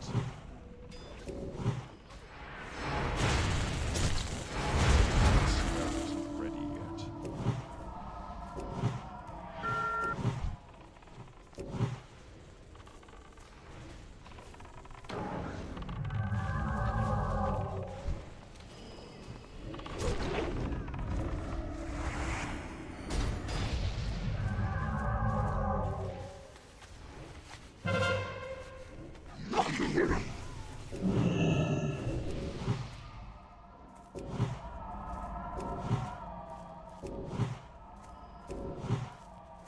I need to get closer.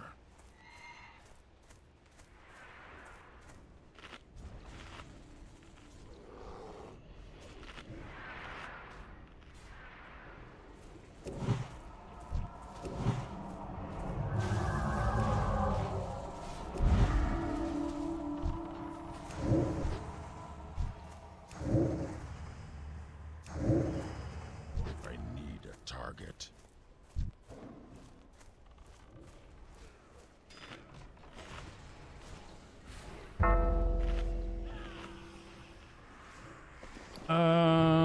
Let's see.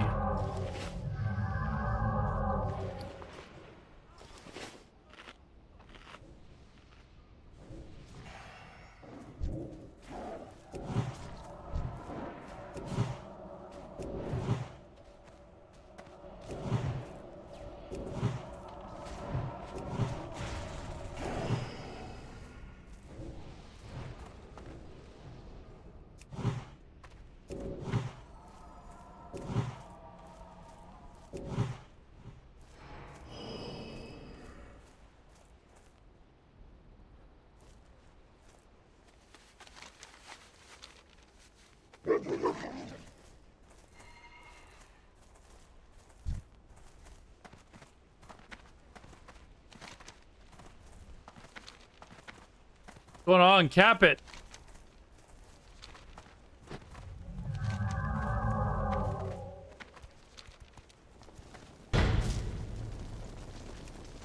Look at that healing.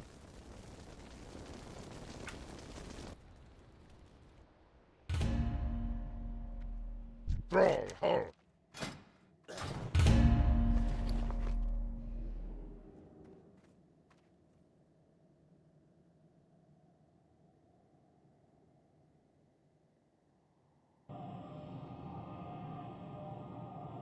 What am I at here? What do you need? Go forth to victory. For Grawl. For the Horde.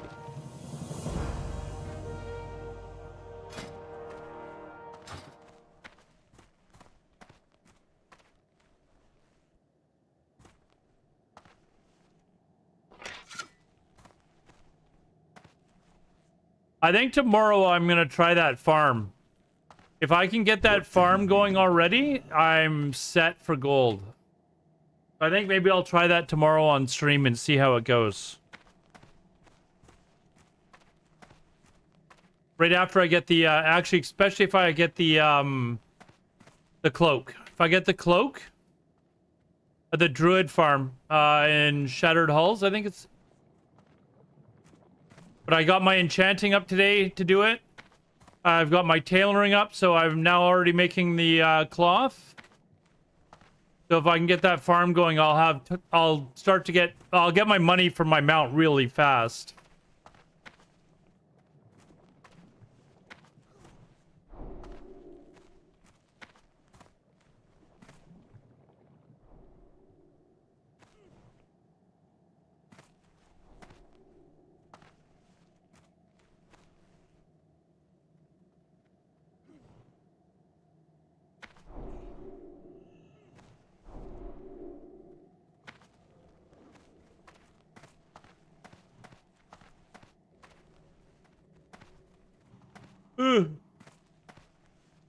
Uh-oh.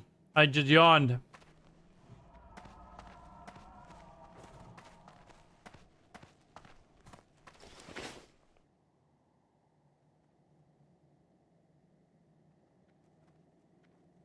Yeah, I'll try it tomorrow on stream. See how it goes.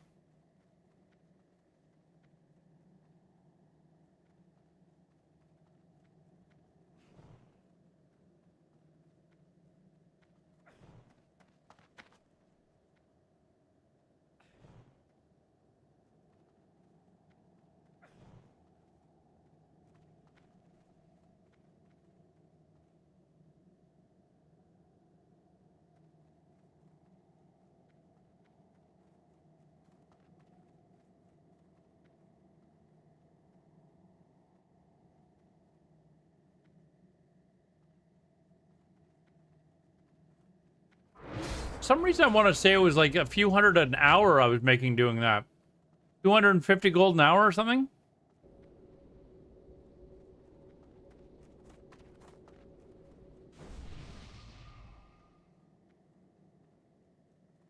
I think you're just killing one boss, so I don't know how it would do that much. I'm gonna have to watch the video, but...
Five druids so far? 6 druids. So what? What is going on?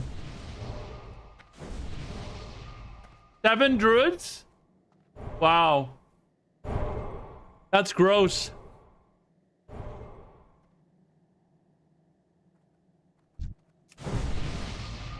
That's actually not good, I don't think.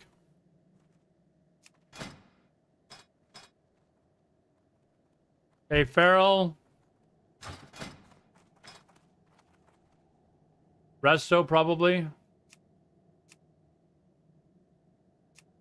Yeah.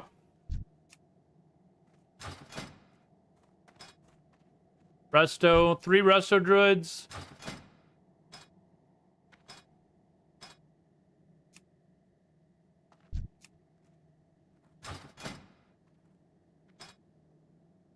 Two Feral. 3 Feral.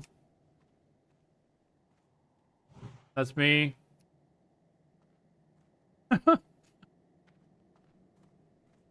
Oh my god.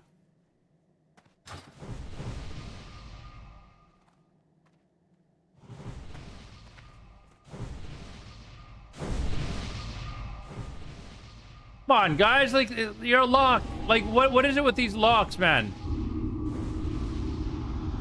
Got one job, like...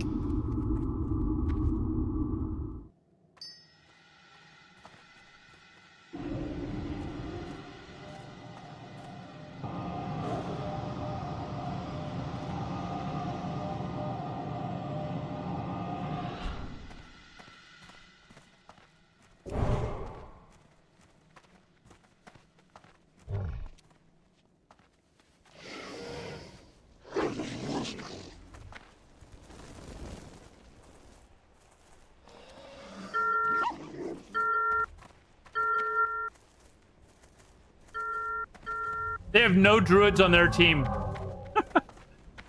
They got 3 paladins, 2 warriors, and 3 rogues.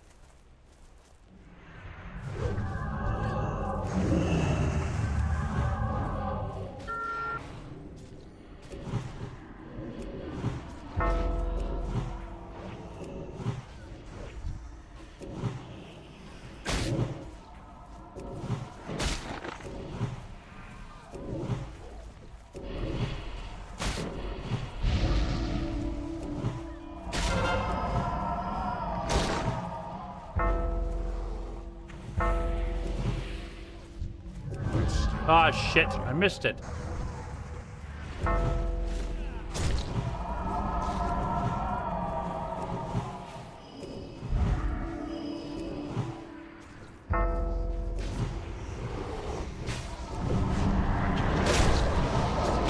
We're actually losing this fight. We have no DPS. We're all resto healers. Like... I think... Well, we got the flag and they didn't. I think they went all in on trying to kill us.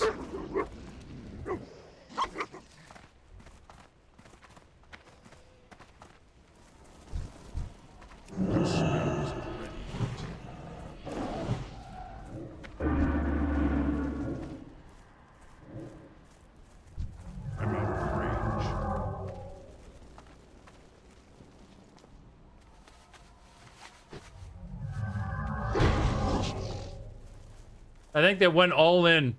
Try and kill us.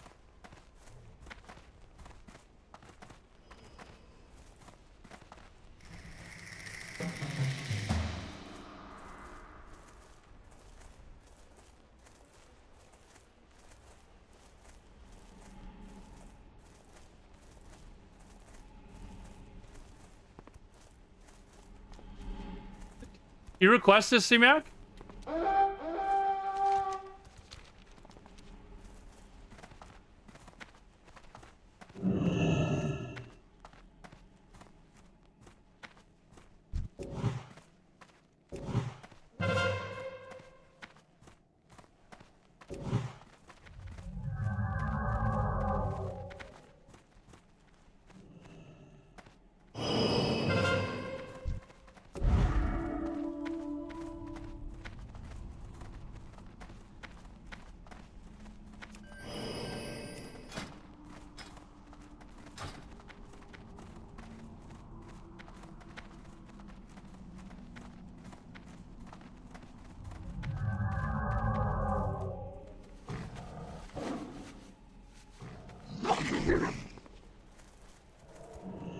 I can't cast that yet.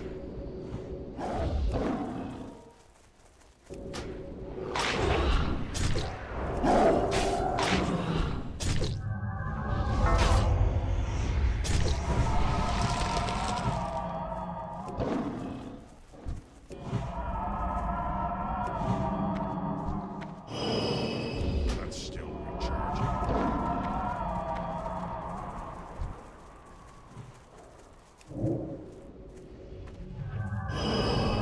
That spell isn't ready yet.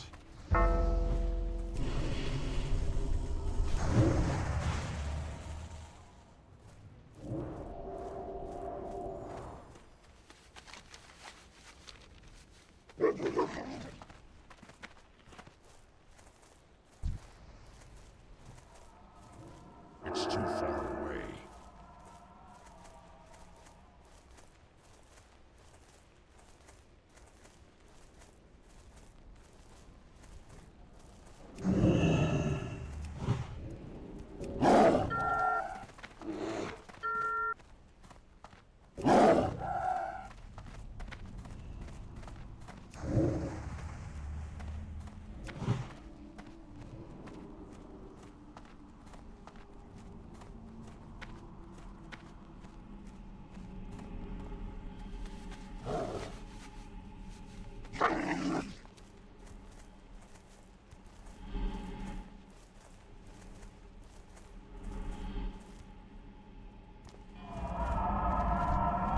That's still recharging.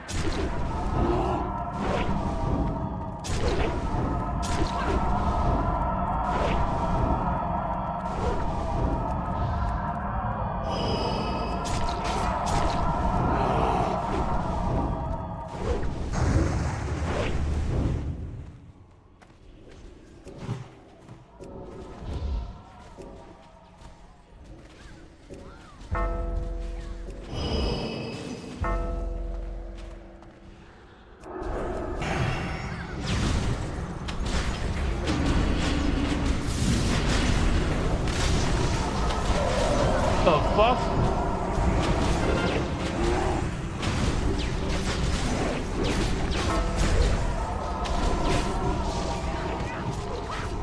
My mana is nearly gone.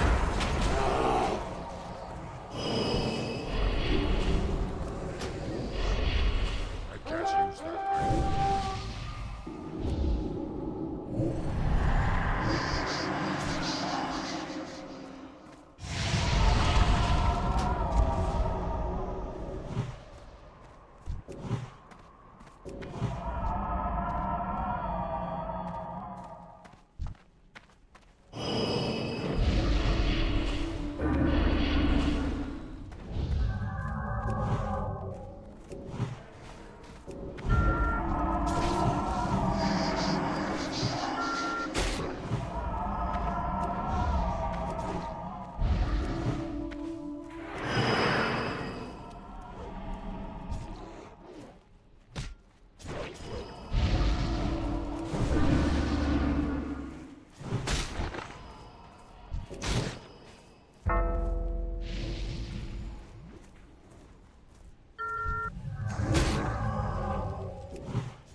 This goddamn, this is so fucking retarded, man. They just have this thing follow me like it's non-stop.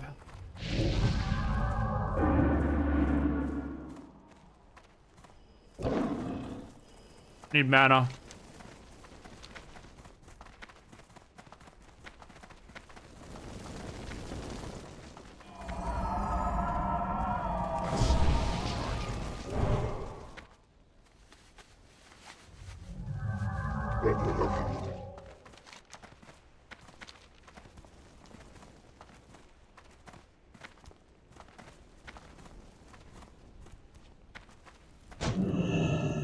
Fucking hell. Fuck! That's...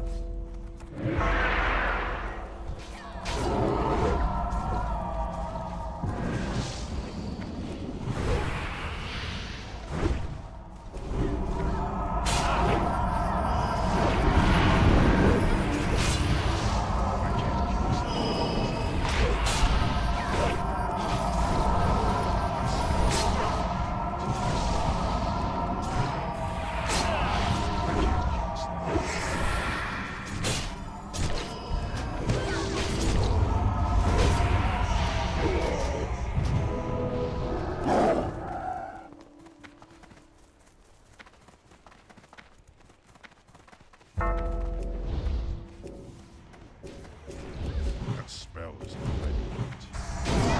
Charging.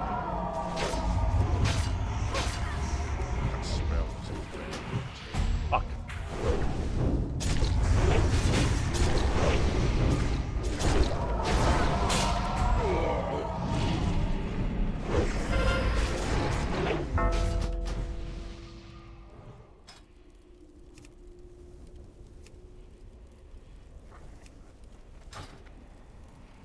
We have no damage.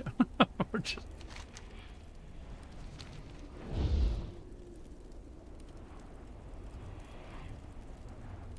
How am I doing? I'm doing pretty good. How about you?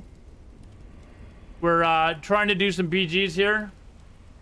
Trying to get this character geared as fast as possible so I can go more to a schedule of streaming Eve one day and then WoW the next, so...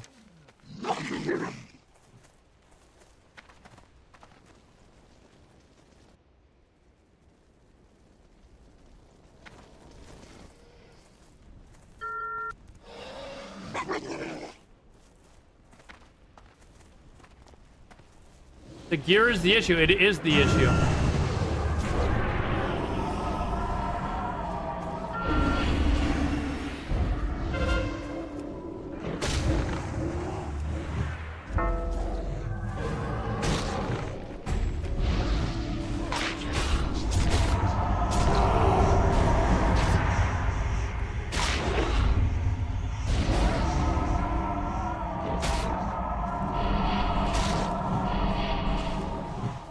That's still recharging.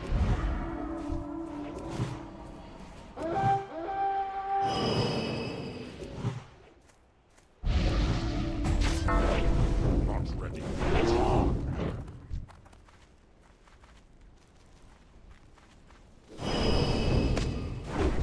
I can't use that.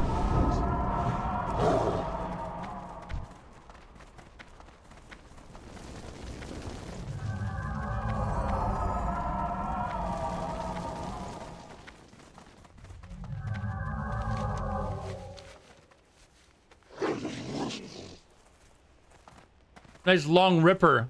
Wonder who that was.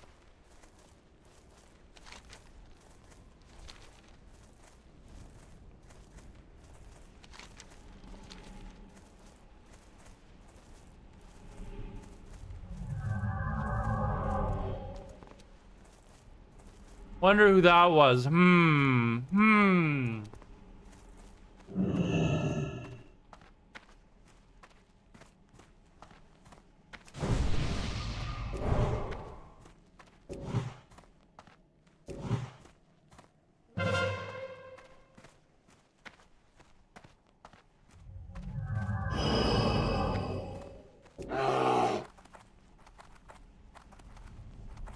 Yes, the boots are up. Oh shit, oh shit, oh shit.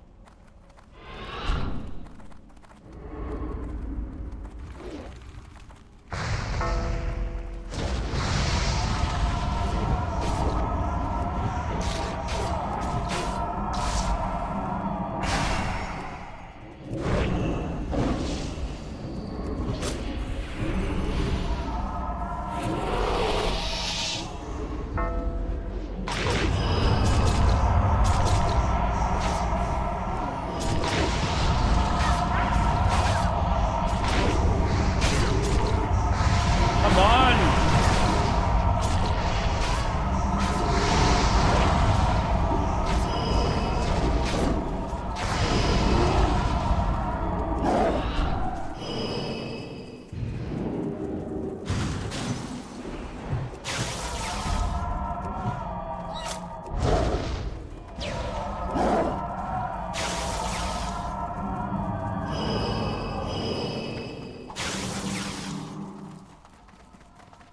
Run away! I'm running away! Running away!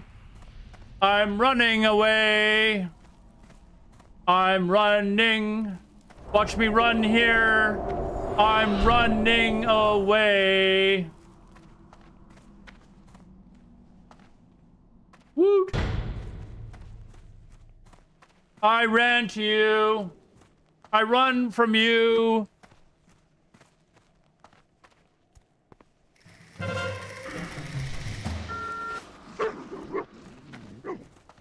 Oh! You see that, C-Mac?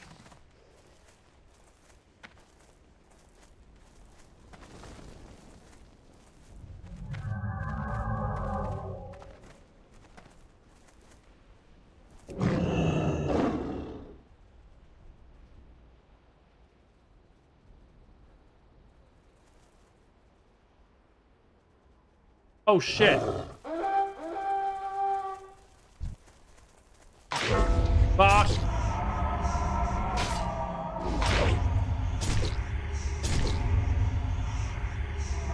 Come on now.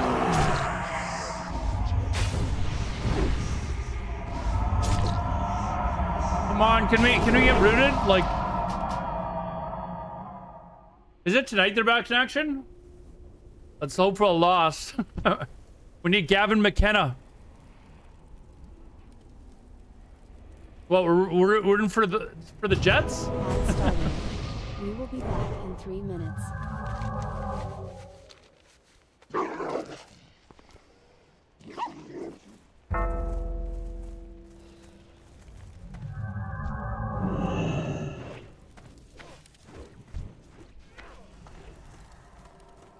It's too far away.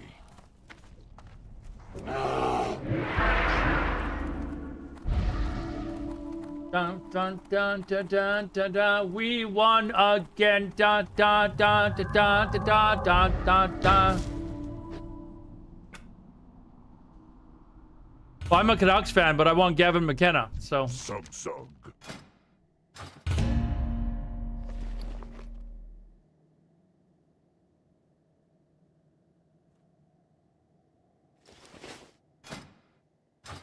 I guess I gotta queue up for some Ultric Valleys as well. Just for the Go with honor. just for the mark.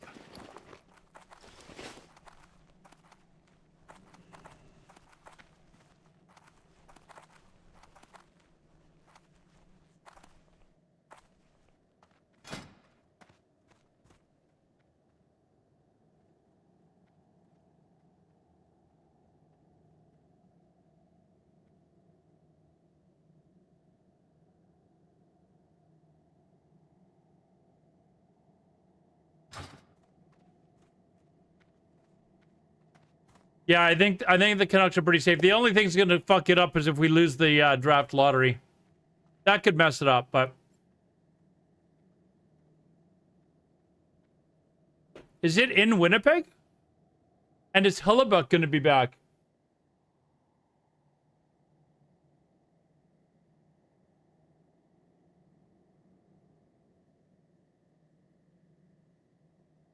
I heard he's got like the the keys to the world. He's been given the Medal of Purple Honor or whatever the fuck it's called. America beats Canada one time, and their team comes home as heroes. You know what we call it when Canada beats America? Saturday. Tuesday, maybe. Wednesday, Thursday.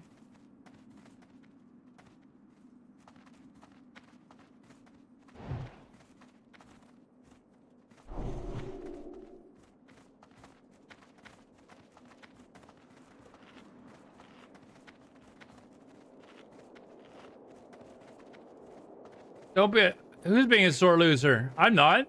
you know how many times I've had to listen to people come in here and try and tease me about Canada finally losing a game?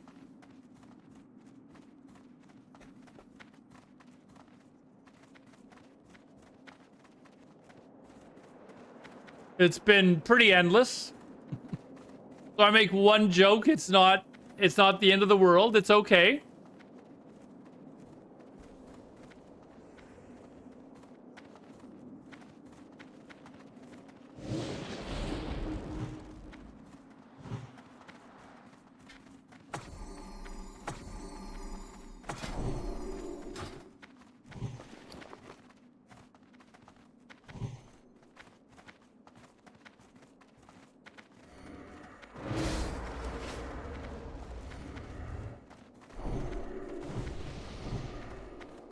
How they feel about their captain? Yeah, I don't know if I would, I mean, personally, I don't even think he's that great of a player, but whatever.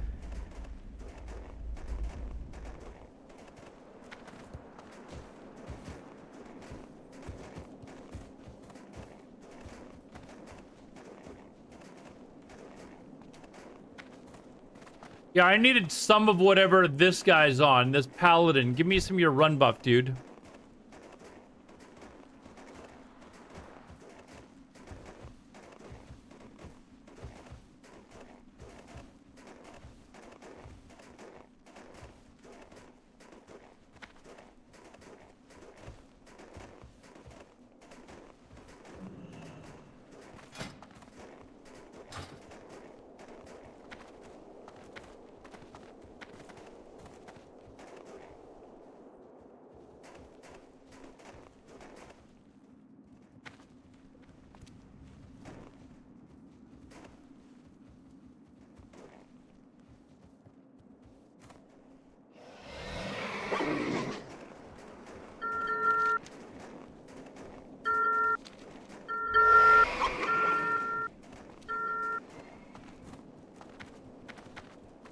How fucking fast these guys are, these paladins, man.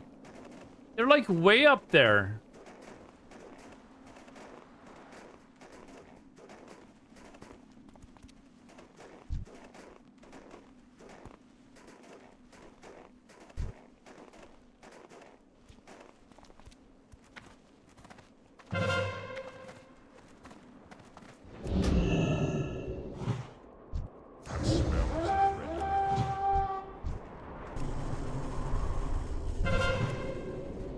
I'm out of range.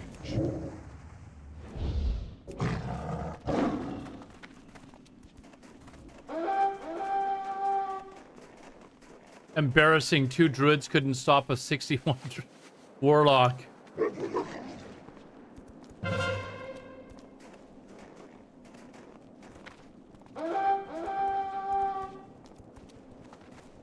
I know they're in there. I'm tempted to go in there just to fucking dot them. I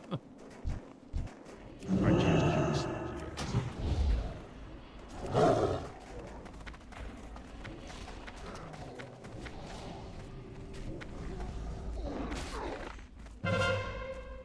Whoops. Jeez, I'm having trouble on this thing right now. Hey.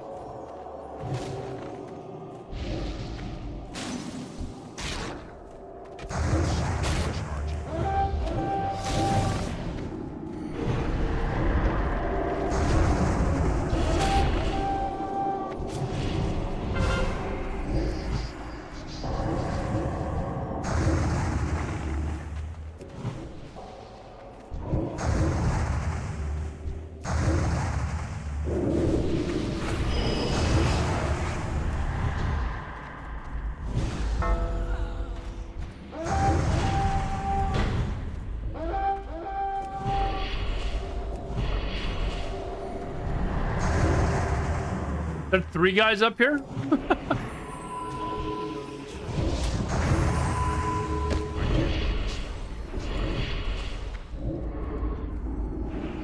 Three guys at me? I don't even see another horde guy up here, actually.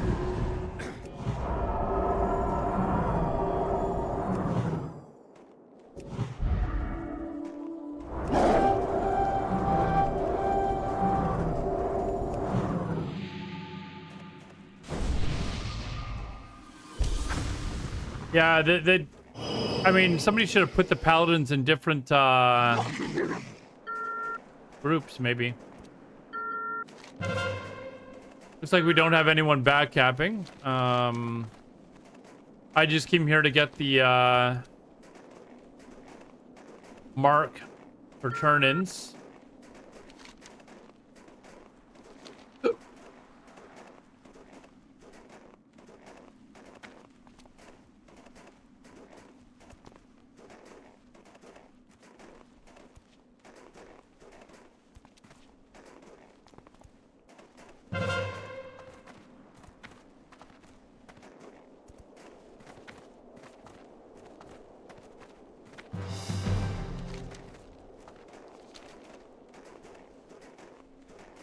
Actually, I think the first guy that, yeah, you know what?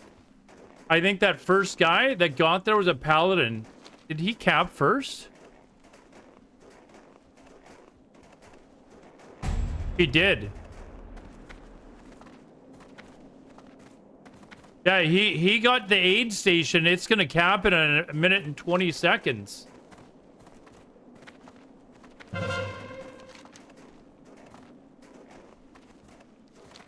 So as long as we keep those towers. Hold on. Stone Earth is about gone?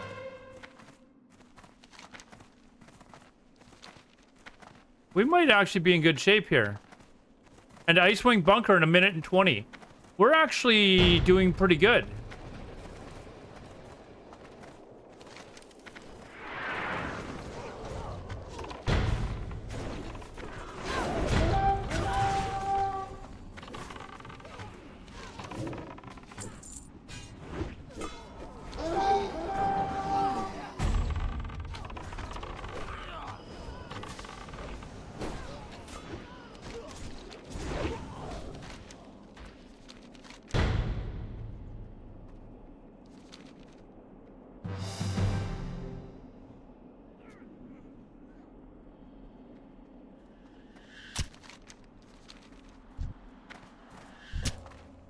Fuck is hitting me?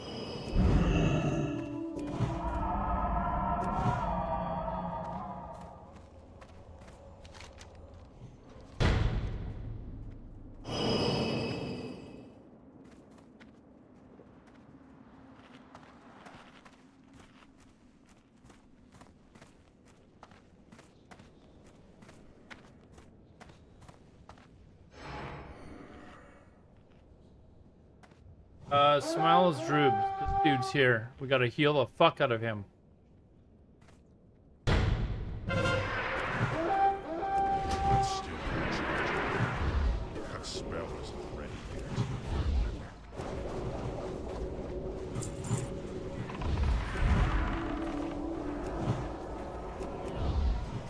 I can't cast that yet.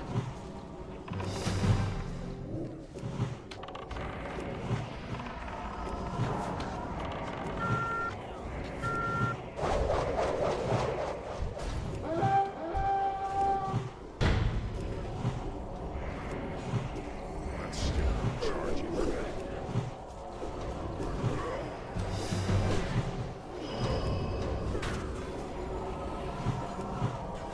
My mana is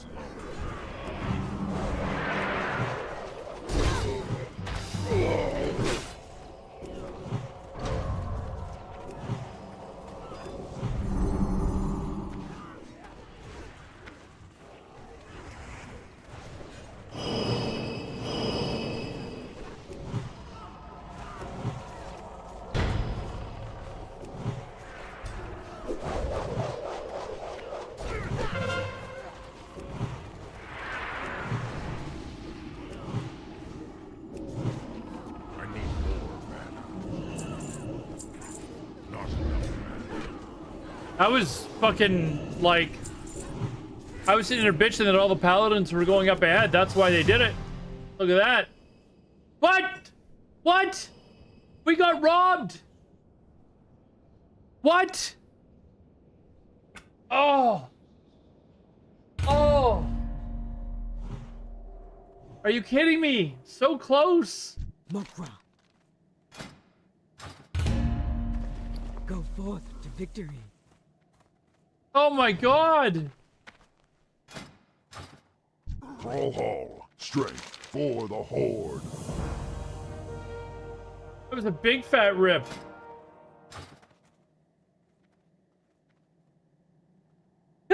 Call that a normal Saturday. Hey, it's true. It's true. When you're as dominant as you know, the Alliance are in AVs, it does remind me of another sport, actually. It does remind me of something else. I can't put my finger on it, but, you know, you're right. What could that be?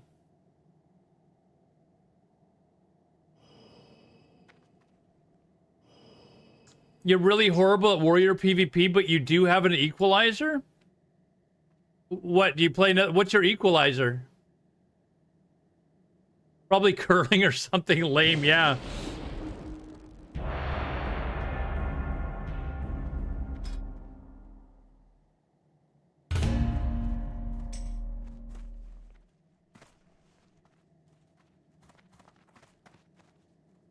Deep Thunder.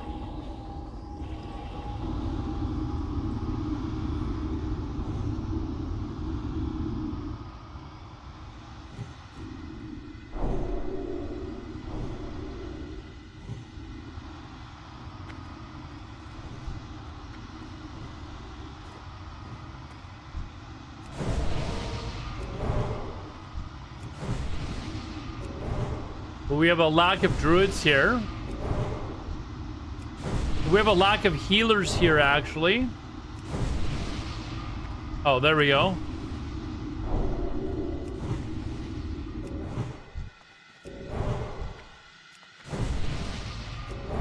I hope this other druid's a healer as well. Here, let's see if the paladin is... Okay, he's ret, so... Oh. We have one healer. We have one healer.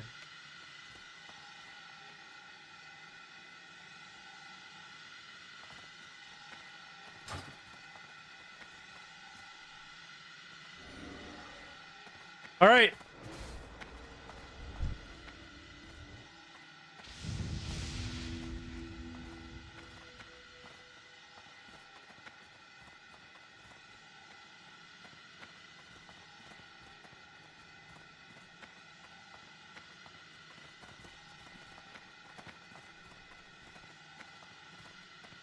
All right, let's...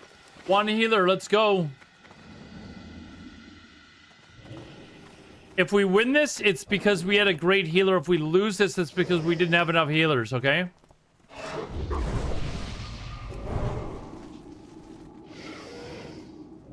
I went and buffed everyone else but me.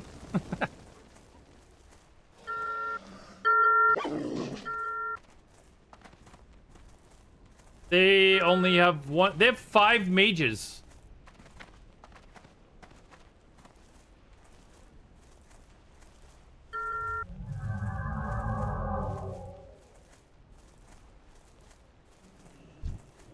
I need to get closer.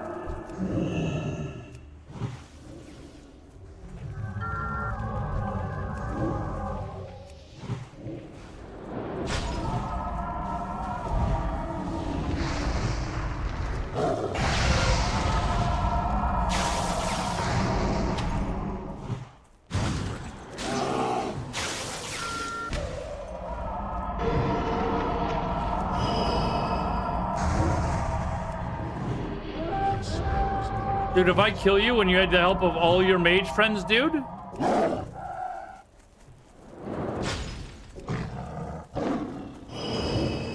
Oh, dude, you're about to be embarrassed, dude. Oh, Oh, dude.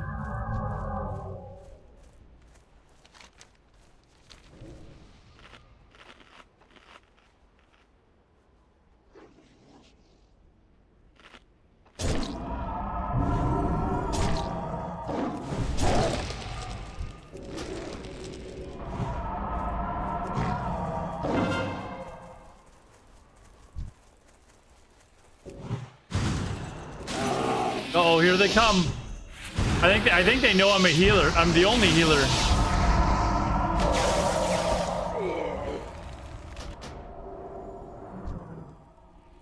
It,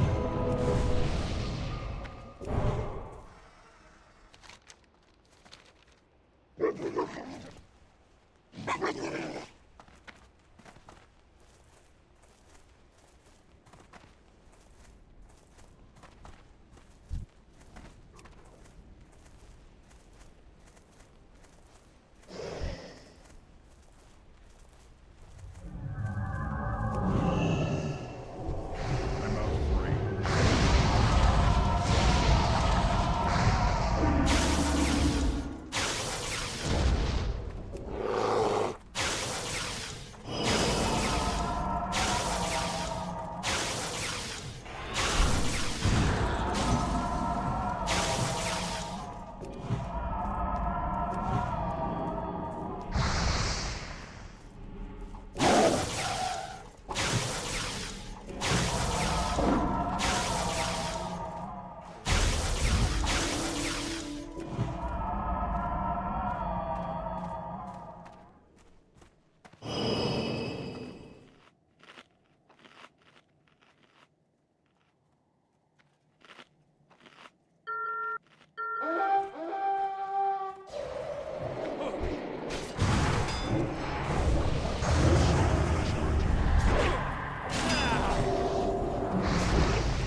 I can't cast that yet.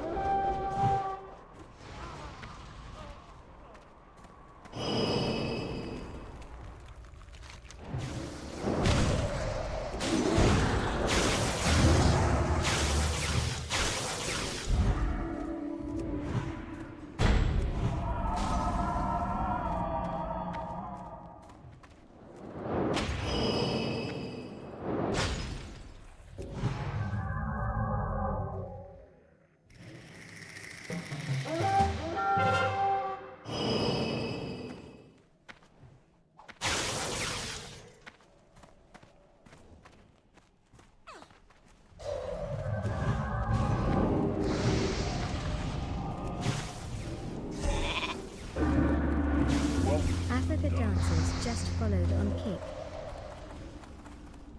okay, thanks for the follow, dude. Come on, can we get out of this? Thank you.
Look, I'm able to take out like noticeably more damage.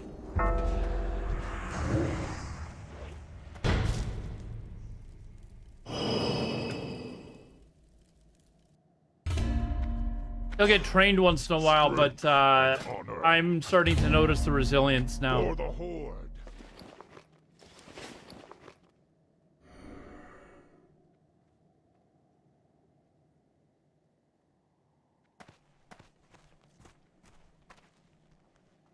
I need to pretty much What now? queue for everything. Victory For that. for Sylvanas. Brick Valley. Greetings. Fight well, friend. Oh, we can only queue for 3 though, right? At a time? I'm gonna go to the washroom. I'll be right back.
No warlocks, no mages.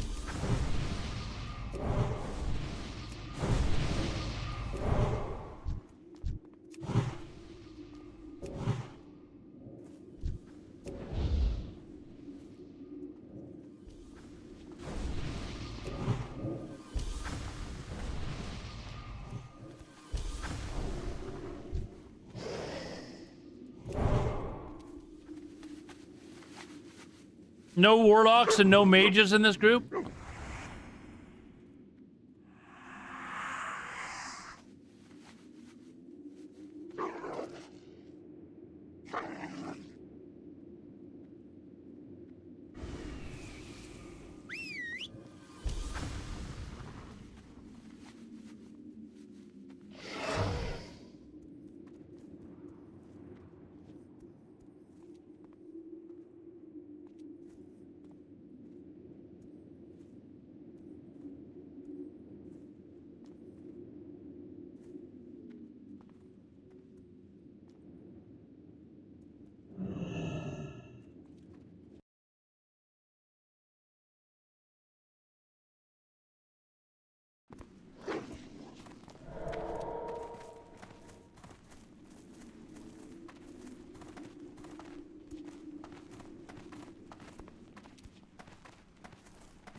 Someone get farm.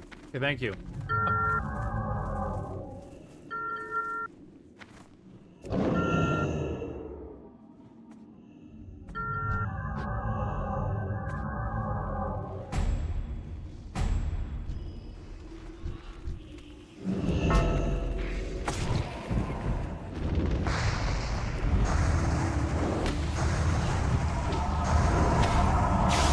Holy shit!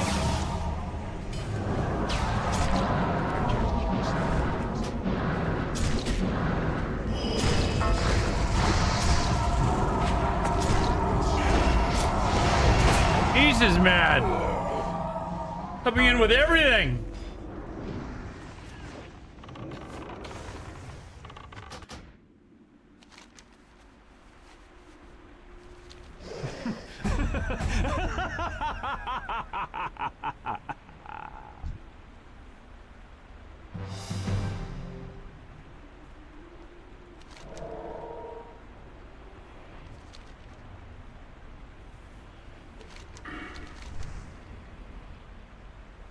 I think they came with everything to BS.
There's 3 or 4 of them there. Now let's try the back.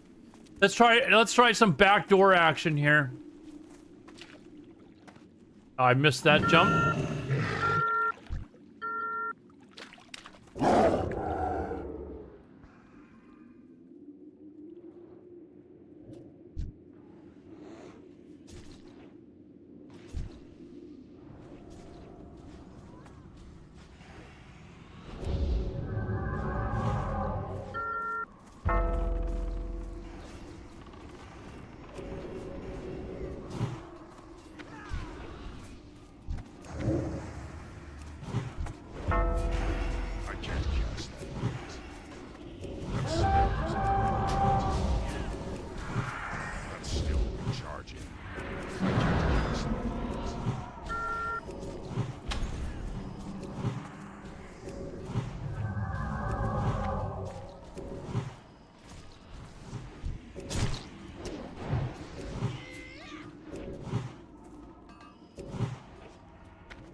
Don't have enough people here.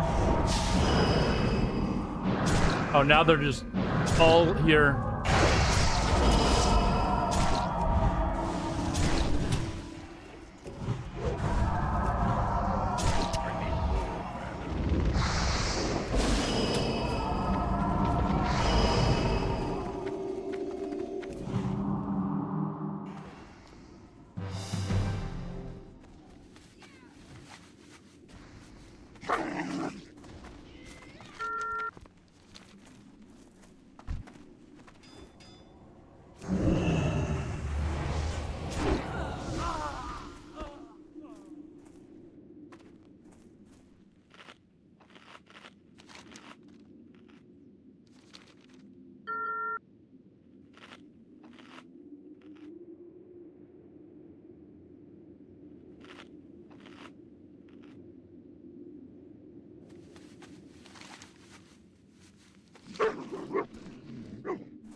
Oh, fuck.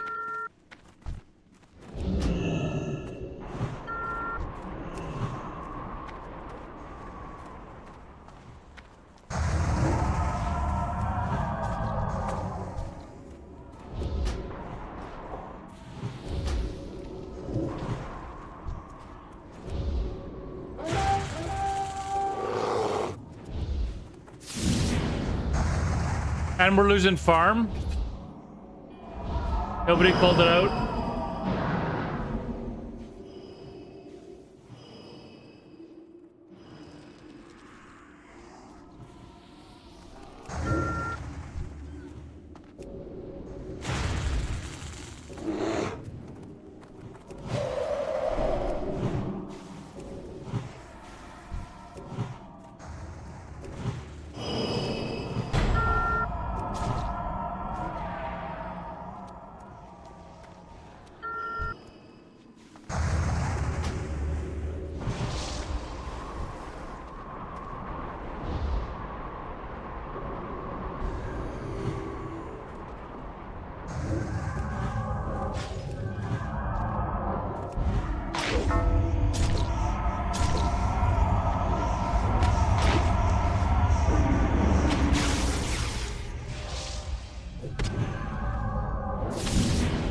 I actually want to die so I can move out of here faster.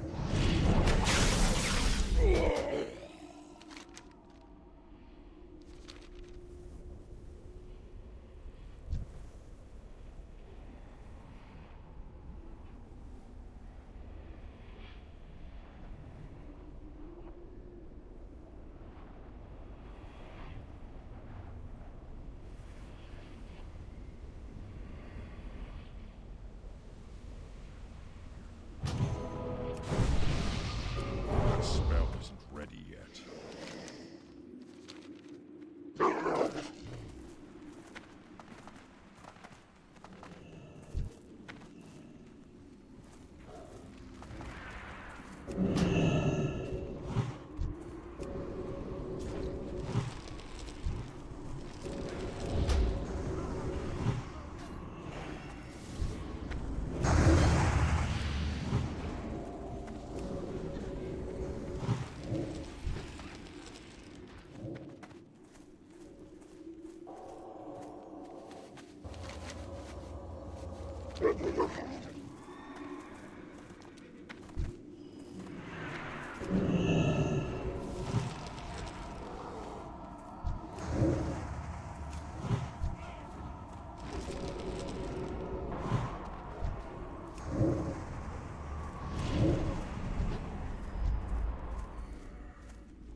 That's still recharging.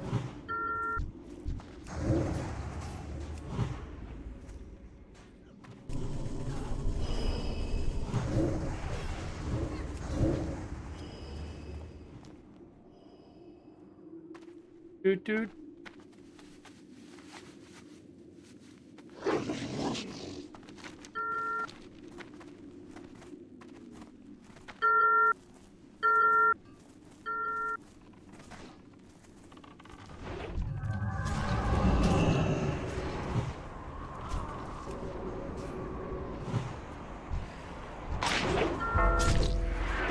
It's not ready yet.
Man, we...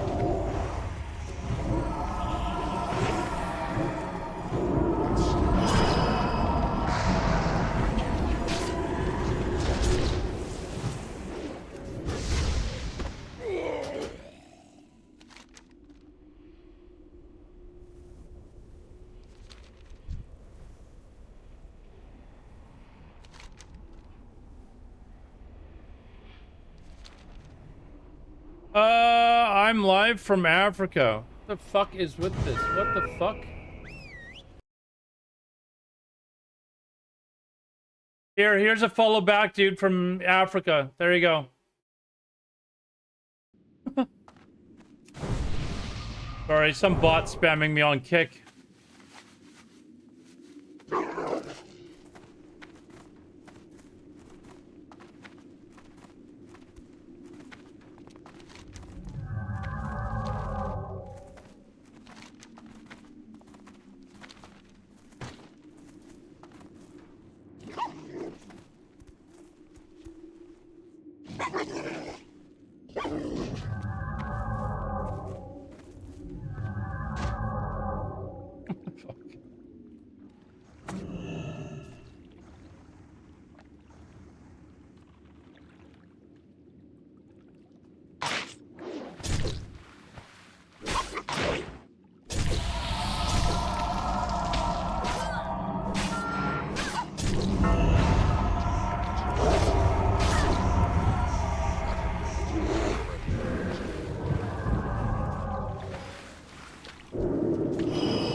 We can't get anywhere without them having 10 people there before we even get there. They're moving around too well against the pug.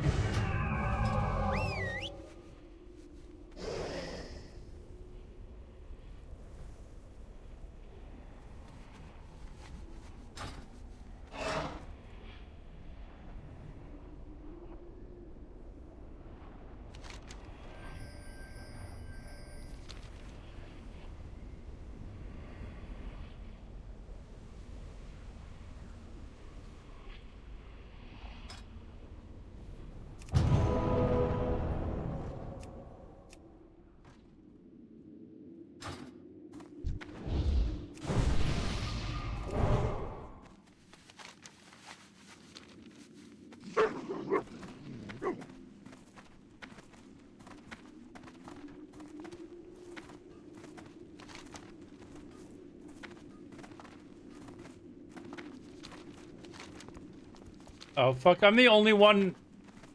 Like... We're doing this again?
Why does it need to reload?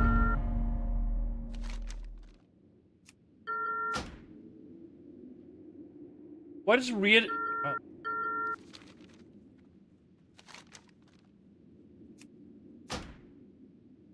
Oh. You can't fucking report a second player with Leatrix maps?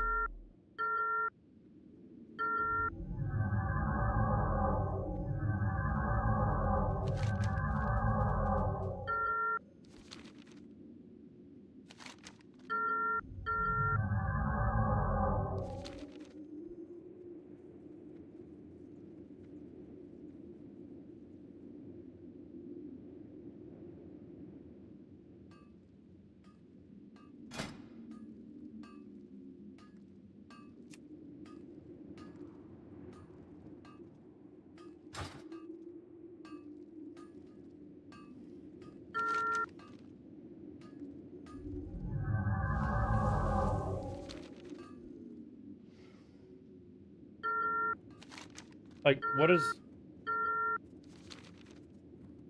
If this... Hold on. Leatrix maps.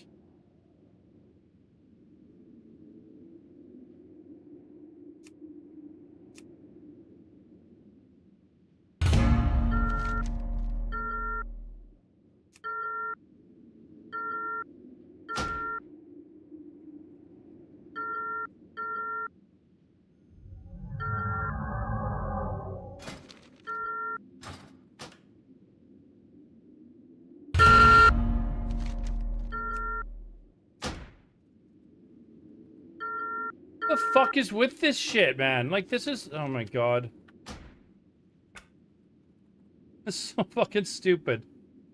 What's not working now? Questy? Questy? Okay, we had to turn that back on.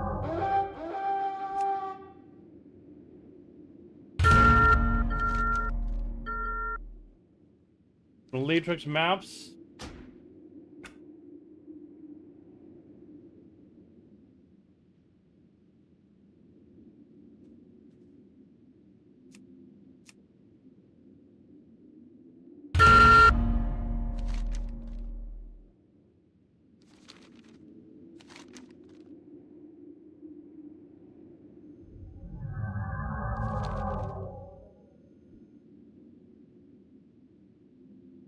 Play WoW with 1,000 add-ons. I mean, half of them aren't working even. Here, let me see if any of them need to be updated. I'm sure some of them probably do.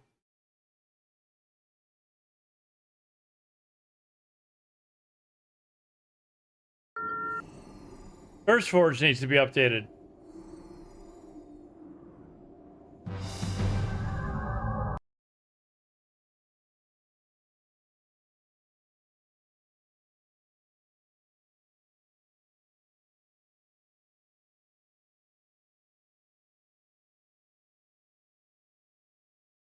Yeah, Leatrix maps needed to be updated.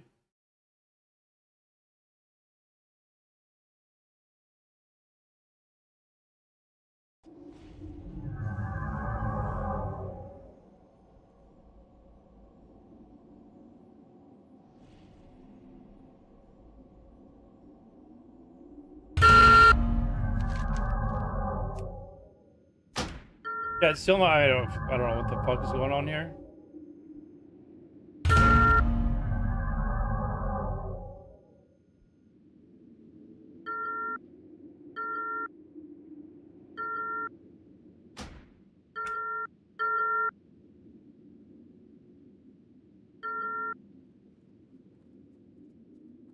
Can't remember what Syndicator's for.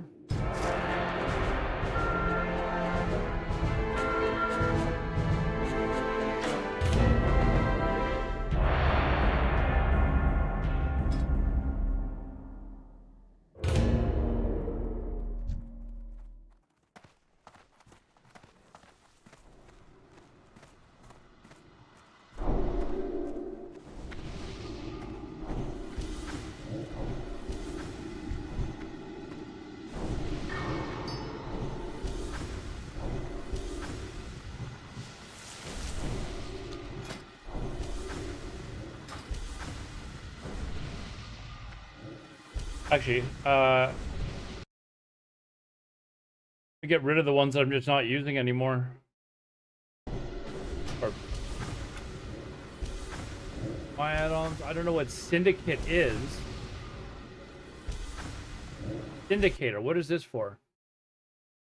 Keep track of, search for, and show in tooltips where your items are and all of your. Okay. So if I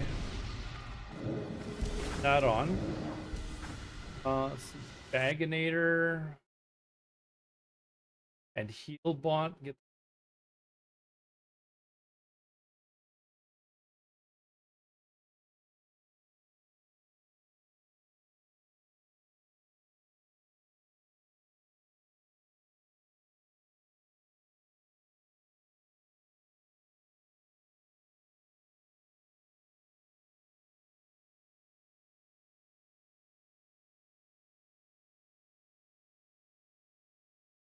Healbot should be gone.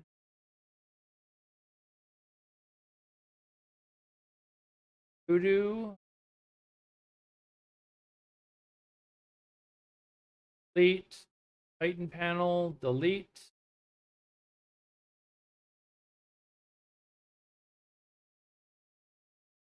Where's auto layer?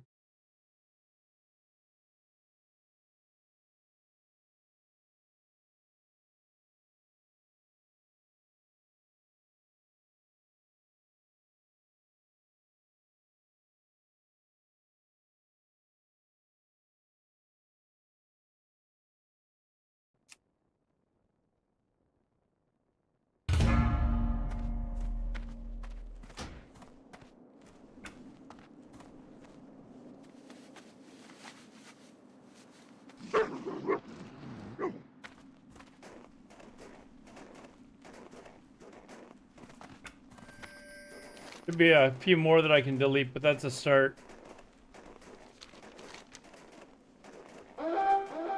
Paladin's racing.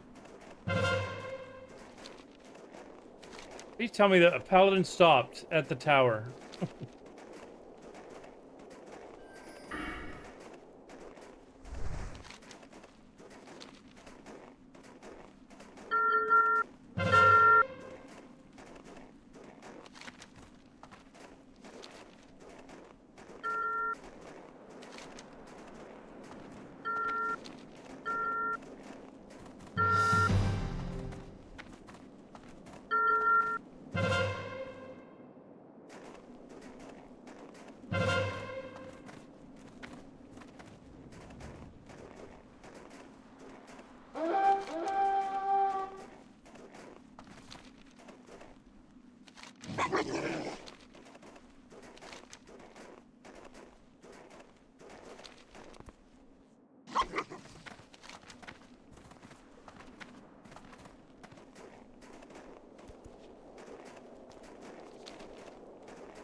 Trying to help out at a tower here.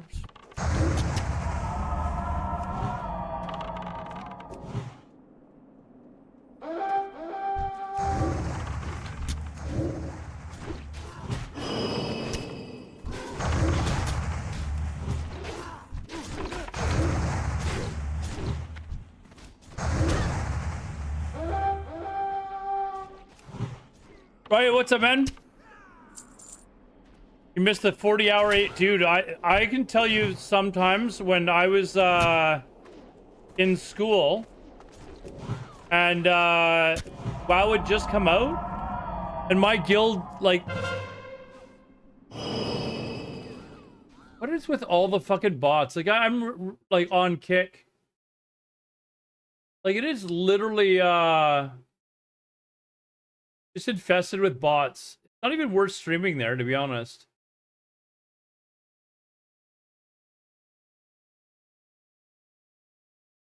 Anyways, where was I? I gotta like go back a little bit. Yeah, like I would go to school, or I would be doing AV with my guildies late at night. I'd wake up in the morning, they'd still be going, the same AV. I'd go to school, I'd come back, and they'd still be going.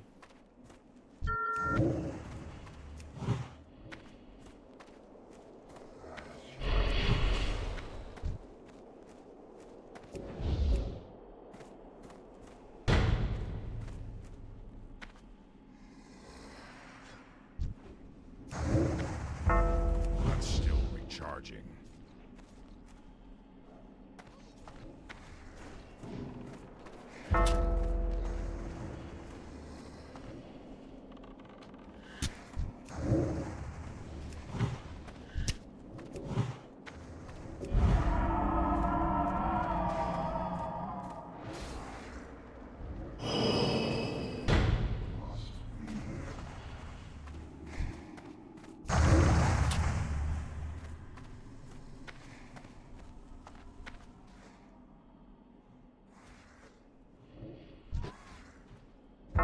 Didn't we already listen to this song tonight?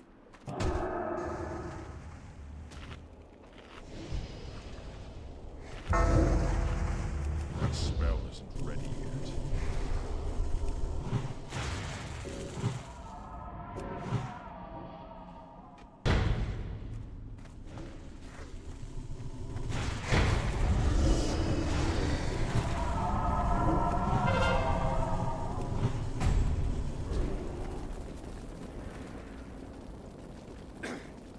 We did. I was running the flags back.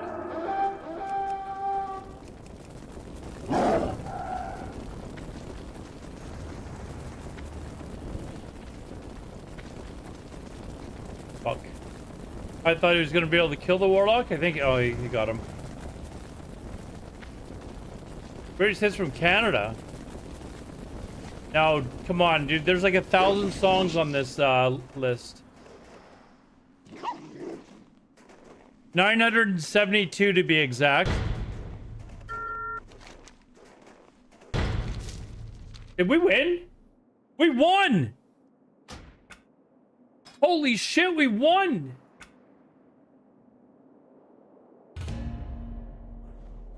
Damn! Strength and honor. May your blades never dull.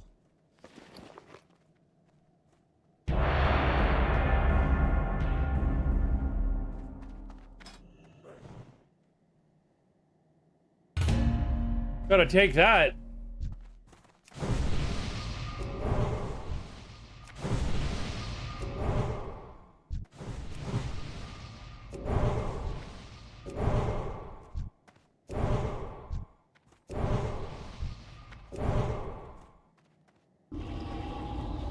It started in AV on the weekend. It literally didn't end until the...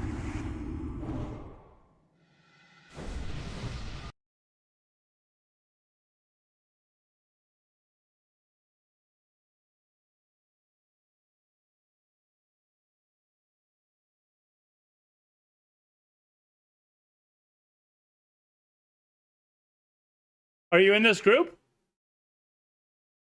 Are you threat led or whatever? Is that you, Source? Ad starting.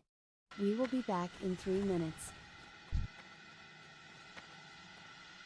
Well, let's see what this little hammer of yours can do.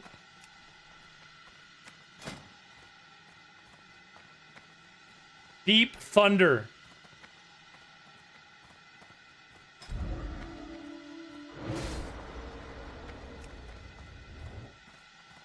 All right, let's see what your little hammer can do. It's PvE for raid.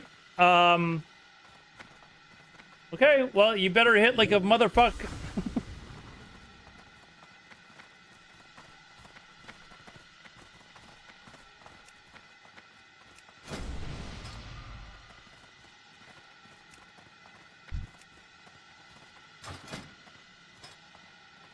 Two ferals. Do we have another healer besides me?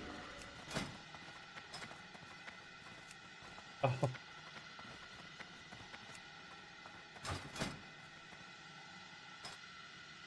Yes, the shaman is a healer. The shaman is a healer.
I'd say that was a mistake on their half.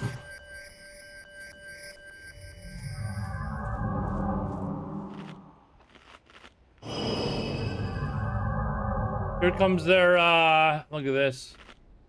Come on, guys, turn around. Turn around, please. Turn around! Fuck! Watch this.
Well, no one's CCing them off of me either. It's like I'm just sitting there watching other people move around, and finally one guy towards the end came over, but it's like nobody peels for healers. Like,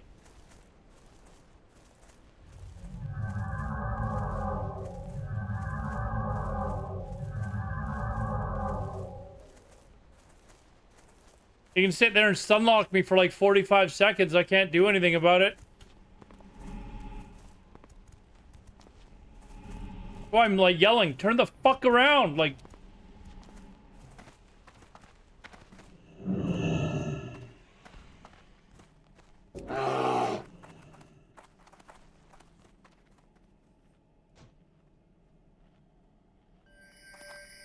Where is this guy?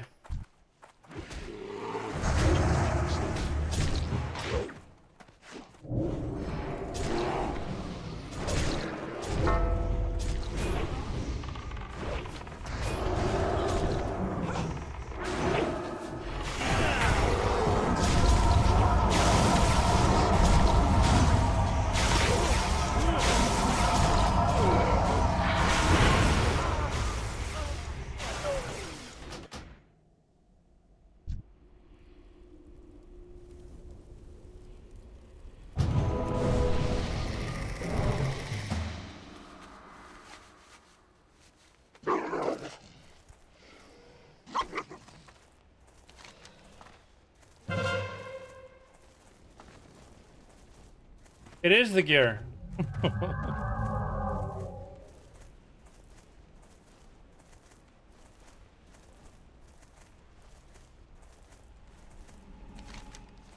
Now the gear is better, but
Gold making at the auction house?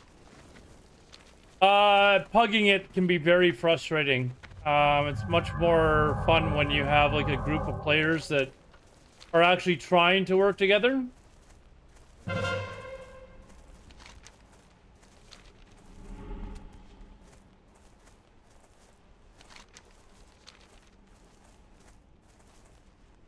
think he's coming tunnel.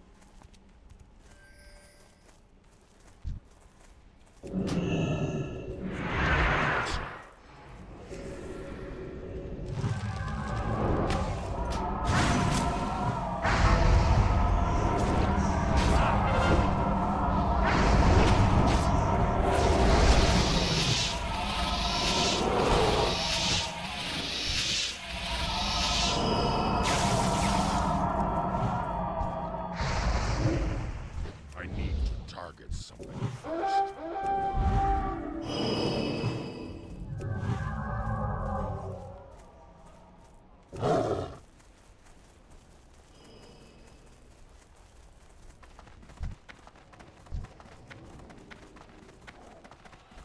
I don't have a target. It's too far away.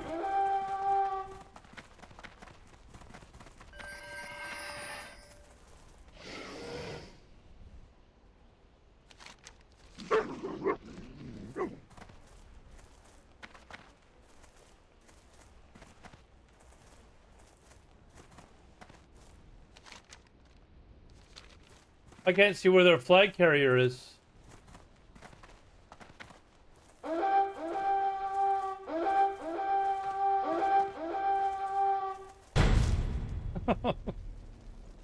I guess that's where it was.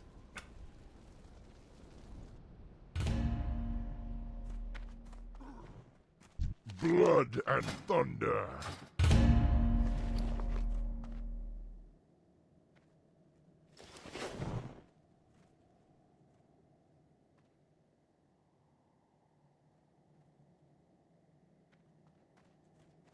Go forth to victory. I should see if this guild I'm in is doing any pre-mages tonight. Join them.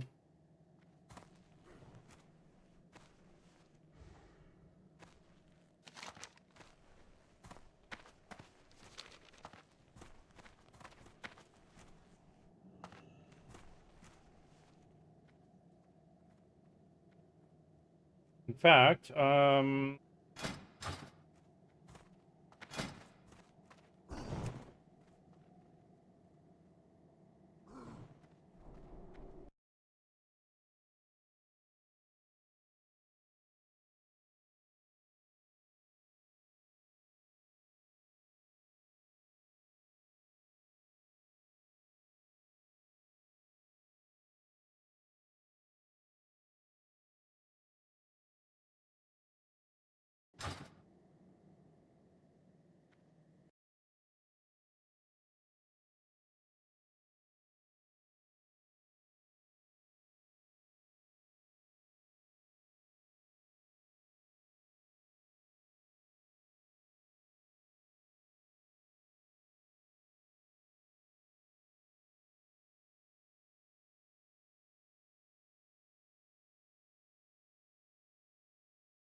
I just joined the guild Discord.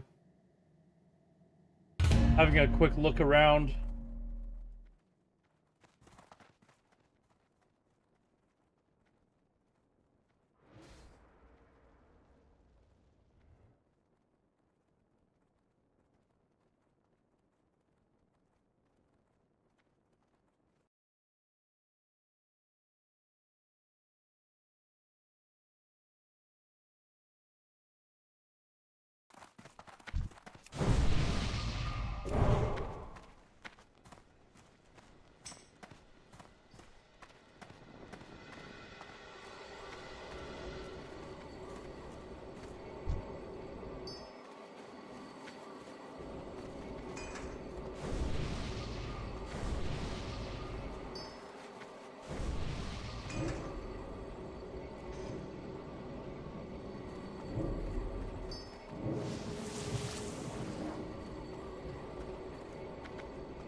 What do I need?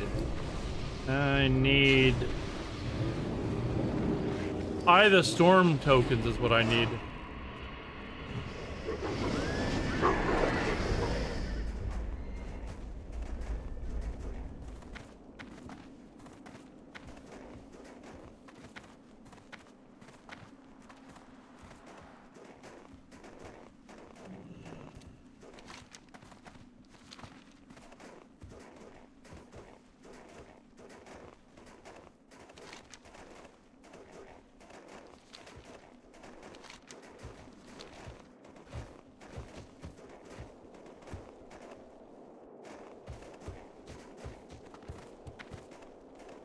We only have one paladin in the entire raid? Hold on. Oh my god. And he's at 63.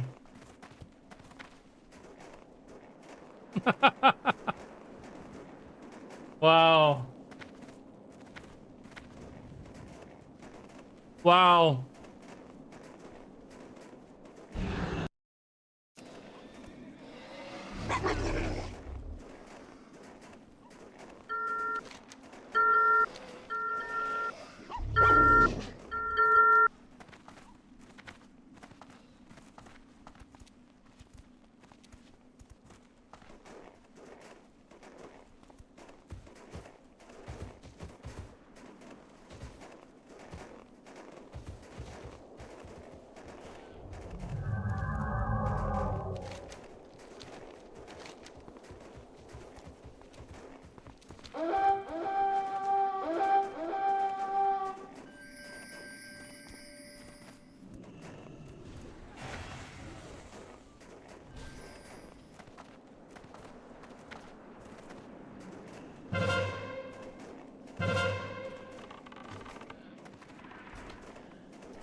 Oh shit, I'm like not looking at my health here.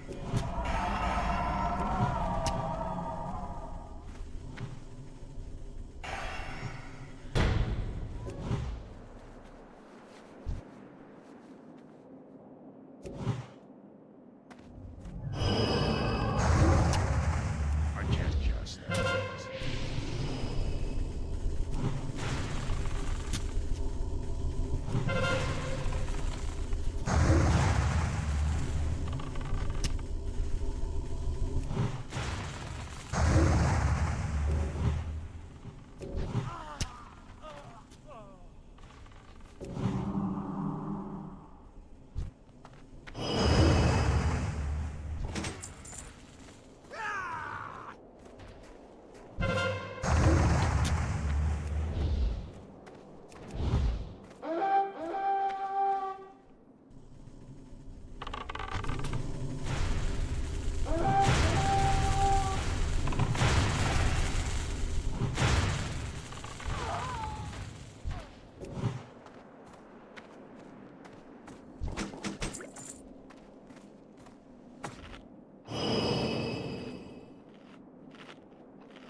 Oh man.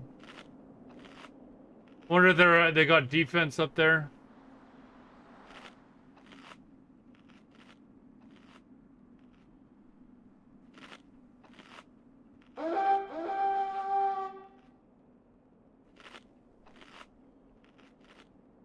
Doesn't look like it. Looks like they're just flying right in there.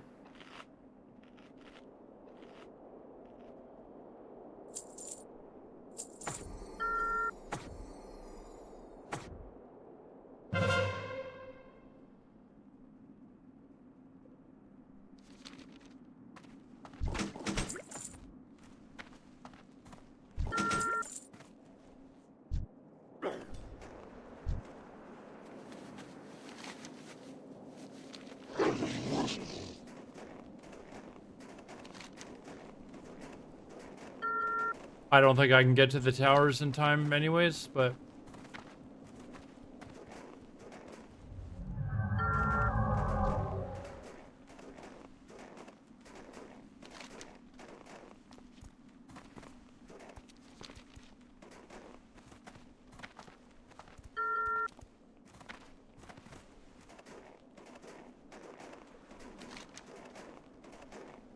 there's nobody even trying to get the tower.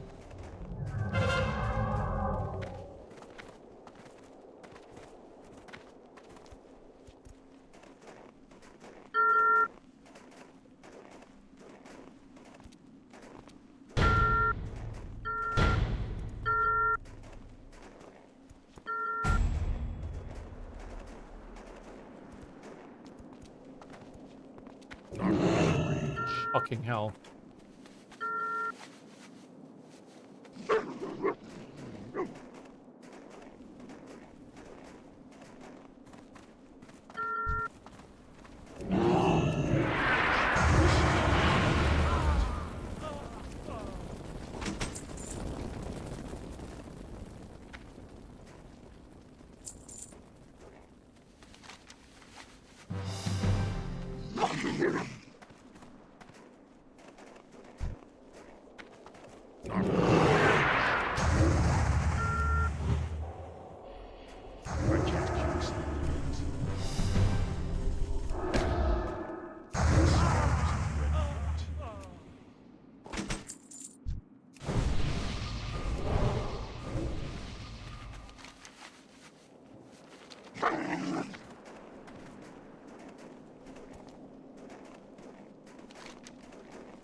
Whoops.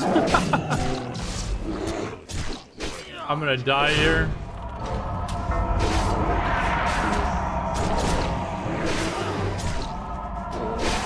That was dumb. I was looking at the map here and I was telling him to go hurry up and go on the boss. We might actually pull this out. Look how fast the boss is going down. We might win this. Oh, we were so far behind.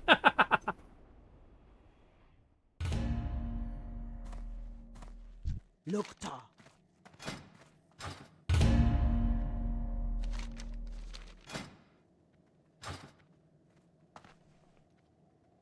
Strength. I've got about another less than 5,000 in order to if I can stay awake long enough, I might make it to get the cloak tonight too.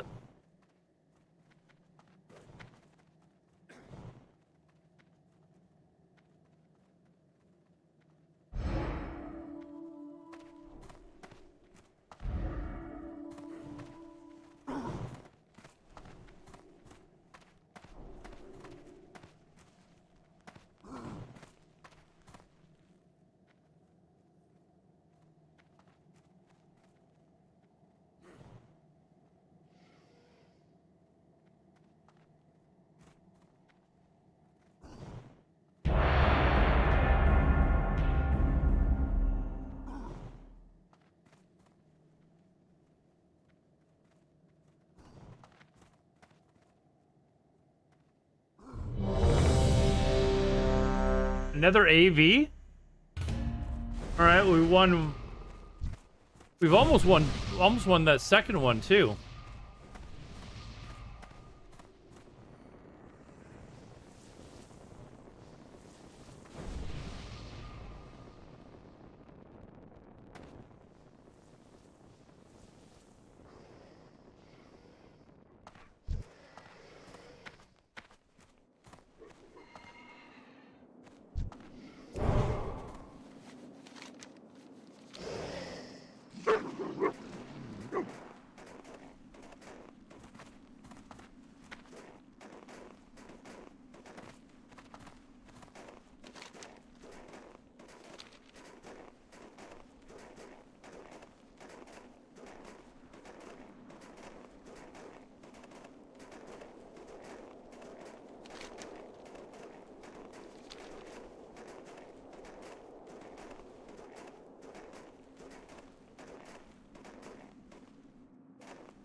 Fuck! Ugh! Jesus.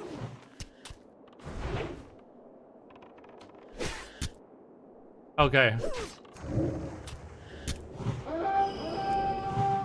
I'm still recharging.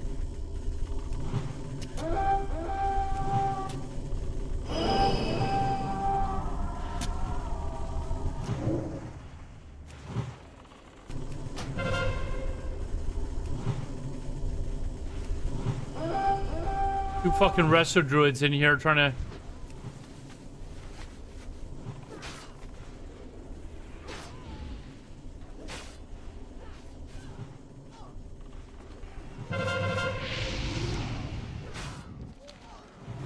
That was too slow.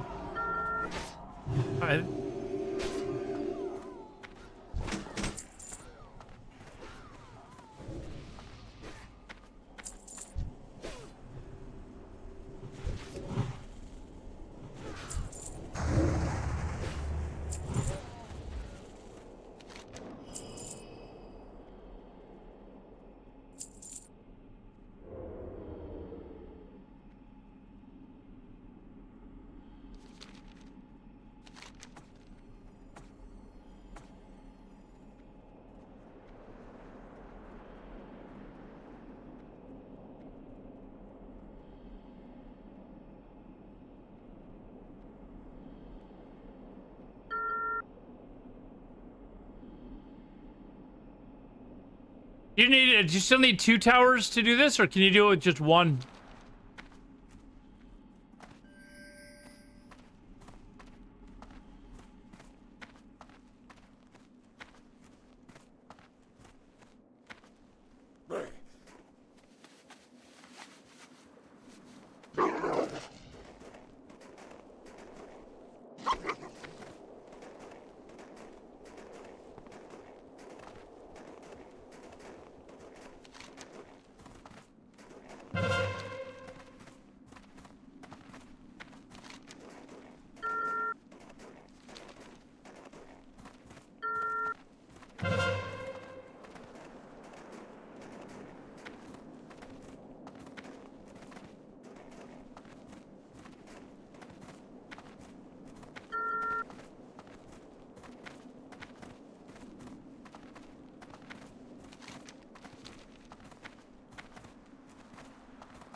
What's going on here? What are we running out for?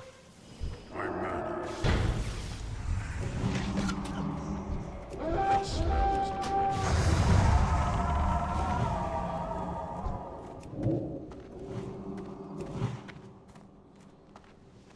Oh, did it reset? Fuck.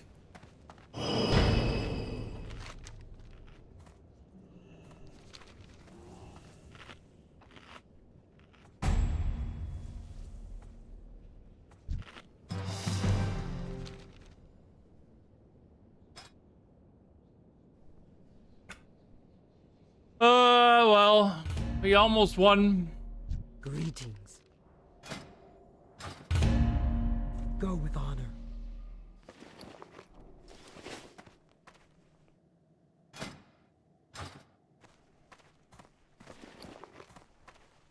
Speak, friend. Go forth to victory.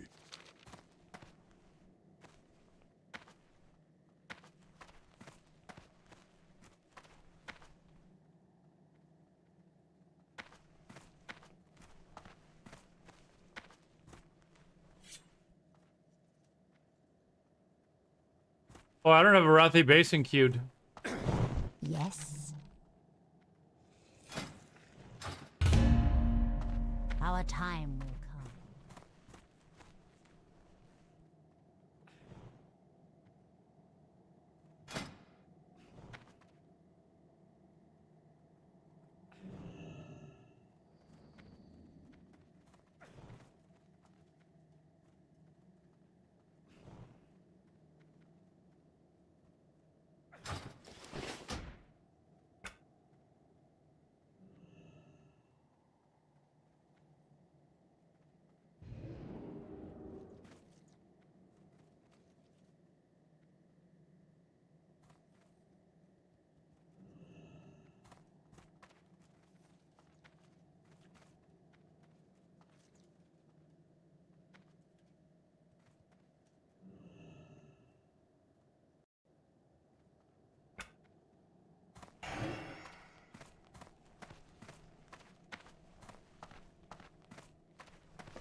Holy mages! Holy mages! Oh my god. Please have there be other healers. Holy? Oh, we do. Be holy, be holy. Holy! We have 2 holy paladins. Alright.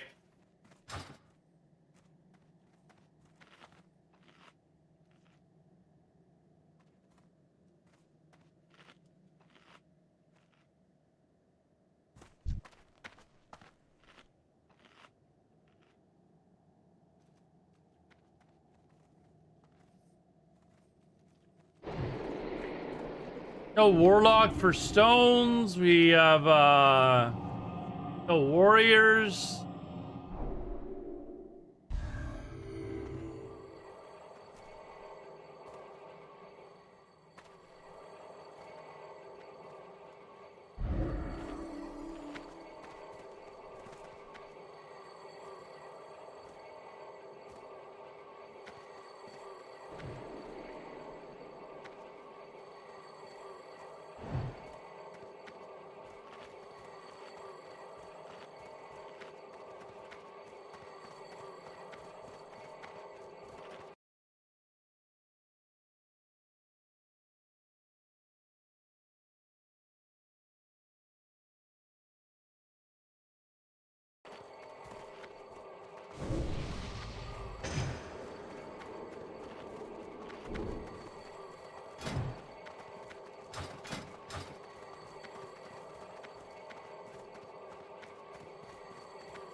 Come on.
Uh-oh.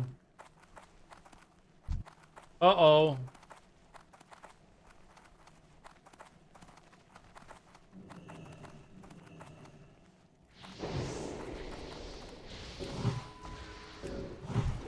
That's still recharging.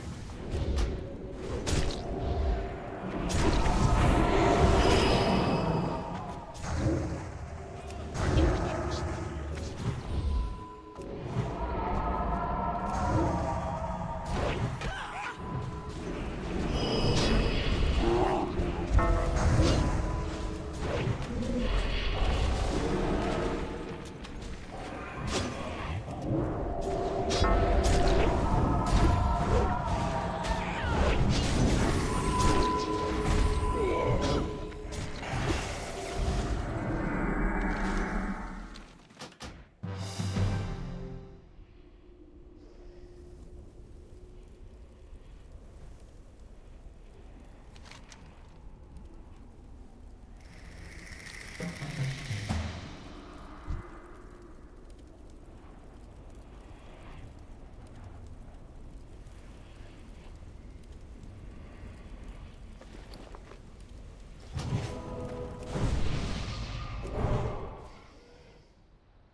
Like, what are they all doing here? Like, this is... Jesus, man.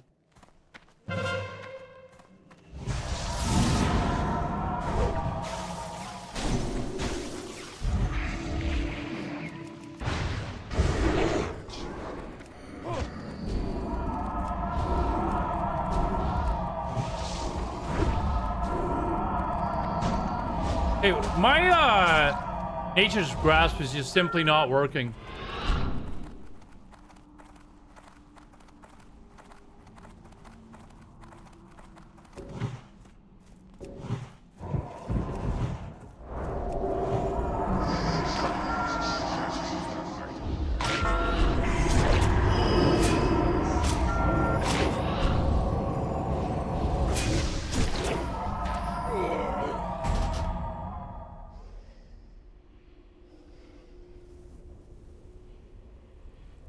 I gotta figure out what's wrong. My nature, I'm sitting here pressing my Nature's Grasp and it's not going off.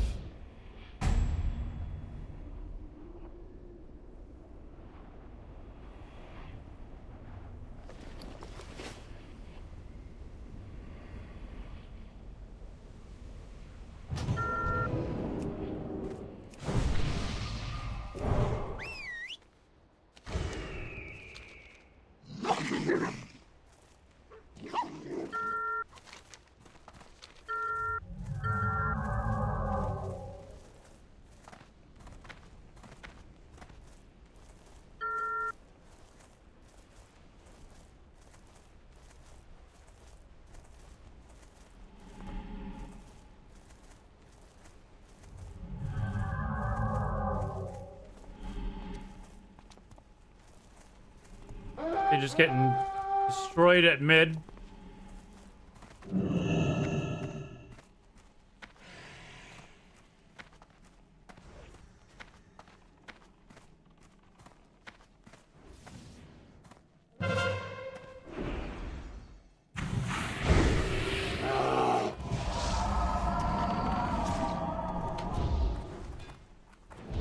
Yeah, my nature's graphics is not working right now. I don't know what the fuck is going on here.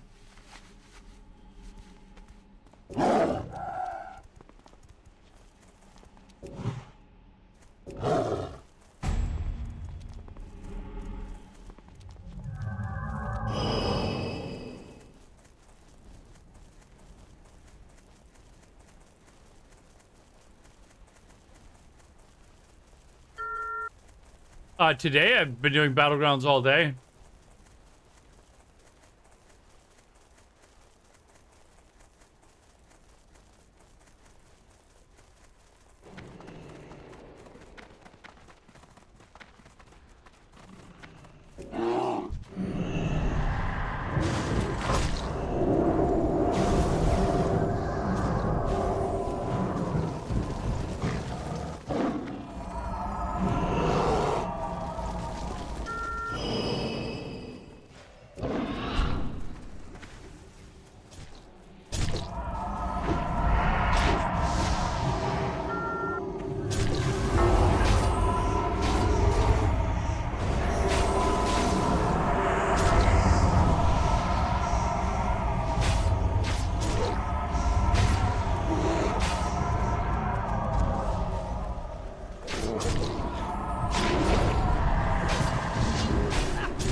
I'm barely moving, and I don't know. Like, I don't have any heals. That's just all self-healing.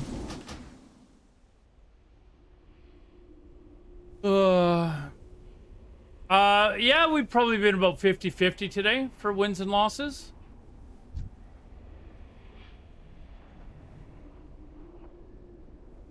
But I mean, look at this group composition. It's like 25 mages and 2 paladin healers that aren't healing.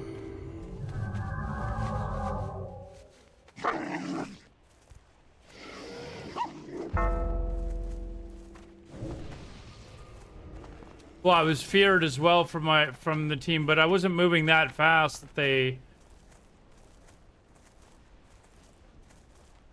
I was in bear form, like...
All right, the comeback begins.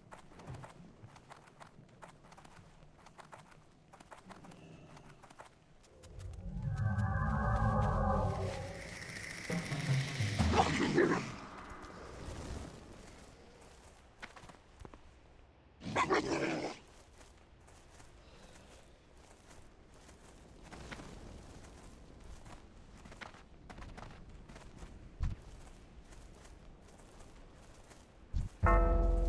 spell isn't ready yet. I need to get closer. I can't cast that yet.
Um.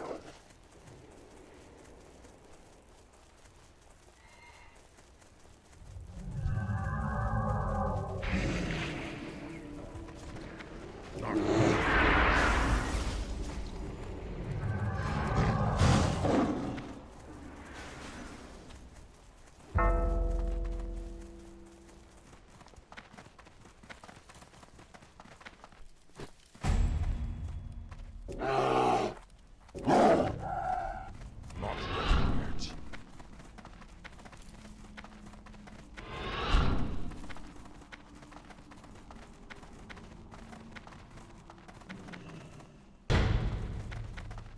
That's two. That's two.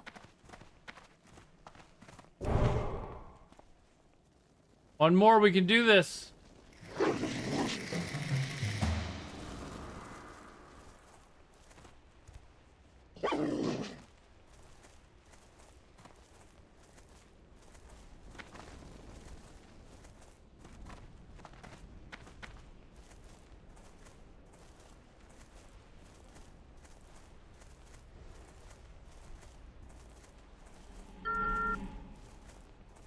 You wish my entire game showed up on stream? Well, it's the 1080p version of what you would normally see on anyone else's stream. You want to see the ultra wide version?